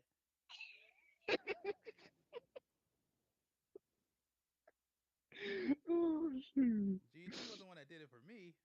Mm-hmm. Man, it sounds pretty funny too. I ain't gonna lie. I said they sounded pretty funny too, hearing it in Spanish. Oh yeah. Like I said, I only watched one episode, but I had no idea what's going on because I could not understand Spanish. I was like, what are they saying? Oh, shoot. I was totally jealous of all the Spanish kids because they were so much further than where we were. And they would tell us too.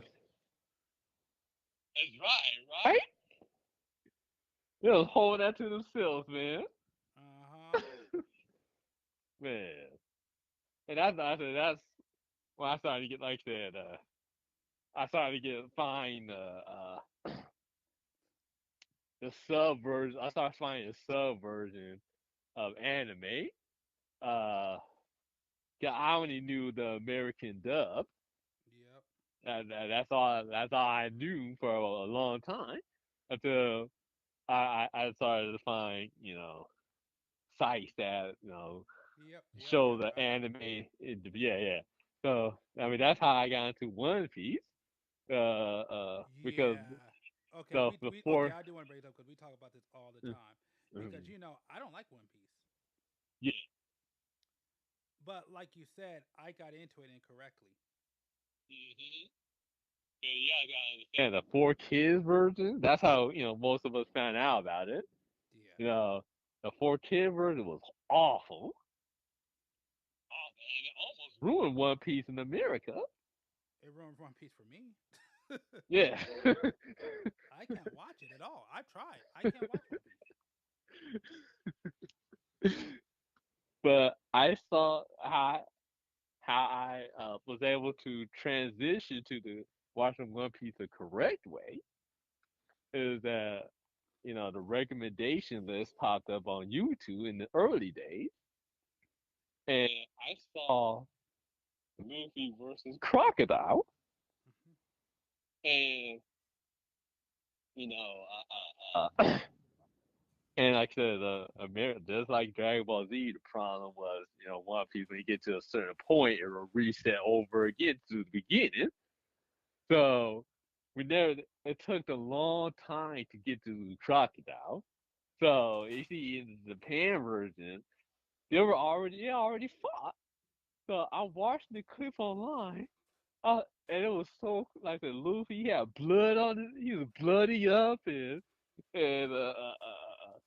the voices were better, and I'm just like, oh snap, this is cool. Yeah, exactly. Exactly. And I never turned back to the dub, or the dub anything at that point. Yeah. I didn't.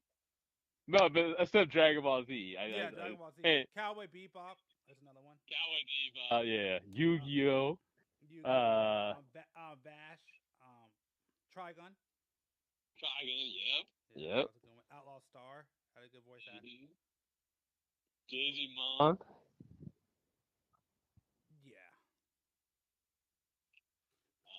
Yeah. What's else? There's a Ronnie Kenshin, Yu Yu Hakusho. Yu Yu Hakusho. Yeah.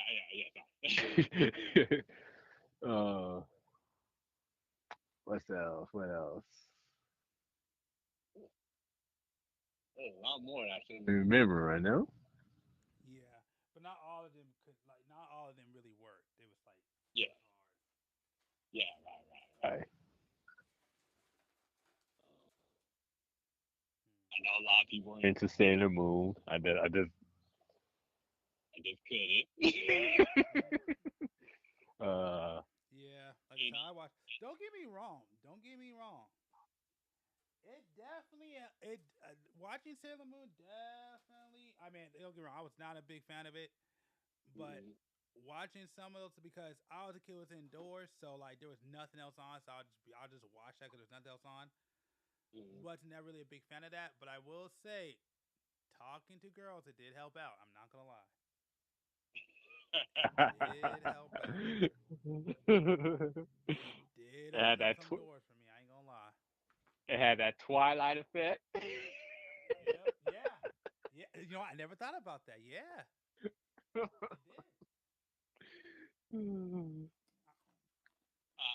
did. I tell you guys, I mean, don't get confused. I'm not an expert on that. If you ask me anything, I would be like, I have no idea. But I knew enough to keep up with the conversation. I got that. Back then, Twilight was huge. Oh yeah. If you was a guy that read Twilight or could have a conversation about Twilight, you had a good look charm on you when it came to have a conversation with women. You know, I gotta keep it PG, but yeah, it Basically, it got you in the door. yeah, pretty much. You know. Now, I'm not saying necessarily got you a girl, but it definitely got you in the door. You in the door. It was a conversation starter, you know. And but the thing is, you also know how also had to know how to work it. A lot just didn't know how to work it. Exactly. You had to know how to work that angle. Mhm. If you knew how to work that angle, it worked. It worked. Yeah. Yeah. I didn't know that for Sailor Moon, though. Oh yeah. Because no other guys watch. The only reason why I even watched it was because there was nothing else on. And so I was just like whatever. It was, and so it just on. I was just bored. Yeah. So I was like whatever. And so like I said, if you asked me any detail, no, I was screwed. If it came in to open up a door and a conversation starter, okay, yeah, it worked. It definitely got me. Let's just say, it definitely got me. It definitely opened up some doors with me. Now again, if they were like, if it was like a super fan thing, oh, I was screwed. But you know, I used to open up the door to quickly change the conversation.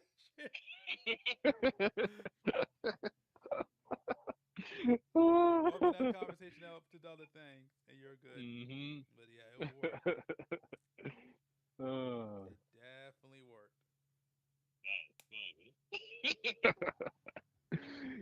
You know the anime that everyone loved, but I couldn't really get into just because. Well, one thing, this anime where the whole it kept starting all over effect kind of killed it for me. With it, and that is Inuyasha. Really? I mean, I never finished it, but no, I've always liked Inuyasha. That was another anime that got me into. Surprisingly, that was another anime that got me in some doors. Just because of, like I say, the incarnation, like they kept repeating it over and over again. And you know, it's like Inuyasha, it has some slow moments. So, yeah, just having to keep watch that over, it just kills it for me, man. Like, I'm just like, I can't do this. Well, Inuyasha was one of those that was shocking because I didn't realize how many women actually watched and liked that show. That's why that one was shocking to me. How that got me in some doors. They look. I mean, the amount of fan art about Inuyasha and being romanticized, like, I mean, I didn't even know about it until I freaking brought it, or I can't remember if I brought it up or some other girl brought it up. But once it got brought up, and that one was actually shocking to me. I already knew about the power of Inuyasha. I didn't. I didn't Yeah. until it got brought up. Because I realized the fan art and just how much fan art. I mean, my goodness, man. You know, I mean, it's up there with Naruto and Hinata having fan art. Fair enough. Say less. Hmm? I'm with you. Yeah, yeah. I'm just like, oh man, like I said, a lot of romanticize the story, you know, Yeah. and so I was like, ah, okay, you know, they liked it. I learned that in high school, but but for me, the anime, watching it is just like, I got it. The auto restart burnt me out, man. It burnt me out. I couldn't finish it. You know. Makes sense. Yeah, no, I got to the end, but like just like you, I mean, it wasn't that. I just got burnt out of the series in general. You know. This Full Metal Alchemist. What? Full Metal Alchemist. Wait a minute, you broke up again. Say that one more time. Oh, I mean, there's also Full Metal Alchemist. Really? Oh, for back then. Oh, I didn't know any. I mean, no, I tell you about. I don't know any women who watch Full Metal Alchemist. Oh, okay. I know a lot of people love Full Metal Alchemist, so. I know I knew a lot of people did, but I never met any women that was like, oh, I love Full Metal. Oh no, not for women. No, not talking about that. No. Okay. No. So we're moving on. Oh yeah. Oh yeah. That'd be weird. Right. Oh yeah, no, Full Metal Alchemist. Yeah, I still need to watch What's it called? Is it Brotherhood? Yeah, Brotherhood. Man, people swear by that one. I still haven't watched it. Oh yeah. People swear by that one. I would say Full Metal Alchemist.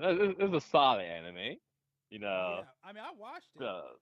Yeah. I agree. I felt the same way. I thought it was solid, but everybody tells me no. Brotherhood is a different level. Yeah. I haven't finished Brotherhood yet.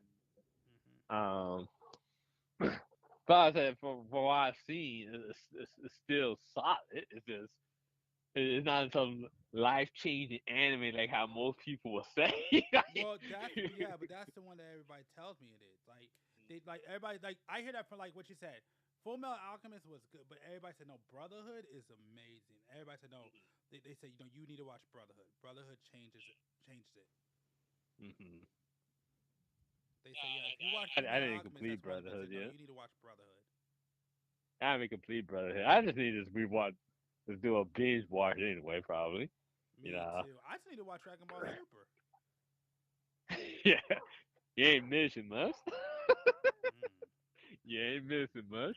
Well, they already announced another series, so and I am because like that's the reason why I don't even play Dragon Ball Fighter C.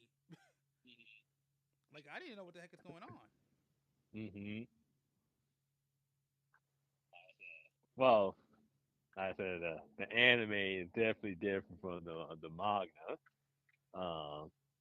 Yeah, I've heard that. Yeah. I don't know. Like I said, I felt at least for Goku character, he did some stupid stuff in Superman. I don't think it devalued the his character was even more stupid.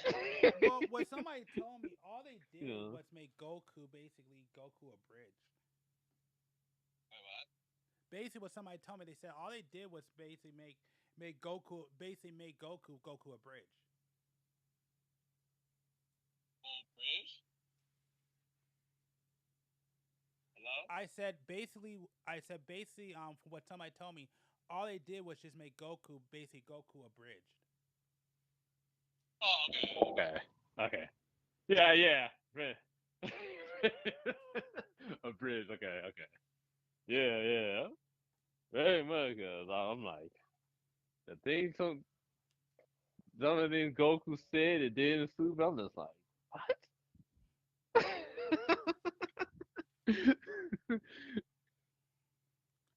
It is. I said, Goku was never the smartest character in the world. Like, we know that, but like, this is some things he did to Superman. It doesn't make sense. Man. I was okay, he was never like I said throughout throughout Dragon Ball Z. You at least saw some type of aspects of maturing, and to a degree, like he still did some stupid stuff like give Cell a sensu bean. Everybody though, like I watched the video. Everybody in that one was pretty much dumb. Pretty much, yeah. Vegeta was an Every idiot.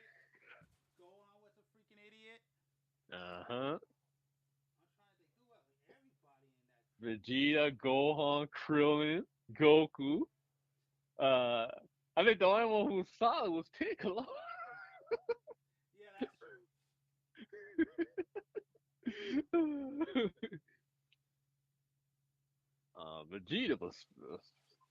Vegeta had a lot of low moments in the Cell saga. Vegeta had a lot of low moments and a lot of crap.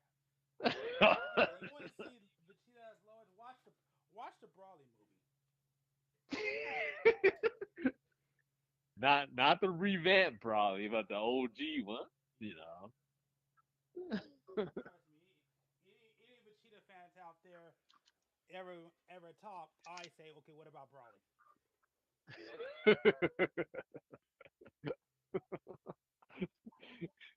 That was a sad day to be a Vegeta fan, man.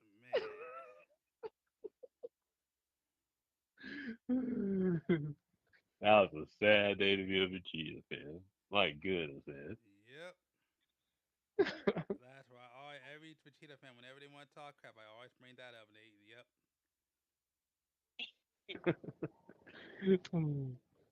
Shout out to Piccolo for being the most solid Dragon Ball Z character. Yes, basically. Yeah, man. He just don't have the power to win, but Yeah. I still need to watch that movie because I know he got a new orange form now. Yeah, I haven't watched that movie yet. Yeah.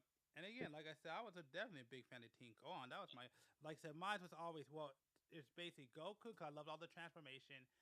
Teen Gohan, not adult Gohan. He kind of fell off. And Future Trunks. Mm-hmm. Yep. Very much, yeah.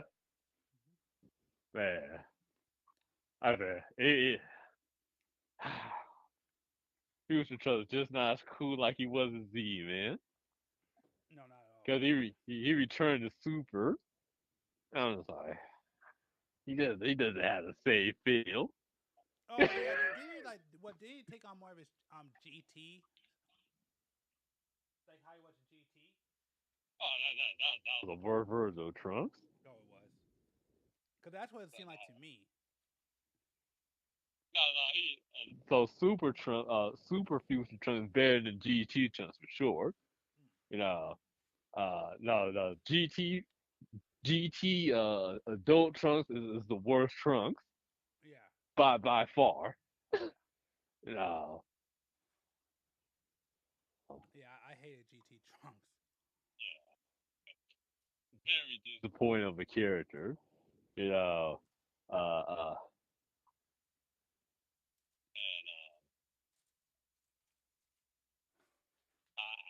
I also don't like they never did nothing with Goten. Yeah, they still haven't to this very day. Exactly. You know. They never did anything with Goten. To this very day. This very day.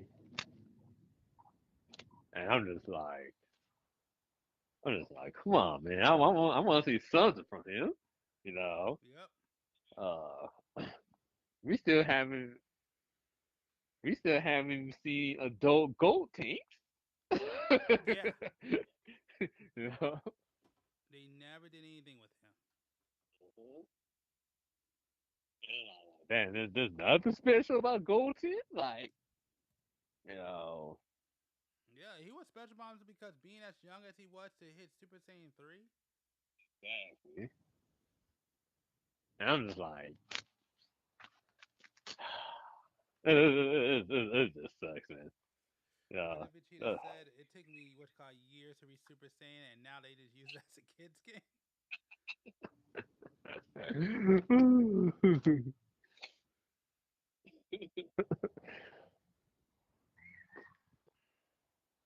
Yeah, that was weird how they implemented how easy it was to go Super Saiyan. You know, because that kind of destroyed the whole uh uh uh uh kind of the legendariness of a Super Saiyan. But that's what I kind of liked Yeah. about it too. You know, like there's a couple of things that I think Dragon Ball Z did that I don't think people give it credit for. So, like for example, um, Vegeta using what's called Vegeta and Trunks reaching Ultimate Super Saiyan and realizing, yeah, you're way more powerful, but your speed is crap.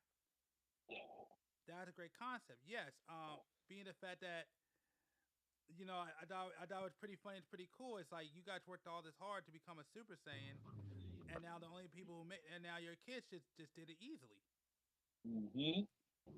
No, I actually do like that concept. And again, that's why they have more forms. But I mean, I kind of did enjoy that because it was kind of like a spit. It was kind of like a spit in your face. So I actually did kind of enjoy that. But at the same time, kind of made that form kind of useless at this point. Oh yeah. No. Well, like I said, the enemies became unbelievably strong. Yeah, pretty much. Uh, So it kind of made I up for mean, it. yeah. I mean, my goodness, man, these enemies. Well, to me, I mean, Uh, again, as you know, I didn't finish that. I know you. I don't know if you did, but I know you at least farther. I mean, there's nothing like that. Like I would say Naruto. what about Naruto? When it comes to power scaling and how that they started fighting on the moon and stuff, Uh huh. they were just supposed to be ninjas in a village, and now they over here fighting on them in the moon. Come on. That movie was the biggest piece load of crap I ever seen, man. For a power scaling angle. So first of all, you're telling me that you had this one dude living on the moon that whole time, and this dude could produce enough chakra to split a moon. I don't even think the 10 tails could do that shit. Yeah, like I said, I think like I said, I pretty much stopped right after Pain. But Yeah. yeah, like I saw that and I'm like, jeez. And then remember they had a cannon that was able to destroy the moon. Damn. I was like, wait, hold on. So you're telling me that you all went to war, you all was fighting a 10-tailed beast creature that size didn't even make sense, and all you had to do was charge up that cannon and shoot at the 10 tails to blow it up. This shouldn't even been a war. This shouldn't even been a war if you had a weapon that strong. Literally, all they had to do was point that cannon to the enemy base and blow that shit up, man. Now, there might be a huge crater in the earth, but hey. But even So, like Naruto himself, where basically, like he wound up basically, you need a Naruto. You had all these legendary ninjas, all these ninjas that have been fighting for decades, but they need Naruto to basically save everything. exactly. And I said, a power scaling or it was horribly written, man. I'm sorry, man. Like I said, after the pain art, things doesn't even make sense no more. You know, it's like because you told me that. it's like how in the world Naruto gets this strong form, but all the other Tail Beast characters can't do nothing like that. You know, and they had mastery over their Tail Beast form. So I don't know. I don't know. Yeah, Naruto power. Because man, I remember finally Kakashi freaking was like a beast. I'm like, okay, Kakashi. Then he winds up dying. Spoiler alert, sorry about Yeah, that. And then he yeah. freaking and then like Naruto comes in and says like what like he's able to beat him or like even at the point in time where like like what is it when Naruto first comes back and then Kakashi was just sitting there looking like an idiot while Naruto beat the villain. Like wait a minute, what? Yeah, man. Yeah. So I'm saying, like, during the war arc, all of a sudden Kakashi had infinite chakra.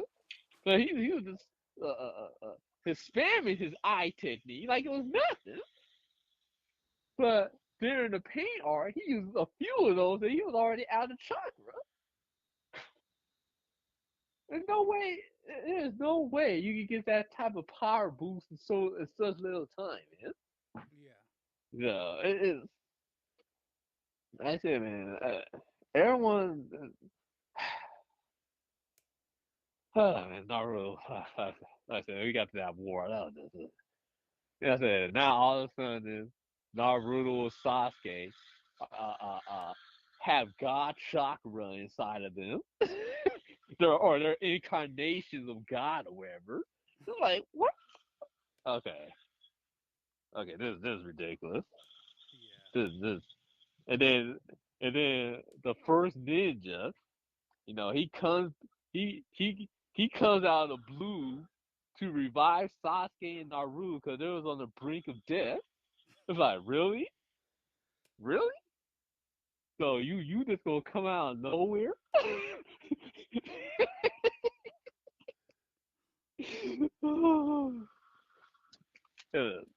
There was no story leading up to all these moments in Naruto. Yeah. Alright. Oh, this is awful. Yeah, Naruto definitely had This, issues. yeah, man. It is. Like that.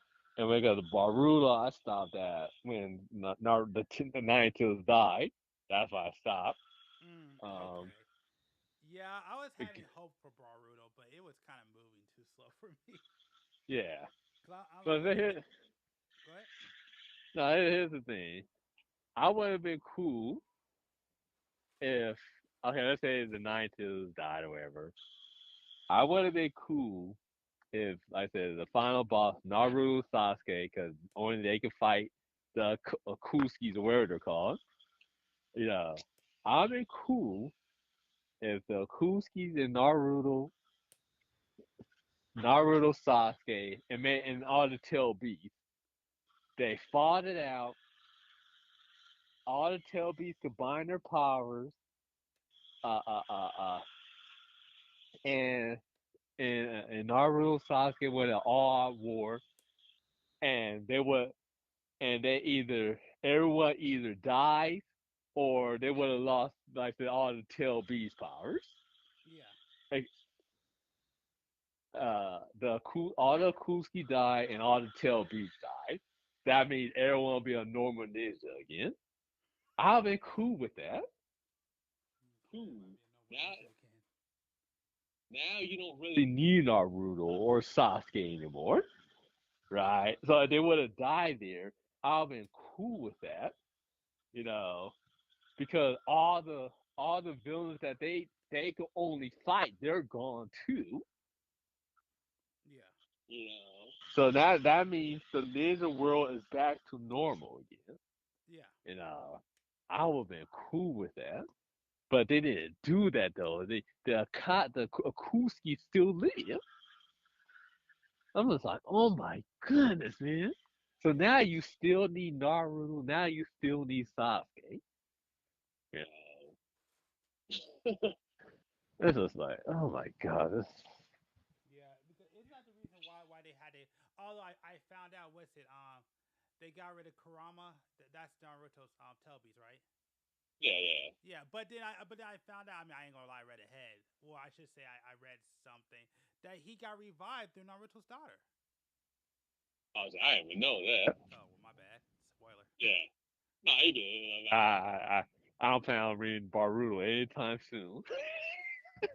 But yeah, no, yeah, basically he revived because I guess a piece him was what's left in his daughter. It's horrible. All the details. But yeah, so basically, yeah, he's back. He's back and he's alive. But he's now with Hinata. Well, not Hinata, but he's now within Naruto's daughter. Yeah. That was bad.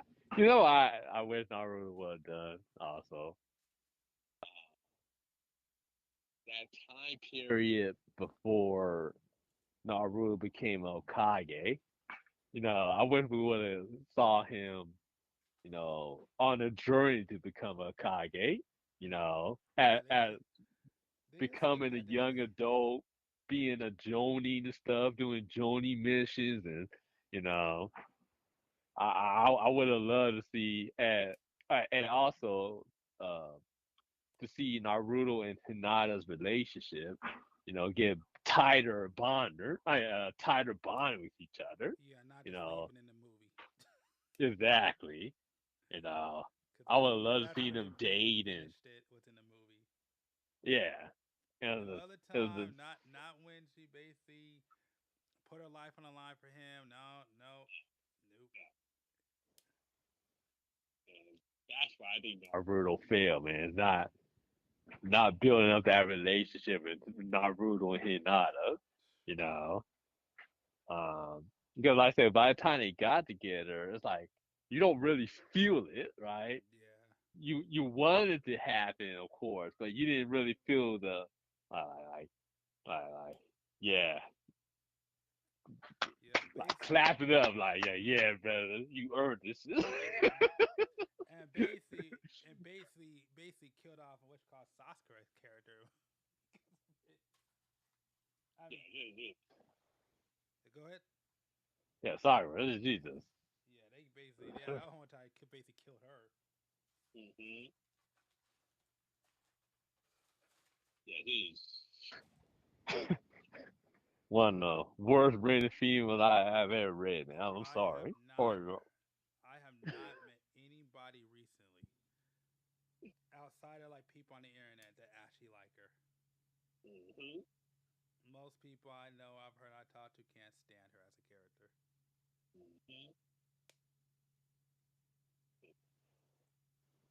All those times that she's trying to favor Naruto, you know, I wish they would have put that time into Naruto and Hinata, man. Pretty much. I really do, man. But they kind of skipped, from my understanding, they kind of skipped that development. Yeah, and one thing that really pisses me off to this day, when Hinata confessed her love for Naruto in front of Pain. Yep. Got whooped by Pain. Naruto ran a rampage. He won that battle, and he didn't say nothing after that.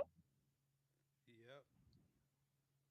To this day, that boils my blood, man. How you didn't even say nothing? Yeah. Like you didn't even acknowledge it. and she's been on him for freaking since the beginning of the show. The only one when everybody freaking hated him. She's the only one that stood by him. And she's the only one who came when you were struggling, finding pain.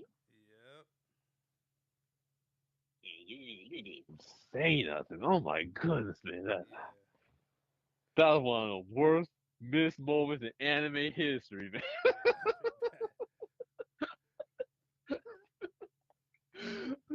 When I talked to you about that, I said, so did they ever address that? You're like, no.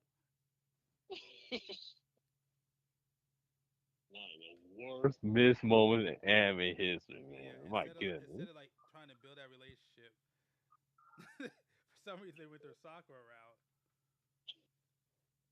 and then they basically did it all in a movie. That's crazy. Just skipped all that detail and went straight to a movie. That's wild. That's insane, man. You know, like I said, we didn't even get a chance to see, all the villages recover. We didn't get a chance to see the villages unite with each other. Make a treaty or something. I mean, like what happened after the war with everybody?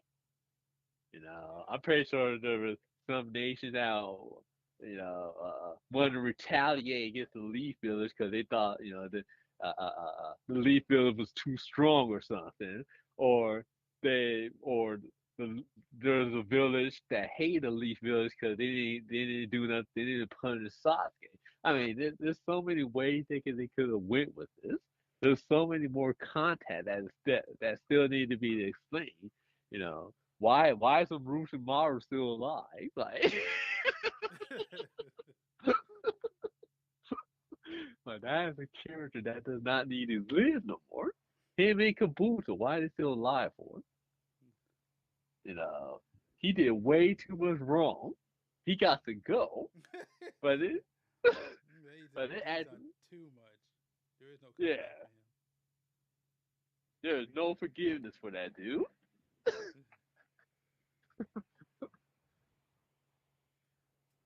Especially, he killed the third Hokage. Yeah, he did. Like, what are y'all doing? Things like that, man. It, it's irritating, man. There's so much of the story that they skipped over and just went straight to Baruto, man. No. That's another reason why Baruto feels so flat, because there's so much that should have happened before we got to that point. No.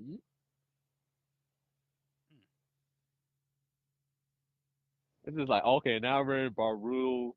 These kids are in their teens. Like, all the nations get along. It's like, what happened? And why is it that's probably the one thing that annoyed me about Baruto is that like he's supposed to be so good at this great ninja, like basically opposite of Naruto, but I don't see it. It's the same thing like when Naruto basically he went to the arc where he left the Leaf Village for 2 years and shoot it, he comes back and it has to train. What is it for? Have to come back and train again? Like, what's the point of those 2 years? Would you just waste your time? I wish you didn't bring up that memory, man. That was that was so embarrassing, bro. I was like, wait, hold on. You trained with one of the 3 legendary Sonics for all those years, and you come back and you're buried, and you still doing the same technique, and you can't even come close to being Sasuke? What did you do at that time? Huh? Like what did you do?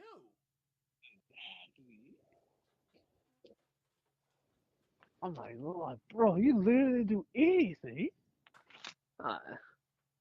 How do you regress that much? I mean, Naruto started shipping it, man. He was awful, man. Yeah, he did do a lot of regression. That's for sure. As everyone got better techniques and skills, he was still the same old character. There's so many things wrong. I'm like, wow, bro. I was hiding. I'm like, oh, maybe he'll come back with new moves. I can't wait to see it. Like, wait, what? And it took so many episodes. I know. So many episodes. I hated the mission, to retrieve Sasuke mission. You had Yamato, which I never liked, or the Yamato, one of those things. You had Sai, which is one of the worst Naruto character of all time. And it had and it had go find they had to fire Maru and God, it just took so long. And then when he finally reached that point, he got B slapped. That's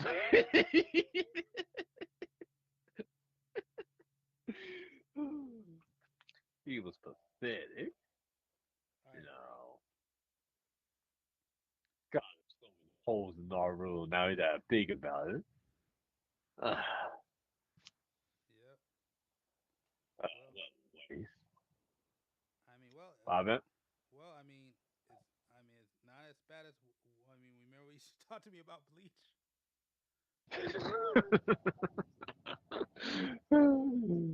You said I stopped at Yeah. the right place. That's another one where I stopped. I stopped at Grimjaw. I said, Bleach took so long just to get to the damn point. You got all these fillers. The fillers were outrageous, man. Yeah, I heard fillers is what basically killed it for everybody. And then the crazy thing, like the Soul Society arc was so good. Yeah, it was. And then once they got to what's that zone where the hollows, I forgot what it's called. It just took for Yeah, it's been so huh? long to remember it, but I know what you're talking about. It just took forever, man. I'm just like it literally felt like the Frieza saga. Yeah. Oh my god. Yeah. Except the Frieza saga kept restarting. It was starting, yeah. This like it just went to it went to a filter, then a restart. Yeah, beast of this. I'm glad. I'm glad it looks way better now with this new animation. Uh, I do want to watch it again, but Me too. it's But you just know the that there's a series. You know the huh? series that has me. You know the series that has me depressed. Well, One Punch Man.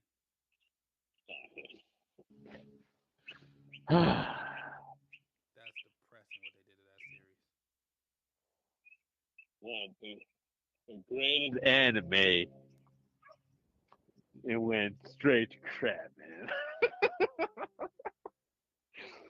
Everything about One Punch Man, especially season one, was perfect. Yeah, season one was amazing. It was perfect, Man, bro. One Punch Man hit Mhm. mainstream. Yeah. I was hearing freaking comedians talk about One Punch Man. That thing did amazing. Like, you could ask for a better season than season one. But and like it was literally that good. It was amazing. I can still go back and watch season one over and over again. Like it's that good. Yeah, it was amazing. Yeah. And then season two, what the quality dropped. I mean, it was still watchable, but Yeah, season two is where I stopped because the quality dropped. exactly. Like I said, it was like a normal anime. It was just watching like a normal anime at that point. It was nothing special. Like the animation just wasn't there. But but it was nowhere. Even season two was as bad as season three. Yeah. I tried. Well, I like nah. I can't do it. You did? I didn't even bother. Cause I still need to finish season two, and I can't even get through that. Yeah. I tried watching the episode. I tried, and I saw all the flaws, the still motions. I was like, no, I'm good. I'm good. I can't.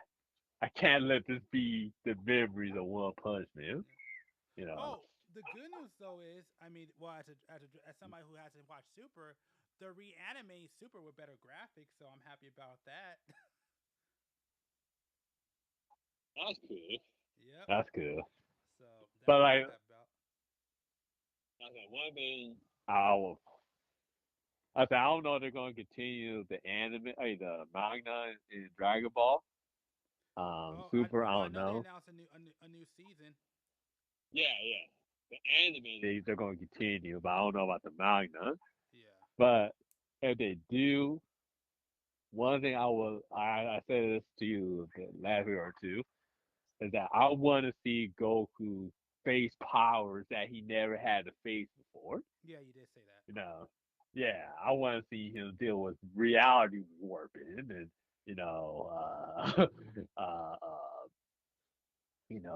magic. Dealing with magical things like that. Yeah. I want to see him face some opponents out of his element. You know, outside the I power up and shoot and punch and shoot Kai blasters. You know, I really want to see Goku being challenged in other areas of attacks and those type of opponents. You know, now this next opponent that Goku is about to face, I guess you could say he is, a magical character. I guess, but like I say, it's just not really soul cast very well, you know. So maybe in the animation it will do it justice, and you can really see, just how crazy this guy is. But yeah, I really want to see Goku, by some out of this world characters, you know. Um, that would really help him out with power scaling too, because we know Goku is a universal threat. He can't destroy the universe unless he clashes with someone of his caliber or beyond.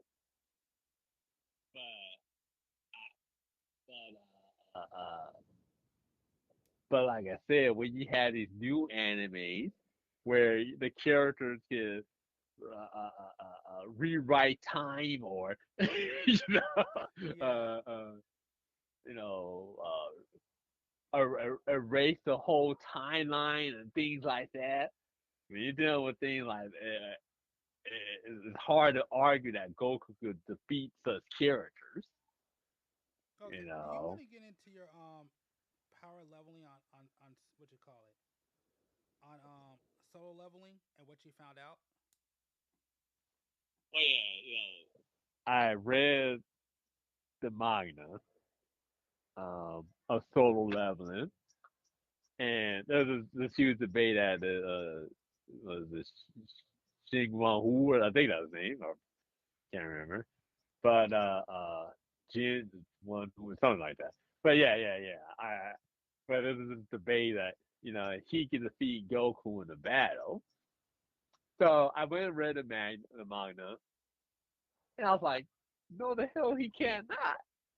This dude has not displayed not one planetary threat attack whatsoever. Even if he had a million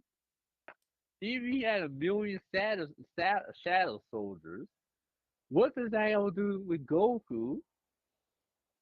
Well, at that time, I thought he was, like I say, he was under a system, right? He ran off mana, and and Goku, huh? Hold on 1 second. Just hold that thought. So real quick, I just want to let y'all know I finally finished the arms. Jeez. All right, go ahead. But I was like, okay, he's built in, he's in the system. He runs off mana, and I'm pretty sure with one Kamehameha blast to destroy his army, that would pretty much deplete most of his mana right there, right? As that, when you think about it, Master Roshi could destroy the moon. Okay. He did not display any type of thing whatsoever in the manga. Then, so once I killed that, including he's not stronger than Goku, right? I found out that there's a light novel on solo leveling. Yeah. didn't read the light novel yet, but people was saying like, you gotta read the light novel. That's where all his powers are displayed. You know, it didn't show that yet in the anime or in the manga. I was like, okay, so I chat GPT, give me a rundown on what he do in the light novel. So he's beyond the system now. He's kind of like a creator of like a god in this verse. You know, he's unlimited. You know, and dimensional. I said. Yeah, I can't remember everything that he does, but I can see why though now. I can see why people will think that he can defeat Goku. Um, my only the argument still is uh, uh, uh, uh, I know in his world that he has these abilities, right? Yeah. But if you were to take both him and Goku out of their world, perspective universes, and if they fight, well, his powers still apply of him, being a creator in his universe, a guy in his universe, right? Can he still? Can he? Does he have Planet Buster moves? You know, can his? Can his?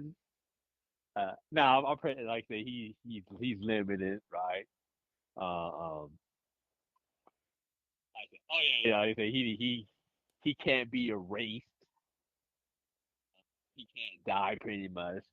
Okay, cool. But can he still get beat down? Right? Can can can Goku his might and strength just beat the hell out of him? He doesn't have to die. He doesn't have to be erased. But can he still get beat down like that, right? And lose the fight. So I'm kind of curious what it would be like if Goku fought the him outside of his universe. I still stand by it. Like the shadows don't mean shit to Goku. His shadow army, I think he had like 10 million shadow army. Uh-huh. What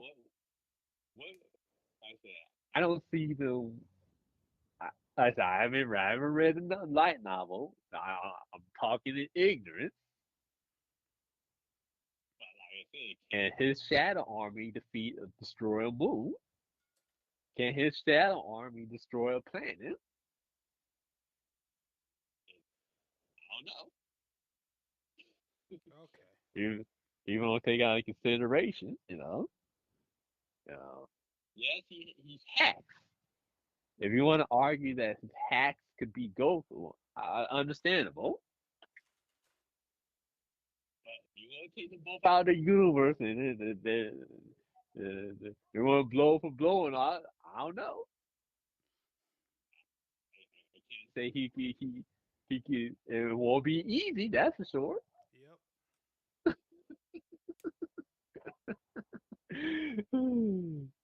But yeah, um, oh man, these light novels, man. Like I said, I'm not.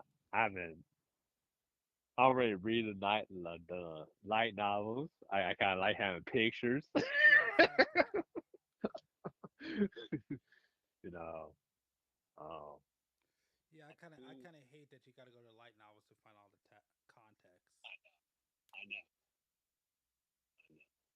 Like, I mean, and I get it because you get the introspective parts of it that you can't get in actual manga or anime. Exactly. Which I feel like in a manga you can, but you just don't want to write it in. Exactly.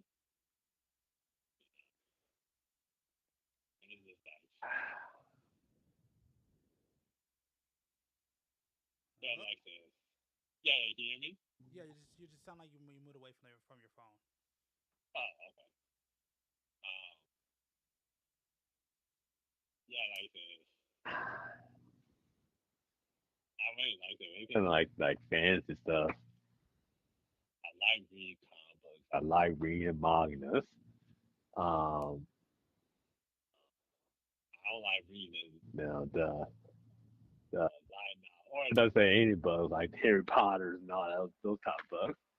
Because I like to keep my head clear, and I don't want a picture painted in my head where I have to think about it all the damn time. I like reading the comic or the manga, putting it down, and continue on my day. Yeah, You because know, sometimes what you see in your head and when it translates to paper, you're like, wait a minute, that's not what I thought it would be. exactly, exactly. You know, reading manga, I know what it is. I see it. Cool. I continue on my day. You know, um, and then you read out the words, like I say, you start imagining things that's on your head all day. Uh, and it kind of messes up my focus too. You know, yeah. So when I keep fancy, I like to watch it or read it, put it down, and continue on with my day. You know, I don't want it in my mind. Thinking about sleep or when I'm doing work and all that other stuff. I like to keep things separate. You know. So that way, they keep my own creative thoughts. Um, I can see and hear my own creative thoughts, and there won't be any interferences. Yeah. You know. Yeah, makes sense. I like everyone else creative work, but I ain't making no money off of everyone's work. You know. So.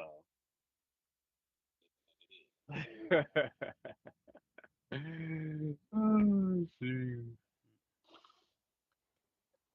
Makes sense. Makes sense to me.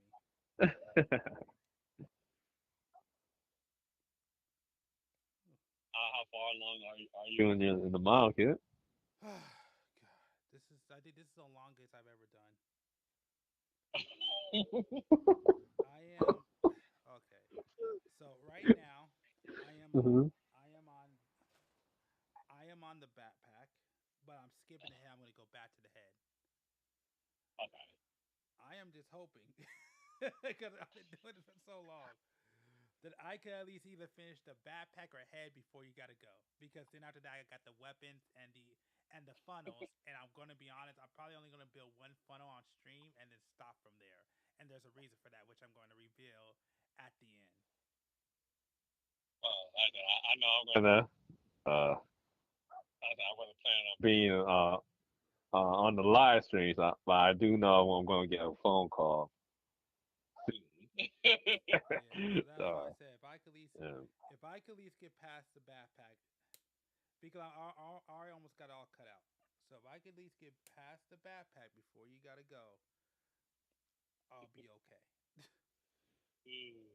That's all I'm trying to do. I'm just trying to at least get past the backpack.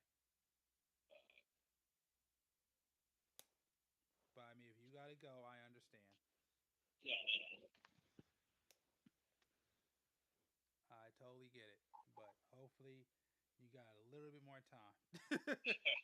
Doesn't need to be a lot, just a little bit more. The call. So, Yeah, that's fine. Like I said, if you gotta go, you gotta go. I'm not gonna stop you. Well, I really can't stop you if I wanted to.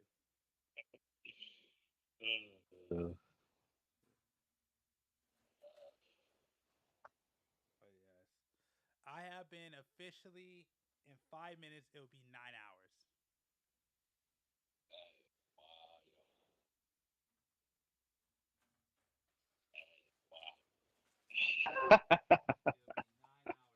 It would be 9 hours since I've been working on this.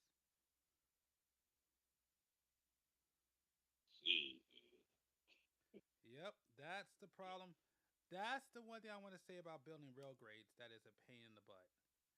Rail grades take forever.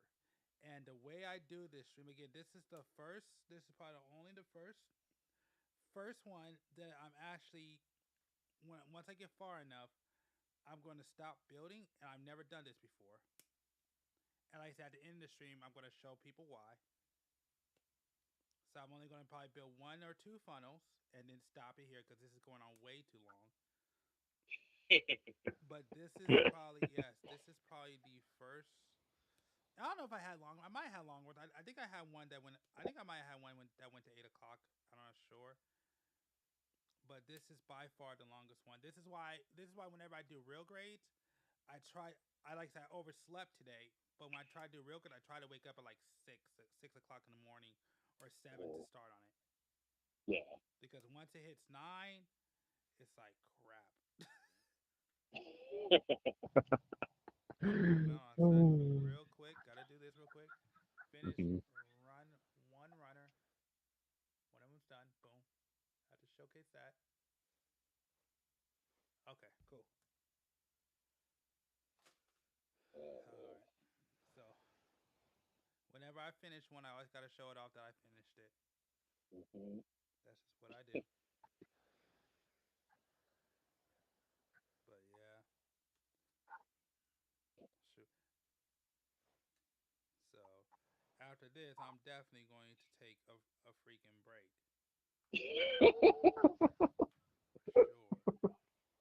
Sure. Definitely earned. That's what happens. That's why it's a monthly live build. But I mean, again, it's not my. I mean, really, it's my fault. It is my fault because I choose what they can pick. But again, it's on the audience. So whatever they choose, again, if you go to my community tab over there on YouTube, and you go to the poll, whatever wins is what I'm building. And in this one, basically, the new Gundam won the poll. Yeah. Oh, and understand, just so you know, and I'm only going to do this if I hit a certain subscriber milestone or follower count, whatever comes first. That I do plan on doing a high new marathon build. Okay. So, but that's going to come in the future. Yeah. And that one's going to be a pain. Because that one may take some days. Because since you're on here, I could tell you this. So basically, I have almost every high new. Well, when it comes to not excluding master grade, because I don't really do master grade or perfect grade. But I pretty much outside of, I think 1P Bondi have every high new that has ever been released. Okay. So I was planning on building them, but then I realized, you know what? If I reach I'll hold off. So if I reach a certain milestone, that's what I'll do. I'll go ahead and for that milestone, build all the high news that I own. Right. And we'll consistently stream and not stop. Okay. Yeah. You hear that? Look. Get them like, subscription, comment. Let's get them up there. Subscription is all you really need. I ain't gonna tell you where that it's at, but if that number's big enough, it will happen. But the number has to be big enough. Let's get them up there. You got. There it is. The call. All right, man. Yeah. Thanks for coming. I know it was close. You want to shout out your stuff real quick before you head out? I'll do that in the next live stream. Because like I said, I got some things to show. So I want to get your opinion first, and after that, I'll go live. And, next live stream, I'll let people know. All right, man. All right, man. You have a Yeah, good yeah. one. Thanks for coming on, man. I'll definitely see you on a future one.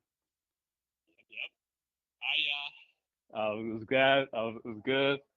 I'm glad to be on the Unknown Game channel today with G, and I appreciate you guys, and thank you for the audience. That asked me some questions. I appreciate that, and And I'm guessing you're gonna actually do this again. Actually do this again, not just say it. yeah. Well, yeah. I wanna be back on, and but like I said, when I'm free, I can do it. All right, man. uh, All right, man. Yeah, go ahead and go but handle your business, man. I'm all gonna right, go man. ahead and finish this up. So, but like I said, yeah, if you get off, man, make sure to check out the stream.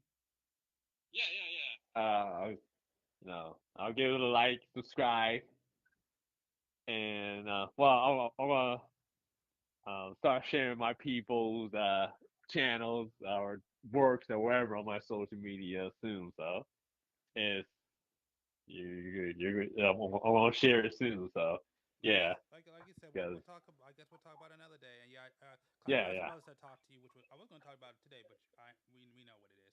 But anyways, man, yeah, yeah, let yeah, me let you go, 'cause I know you gotta go. yeah. All right, man. All right, man. You have a good one. All right, you too. Peace. Go on. All right. There we go. Now, I can't believe it's been officially 9 hours since I've been working on this kit. So we're not done yet. Like I said, I don't leave until I'm done building. So a couple more. Like I said, at the end, I am going to end it early, and you're going to see why. But I will at least build at least 1 to 2 funnels before I end it early. So, but before that, let's keep going. So at this point, I'm going to go ahead and change the mic out. So once again, I want to thank B for coming on. Definitely appreciate it. And, I hope we get to do more of these. This was definitely fun. There was actually supposed to be a third person to come on, but that didn't really happen, but it's all right. But anyways, yeah, so I'm going to go ahead and go back to the old mic, and then we're going to go ahead and just do a couple more reaction to two things, and watch a couple more videos while I finish this up, and then once I get to the funnels, I'll probably build one on stream, and then after that, we'll see what I'm going to do. But all right, so I'm not done yet. But anyways, let me go ahead and switch out the mic so I can go ahead and bring back the reaction. So yeah, let me turn this off. Boom. All right.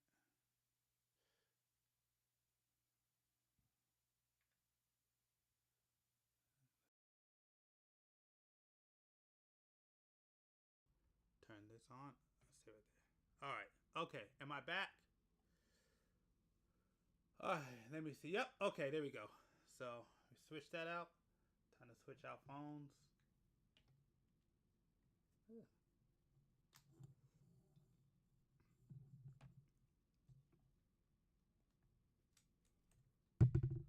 I had to let that charge for a while.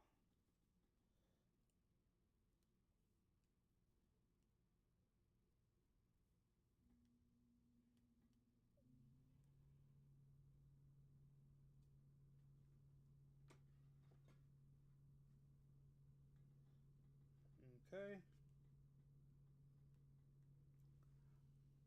Oh yeah, I gotta do that before I leave. Okay, I'll do that before I leave.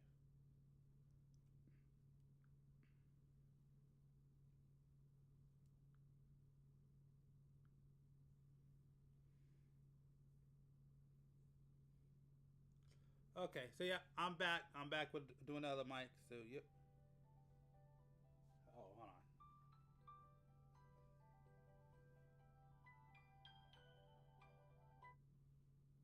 Hello. Man, they giving my dad the wrong medication. Ooh. They're giving him seizure medication.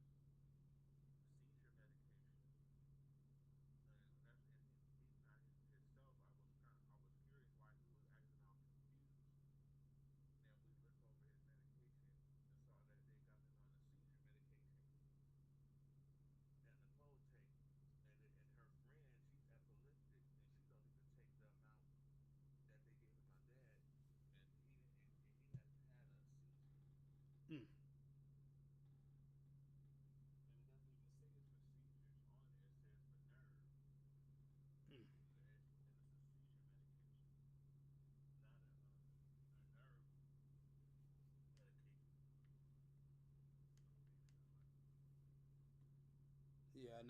I get that. I'm actually still streaming. Can I call you? No, yeah. Let me call you back. Like, yeah, I want to make sure that you're doing all right. No, you're good. You're good. You're good. Like, you didn't need to explain that. Huh? I'm on both. Yeah, I'm on both. Yeah, man. Yeah, take care of yourself, man. And then, yeah, well, like I said, we'll do another one. All right, man.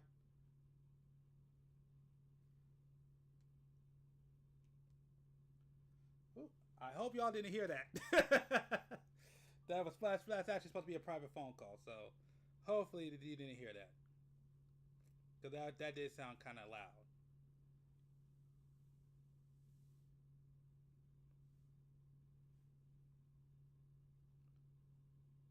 So yeah, so I'm hoping that wasn't heard. But anyways, yeah.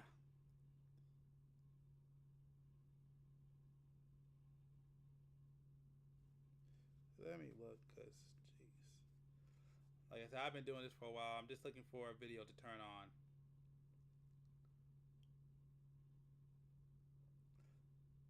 You know what? Yeah, let's watch this. I'm curious. I am curious. Let's see.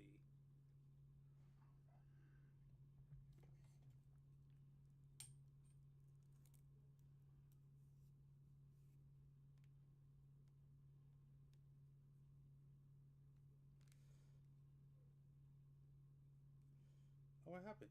Oh, there it is.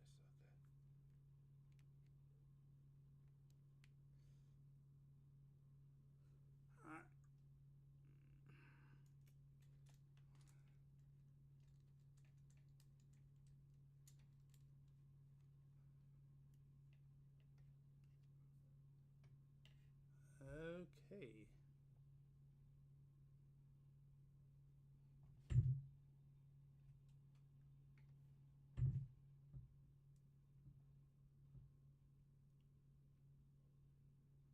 Successful companies, a sprawling cast of characters, and mountains of cash.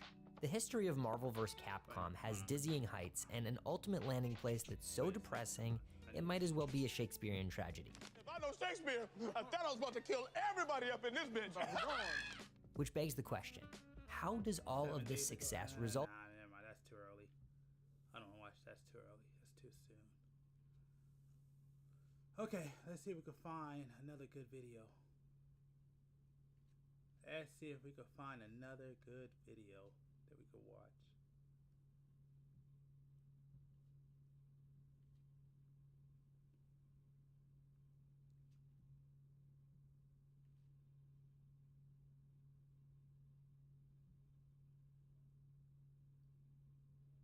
Two weeks ago? Sure, let's check this out. Yeah, sure, we can put that on. That works.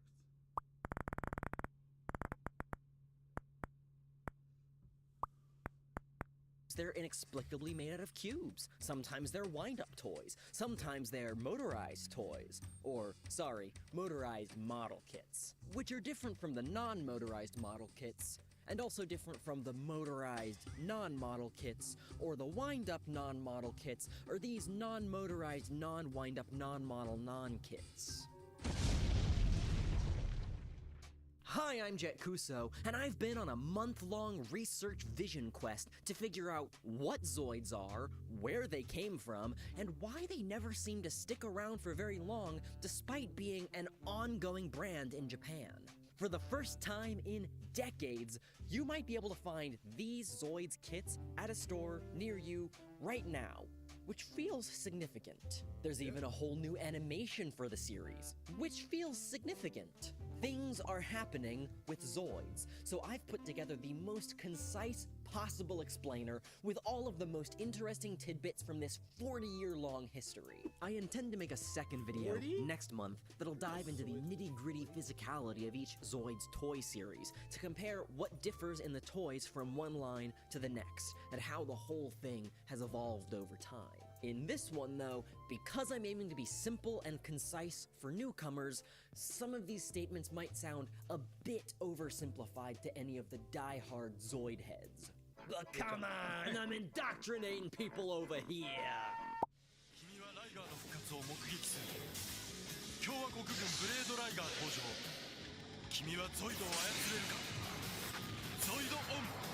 So what's a Zoid then?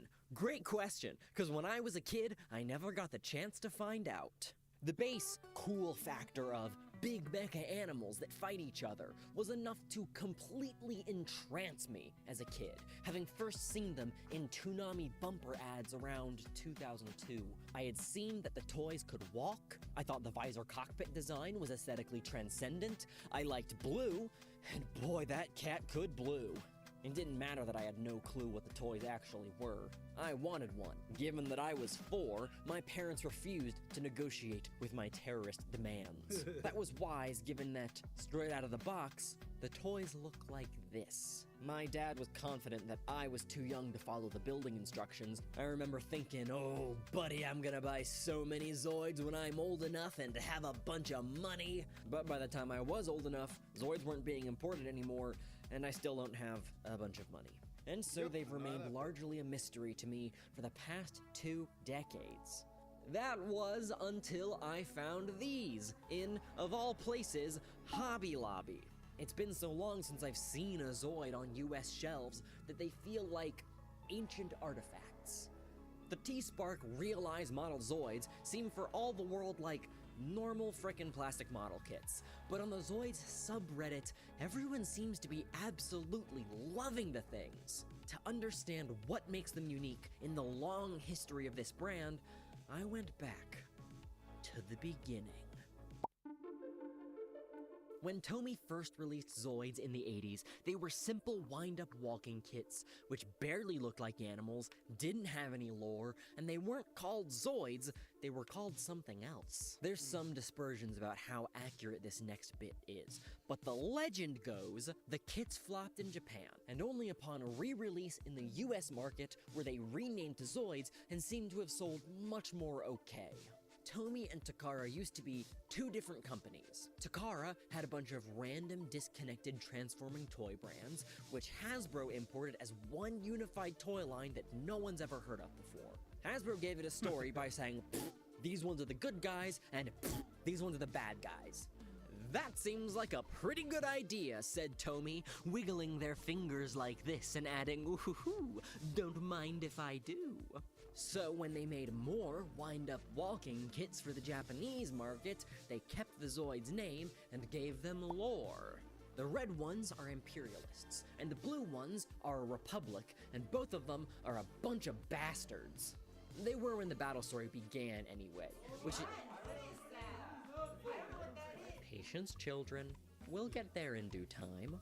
This second line of Japanese Zoids is where the toy line's aesthetics really codified. Motorized, battery-powered Zoids were introduced on top of the wind-up ones, and Tomy started to follow the rule of cool almost religiously. Dinosaurs are cool, so a lot of Zoids are dinosaurs. Big cats are cool, so a lot of Zoids are big cats. This one is an evil snail. They basically nailed it with these designs, to the point where these creatures have been re-released and recolored and re-released again over and over and over again for the next 30 years, through numerous renamings and identity crises, all alongside a fairly steady flow of new kits. If a creature is popular, you'll see that creature over and over again. And when you don't, it's probably because it's an evil snail. Technology gives us access to the animal world. This is like Avatar. This is nothing like Avatar. From Disney and Pixar. Hey, how you doing, girl? What's up? What's up? I understand you. What you doing, lady? Disney and Pixar's Hoppers, rated PG. Take me to the river. Drop me. Hey, Dad.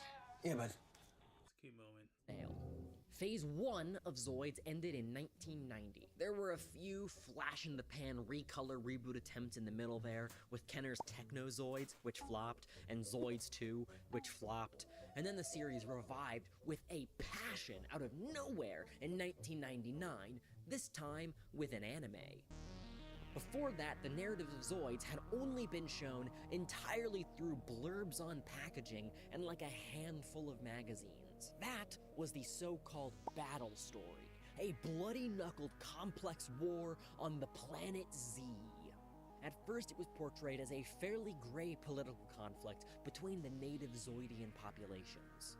No clear good guy, but later iterations of the story tended to pigeonhole the blue Helic Republic as the good guys and the red Xenobus Empire / Gylos Empire as the bad guys.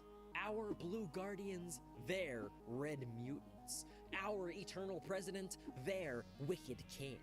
Our noble mounts, their savage war machines.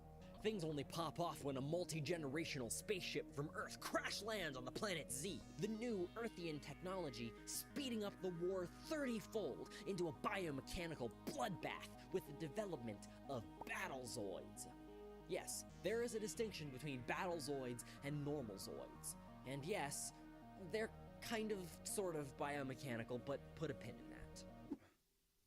Actually, no, take the pin out. I need to explain this. Zoids are animals. Their life cycle begins with a Zoid core floating around in the heavy metal rich oceans of Z. The core just kind of sucks in metal from the sea and forms a robotic body around itself, starting with simple limbs and then getting more complicated, presumably guided by DNA? Because the core is like organic inside. Zoids evolved to have all of their vital organs trapped inside a hard, impenetrable metal shell. But the shell is, regardless, full of organs, at least in the original battle story lore. A Battlezoid is created by harvesting a Zoid core from inside a wild Zoid, and then building an artificial body around it with guns and thrusters and USB-C ports. Remember when I said both of the factions were bastards in the original story? Never forget what they did to you. This is not the lore in most Zoids media. Probably. Most of the shows don't really go into it with this level of detail. They just kind of shrug and go, come on, it's Zoids. There's Zoids everywhere. What are you gonna do? Come on. The first mass-produced Battlezoid was the Republic's Gojulus, a big, Godzilla-looking dinosaur freak. Early on, the Republic sends 200 Godzillas stomping towards the Empire. And then the Empire counters by sending out 150 King Kongs that they just made.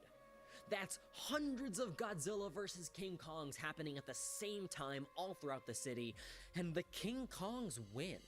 That's the start. This battle sets off a never-ending arms race. Capitals are falling, existing Zoids are becoming obsolete as fast as they can make new ones, the Emperor gets deposed to the Dark Continent, and the war finally ends, just for an intercontinental war to start the very same year, now the Gylos Empire instead of the Xenobus Empire. All of this was told via blurbs on toy packaging. It goes on and builds into a climactic battle with the most powerful Zoid ever, King Gojulus, stomping towards the Gylos capital, when a comet comes out of nowhere and slams into one of Z's moons, ending the story on a cliffhanger. And presumably at some point in there, someone thought it pertinent to build an evil snail. Despite being really frickin' awesome, none of this was ever translated for the international packaging. No, the English boxes were functionally blank, leaving little white boys no more lore than their Lincoln Logs had. When Zoids returned in 1999 with the start of Phase 2, the battle story picked up a full 30 years later, after the comet disaster, with a narrative that was completely disconnected from the anime that started airing at the very same time. The Comet storyline wouldn't get resolved until the 25th anniversary. Why continue that story so late? For to be re-releasing old toys, you silly goose. The point is, the poor little white boys, and even boys that weren't necessarily white, didn't get a Zoid story. Unless you count Spider-Man and Zoids in the UK. Wait, what? Isn't it great that T-Mobile's got home internet? T-Mobile home internet is all you talk about. Why don't you ask me a question for once? Okay. What do you think about T-Mobile home internet only being $35 a month? We need to take your mind off of this. You're obsessed. Come check out my new man cave. Oh, you You'd like to know about Spider-Man and Zoids? A comic book that ran for 51 entire issues, completely disconnected from every other piece of Zoids lore, and which didn't feature Spider-Man at all, but did have Darth Vader on one of the covers? You want to know about the 1980s Zoids comic co-written by Grant Morrison? Yeah, I'd like to know too. Anyway, I keep glossing over it, but let's talk about the anime. First, there was Chaotic Century, which did broadly involve the war between the Gylos Empire and the Helic Republic, but it didn't fit in with the battle story lore in any way. It's about an orphan named Van getting tangled up in the war. In Japan, his name is Bang. Despite the fact that it was just a random, not super significant kit from 1983, Van's signature Zoid was the Blue Shield Liger. Nowadays, it's the closest thing the series has to a Pikachu or a Dragonoid as a result of that choice. While Chaotic Century was the first anime that aired in Japan, it was the second series, Zoid's New Century, that was initially dubbed and aired on Toonami. Some think this is all because of Pokemon, and considering that everything happening around that time, and basically everything since, definitely is because of Pokemon, it's probably a safe guess. This was Zoid's return to the West, and with it, Hasbro started selling kits at retail. To my understanding, Hasbro changed some things, as Hasbros are wont to do, but a Zoid's kit is a Zoid's kit. See how him walk, see how him strut. Zoid's New Century very much wasn't a war story. Instead, it followed BitCloud and the iconic Liger Zero, and some other guys doing, some bull. I don't know. It's like sanctioned competitive Zoid battling in the desert with like tournaments and stuff. There are many good videos on YouTube that talk about the ups and the downs of the anime, like this one from Billiam.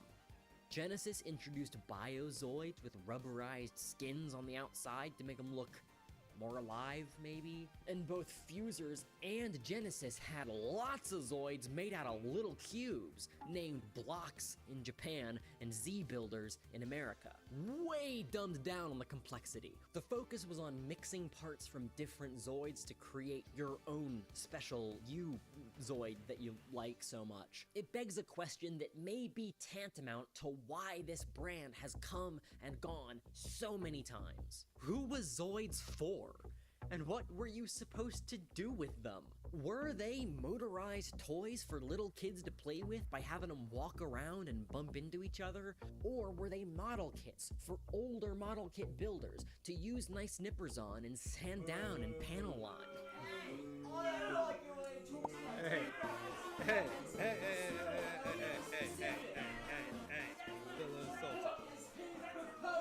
Look, I know, okay? I know. Obviously, there's a false dichotomy there. There's plenty of crossover between those demographics, and no one should be pigeonholed into any one arbitrary group. But demographics are not meant to prescribe traits to individuals, they are meant to describe trends within very large populations and then capitalize on them. It's easy to say that Zoids are for anyone who thinks that Zoids are cool, because it's true, but that doesn't help you when you need to decide whether to put an ad in a hobby magazine or on Cartoon Network. It's a mechanism of capitalism that's worth questioning when we're questioning capitalism, but when we're talking about why a brand succeeds or fails within capitalism, it's pertinent to understand these mechanics. There are many individuals who see a really nice, high-end, motorized Zoid and go, nice, that's whimsical and complex, like me. I am one of those individuals. But that is not most people. When you look at a population scale, unless they grew up with Zoids, most adult hobbyists who build complex models are gonna see the walking gimmick and think it's much too childish. They'll care that it limits posability, that it limits anime accuracy. Meanwhile, most of the kids who'd be really drawn in by a big dinosaur that stomps around are gonna balk at a box full of runners. I was writing this and I was thinking, hey, you could easily make a political compass style square out of this. So I did. There's one axis for complexity, which could also be called detail, and another axis for gimmickiness, which could also be called play features. X is detail, Y is play features. In the square of low complexity and high gimmickiness, you have most children. And all the way in the corner, you have most American children. Down here in the opposite corner, low gimmickiness and high complexity, you find die-hard hobbyists. They seek something they can Yep. Alright. So, I'm not going to go all the way with this backpack, and I want to get to the weapons and the head. Here's the backpack. Boom. There you go. There's the backpack. Because I can't be on here that much longer. I got to go eat. So,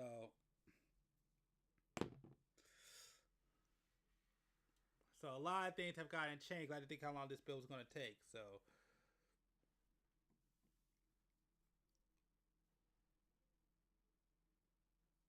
all right, that's interesting. All right, but anyways, let's keep going. cool, but also something challenging so the building process won't be over too quickly. In the past, these would have been the people who built ships in bottles, and in the present, these are people with a backlog of 20 kits. Then up here, you have man-children, gender neutral. And up above that, you have ascended man-children, which is the most fun kind of person to be. Finally, swing down to the lower left and you'll find entry-level hobbyists.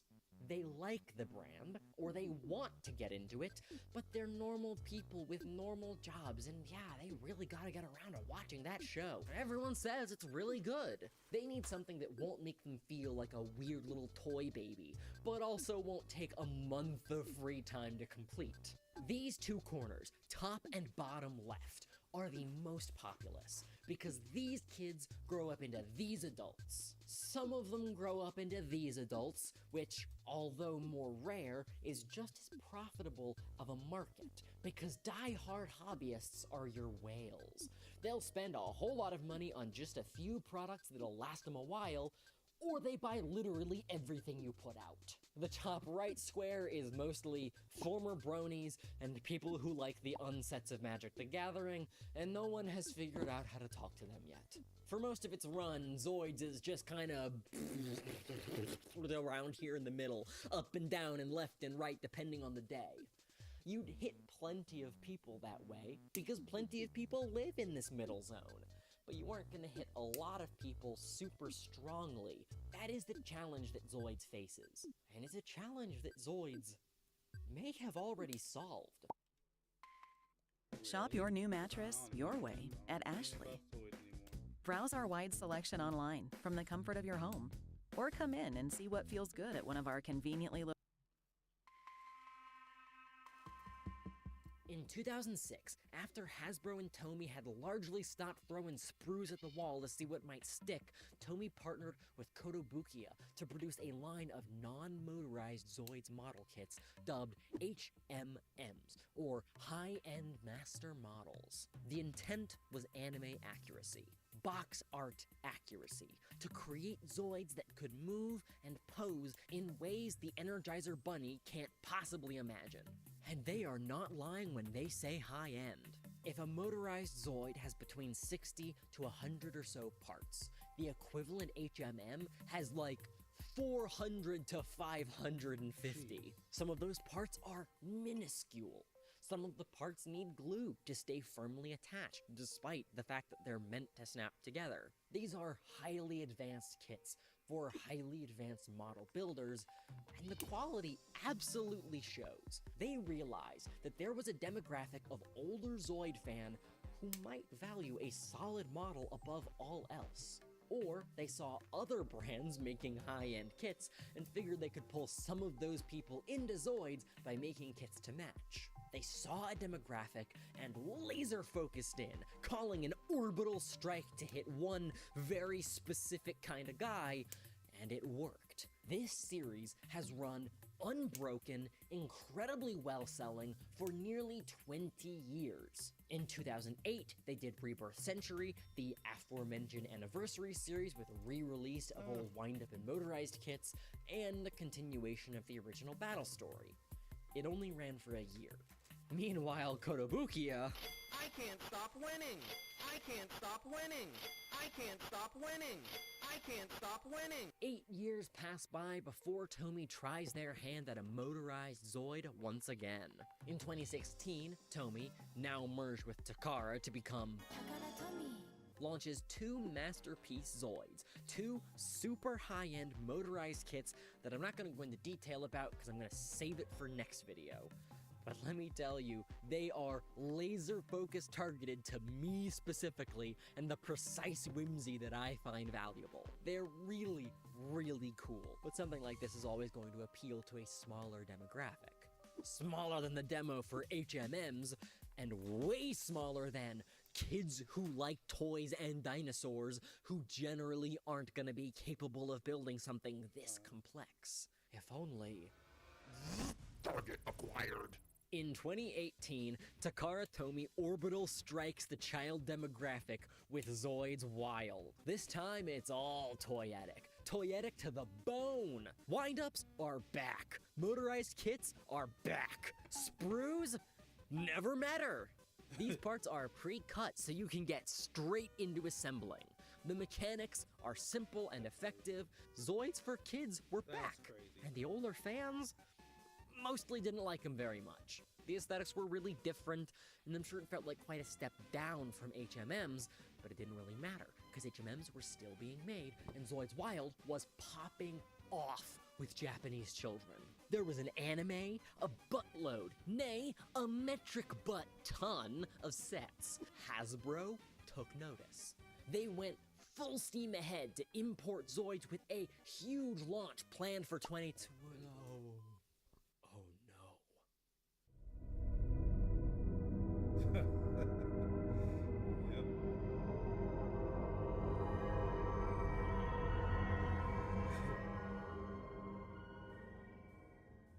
Unfortunately, Hasbro's Zoids import didn't reach a wide release on account of the issues and the struggles, likely influenced by complex pandemic-era economics. You can still find these localized kits on the internet, but unlike your mom, the release wasn't wide.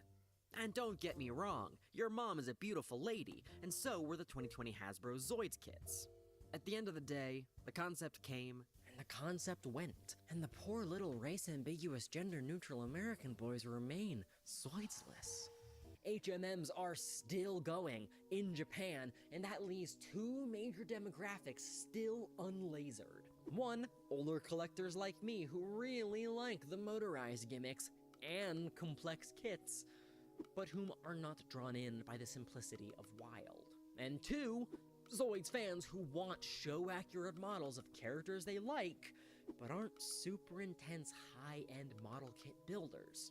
As for the former demo, they've been making AZ-line Zoids ever since the 40th anniversary, which are way more complex, way more elaborate kits, much like the Masterpiece Zoids from 2016, with super complex motorized animations. This is everything that I love most, but I'm gonna dive into them more in the next video. My old phone carrier was reaching their hand into my wallet and just helping themselves. I like having no surprises when it comes to my cell phone bill. And with Spectrum, it saved me a ton of money. Real customers, real savings. To see how much you can save, visit spectrum.com/save. When every day feels the same, one man wants more. I need an adventure. So Ken goes to Expedia, the one place you go to go places. So if I book my flight now but my stay later... Book now or add later. You still save. Thanks, voice in the sky. The more Ken travels, the more he saves, bundling flights, stays, and cars. Good horsey. He even got this rental with his rewards. In Ken math, it was free. Ken, in Italy, they also drive on the right. Oh, me scusi. Expedia, the one place you go to go places. Next video. Finally, for the latter demographic, at long last, we arrive at these kits by Takara Tomy's new collectibles branch, T-Spark. These are RMZs, or Realized Model Zoids, the brand new line of entry-level plastic model kits based on iconic Zoids. The first 2 are Blade Liger from Chaotic Century and Command Wolf, another iconic Zoid. They're about as complex as a high-grade Gundam, which makes them perfect entry-level kits for just about anyone who remembers the show, or anyone who sees giant mecha beasts and thinks they look cool and want to play ball.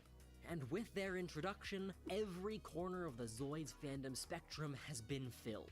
If they keep all 4 branches going in tandem, avoid overproducing, and maintain the high Takara Tomy quality standard, Zoids might genuinely be entering a new golden era. Just last month, they put out a new Zoids animation featuring both Blade Liger and Liger Zero, with the original voice actors of both Van and Bit teaming up to defeat an absolutely terrifying portrayal of Death's Sorcerer. It's a very cool short. Card in the corner, link below. The Realized kits are already being distributed in the West, and honestly, they are the best place for you to start with Zoids in the modern era. Any fan of Gunpla is going to have a new kind of fun with a Zoids kit, if not partially because their structure is so different to the same old featherless bipeds of a standard mecha kit. And beyond just these 2, there are a good half dozen more Realized models already announced, including a Liger Zero. In the next video, I'm gonna go deep into the RMZ kits, contrasting and comparing with Zoid's past, probably building in a Z-Zoid, as well as a lot of the stuff that I skipped over, like the Optimus Prime Zoid, the Evangelion Zoid, the VTuber Zoid, and for the first time ever, women. Subscribe now to be sure you don't miss it, and comment below where you first heard about Zoids and what you thought of them at the time. I would really like to know if anyone else's experience was a bit like mine. Thank you to the Iron Bible, which was a massive resource to me in researching this video, and thank you to Takara Tomy for sponsoring me to make this. A Zoids video has been in the Jet Kuso pipeline for ages. Tons of my fans have requested it, but Takara Tomy's support has given me the push to finally make it happen. So thank you for watching. This is Jet Kuso, and I'll see you next time. I love my patrons on patreon.com/JetKuso. They help me so much, especially my diamond patrons Lucid Lana, Chuka Bear, and Razu Ryans. Less so, but still very much so, my Titan patrons Sierra 107, Gazana, Banana Jones, Child, Douglas, Brandon, Heartline, Die. My hyper patrons Trouble, Midorios, Oreo, Forrest DC, Kevin Haji, Sam Caesar, James 70, Hate Incarnate. They're all so cool, and I even got some brand new base patrons. Lim, Jonathan Corona. They all just joined. They're awesome, and you should be awesome too. Thanks, everyone.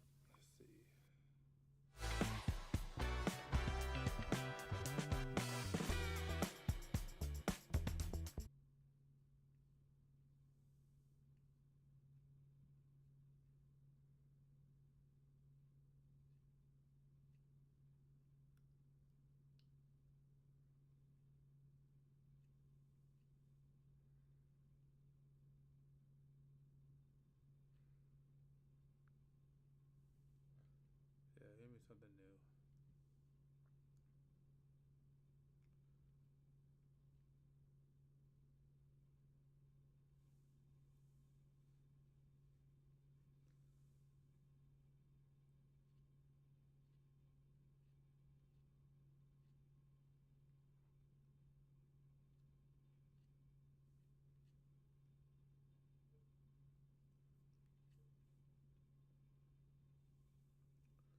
One day ago, can't do it. 3 weeks ago. My stream's still going.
Forget. Let's just do Dynasty Warriors. Why not? Dynasty Warriors Gundam is one of those series I just have such fond memories of.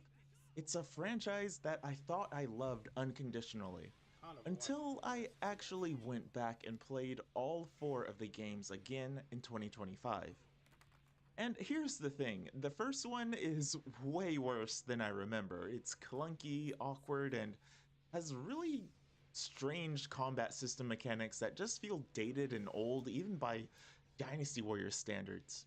But somehow, through fixes, experiments, and one final course correction, this series quietly turned into one of my favorite Gundam game experiences of all time. So today, I want to talk about Dynasty Warriors Gundam and how it went from a fairly embarrassing and rough first entry to having some well-regarded sequels with many fans even today, and why I think Dynasty Warriors Gundam should get another shot, considering how many collaborations that Koei Tecmo and Omega Force are doing these days. Either way, keep it locked here for this retrospective of Dynasty Warriors Gundam.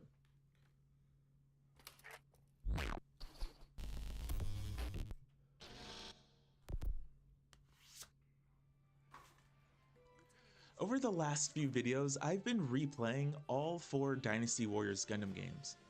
This is a series that I've always had a strange attachment to. Even as a Dynasty Warriors fan, and even as a Gundam fan especially, these games stand out in particular for me. They're just something I can always go back to and have fond memories of. And honestly, these games are a bit messy, they're uneven, some are deeply flawed in a very mid-2000s Koei Tecmo kind of way, but at the same time, there's not much else like them. Dynasty Warriors Gundam is a crossover that probably should not work as well as it does. Gundam is a franchise that is built on war stories, political themes,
Bioshock 4 was announced nearly 6 years ago and feels as if with each mega update, the game moves.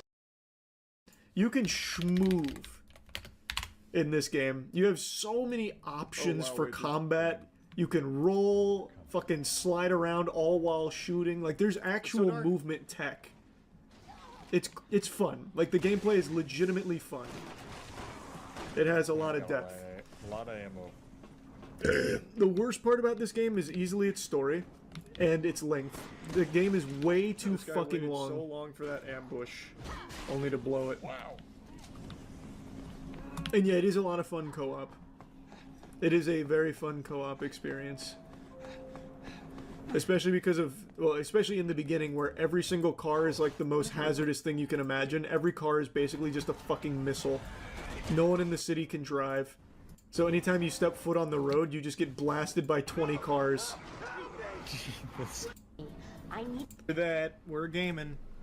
Like, and everyone, for some reason, instantly panics, and they made Leon, like, the biggest imbecile ever. They completely nerfed him. He got hit by the Orb of Confusion.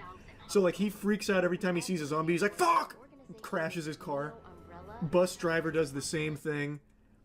It is so, like, cheesy action movie that it's charming.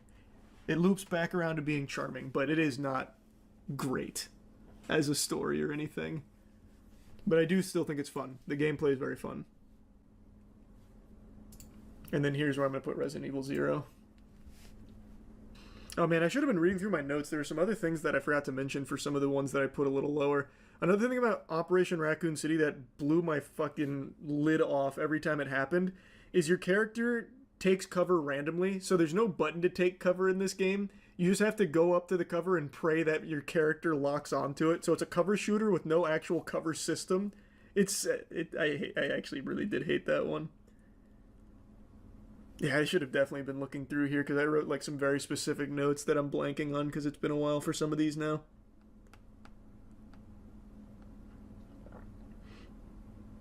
Oh, that's what I wanted to mention with 6. Another thing 6 does that's just inexcusable, a huge sin, is they redid the inventory system. So instead of like the standard inventory system that actually every single Resident Evil game ever had done, it like tried to change it up by having like the scrolling bar, and you don't like mix herbs anymore. You just make pills. You just make Fent and you put it in your tablet. So you have to put it in your tablet box to like pop it one by one.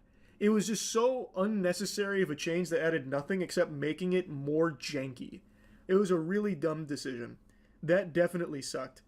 But another cool thing though, the auto connections. So this game has intersecting pathways. So when you get to certain points in the story, like of the 4 campaigns, they intersect. And when you reach a point where they intersect, other players can join your world and you play together briefly. It was cool. Fun idea. And since I played it on stream, chat joined. And the intersection actually kind of slapped. Resident Evil 0, I think, also has a lot to like. Like, it's a very fine game. Like, it... fine, I'm being way too harsh. Like, it is... I didn't even know I was on mute. Okay. My bad. I was on mute. But anyways, I'm back. Okay. I was talking the entire time.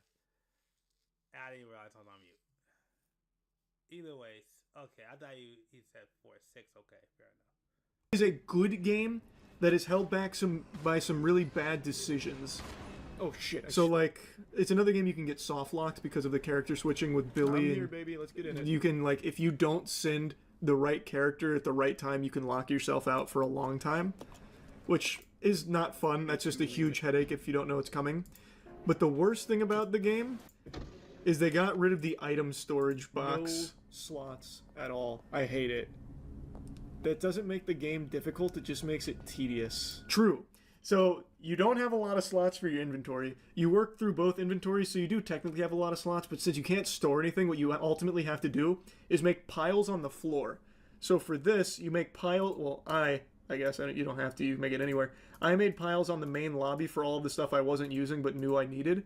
And when you reach like towards the end of the game, here you can see my pile. Since there's no item storage box, you just leave it here. It's persistent. They don't disappear. So when you reach the halfway point in the game, you go to a different spot. And if you don't bring every single one of the items, you are so fucked. You have to make like an hour-long journey back just to retrieve it. It's so stupid. Taking out the item box added nothing. It just made the game more cumbersome. It was a headache for the sake of a headache. It's just a chore for no reason. I really enjoyed the story of this one. I wish they brought Billy back in some capacity. It's kind of a shame that Billy never came back, or Rebecca. Like, they're both really strong characters here. I really like Billy's backstory in the army and the horrors that he went through. I don't know. I thought they did a good job there. I also really like the locations. I hate the Bat Boss, though. The Bat Boss was shitty, but not nearly as bad as people made it out to be. So I'll read the Caveman Cliff Notes. Hard game, but fun. Love story, train car was hype. Mansion map layout was amazing, felt intuitive, rarely got lost. Hated no item box. Baffling decision, complete dog shit. Yeah, basically what I was saying, but in bullet points written like someone was overdosing. I think, yeah, I'm gonna give it to Revelations 2. Revelations is a series I really wish they would continue. They set up some really interesting shit with these. I like the upgrade idea. I don't like the partner here. The AI controlled partner here is the worst in any game I've ever seen. They do not do anything. They actually outright refuse to do anything. They don't fight. They don't fuck. They don't shoot. They don't do anything. They don't work on puzzles. They just stand there idly, brain dead. No. But it's a good story. Barry is back. Barry's my fucking boy. The upgrades are creative. Yeah, but Barry, the thing is, it's more dangerous to leave her unattended at a boat on an island full of monsters. See, classic Barry thought processes, by the way. I really wish they would make a Revelations 3 to close the story, but whatever. I also like bringing in a new Wesker family member. I thought that was a novel idea to see more Weskers. Overall, just a decent, good game. I've got no, like, huge complaints other than the AI. I just really hated the AI. Nope, it's actually the shortest notes I have here. Better gameplay than the first, but AI is the most dogshit companion I've ever had, and having no online co-op is baffling stupidity. Forgot about that. Yeah, this game's not that old, but you can't play online co-op, only split screen, and the other player really gets shafted because all they can do is shine a flashlight or throw a rock. Is this it? Is this Dark Side Chronicles? I think this is Dark Side Chronicles. I'm almost positive it is. Dark Side Chronicles is just the best light gun shooter. Just full stop. It is the best light gun shooter they made. I hate the head bob. The head bob really sucks. But it's just... I mean, it's exactly what you want from a Resident Evil light gun shooter. There's not a whole lot to say about it. It's just...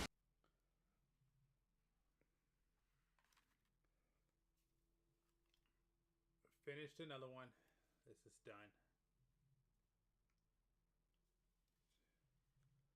Whew.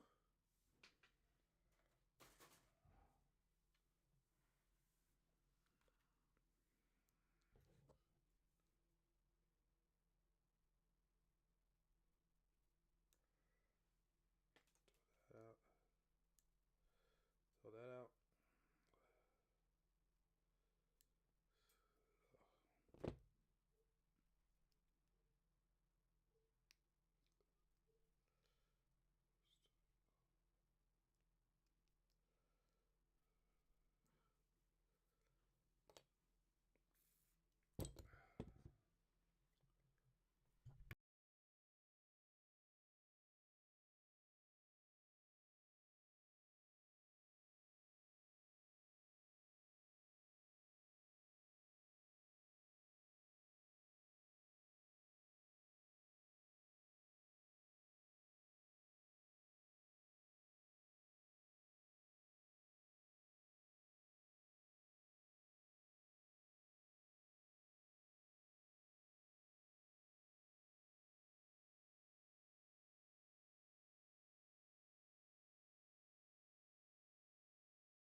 I think it's just everything you want. Survivors left. But like, what else can you say about a light gun shooter? It's just good. Outbreak File 2. Outbreak File 2 has all of the beauty of Outbreak File 1, but with, I'd say, like 60% less jank.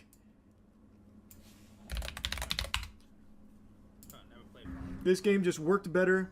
I think the scenarios were more interesting. So, on Very Hard, you collect something called and I love the raccoon medals. characters. It's like the whole point. You get so many good characters. I haven't either, but, you know, I just found a raccoon medal. Oh, sick. That's actually pretty good. Alright, let's keep going. I see it, I can only hear it. It's fucking awesome. Get. Yeah, you got him. I'm going. It's so fun just playing with your friends. This is Matt right here. He's beating a hyena to death. I missed him. I gotta run for a sec. Nope, you're going. Nope. That's my boy. Stand back up, I dare you. Oh, I can only hear you now. Don't worry. He's popping back up. He's back down.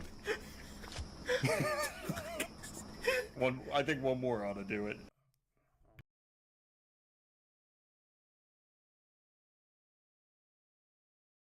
People waste 1,400 hours a year scrolling on their phones. With Purdue Global, you can turn that time into a degree, and maybe even quicker than you thought possible. I'll show you how. This is how many hours you spend working. When I say I'm gonna do something, I rarely follow through. It's a bad habit of mine. I get really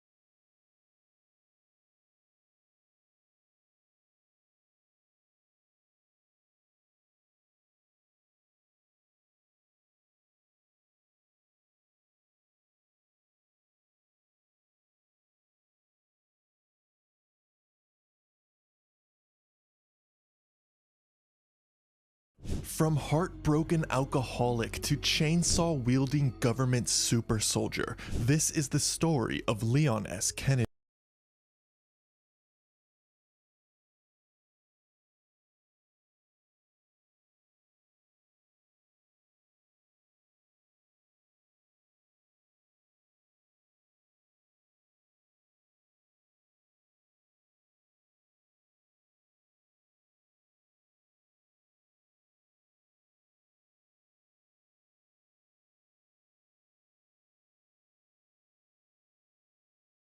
going. Jeez, I've been doing this for so long. I just want to be done. I just want to be done.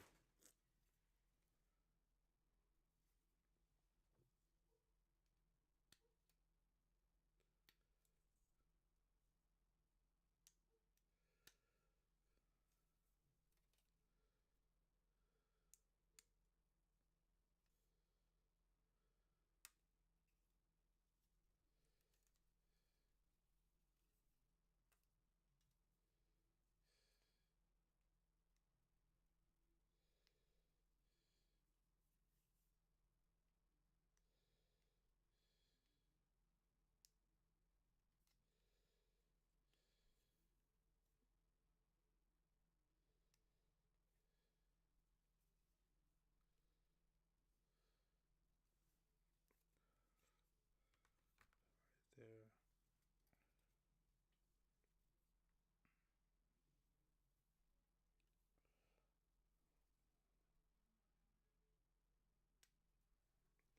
Alright, let's keep going. Yes, that is a real sentence, and no, Capcom did not intend for that to be funny. Leon S. Kennedy is one of the most iconic characters in the Resident Evil franchise, not because he was destined to be a hero, but because he survived long enough to become one. His story spans 3 mainline games, Resident Evil 2, Resident Evil 4, and Resident Evil 6, and across those games, Leon goes from a completely unprepared rookie to one of the most dangerous men on the planet. This is everything you need to know about Leon S. Kennedy, game by game, leading into Resident Evil Requiem.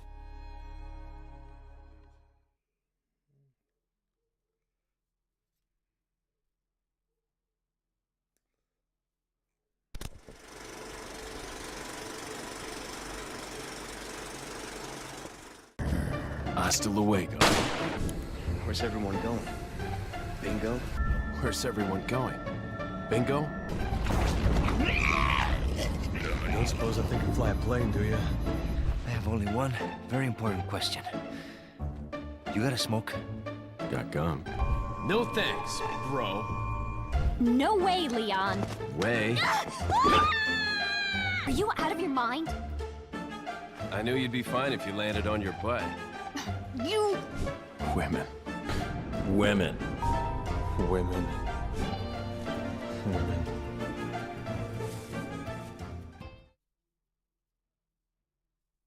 Before zombies, before bioterrorism, before roundhouse kicks, Leon S. Kennedy didn't start his career doing pointless backflips on doors or suplexing villagers. He didn't grow up training to fight bioweapons. He didn't even want to be special. He just wanted to be a cop. And then he picked the worst possible first day.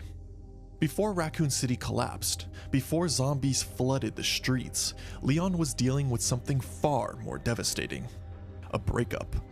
According to early official Resident Evil background material, Leon's girlfriend broke up with him the night before his first day on the job, because moving across the country for a police career was apparently a deal breaker. So Leon does what any emotionally destroyed 21-year-old would do. He drinks. Hard. What do you want, Leon? Cut the shit. He passes out in a motel, wakes up late, severely hungover, and misses his scheduled arrival at the Raccoon City Police Department. And here's the part that turns this into the darkest joke in Resident Evil history. If Leon had arrived on time, sober, early, and motivated, he would have died. Nearly the entire Raccoon City Police Department is wiped out within hours of the outbreak. So yes, canonically speaking, Leon S. Kennedy survives the apocalypse because he was late and hungover. Capcom will never say that bluntly, but the math checks out. Now, to be fair, the Resident Evil 2 remake soft retconned this backstory. In the remake, Leon is warned to stay away from Raccoon City, communications go dark, and he drives in anyway to investigate. Way less interesting in my opinion. So, depending on the timeline, Leon either survives because he ignored warnings or because he got drunk and slept in. But regardless of why Leon was late, one thing is consistent across every version of the story. When Leon S. Kennedy finally arrives in Raccoon City, he is completely unprepared. And that's where Resident Evil 2 truly begins.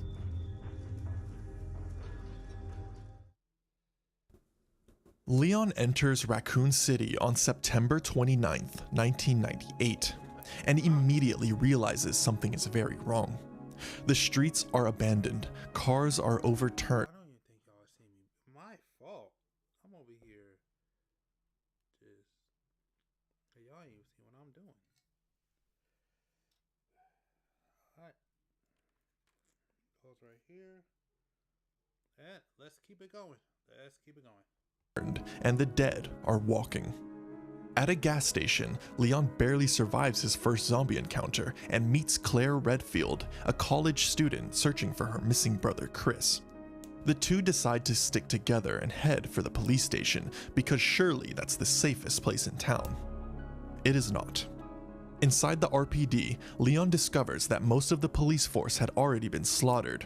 Officers are dead in hallways, cells are destroyed, and the building has become a maze of monsters. This is Leon's first day. He has no backup, no command, no idea what Umbrella is. And yet, he adapts. He fights his way through a collapsing police station, solves increasingly unhinged puzzles left behind by people who definitely did not expect a zombie outbreak, and learned that the dead don't stay down. He's also learned that running is sometimes the correct tactical decision.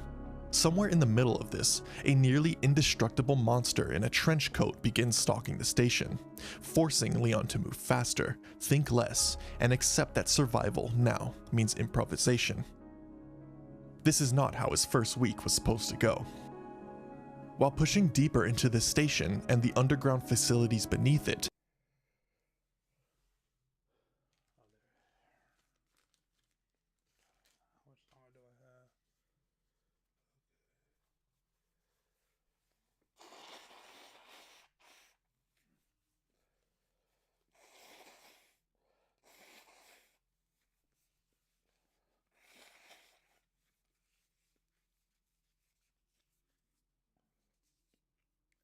F8. Oh. My fault. I didn't mean for you to hear that. I put it on mute. Alright, here we go. Let's keep going. Leon meets Ada Wong, who claims to be an FBI agent searching for her boyfriend. In the remake, this detail is removed entirely. No boyfriend, no names, just vague, professional answers. In both versions, the result is the same. Ada establishes trust, Leon lowers his guard, and the imbalance begins. Leon believes her immediately. This becomes a recurring problem in Leon's life. Ada fights alongside Leon and introduces him to a new concept. Not everyone in this nightmare is telling the truth. As the two work together, Leon develops feelings for her, because of course he does. Meanwhile, Leon uncovers evidence of Umbrella's experiments and learns about the G-Virus, a rival bioweapon created by scientist William Birkin, who has now mutated into a monstrous creature. Leon isn't just fighting zombies anymore, he's witnessing the consequences of corporate greed and government corruption firsthand. Annette Birkin tells Leon the truth about Ada Wong. Unsurprisingly, Ada was using Leon to collect a sample of the G-Virus since she was previously injured. Leon confronts her, Ada pulls a gun saying she was just doing her job, and then hesitates because even now she can't bring herself to shoot him. It's uncertain if she develops genuine feelings for him, but that is a whole other topic entirely. Eventually, Ada is shot by Annette Birkin and appears to die by falling. This is Leon's first real emotional loss, and it hits hard. Take care of yourself, Leon. No!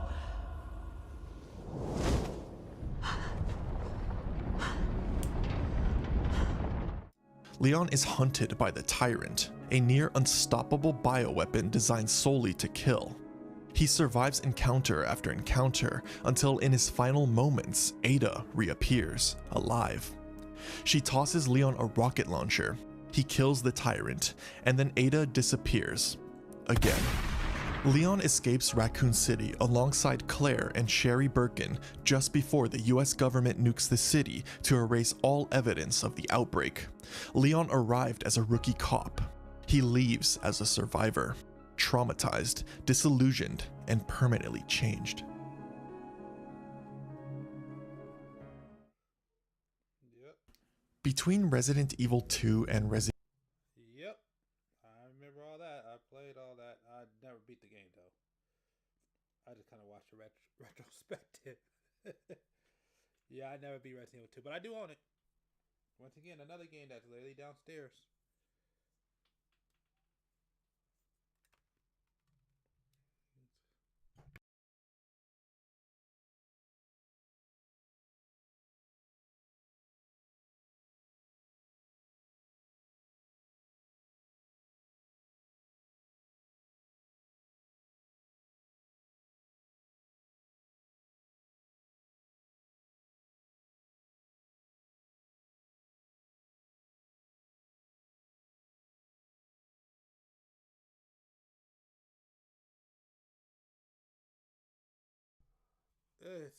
Resident Evil 4, Leon doesn't get therapy.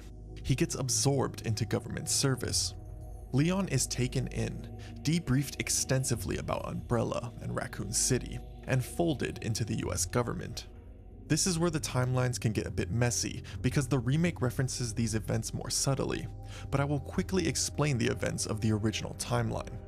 By 2002, Leon is deployed on Operation Javier, a mission to a remote South American region targeting criminal activity tied to drug lord Javier Hidalgo and covert bioterror activity involving the T. Veronica virus. He's partnered with Jack Krauser, a seasoned US Special Forces operative. During the mission, Krauser fights alongside Leon to the end, but the operation takes a cost. Krauser suffers a devastating arm injury, an injury that ends his career in the military. Leon continues serving, Krauser can't. Leon adapts and moves forward. Krauser walks away resentful, convinced that power, at any cost, is the only way forward. The remake's timeline is much more vague, but really all you need to know is that this is the event where Leon and Krauser's history comes from. When Resident Evil 4 opens, the difference in Leon S. Kennedy is immediate. This is not the confused rookie from Raccoon City. This is the roundhouse kicking, suplexing, backflipping, one-lining, zombie-killing menace we know today. And he has learned absolutely nothing about personal safety. Leon is sent to a remote region of rural Spain on a single objective: locate and rescue Ashley Graham, the president's daughter. It takes Leon about 5 minutes to realize this outbreak is different. The villagers aren't zombies. They communicate, they organize, they follow orders, and they all agree Leon must die. This is Leon's first encounter with Las Plagas, a parasite that controls its host without killing them.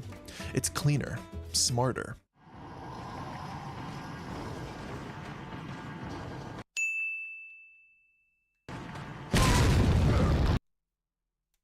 Which somehow makes it worse. Leon is captured early in the mission and injected with Las Plagas. If the parasite takes over, he loses control and becomes another weapon for the cult. So, Leon does what he always does. He pushes forward. When Leon finally finds Ashley, nothing about the mission changes. Protecting her was always the objective. What changes is the cost. Ashley is terrified. She's infected, and she has no idea how bad this can get. Leon does. Along the way, Leon crosses paths with Luis Serra, a former researcher who helped work with Las Plagas before realizing what it was being used for. He regrets this deeply. Luis was once infected, but managed to remove the parasite himself. This knowledge makes him invaluable, and painfully aware of what Leon and Ashley are facing. Luis helps Leon and Ashley get rid of their parasite by giving them medicine to suppress its growth and telling them of a machine to remove it entirely. Eventually, Luis is killed.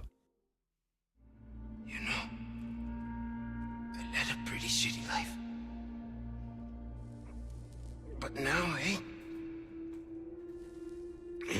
What do you think, Leon? People can change, right?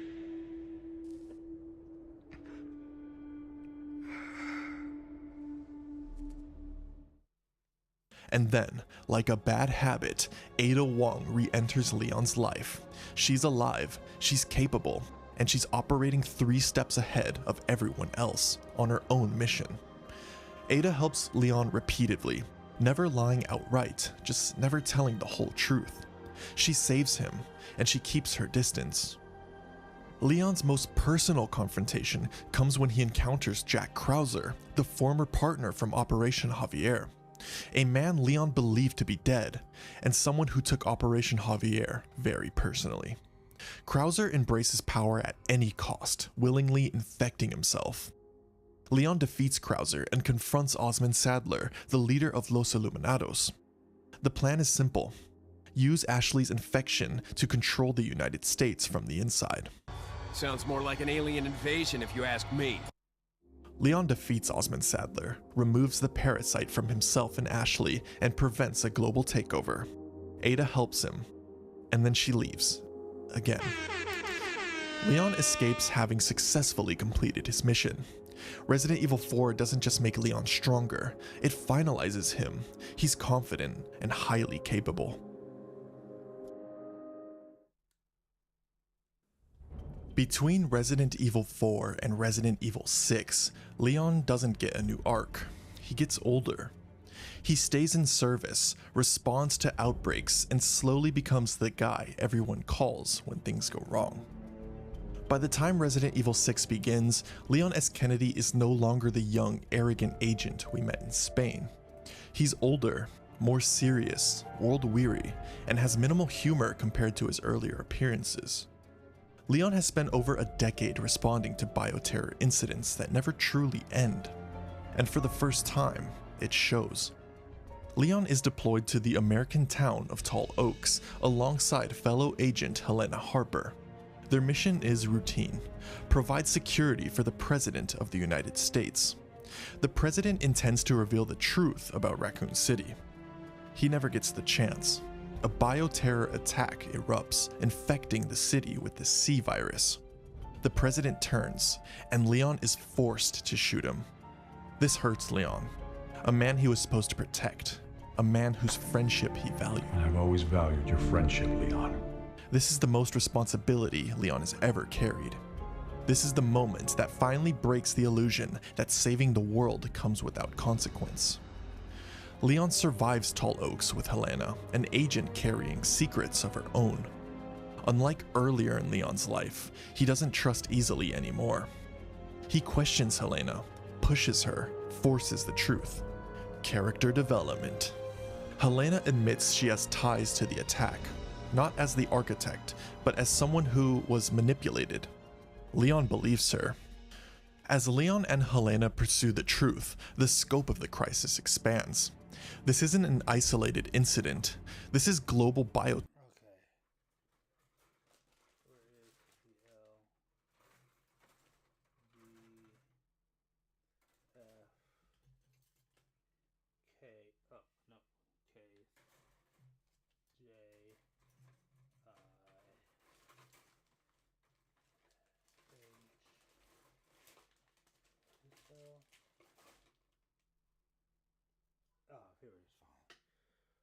Finally found it. Alright, let's keep going. Terror. At the center of it is Derek Simmons, a high-ranking government official obsessed with control, power, and Ada Wong. And just when Leon thinks he understands the board, Ada Wong reappears. Of course she does. Ada is blamed for orchestrating the global bioterror attacks, but something doesn't add up. For the first time, Leon chooses belief over orders. Leon openly defies his superiors. He protects Ada. This is not the rookie who trusted too easily. The pursuit leads Leon and Helena to China, where the scale of the outbreak becomes undeniable. Cities burn, entire populations fall. Leon confronts Simmons, who gets infected with the C virus and starts to take the shape of different animals, from a dinosaur to a fly. This game is truly wild. Leon and Helena defeat Simmons, ending his conspiracy and stopping the immediate global threat. The truth comes out. Ada was framed, the real architect is dead, and for once, Leon gets confirmation he was right to trust her. It changes absolutely nothing. Ada leaves again. She always does. Leon saves the world again, and Leon keeps going. After the events of Resident Evil 6, Leon S. Kennedy disappears from the spotlight. There are no confirmed missions, no major incidents shown in the games, no official explanation for what he's been doing in the years that follow, if we are only following the game's story. For Leon, this is strangely normal. What the games do make clear is that Leon remains alive, experienced, and active enough to still matter. If Leon is still working, it's likely in the same way he always has, quietly, off the record, dealing with threats the public never hears about. So when Leon appears again in Resident Evil Requiem, the most important thing to understand isn't what he's been doing, it's what he's been carrying. Years of loss, years of silence, years of stopping disasters without recognition, and somehow still showing up. You now know the most important events of Leon S. Kennedy's life told through the games. You've seen where he started, who he's met, what shaped him, and what he's had to survive to make it this far. From Raccoon City to Spain to global bioterror, this is the version of Leon that walks into Resident Evil Requiem. You're caught up. As Resident Evil 9 approaches, a lot of questions arise. Will we get more information about Leon's life after RE6? Will Ada return just to break his heart? Will this be his final entry? Only a few more months till we find out. Thanks for watching. If this helped you get caught up on Leon before Resident Evil Requiem, consider liking the video and subscribing for more Resident Evil content. It really helps the channel, and I appreciate it. And I'll see you in the next one.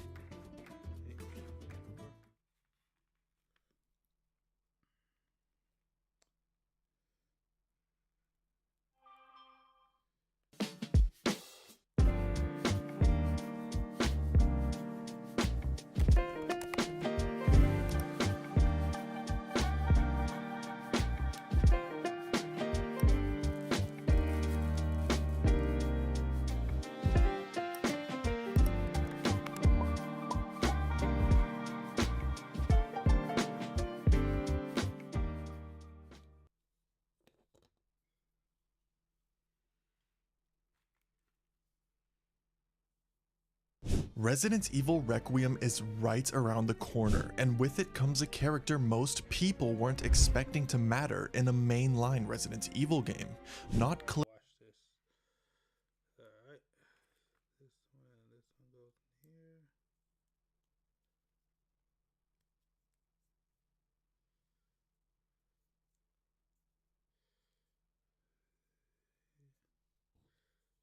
Put this right here.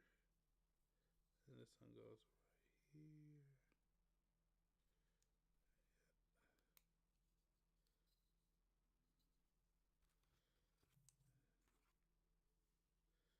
And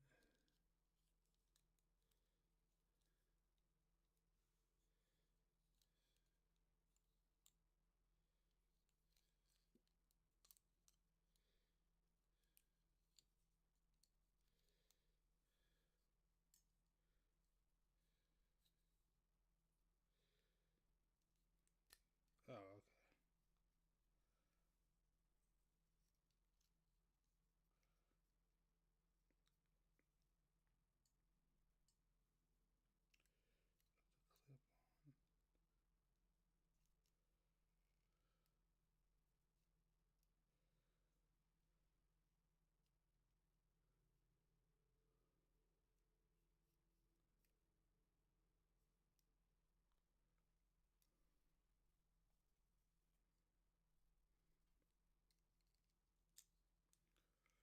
Alright. Here. And throw you in here. Right here.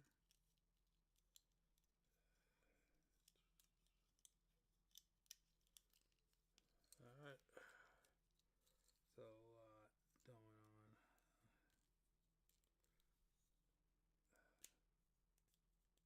Oh, I get it. Okay. That's right there. And then T. So it's basically like this, huh?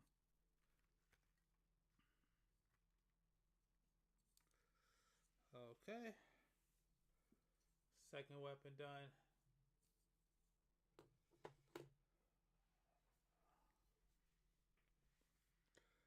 Alright.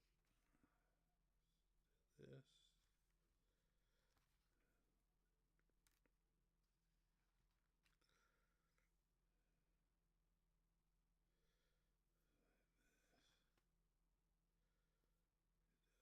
This. This.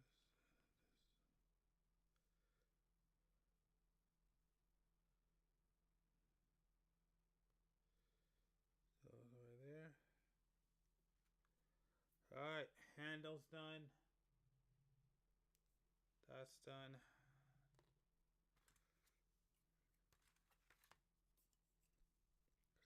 Oh crap, L21.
this goes right up here.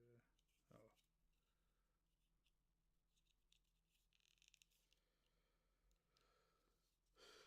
And the shield's done. Alright, finally.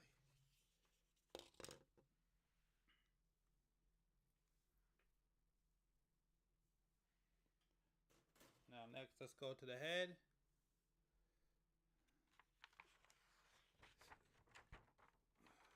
So here we go. Alright.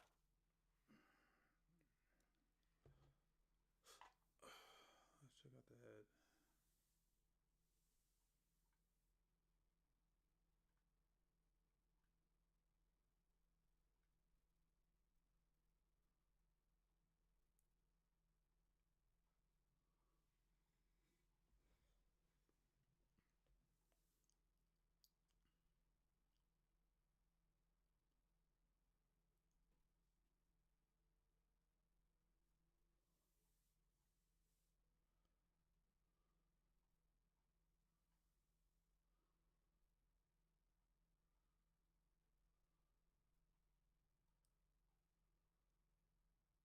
Ooh, yeah, I wanted a little bit. Planet was big. Yeah. In 2008, Media Molecule introduced the world to Little Big Planet, a charming and innovative platformer that promised to revolutionize user-generated content in gaming. With its adorable Sackboy mascot and the mantra, play, create, share, Little Big Planet captured the hearts and imaginations of millions, spawning sequels, spin-offs, and even a kart racing game. It seemed that Media Molecule had struck gold, creating a franchise that could stand the test of time and continue to evolve with each new installment. Yet in 2025, the once vibrant world of Little Big Planet has fallen eerily silent. The servers for the original games have shut down, and the series' presence in the gaming landscape has diminished to a mere whisper of its former glory. So what happened to this beloved franchise? How did a series that once stood as a shining example of creativity and community-driven content find itself fading into obscurity? Why did Little Big Planet die? As always, our story starts with two people, Alex Evans and Mark Healy. Alex was a programmer and Mark was an artist, and the duo worked together at a company called Bullfrog Productions, which was ran by Peter Molyneux. After producing classics like Dungeon Keeper, the studio was sold over to Electronic Arts, and Molyneux started a new studio with the key staff from Bullfrog called Lionhead Studios. Naturally, this included Alex and Mark, and from there, Lionhead went on to produce highly regarded titles such as Black and White and Fable. In his spare time, Mark Healy worked on a low-budget side project called Ragdoll Kung Fu. It was a weird little game that had a $50 budget. The gameplay consisted of using your mouse to control ragdoll fighters to beat people up while collecting power-ups. The game ended up being the very first third-party title on Steam and did pretty well for itself given the ragtag development cycle. The project gave Mark and Alex a taste. What? What?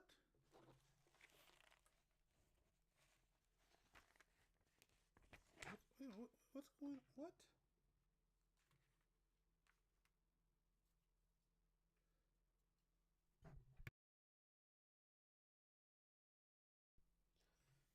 Wait a minute. What the heck?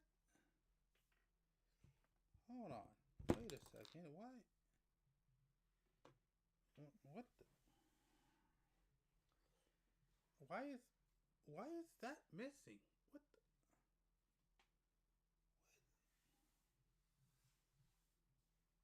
What?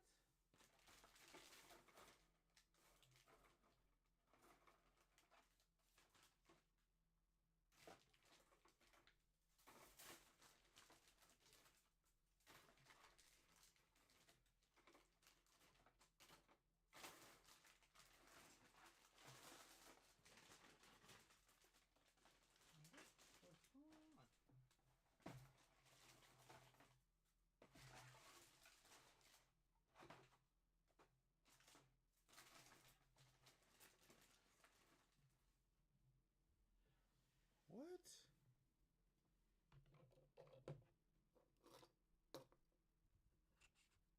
Why did that? What?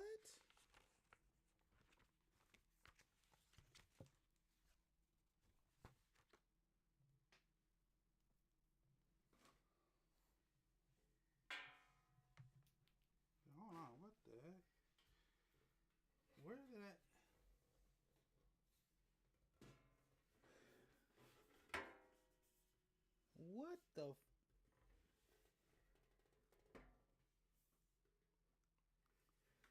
What? What?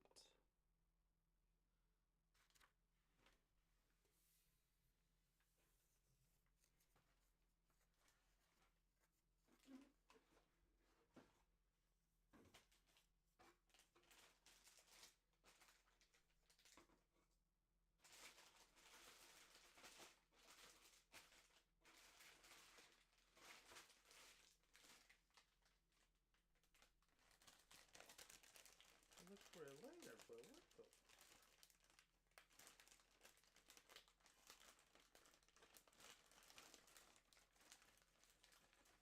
What the heck?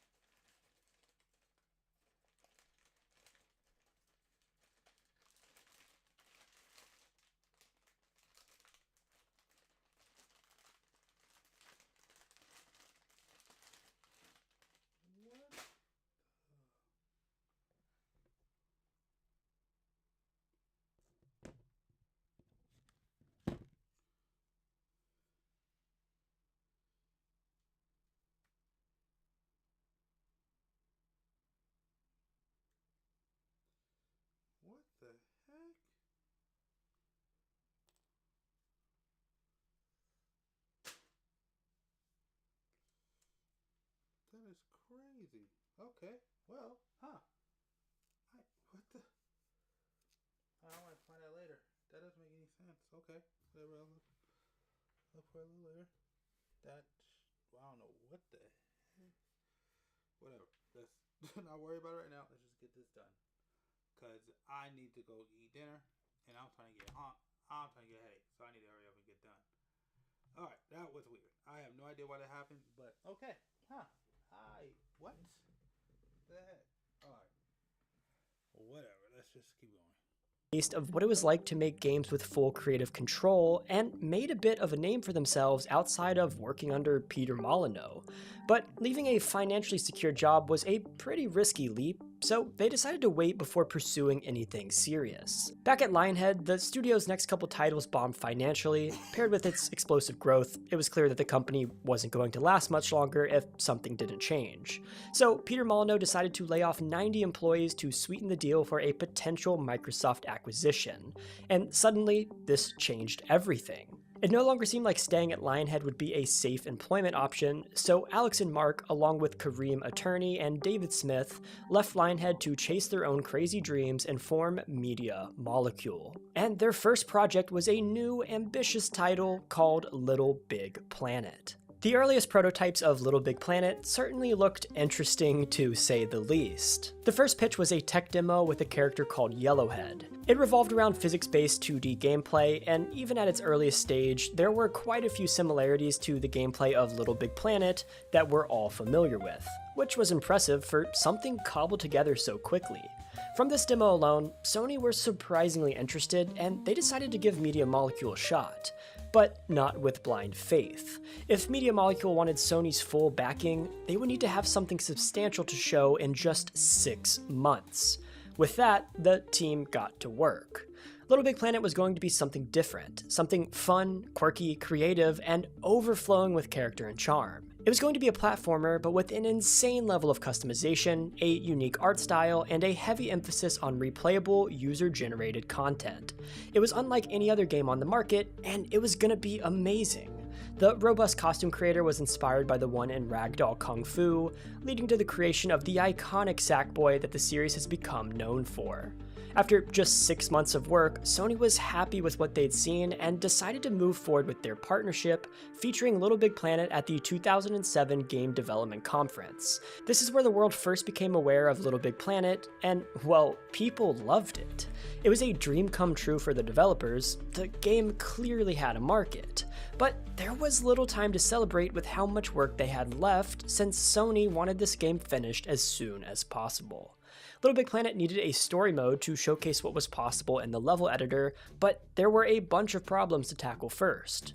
Unlike most games, which have their own developer-exclusive tools to create levels, it was crucial that the story mode was made with the same tools available to the players.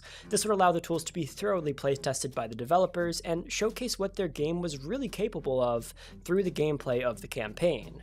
After about a year of development, Little Big Planet was ready to launch to the public, complete with an in-depth level editor, a way to access a wide variety of user-made content, a solid campaign, and some starter levels made by a public beta in which players got early access. It seemed like the perfect game that nobody even knew they wanted. So, how was the game received? On the 27th of October, 2008, Little Big Planet was officially released. And I probably don't need to tell you, it was monstrously successful. The game sold millions of copies, was a critical darling, and won countless awards. Everyone who played it fell completely in love with it and its premise of play, create, and share. At its core, the gameplay was a 2.5D physics-based platformer where you could move between 3 layers at will and grab certain objects to either pull or swing off of. You'd start by playing through the game's charming story mode where you would collect all sorts of prize bubbles. This would unlock costumes, stickers, materials, and objects for you to use to make creations of your own. Then, you would publish whatever level you made for others to enjoy. Or you could just play what others have made instead. Either way, the game was a blast. Little Big Planet allowed players to express themselves in unprecedented ways. The game oozed with so much creativity that it was inevitable that it encouraged players to do the same. Even if you didn't want to make entire levels, it was easy to spend hours just putting together outfits with costumes and stickers. The costumes were pretty self-explanatory. You could dress up Sackboy with a bunch of different clothes and materials. But the stickers were super unique and revolutionized character and level creation. At any time, you could open your poppet and place stickers anywhere on the screen, even on Sackboy. There were hundreds of stickers, some were 2D while others were called decorations, which were 3D models. Since you could combine these with costumes, it led to one of the most advanced character creators of any game at the time. The mechanic was also great for decorating the levels you created, letting you transform a boring cardboard wasteland into something fun and colorful. Of course, the actual level creation tools were stellar as well. You could select from dozens of materials to create whatever you wanted. Some materials were grabbable, could be blown up, and were extra heavy, and some like dark matter were indestructible and couldn't be moved. You could place them in any shape, put stickers on them, make them hazardous, or strap rockets and bombs onto them. Plus, you could choose from a bunch of music, change the background of stages, and control the lighting of a level. The possibilities were really endless. Not only did the game have all of these features, but Media Molecule also worked with Sony to create a website for the game. It allowed players to log in with their PlayStation account to easily browse for levels on their computer and queue them up to be played in the game later. The website was called lbp.me, and it helped the community flourish. And less than a year after launch, players uploaded over 1 million levels and amassed over 240 million plays through this site. It was extremely important to the community, so keep that in mind as we come around to it a bit later. Now, as you've probably noticed, I'm on camera, something that I don't typically do. My goal on this channel is to make this content into the best video game retrospectives out there, so if you enjoy the new style or have any feedback, please let me know in the comments. Also, I just launched a new Discord server for the community, and we plan on doing community game nights, gaming tournaments, movie nights, and so much more. So if you're interested, consider joining using the link in the description. Anyways, like I said, the game had 240 million plays on its user-generated levels in less than a year. Players loved Little Big Planet, so it shouldn't come as a surprise that the game received multiple 10 out of 10 review scores and Game of the Year awards, including more than 80 industry awards, which is wild to say the least. And it sold well, with over 1.3 million copies sold by January of 2009. Basically overnight, Media Molecule had gone from a small, scrappy indie developer to one of the most innovative and prestigious names in the gaming industry. And they weren't about to stop anytime soon, because Little Big Planet wasn't done after launch. There were tons of DLCs to follow, and updates to fix bugs and add other features. This ranged from costume packs to sticker packs, music packs, and even mini campaigns that contained all of the above with unique items and mechanics. Examples include the Metal Gear Solid pack and the Pirates of the Caribbean pack, both of which were adored by fans. Then, helping to cement the game's success even further, a Game of the Year edition was released on September 8th, 2009, which came with a bunch of DLC and a selection of curated community levels, complete with creator interviews. Now, I will say, much of the DLC's development was outsourced to other studios, including Tarsier Studios, Supermassive Games, and Fireproof Games. It may seem like a weird way to manage the content for your wildly successful game, but the team at Media Molecule needed the manpower for something even bigger and better. Little Big Planet 2. Turns out, a sequel was pretty much in the works as soon as the first game was out the door. But there was a big obstacle that would need to be addressed by Media Molecule before a new sequel could even be teased to the public. The game needed full backwards compatibility with everything made in the first game, because otherwise, the sequel would fragment the community. Switch to TurboTax. File free in the app by 2/28. All 100% free. Now this is taxes.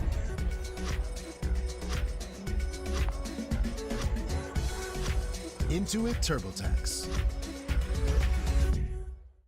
So, when the sequel was formally announced on May 10th, 2010, this was, of course, among the list of many new features. The announcement led to a webpage chock full of teasers, screenshots, and of course, a trailer. This time around, there was an even bigger emphasis on user-generated content. Little Big Planet 2 wasn't just a platform game anymore, it was going to be a platform for a game. The new features included microchips to program objects, AI characters you could dress up and program with unique behaviors, ways to make vehicles, new game modes, and a bunch of power-ups. Whereas before, in the original game, you were mostly restricted to creating platformers, it was now possible to create a wide variety of different genres. Top-down perspectives, RPGs, arcade shoot-'em-ups, fighting games, first-person shooters, and actual feature-length movies were all possible. If you could think of it, it could become a level. Little Big Planet 2 was the shining example of how to do a sequel right, and it instantly made the first game seem like it was unfinished by comparison. Little Big Planet 2 launched on January 18th, 2011, and it was met with universal acclaim from critics and players alike. The game received widespread praise for these expanded creation tools, improved gameplay mechanics, and charming presentation. And just like its predecessor, Little Big Planet 2's critical reception was overwhelmingly positive, with a 91 on Metacritic. The story mode was also well received, with many praising its quirky characters and engaging narrative that served as an excellent showcase for the game's expanded creation tools. In terms of commercial performance, Little Big Planet 2 achieved significant success. The game debuted at number 1 on the UK All Formats chart in its first week of release, demonstrating strong initial sales. In North America, it was the 4th best-selling game in January of 2011, selling over 353,000 units in its first couple of weeks on the market. It seemed like Media Molecule had built a franchise that could last to eternity, but behind the scenes, the sentiment was looking a bit different. See, Media Molecule achieved massive success with Little Big Planet and Little Big Planet 2, but they weren't looking to sit around and milk the franchise to death like many large game developers do. They wanted to move on to other projects. So after a successful partnership with Sumo Digital on a DLC called the Cross Controller Pack, Media Molecule decided to take a step back and let Sumo take charge on the next installment of the Little Big Planet franchise. While this seems like a strange decision, there was no studio better equipped to handle the development of the next game than Sumo Digital, as the company was full of active Little Big Planet community members who knew what the next game needed to be. So, work began on Little Big Planet 3, led by this new team, with Media Molecule on the sidelines, the same year that Little Big Planet 2 launched in 2011. Of all the development cycles in the franchise, Little Big Planet 3 had the messiest. A huge amount of content had to be cut from the game, including entire areas, themes, and characters which either didn't fit or needed extensive reworking.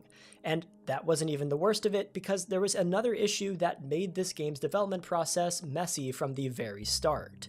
Originally, Little Big Planet 3 was just going to be for the PlayStation 3, but Sony was working on the PlayStation 4, and they wanted one of their flagship franchises to have a sequel on their new new console ASAP. So not only was Sumo Digital working on a franchise that they had no experience with, they now had to create and support 2 versions of the same game with a strict deadline. Even worse, one of these versions was for a console that nobody had experience developing for. It was a terrible position to be in, but they had to make the best of things. So, Little Big Planet 3 released on November 18th, 2014 for both the PS3 and PS4. It brought along with it many new tools to work with. Everything from the past 2 games could be ported over if you've played them, DLC included. There were 3 new characters apart from Sackboy who had unique costumes and abilities, with Sackboy receiving new abilities in turn as well. The layer limit was expanded to 16, allowing players to make huge new levels with an insane amount of depth and a bunch of other improvements. Not only was the game brimming with creative innovations, it enabled the community to make their own, and Little Big Planet 3 should have been the best game yet. The issue, however, was that it didn't work. Among any number of features just not working as intended, there were numerous crashes and entire save files getting corrupted. This forced people to restart the entire story mode and, much worse, lose every level, costume, and object they ever created. For a game of this nature, that's about the worst thing imaginable. The issue was so widespread that people began speedrunning how quickly they could corrupt their profiles. And this was just the tip of the iceberg. The story mode was incredibly short and barely featured any of the 3 new characters, and online, the heart and soul of the series for many frequently disconnected. Additionally, there was no crossplay between PS3 and PS4 players. This split the community, which was already smaller than ever due to the extremely buggy launch that drove many away. They either hopped back onto Little Big Planet 3 or moved on to something else entirely. Many of the worst bugs did get fixed over time, but it took longer than it should have, and the damage was already done.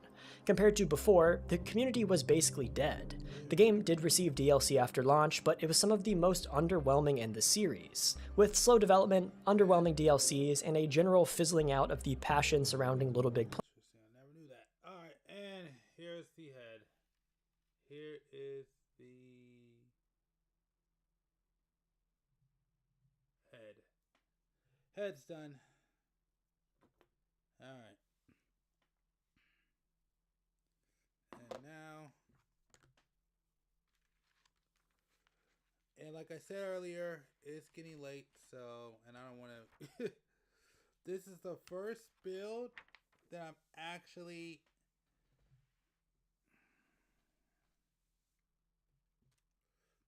in all honesty, I'm probably not going to complete. And I'm about to show you why. But I will at least do, because I don't want to do all these funnels. I do, but I don't. You have to wait for the Gundam short to come out. But I will at least do one funnel and knock that out.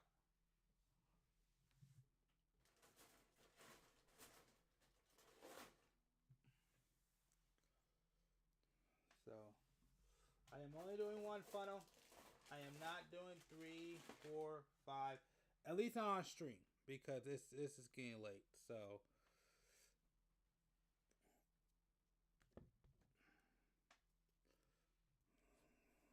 let's go ahead.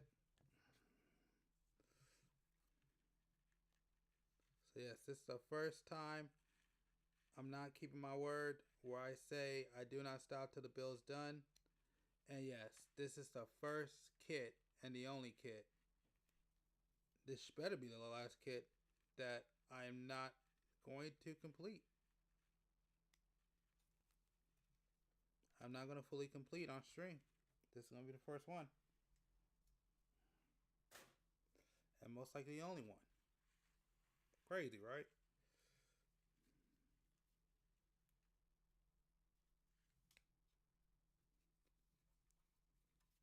So I've started building on this channel. I've completed every kit on stream. Real grade, high grade, it doesn't matter. I completed them all. This is the first one I'm actually not going to complete. This is the first one.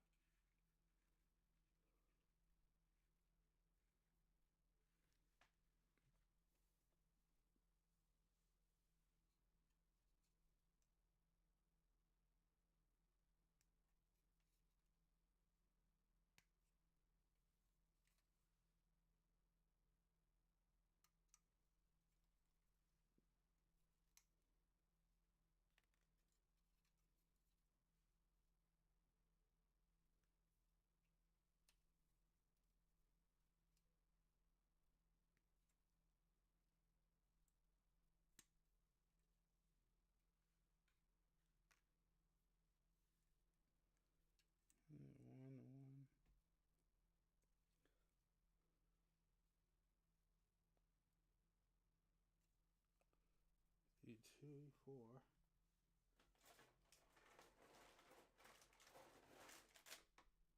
Oh. E2. Okay.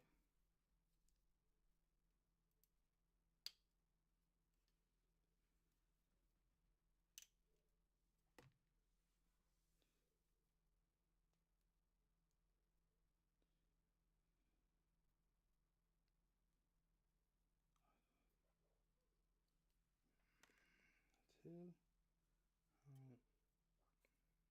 E4.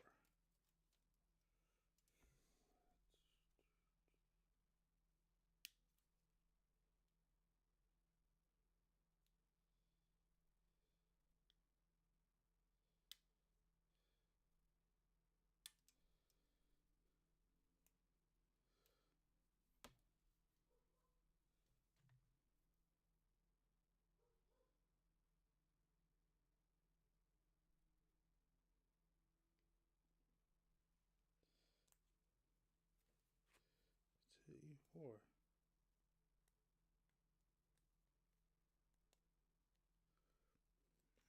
Okay.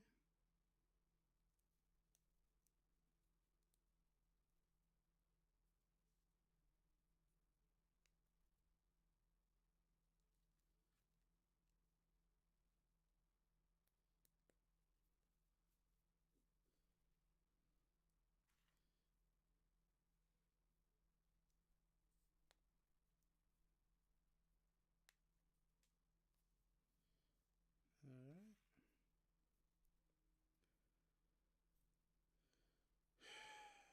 Okay, that's done.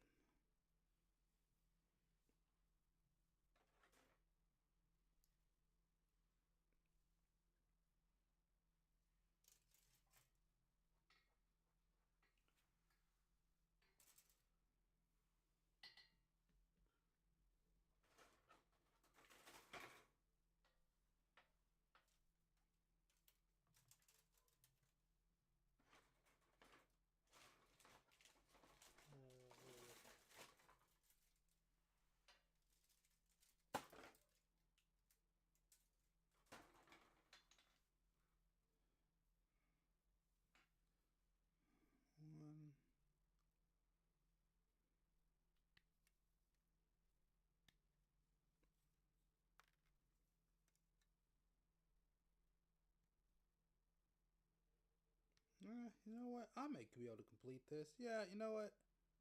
No, I can knock this out. This isn't that bad. Let me see how fast I can do these.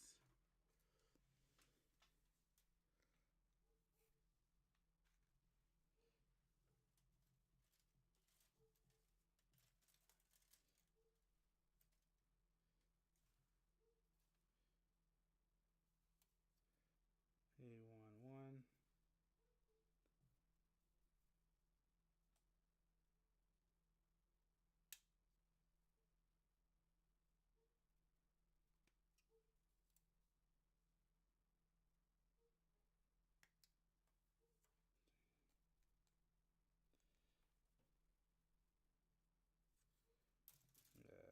Crap. You don't do it that way. 1. C1.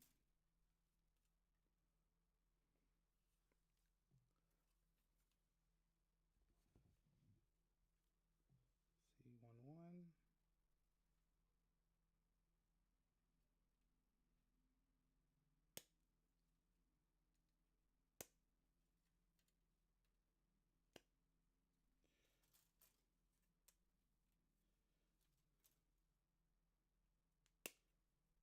C1, 1.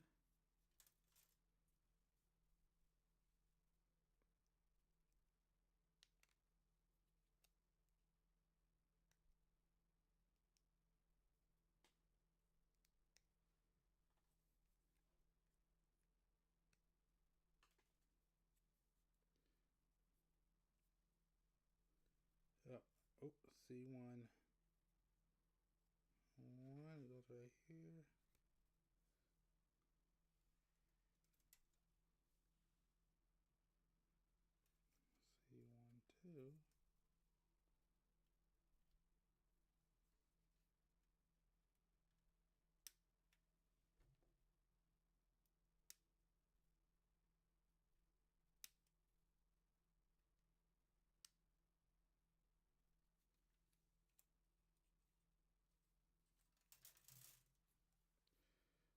see, 1, 2.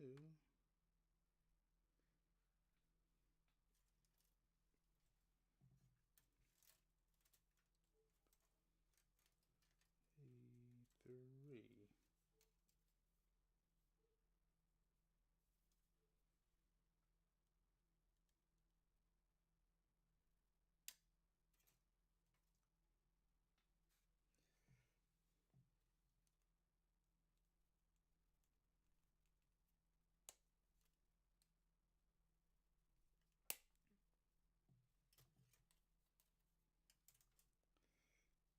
Three. Alright, let's go.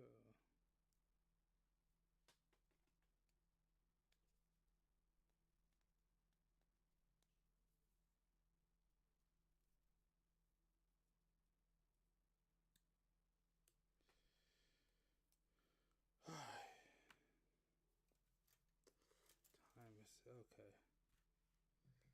Let's do it. Okay. Like this.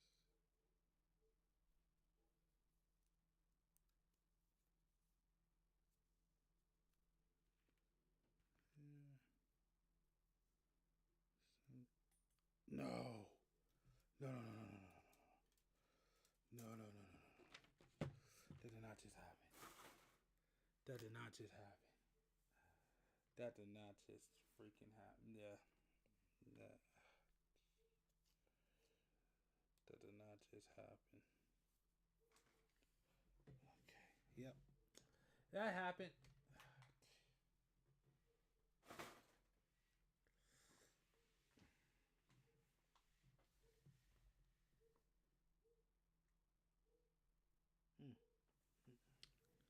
Yep, that just happened. The worst thing to happen in the world just did it. Okay.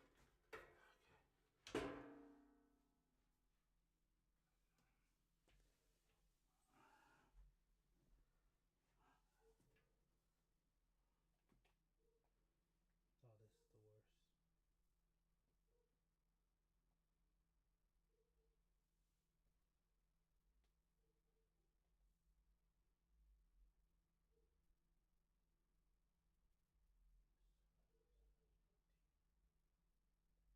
So go flying anywhere.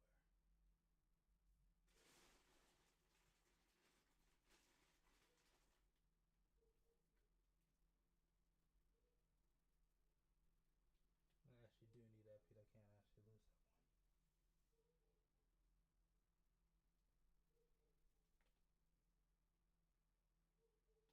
No, sight. No. Yes.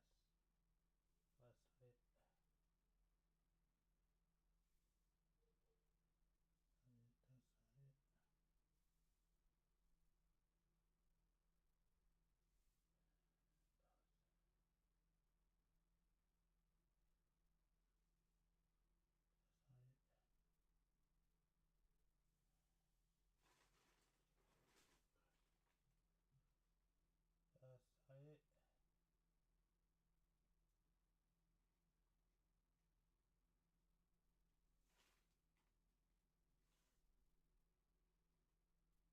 That's not it.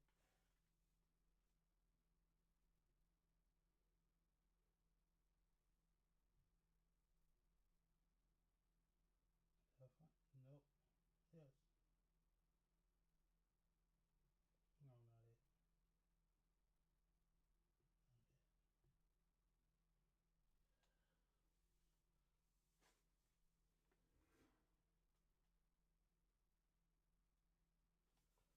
Oh, dang, that's it. No, not it.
piece I could have lost. The worst of all the pieces.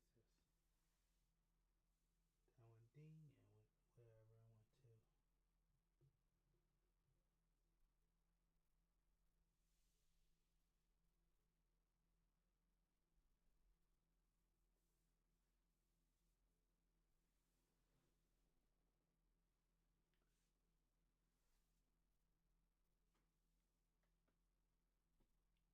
Man, I wish Bondi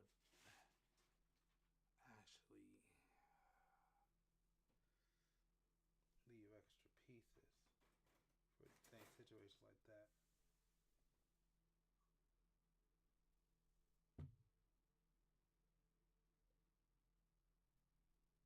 If I go to her, go to D, and we're flying.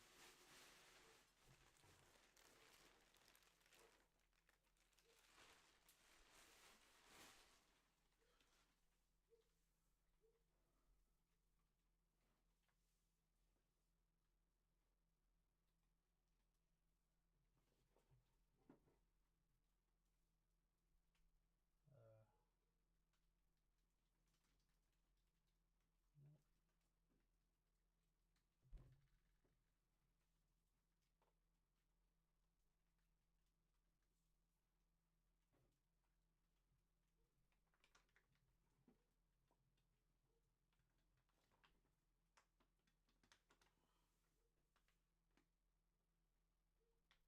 I thought I was gonna be done. Nope, not done.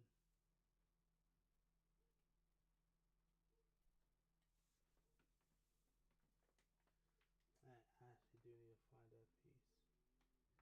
Or could I go without? I might be able to go without it because it's an outer layer, not an inner layer.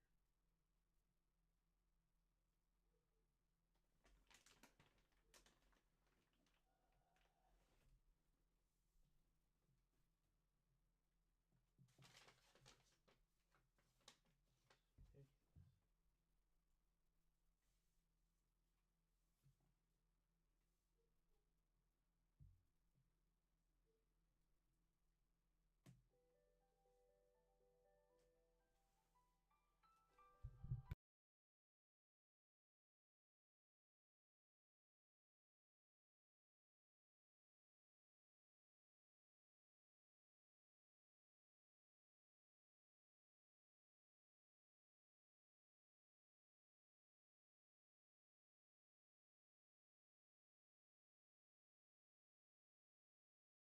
Crap.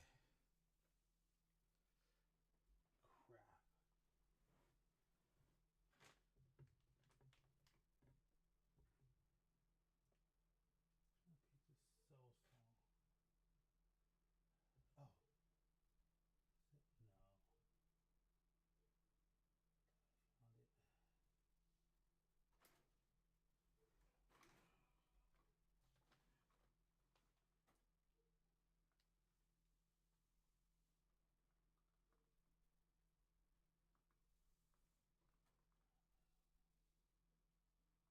Flew in. I heard it go ting.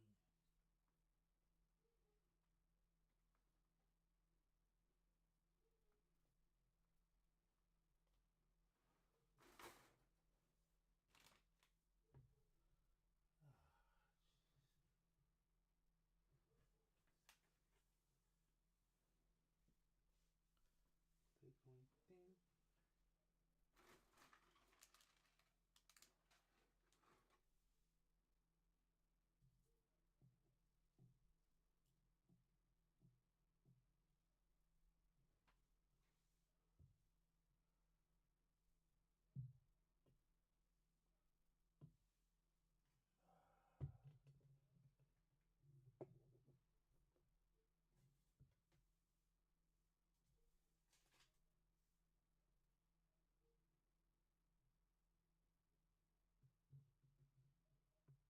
Wow.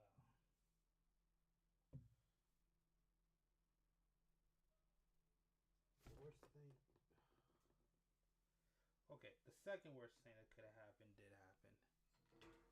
And I don't think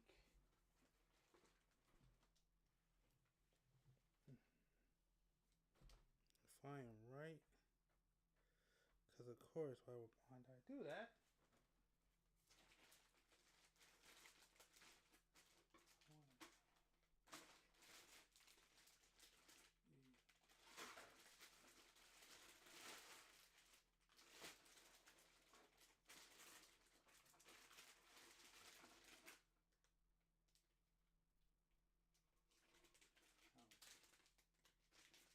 Yep.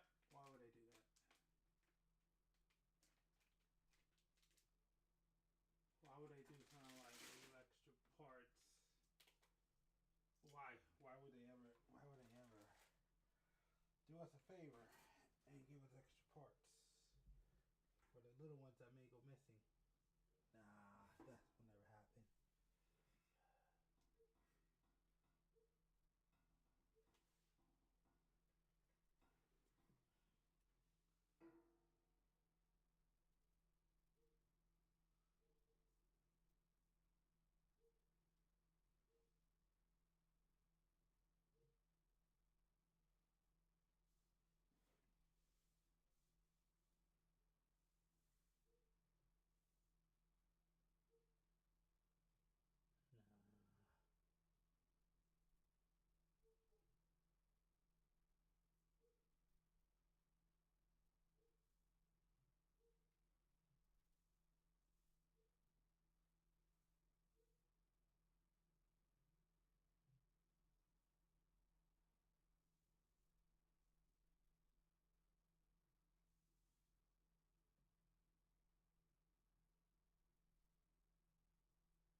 Yeah, that piece I actually do gotta find.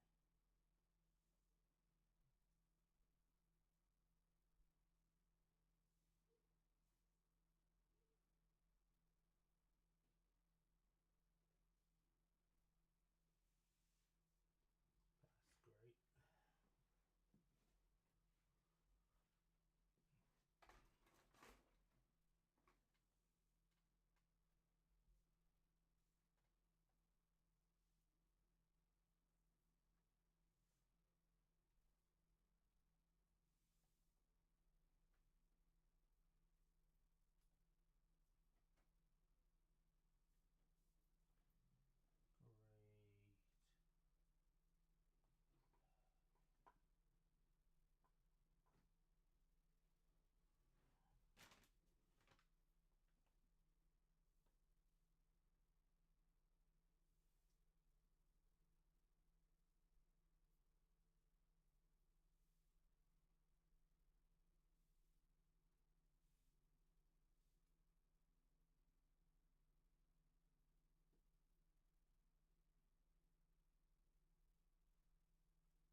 Great.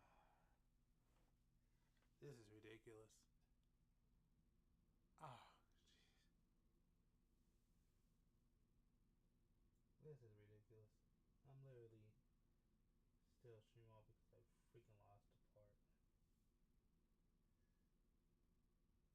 good idea. Hey, let's include this little part that can go missing. Let's include extra ones just in case. No. Nah,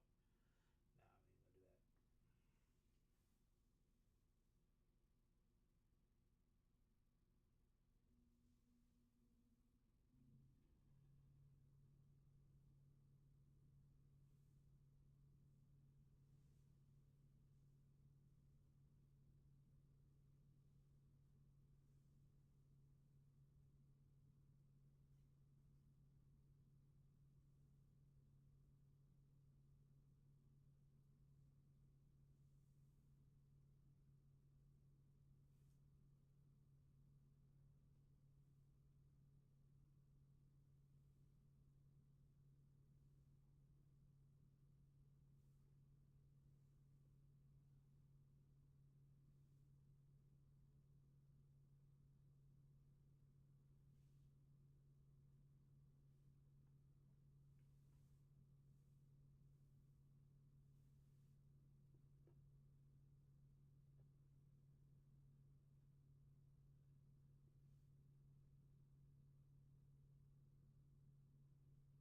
looking for one stupid part.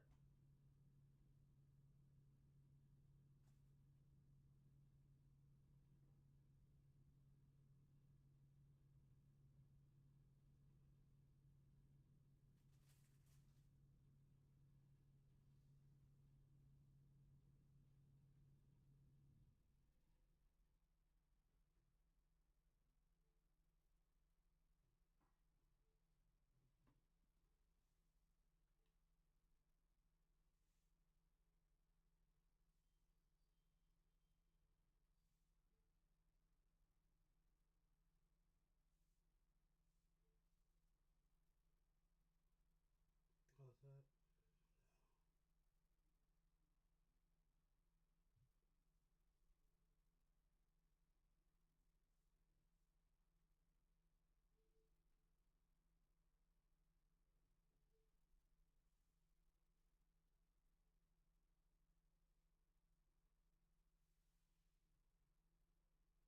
Oh. Finally found it. Jeez. Okay. Alright, yep. Alright. Yeah, I'm only finishing this one funnel. This took too long. Nope. This is it. Oh, wow. And the light is... Damn. That's how long it took me to find one stupid part.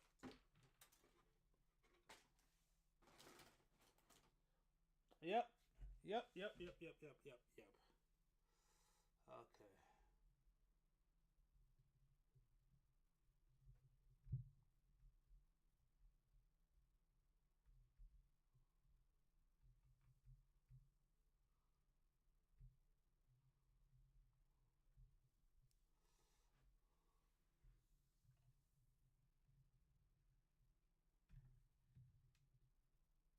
Yep. Okay. Yep. Okay. Yeah. This is the last funnel I'm doing. I'm not doing any more funnels. I'm done.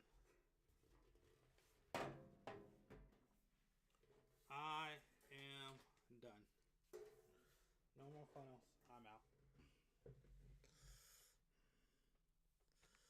Okay. Yeah, this is it. This is it.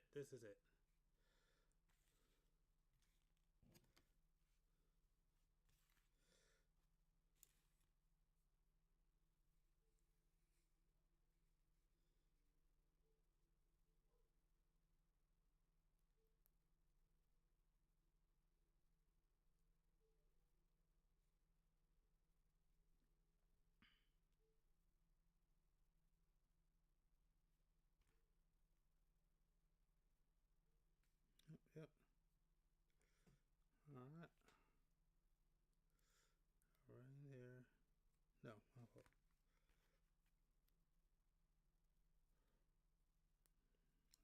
first. Then this goes.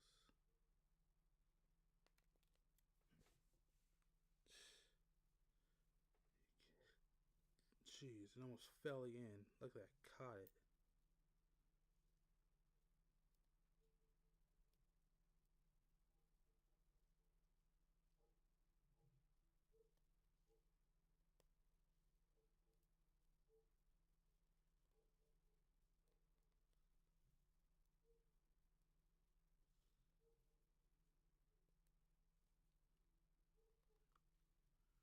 Wow.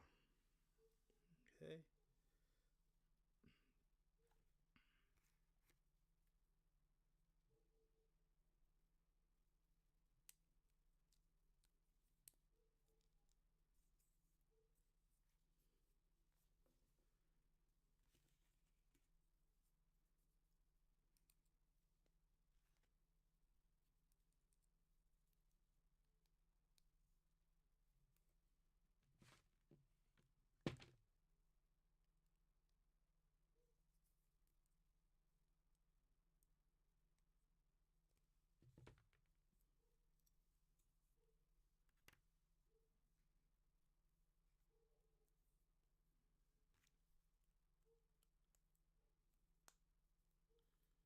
Alright.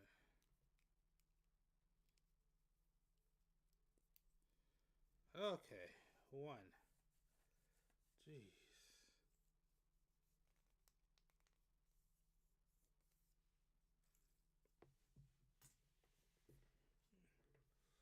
One funnel.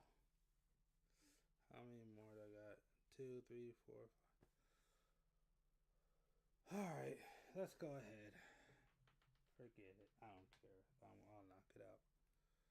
It's the same thing for each of them.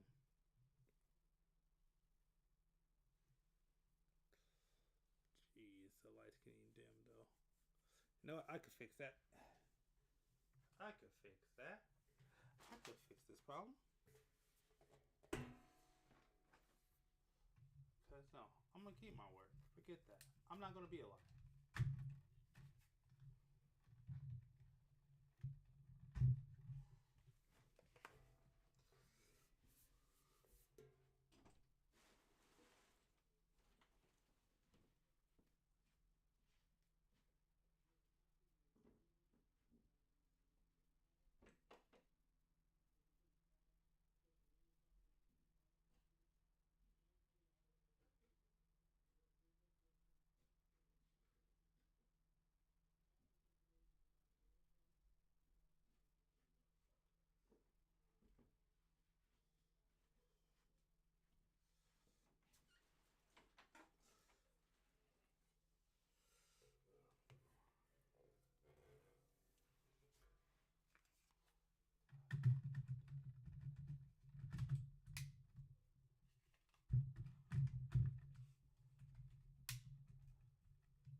There we go.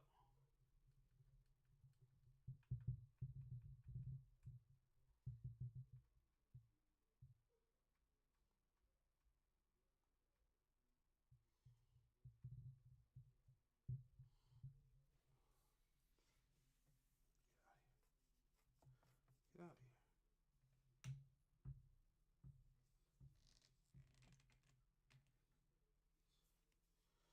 Alright.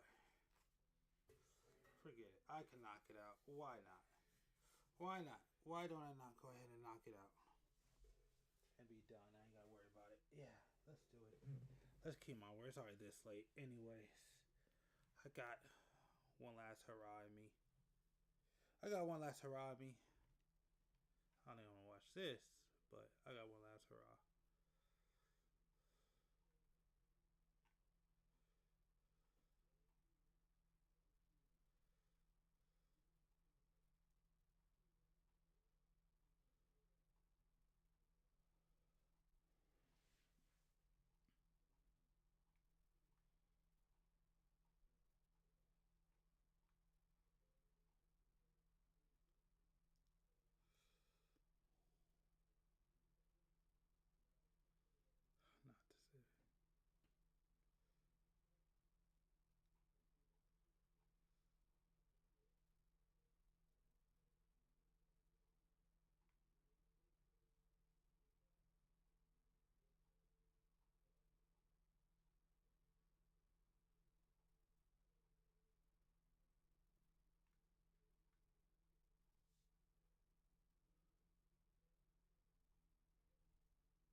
Nothing good you're gonna show? Really?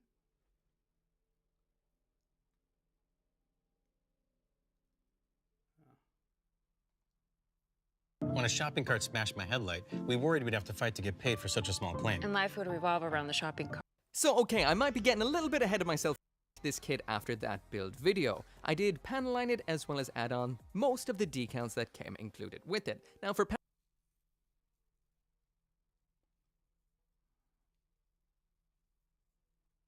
want a lore video. Any good lore?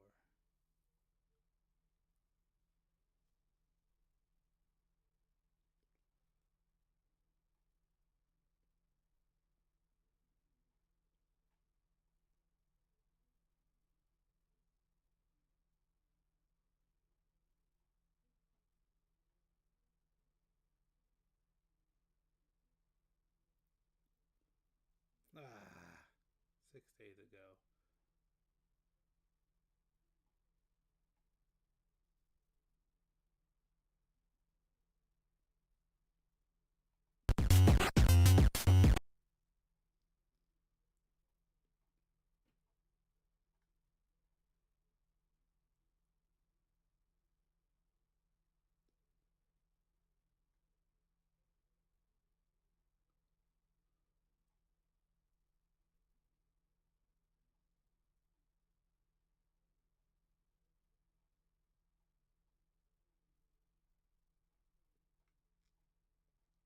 I want to see if there's any good lore videos.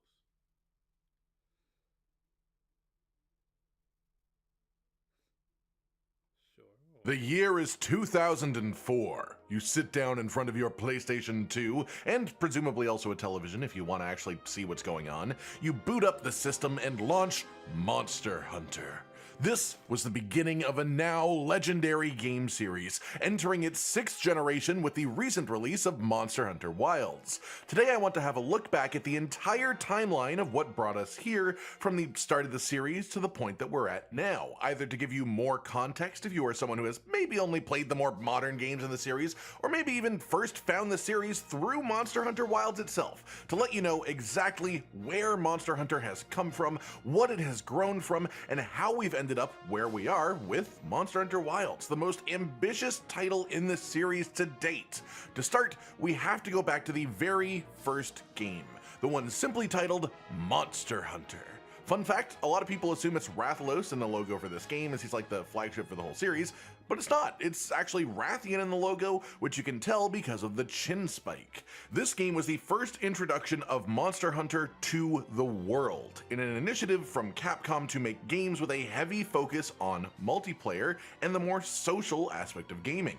There is a lot of concept art, mostly from the Hunter Encyclopedia 1, that shows the roots of where Monster Hunter originally started from this tortoise with an entire fortress on its back, to this version of Velocidrome that looks like a precursor to Tigrex, almost in an extremely terrifying way. There was also this monster that looked like a cross between a rhino and a tree, and generally speaking, the first idea of the game was a lot higher fantasy than what we eventually had released, meaning much more suspension of disbelief, literal magic as a concept as well in the world, but at some point they decided to try and switch to a bit of a more grounded approach, and that created the sort of mantra of Monster Hunter, which is to root everything in at least somewhat believable ecological concepts. Sure, it wouldn't be 100% accurate, or else every monster would just be like a goat or a frog, and that would be it, but they made things make enough sense that everything started to feel a lot more real, rather than just a fantasy adventure. In Monster Hunter 1, the gameplay was as janky as it has ever been. You controlled your attacks with the right stick on the controller instead of the face buttons. The movement had a lot of stickiness to it. It was difficult to get to terms with. The monster health pools were very large, and the AI of the monsters was definitely irritating. It was normal to have a Cephadrome just swim around through the sand, just going around you over and over, evading attacks, unless you specifically brought sonic bombs to force them out, a direct counter. Same thing with Rathalos just hanging out in the sky, flying around out of your range for 90% of a hunt, unless you brought flash bombs and flashed them down. Compared to modern hunts, this can be looked at as super punishing, but back in the day, this was just what Monster Hunter was. It was how it worked. It rewarded preparation heavily, very heavily, and if you brought the right tools to a hunt, if you brought the correct counter to a monster, it would make it unbelievably easier than if you didn't have that. The game was punishing, but that made it even more satisfying when you were successful. It's also worth noting that in the first game, there were actually only 7 of the 14 weapon types that we know and love today. Greatsword, sword and shield, dual blades, hammer, lance, and both of the bowguns are the only weapons that have been around since the very beginning. And even then, dual blades were actually sort of hidden as you had to upgrade into them from a sword and shield instead of being their own base weapon from the start. For those who want a taste of what the first generation monster designs were like, and to point it out with monsters that we've had in the 5th generation return especially, Diablos, Basarios, Fatalis, Kezu, Kirin, Rathalos, and Rathian were all monsters that first appeared in the first Monster Hunter game that all modern players would recognize and be familiar with. Generally speaking, I would describe these as very classic, iconic Monster Hunter creatures compared to things like Tetranodon in Monster Hunter Rise or Namiel in Iceborne, and they are all relatively tame creatures conceptually compared to those. But that's because Monster Hunter 1 established the sort of baseline expectation of monsters being plausible beings within this universe, and then they just sort of pushed the boundaries further and further with every new game added to the series afterwards. As well, it's worth noting that this early on, story wasn't too much of a consideration for the game. There was quest text and there was a bit of a story to follow, but it was far from the top priority of the developers, and it stayed this way until around the 4th generation games. At the beginning of 2005, Monster Hunter G was released in Japan, which was the G rank expansion for the original game. For players only used to modern Monster Hunter, this is the Iceborne or Sunbreak equivalent, and G rank is what it was called before Master rank was a term coined in the 5th generation. A pile of extra monsters were added in, and a bunch of extra content as well, but it was all built upon the base game itself that already existed. This was the start of subspecies and rare species as a concept as well, and while there were 13 new monsters in Monster Hunter G, every one of them was a subspecies or rare species of one of the pre-existing monsters. And this started a pretty consistent trend of the expansions to base games having a lot of their monsters in them be variations, more so than purely fully new monsters. That said, this batch of subspecies was really cool as a concept for a game focused around believable monsters and for its time.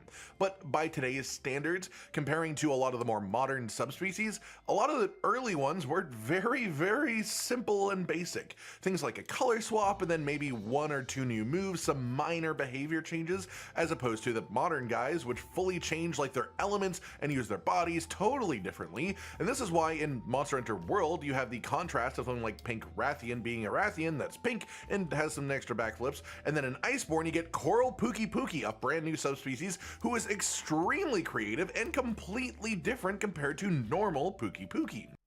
Enjoy over $3,500 in annual value with the American Express Platinum Card. Get up to $400 in Resi credits, the $300 digital entertainment credit, and the $600 hotel credit. There's nothing like Platinum. Can give you this for a better deal on that.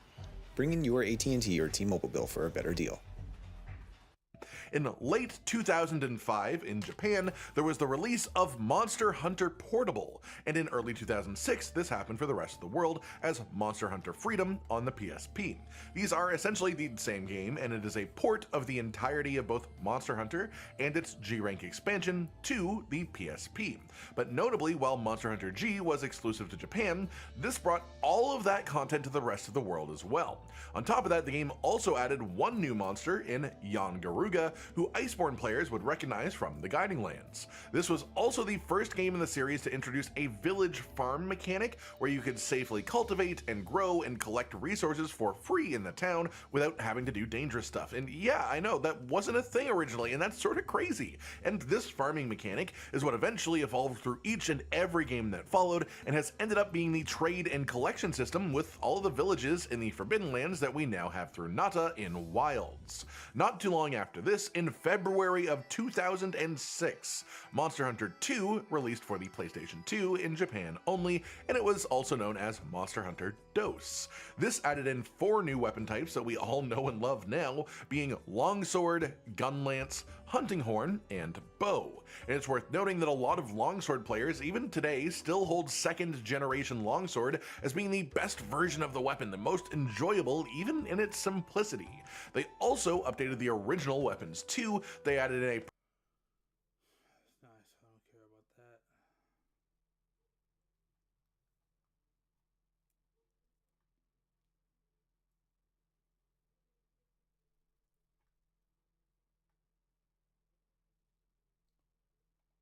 If you know anything about this game, it's probably because of that one clip going viral when it first launched. So trust me, we'll get there. But first, let's... What up, Wolfpack?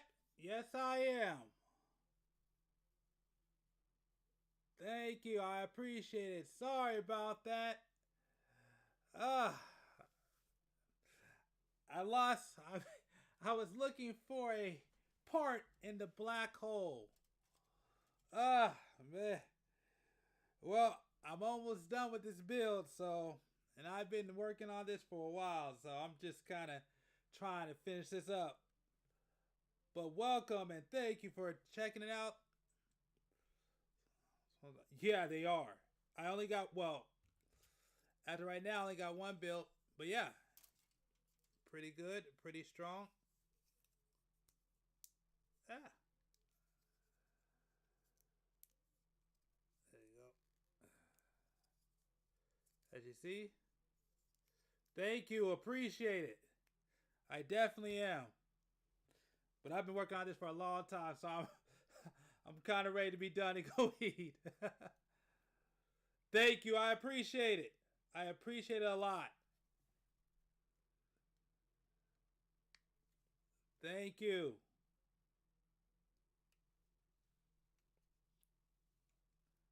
Absolutely.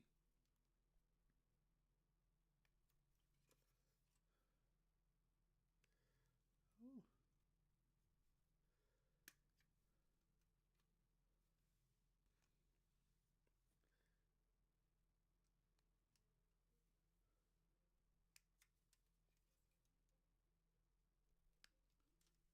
Thank you. I appreciate the follow.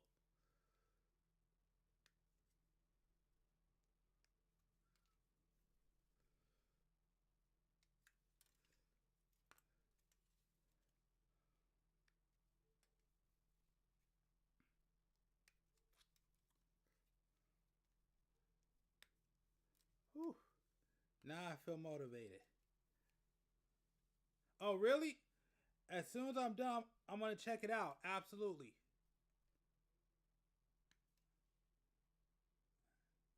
You know what? Oh, yeah. Always. Always.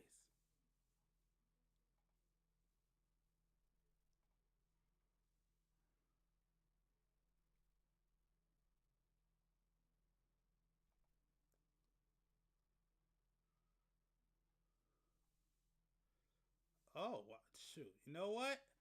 I got you. I just subscribed myself, so. And over, I just subscribed to you. I just hit the subscribe button. So I got you too.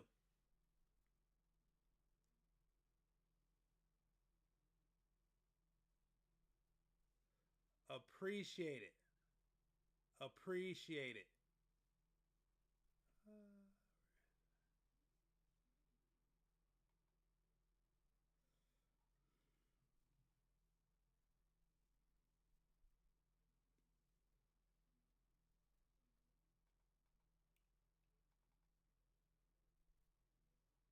And like I said, I just subscribed to your channel, so I got you.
let's check out this last.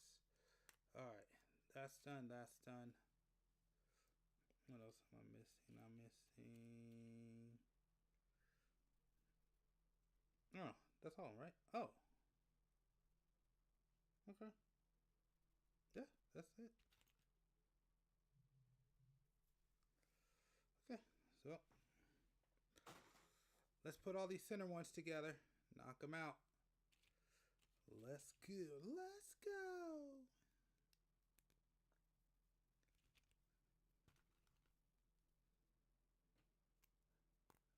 All right.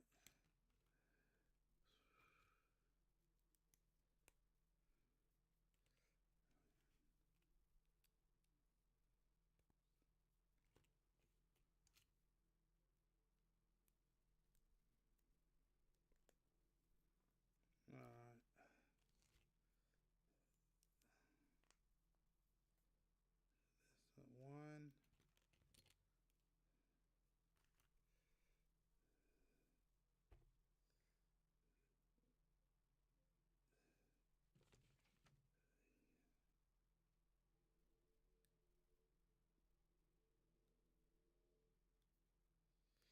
All right.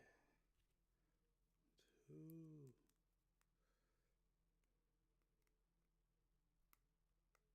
Yeah.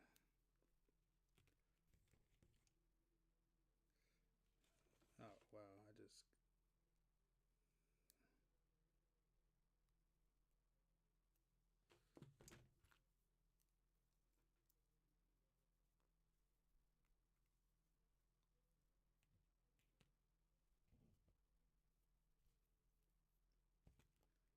Oh, no. That's... No. I've got one more. Jeez, I just missed a lot of these.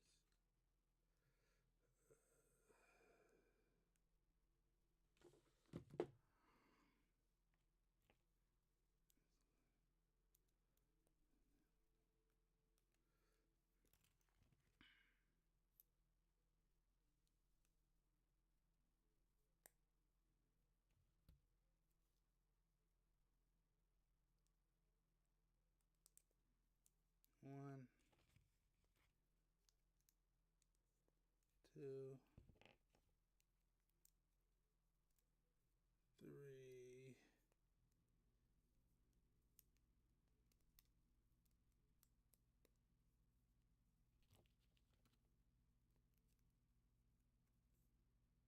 4, 5. All right, all these are done. So now for the next, what's next is, yeah, let's put all these in here.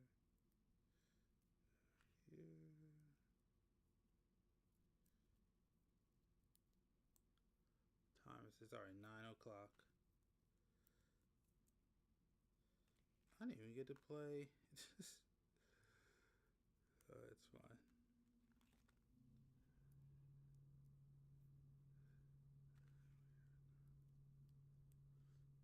How many hours have I been streaming for?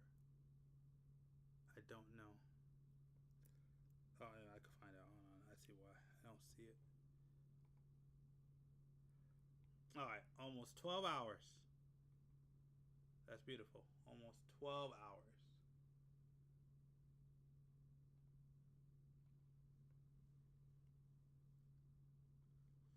Alright, well, let's just keep playing this.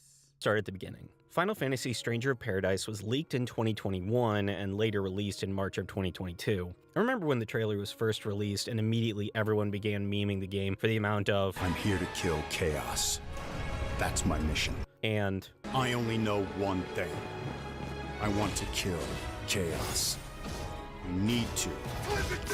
being thrown around. It was such a weird and unexpected direction for a Final Fantasy game to go that no one really knew what to make of it. I was the only person that I knew that was actually interested in the game. I can't explain why, other than it was fascinating to me that we were getting a Souls-like edgy Final Fantasy game mixed with characters being transported into the world a la isekai. But I'm getting ahead of myself. So let's go over the game itself before getting into the nitty-gritty. Final Fantasy Stranger of Paradise is a retelling of the original Final Fantasy game. The main characters, Jack, Jed, and Ash have no memory of where they are from, nor who they really are, but each possess a crystal shrouded in darkness and have a desire to kill Chaos. The game begins as they meet for the first time, and you are sent by the King of Cornelia to the Shrine of Chaos to, well, kill Chaos. What's curious is, in the original Final Fantasy, and in the prophecy of Stranger of Paradise, there should be 4 Warriors of Light. At the end of the shrine, you run into a knight who is the first boss of the game. Upon his defeat, it is revealed to actually be a young woman named Neon. She says that Chaos is a myth mankind made up to justify the existence of darkness. Jack believes that Chaos is very real and plans on finding him. Possessing yet another dark crystal, Neon joins the group as the 4th Warrior of Light as they set off on their quest. I'll get more into the story later, but I first want to go over the video game parts of the video game. First, the music is fantastic. They're original compositions, but my favorites have to be the motifs that draw from classic Final Fantasy tracks. To longtime fans, you'll be treated to some great fan service from classic Final Fantasy games, and even some more modern Final Fantasies like 8. Wait, what do you mean Final Fantasy 8 is considered a classic now? 1999 was only 10 years ago. Oh god, oh fuck. It's very strange though that they managed to get rights to some very un-Final Fantasy-like music. It was really